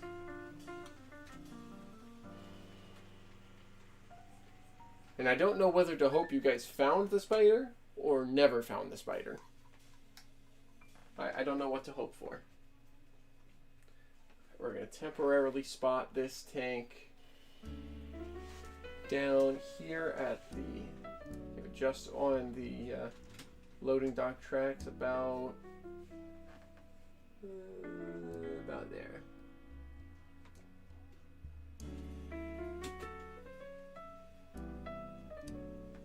That should be clear.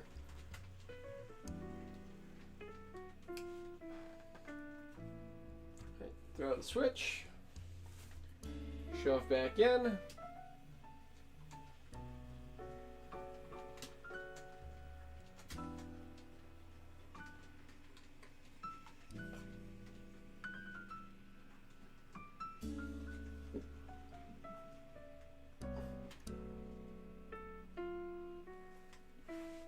okay, let's uncouple there.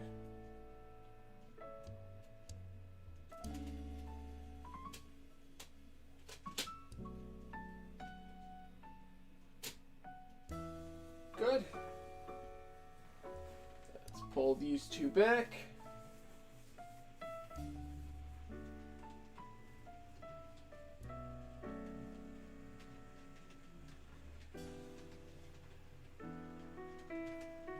Stop it there. Throw the switch back onto the team tracks.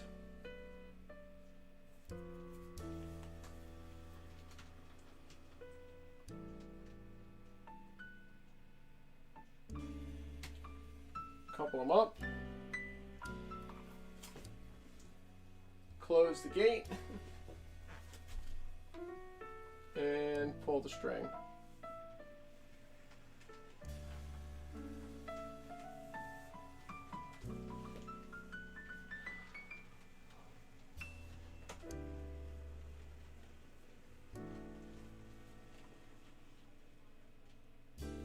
Stop it there. Throw the switch.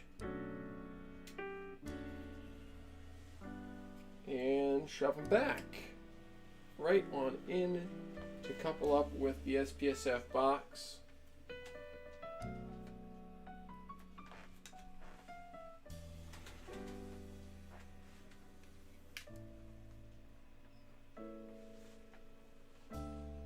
And we're good. Uncouple the tank.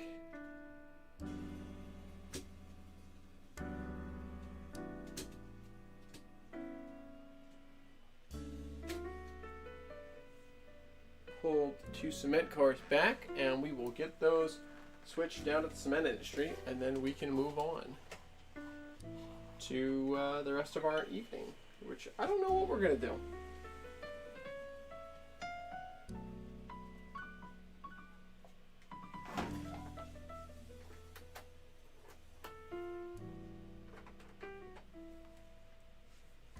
Maybe I'll go grab my T-Track module and we'll do some work on that. I think that might be what we do. Oh, no, no, no, no, no.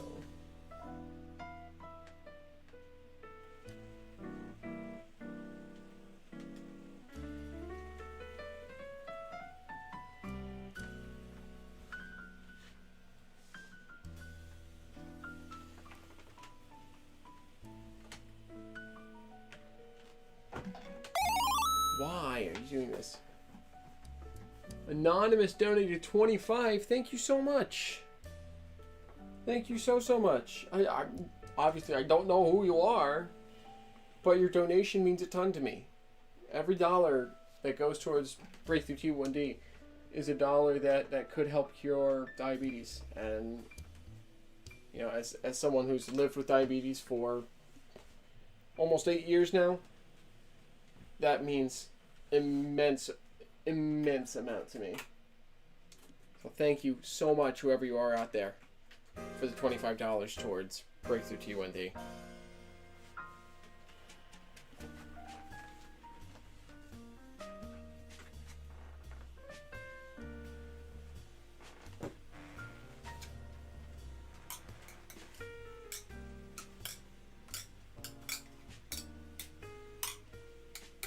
So we're going to shove down into the cement industry here, couple up.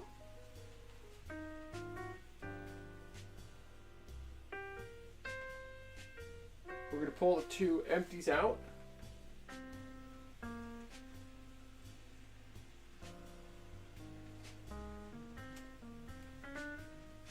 And we're going to come to a stop just clear of this switch. We're going to throw it. Shove down into these other 2 cars, these 2 loads. Oh, it was Mike! Mike forgot to add his name. Thank you so much, Mike. Means a ton to me. Good to have you here, my friend.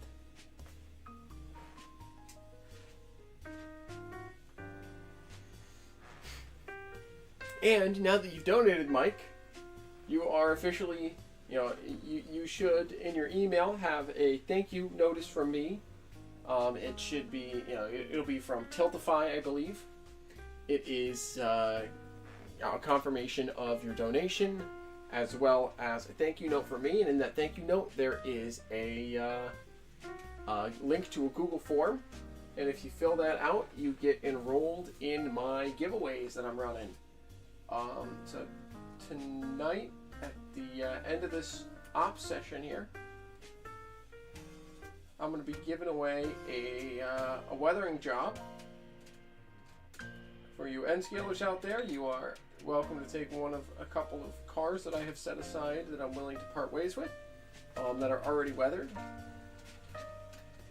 If you are someone of an other scale, then there's an option for you on the form to basically say, yeah, Dennis can get in touch with me, and we can figure out a way to either get one of your cars or get a new car for you that I can weather up for you and send your way. So make sure you fill out those Google forms, because we're coming to the end of the ops session here. I'm working on my last set of moves here. So if you haven't filled out the Google form yet and you want to be enrolled in the weathering giveaway, make sure you do so now. And if you're not here when the giveaway happens, don't worry about it. I have your email. I should have your email through the Google form as well. So you don't have to worry about necessarily if you're here or not to win the giveaway. And then Monday, I'll be giving away some decals for BNCCS special diabetes awareness boxcars. So if you want some of those, tune in Monday as well. But it's all the same giveaway form. So if you enroll once, you're enrolled in all the giveaways as long as you say basically, yes, I'm interested on the form.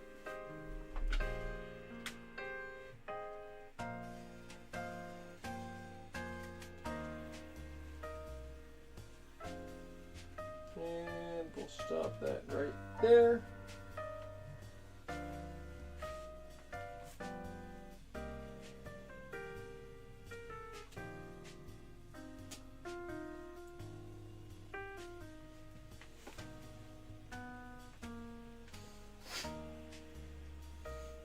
I gotta tell you, Mike, I got my Rapido RDC car with the Hancock horn already on it, the air whistle. And I think I like your air whistles more than the Rapido ones that they have molded on, or added on there. I like your ones better. I think they look better.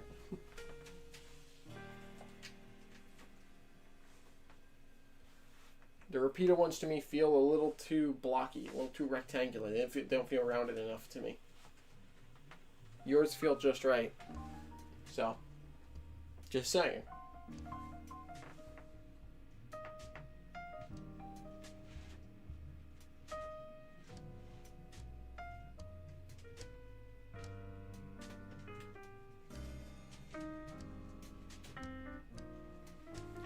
Coupler is stuck open. Let me fix that real quick. There we go.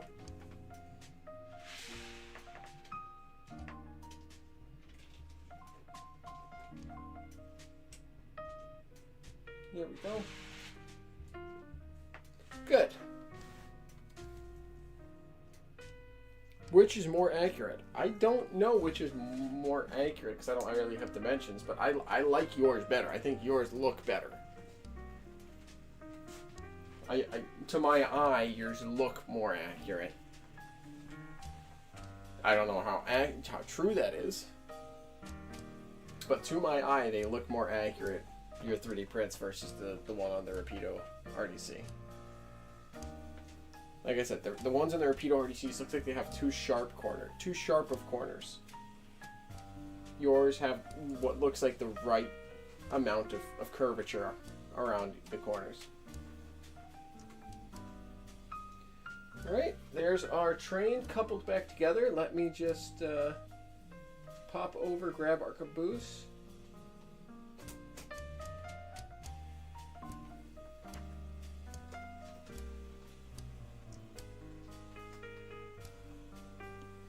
Throw our caboose on the rear end. Down your Hancock Cinema Details West one you bought. Okay. I don't know then.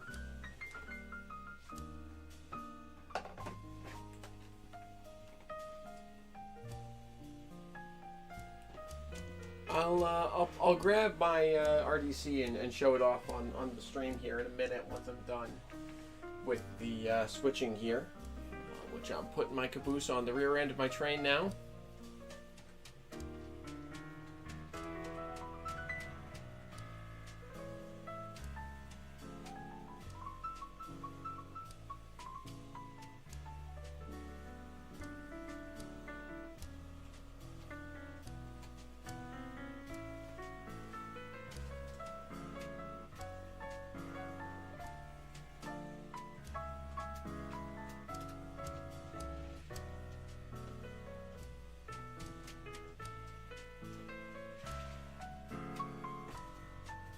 Right, we're going to shove in, couple up the caboose.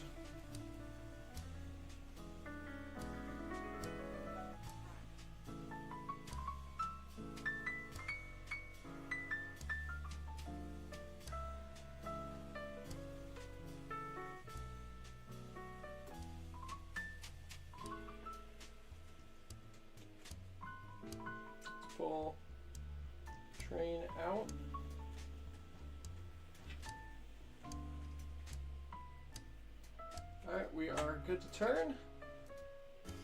So let's couple back onto the head end. And we will skedaddle on out of here.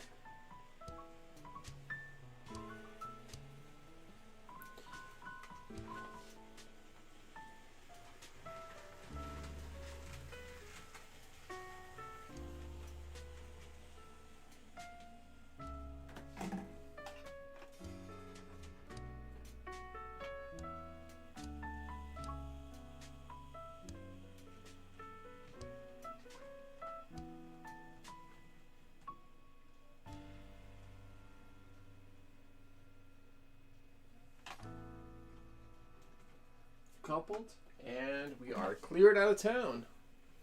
So that was switching on my layout. I hope you folks enjoyed that. I know I did. And like I said, if anyone ever wants to try it, I have it all set up for virtual ops. All you need is a phone that can have the Y Throttle app or the Engine Driver app. And you too can switch my layout. I'll set up cameras like this, and we'll get into like a Zoom call or something, or a Discord call or whatever, and that will be that. I'll get you set up with the switch list and get you set up with a map of the layout. That way you know what industry is what. I'll put some little tags on top of the rail cars that you know which one is which road number, and away you'll go. All right. I'm going to quickly turn off the cameras here and move them back over to the workbench. But I will be back in about 5 minutes once that is done, and then we can continue.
Okay. All right. That's pretty good. I think that's all set back up again now. I think. I don't know. I've finagled with my settings so many times today. Who the heck even knows? But before we move on to anything new, I did want to quickly show Mike the difference between his and the Rapido.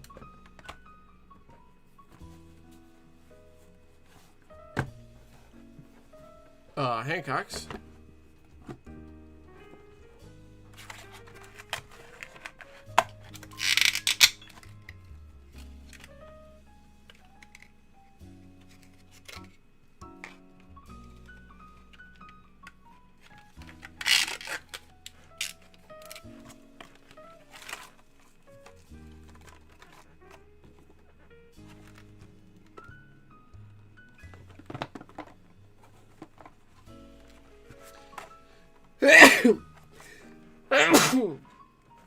Excuse me.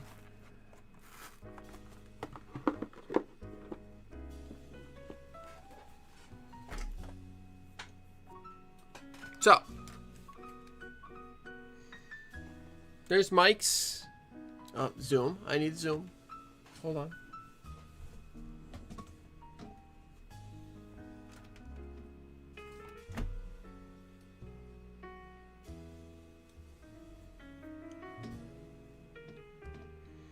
Let me set up the zoom.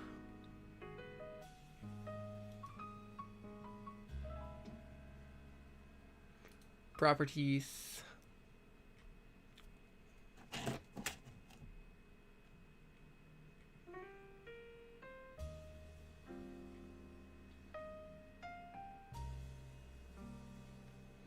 Configure video.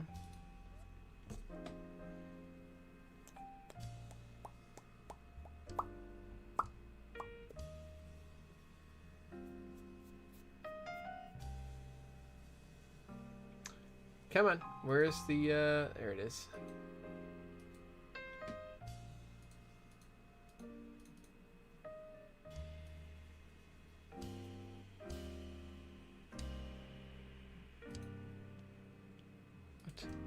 What?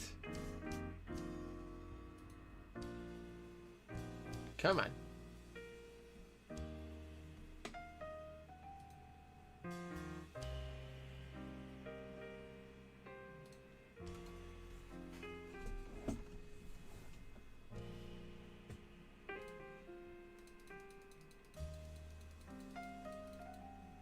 There we go. So this is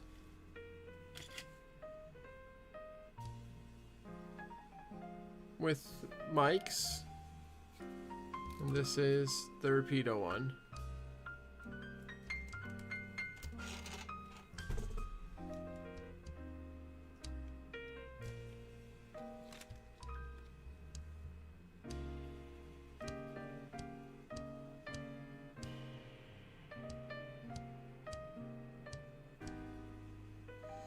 You can kind of see the Rapido one looks a little sharper, and I like the softer, rounder edges on Mike's better.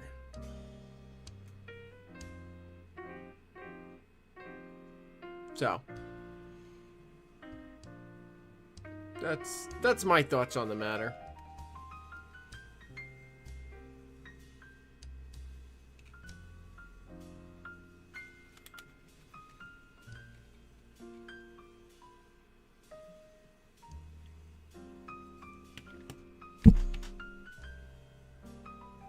How many other Rapido RDCs do I have? Just the one. Yeah, it is tough to focus.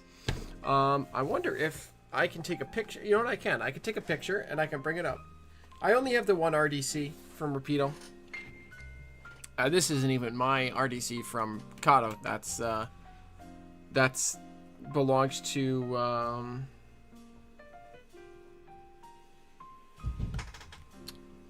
belongs to the Danbury Railway Museum. I have it home because I am working on it. I was putting the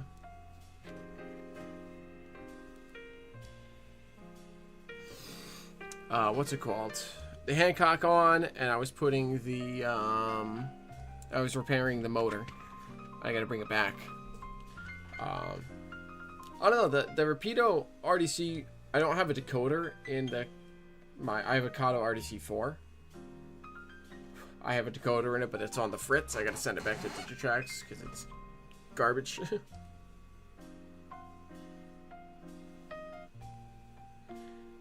But I like how the Rapido RDC runs. I'm disappointed in some of the detailing. Things like the chains that are molded onto the front of the door. They don't look good, you know? They don't look like something that I paid the amount of money I paid for them, is what it comes down to. They look really good, just not good enough, in my opinion, to do the to be worth it. What kind of TCS decoders do you use? Just the hardwire ones?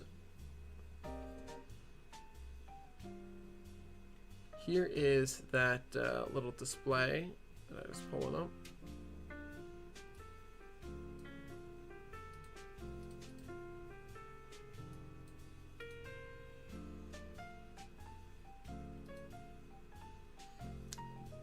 So you can see it's just a little bit sharper on the Rapido one than on Mike's. But I think that the roundness of Mike's looks better.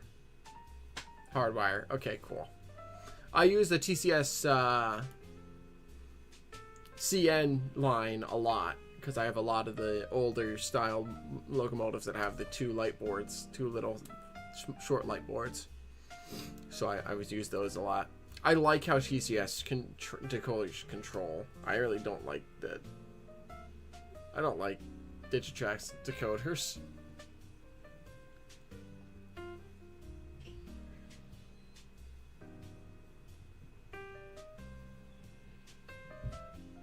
So, anyway.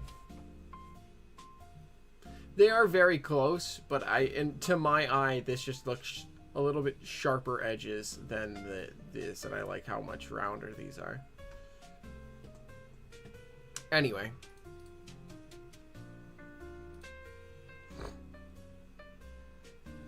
Yeah, TCS does good decoders. I use TCS whenever I want good motor control. And I want to get a couple of ESUs because I've heard ESUs control very good too, and they are the best sound from what I've experienced and what I've seen and what I've heard. So you have to insulate the motors, yes, with electrical tape. Absolutely, you gotta wrap that thing.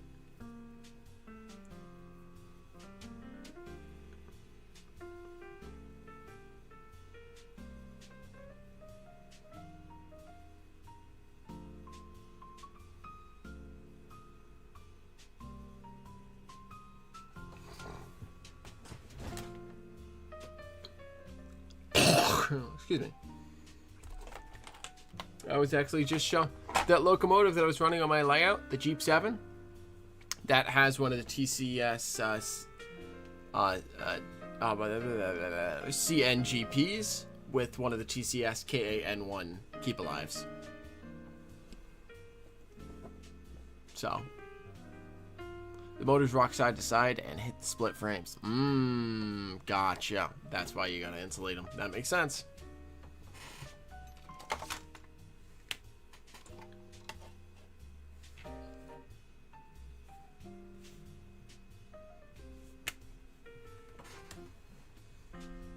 All right, let me...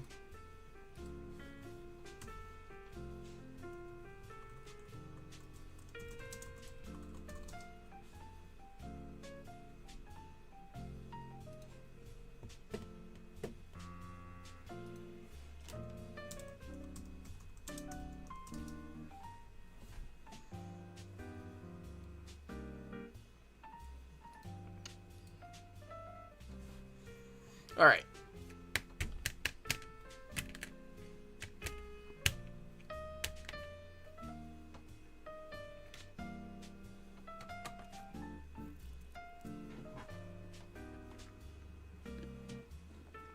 So we are gonna go ahead and paint some. I think that's what I'm gonna do. Is I'm gonna paint some of these 3D printed parts.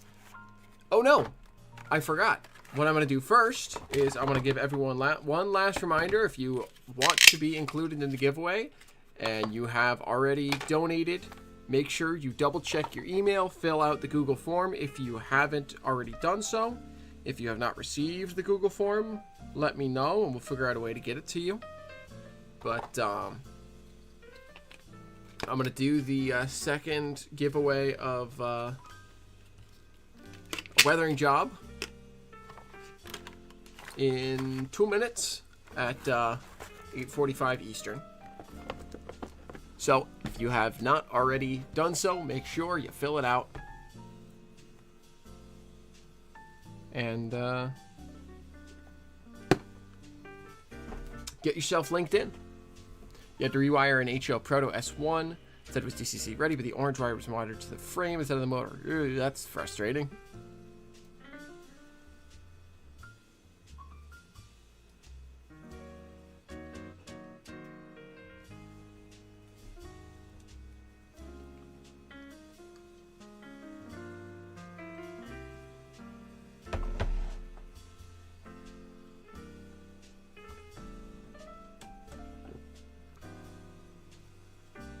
All right.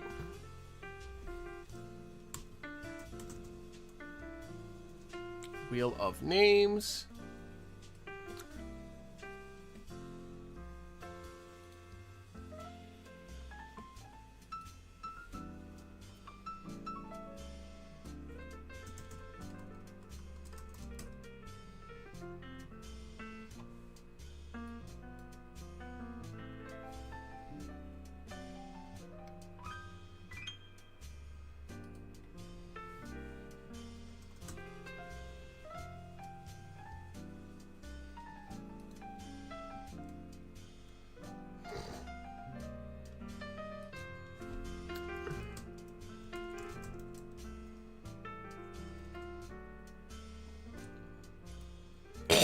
Excuse me.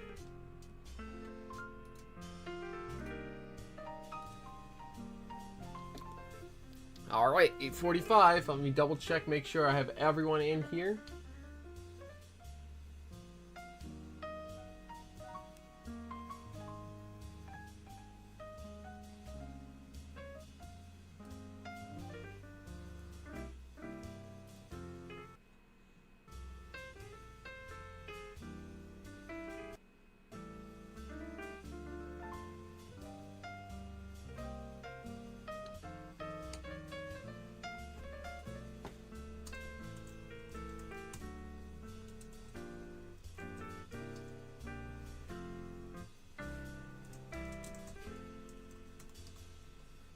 Newcomb.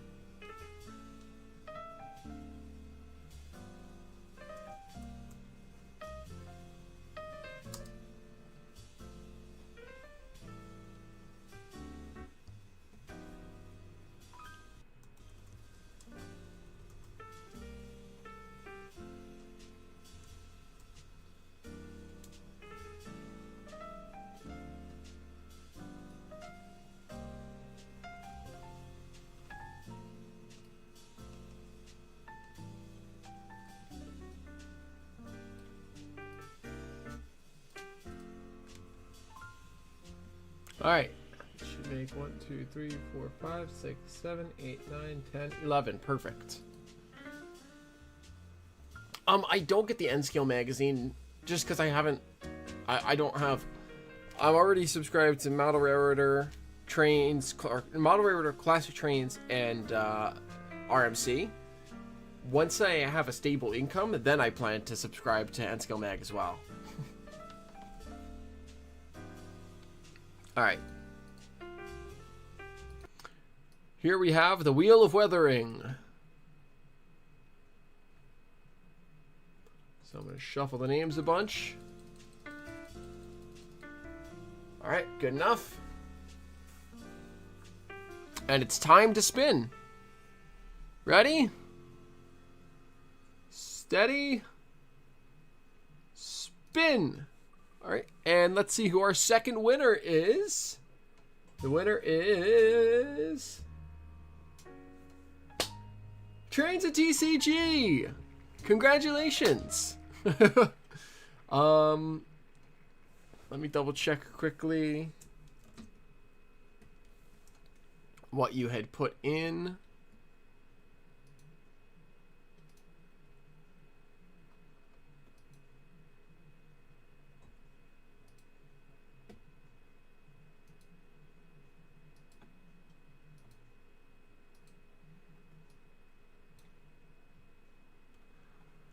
NScale Boxcar. All right.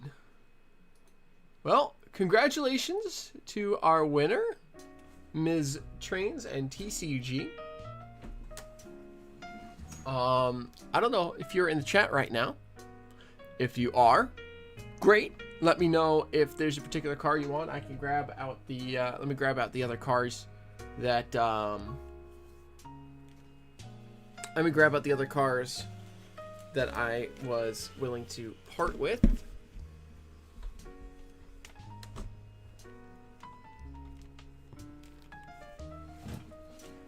Let's see. Let's see if I can find them.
Okay, so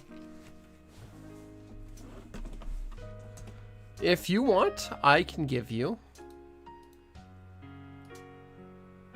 either of these cars.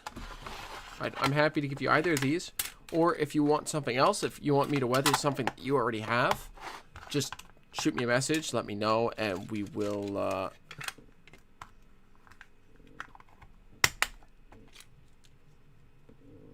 we'll be in touch and we'll figure something out. But I have available right now. I can reach out to you later and get your tomorrow and get your address and everything and mail one of these two out right now if you want. We have an Apalachicola Northern weathered boxcar here. 5344 PS Pullman Standard. Pretty good for a more modern layout, or if you want something a little more classic, Vermont Railways 40-foot boxcar. Weathered, beaten, a little more good for the 50s, 60s, 70s. So, up to you. If you want either of these, let me know. Otherwise, let me know if there's something else you want, and we can work out how to get me what you want me to weather. But congratulations on winning. Thank you to everyone for donating, first of all. It means a ton to me that you guys are all willing to chip in. And Great Vermont Railways, absolutely. I will... I'll add some weight to it. That way it's up to NMRA weight standards, and I will get it sent to you tomorrow, or either tomorrow or Monday, depending on timing of how things go and how much time tomorrow I have to get things done. But I will absolutely get that Vermont Railways car to you. Happy to send it. Congrats on the win. Thanks everyone for donating. I am looking forward to more giveaways that will happen next Monday, this upcoming Monday night, where we're going to give away boxcar decals in N or HO scale. So, with that, let's move on back to painting these cars. Or not these cars, these 3D printed details. Awesome.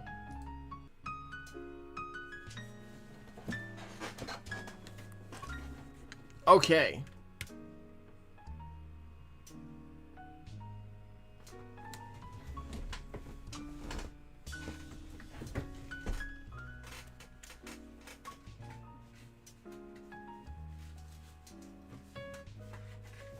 Where did my black paint go?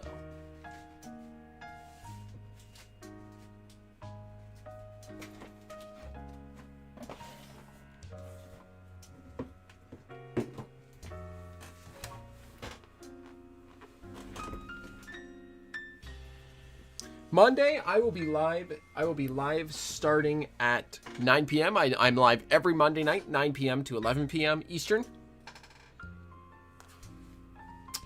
I'll do the giveaway probably at, we'll say 10:30 or so. I want to try and get the box car that I will have almost at least one side of it completely done before I do the giveaway. That way you folks can see what, see physically, not just as a PNG, what it will be that you're getting.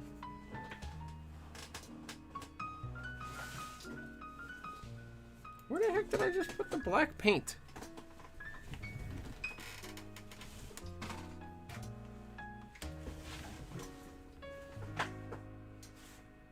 What the heck?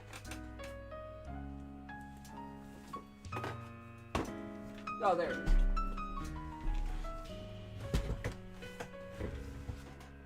And while I'm at it, I'll also plug my friend Paul Stamp. Paul is also live Monday nights. Paul is live every Monday night from around 7 p.m. Eastern to around 9 p.m. Eastern, 7 or 7:30 until about 9, and then he hands off to me at 9.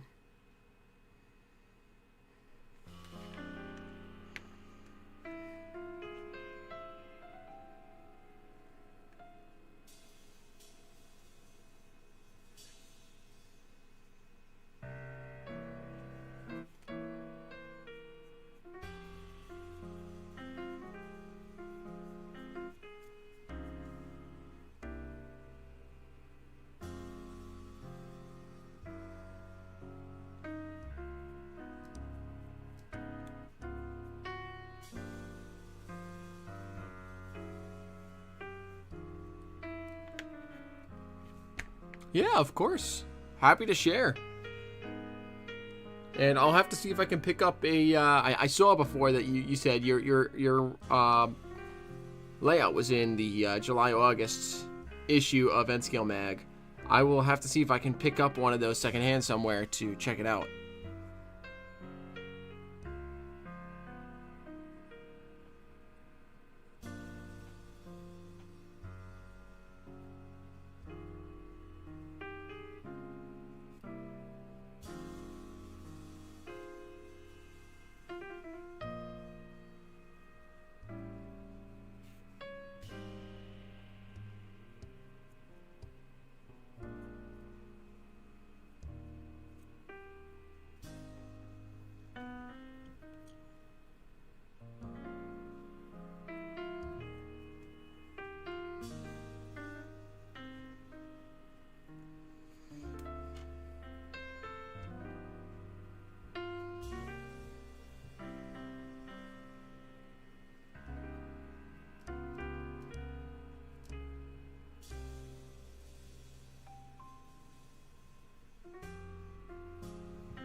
Ooh, I would be happy to receive that if you would not mind.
Back home from dinner and locked in from the home stretch. Nice. You just missed me, A, switching my layout, B, giving away the second boxcar weathering, which is going to be this lovely pre-finished Vermont Railways boxcar that is going to Trains and TCG. Hope she enjoys it. And then I plugged your stream as well as my own on Monday. Although I'm not sure if you're going to be streaming Monday. But I plugged your typical stream time in any case.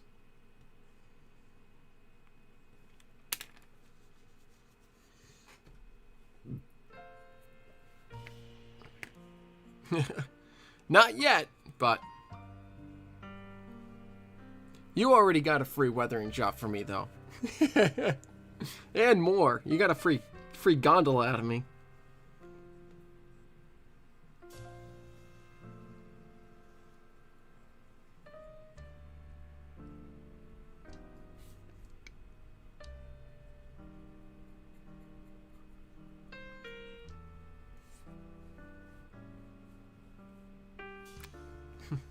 The wheel indeed decided.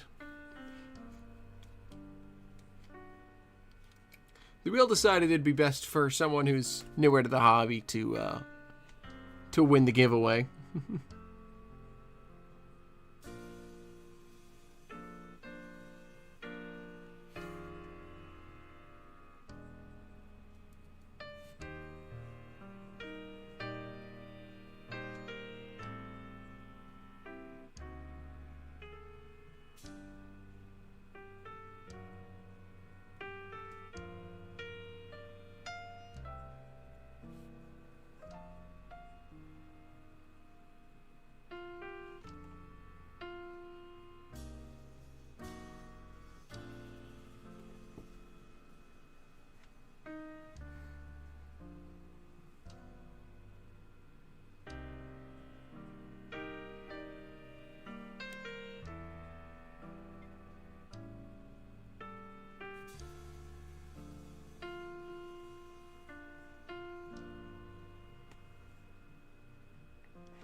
There's a, yeah, there you go. There's, now you win on that, Paul.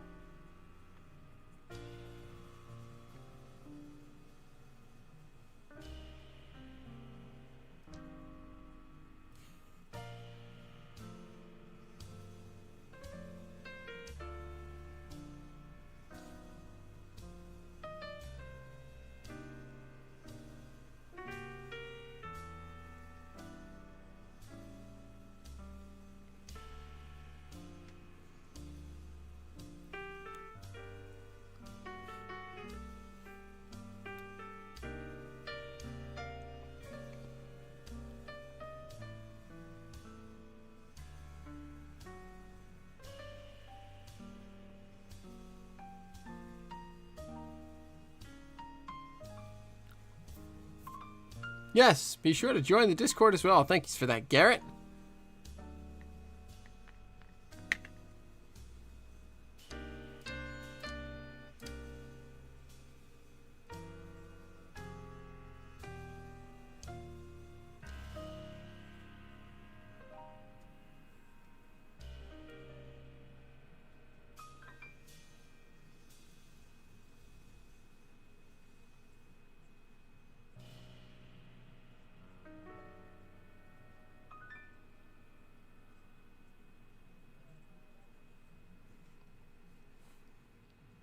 That's true.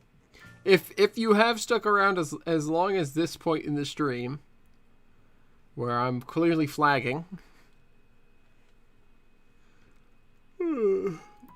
but you're still here, you may enjoy chatting in the Discord server.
Excuse me.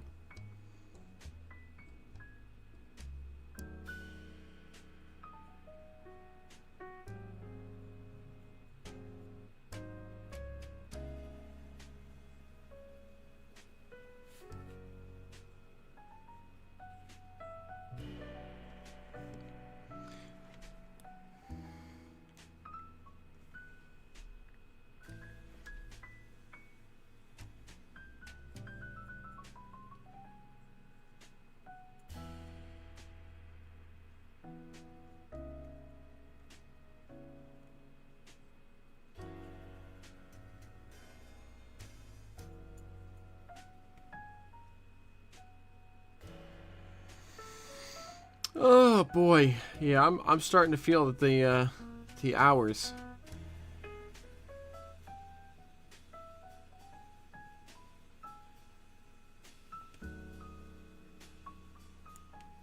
Let's see, we got 1 hour left. 1 hour left in this live stream, and I'm gonna try and do as much of the work that I can do.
Alright, you know, I'm going to put that one aside because that one takes forever. Last hour indeed, Brandon. Hope you had fun skating.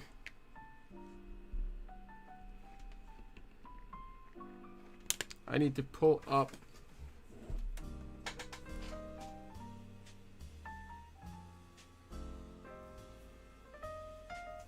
This is a... What is this called?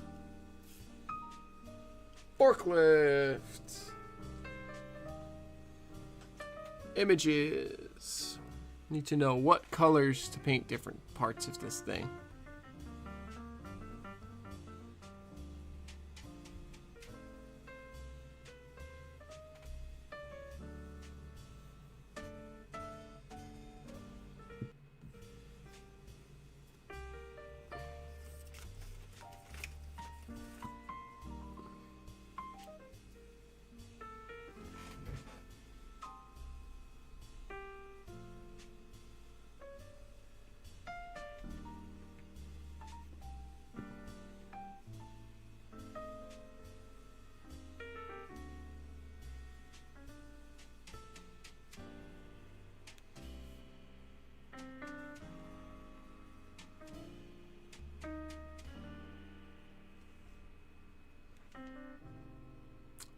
I got an image pulled up on Google.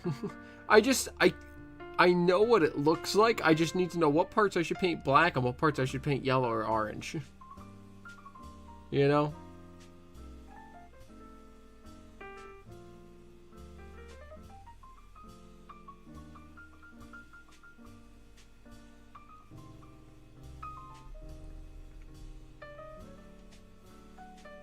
I guess I should probably zoom on this, huh?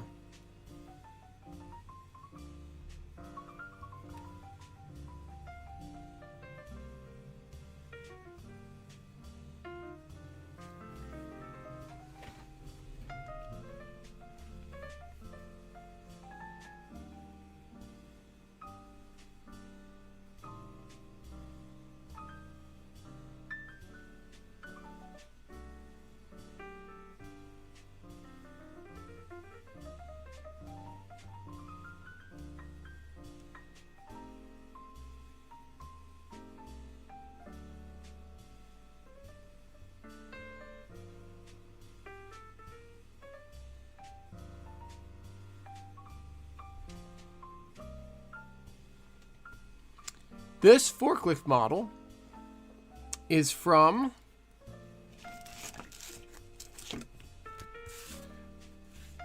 Whistle Stop Models.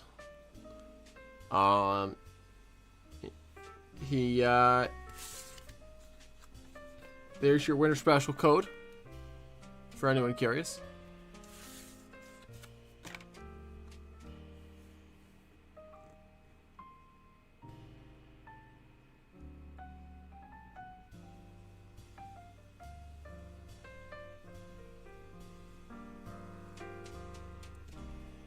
It's a 3D print.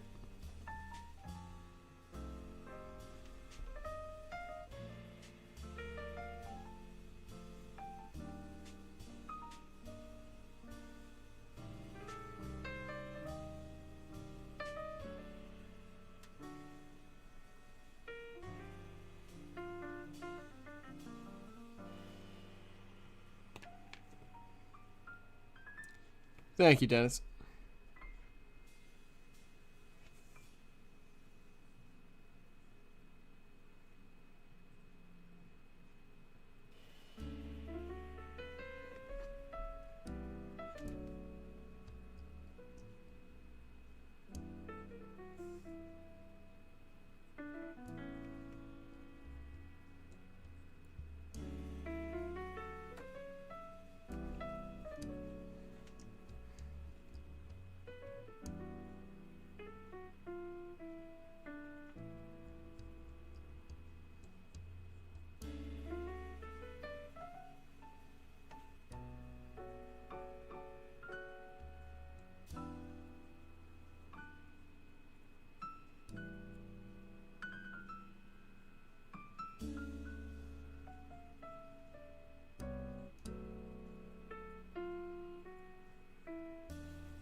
Most of the lifts you've seen over the years have been this way. Cool.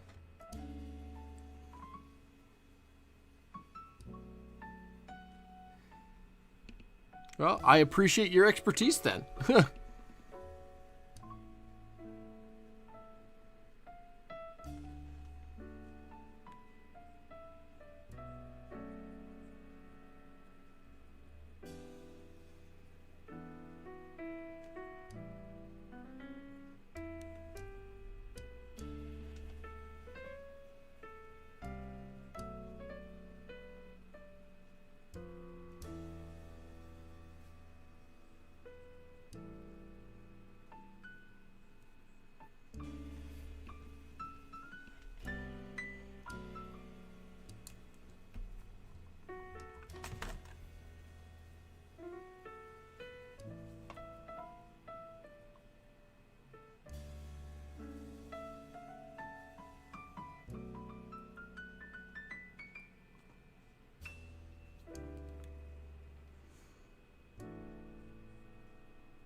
Oh man, I am sleepy. As soon as I am done with stream tonight, I am gone, dude. I'm gonna go have some food and go to sleep.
Where did my...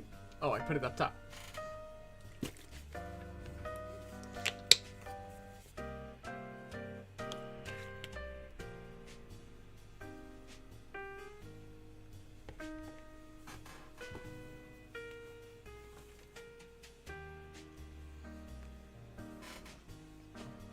Brandon, what the heck are you calling me for?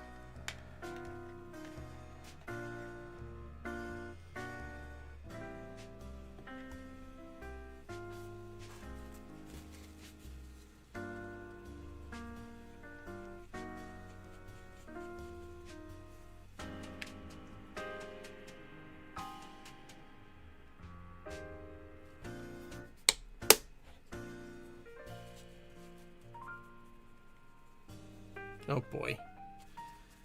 Alright, let me figure out what this is about. I'll be back in just a second, folks.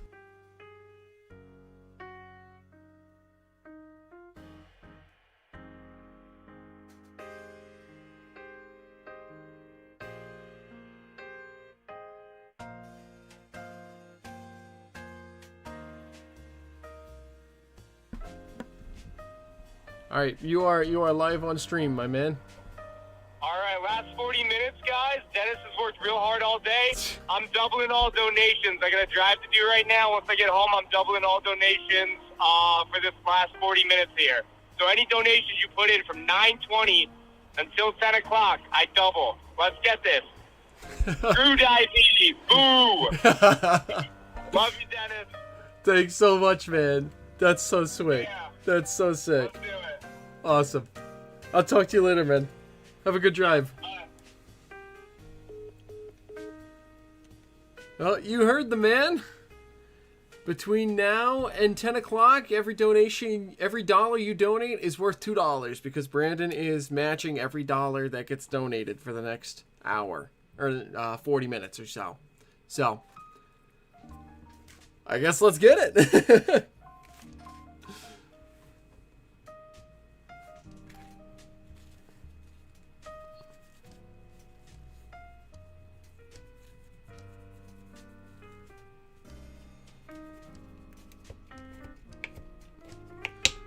He's such a cool guy. Not only did bring me a sandwich, he's doubling all the donations for the next 40 minutes.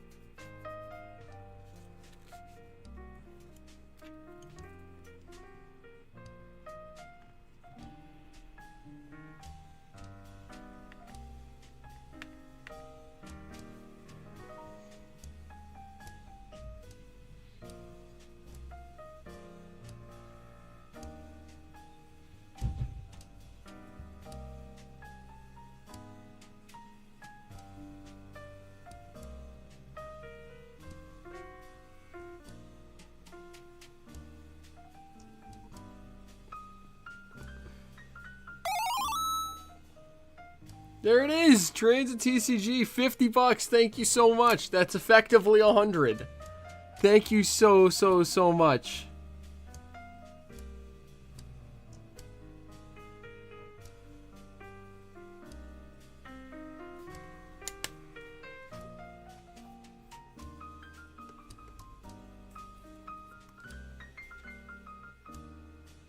Thank you so much, both yourself and Brandon. You guys are awesome. Thank you so much. That puts us at effectively $1,300.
Diabetes sucks to have.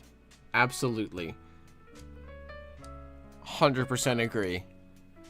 Could not agree more.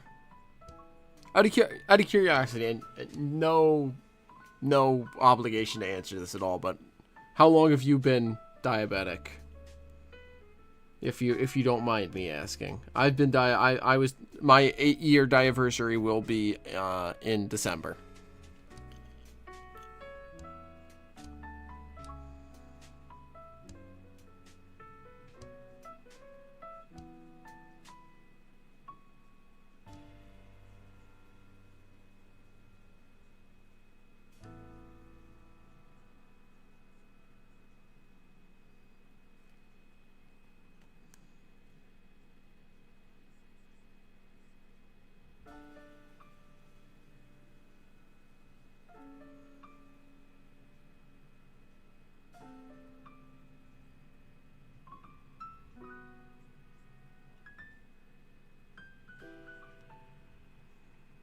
You've been diagnosed for 6 or 7?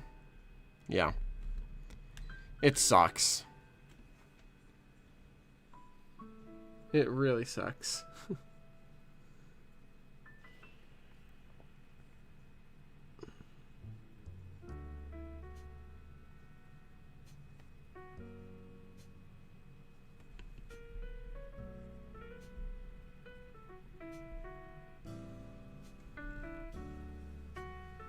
I'm sorry, you've been living with this for about as long as I have, I guess, is what it comes down to is, you know, I'm sorry to hear that we've been, you know, in the same boat for the same amount of time.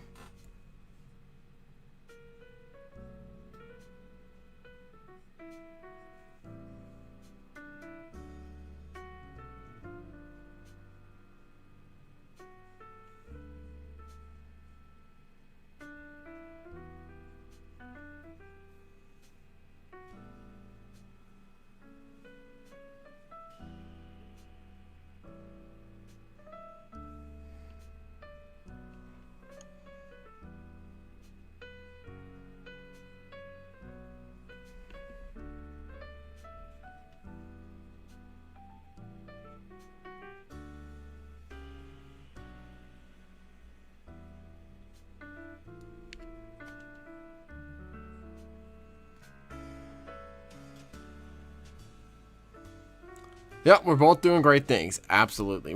It's not a death sentence. It is far from. It just sucks to live with. It's just so frustrating. I can still do everything that I used to do, but everything is harder.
Scott for 100.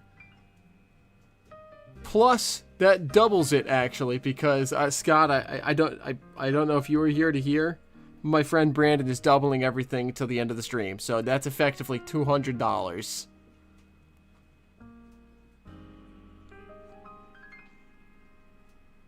Oh, you were up part of last night because your blood sugar kept going. Oh man, that sucks. I'm sorry to hear that. I hate those nights.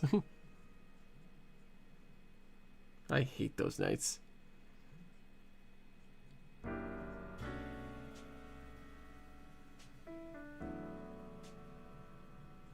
In any case, Scott, thank you so much for how much you have given and how much you're willing to give and how open you've been in sharing. It means so much.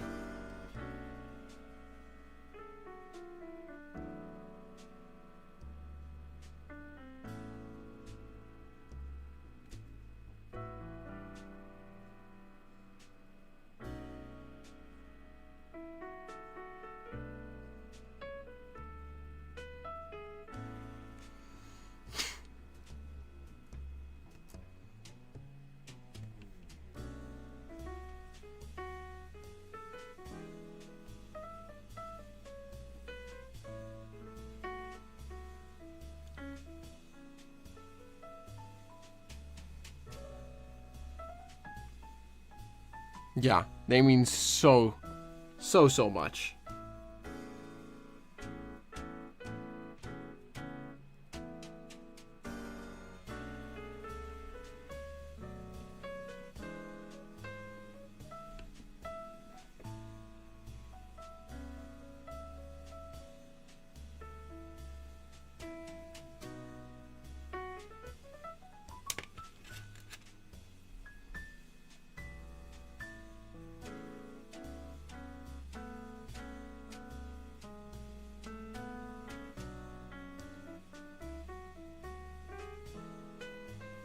Oh my gosh, you guys, someone has to yell at me when I do that, when I start to work off camera. Come on, guys.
There. Now I could just be here.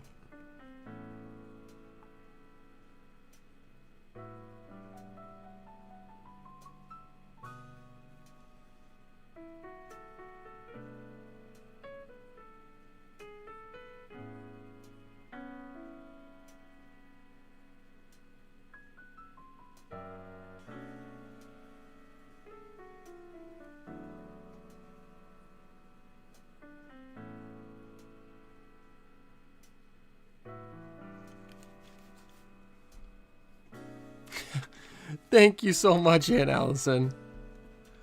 Welcome in. Glad to have you here. Working on painting a tiny forklift at the moment.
Excuse me.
Alright, is that, and the rest will be orange or gray.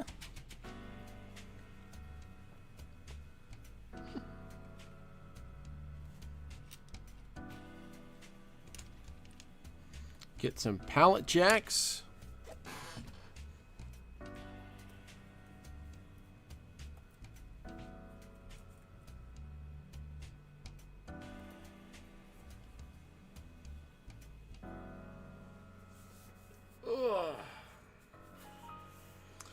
All right, 22 more minutes, folks. Again, the next 22 minutes, donations are being doubled. So anything and everything that you give is worth twice as much. Big thanks to my friend Brandon for... Big thanks for my friend Brandon for doubling.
Okay.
Get those wheels painted.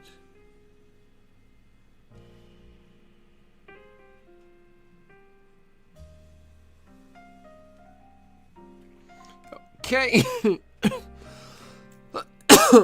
Excuse me. I'm going to paint this rack black as well.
Oh boy.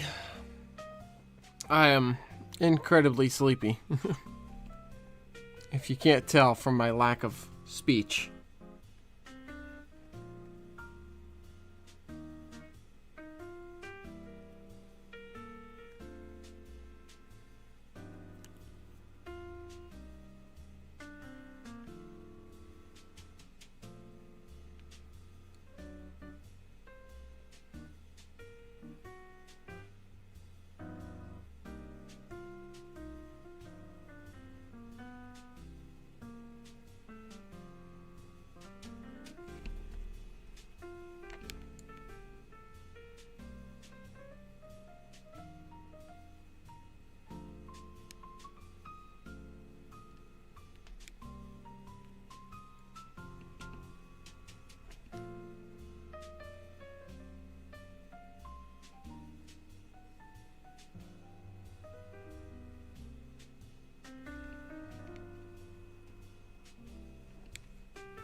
Yep, exactly. 10 more minutes. 10 more minutes to get 10 more minutes to get your donations doubled. If you donate $1, it counts as 2.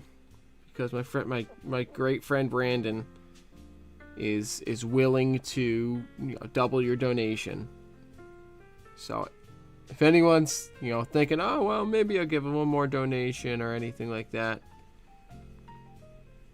now is your chance to make your donation count as double.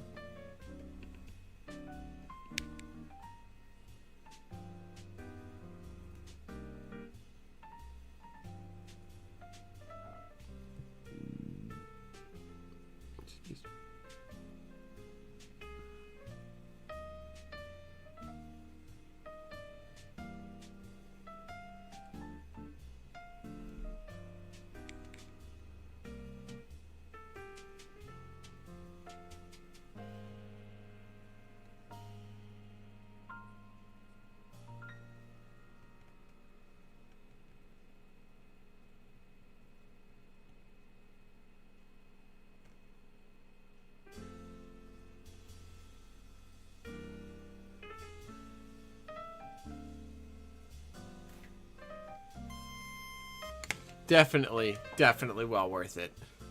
And I'm glad it was enjoyable. That's good to hear. Glad you've been having fun today, Scott. It's been a really good day for me, but absolutely exhausting. I'm ready to be done. As funny as that is to say, I'm ready to be wrapped up here.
You can, I'm glad you enjoyed too, Transit TCG. Dennis, you can send an email to the letter B, the word scout, the number 2012 at yahoo.com.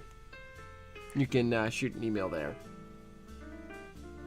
And we can get in touch from that. Brandon, I might have lost count, but I think we've had $150 of donations since you gave the call.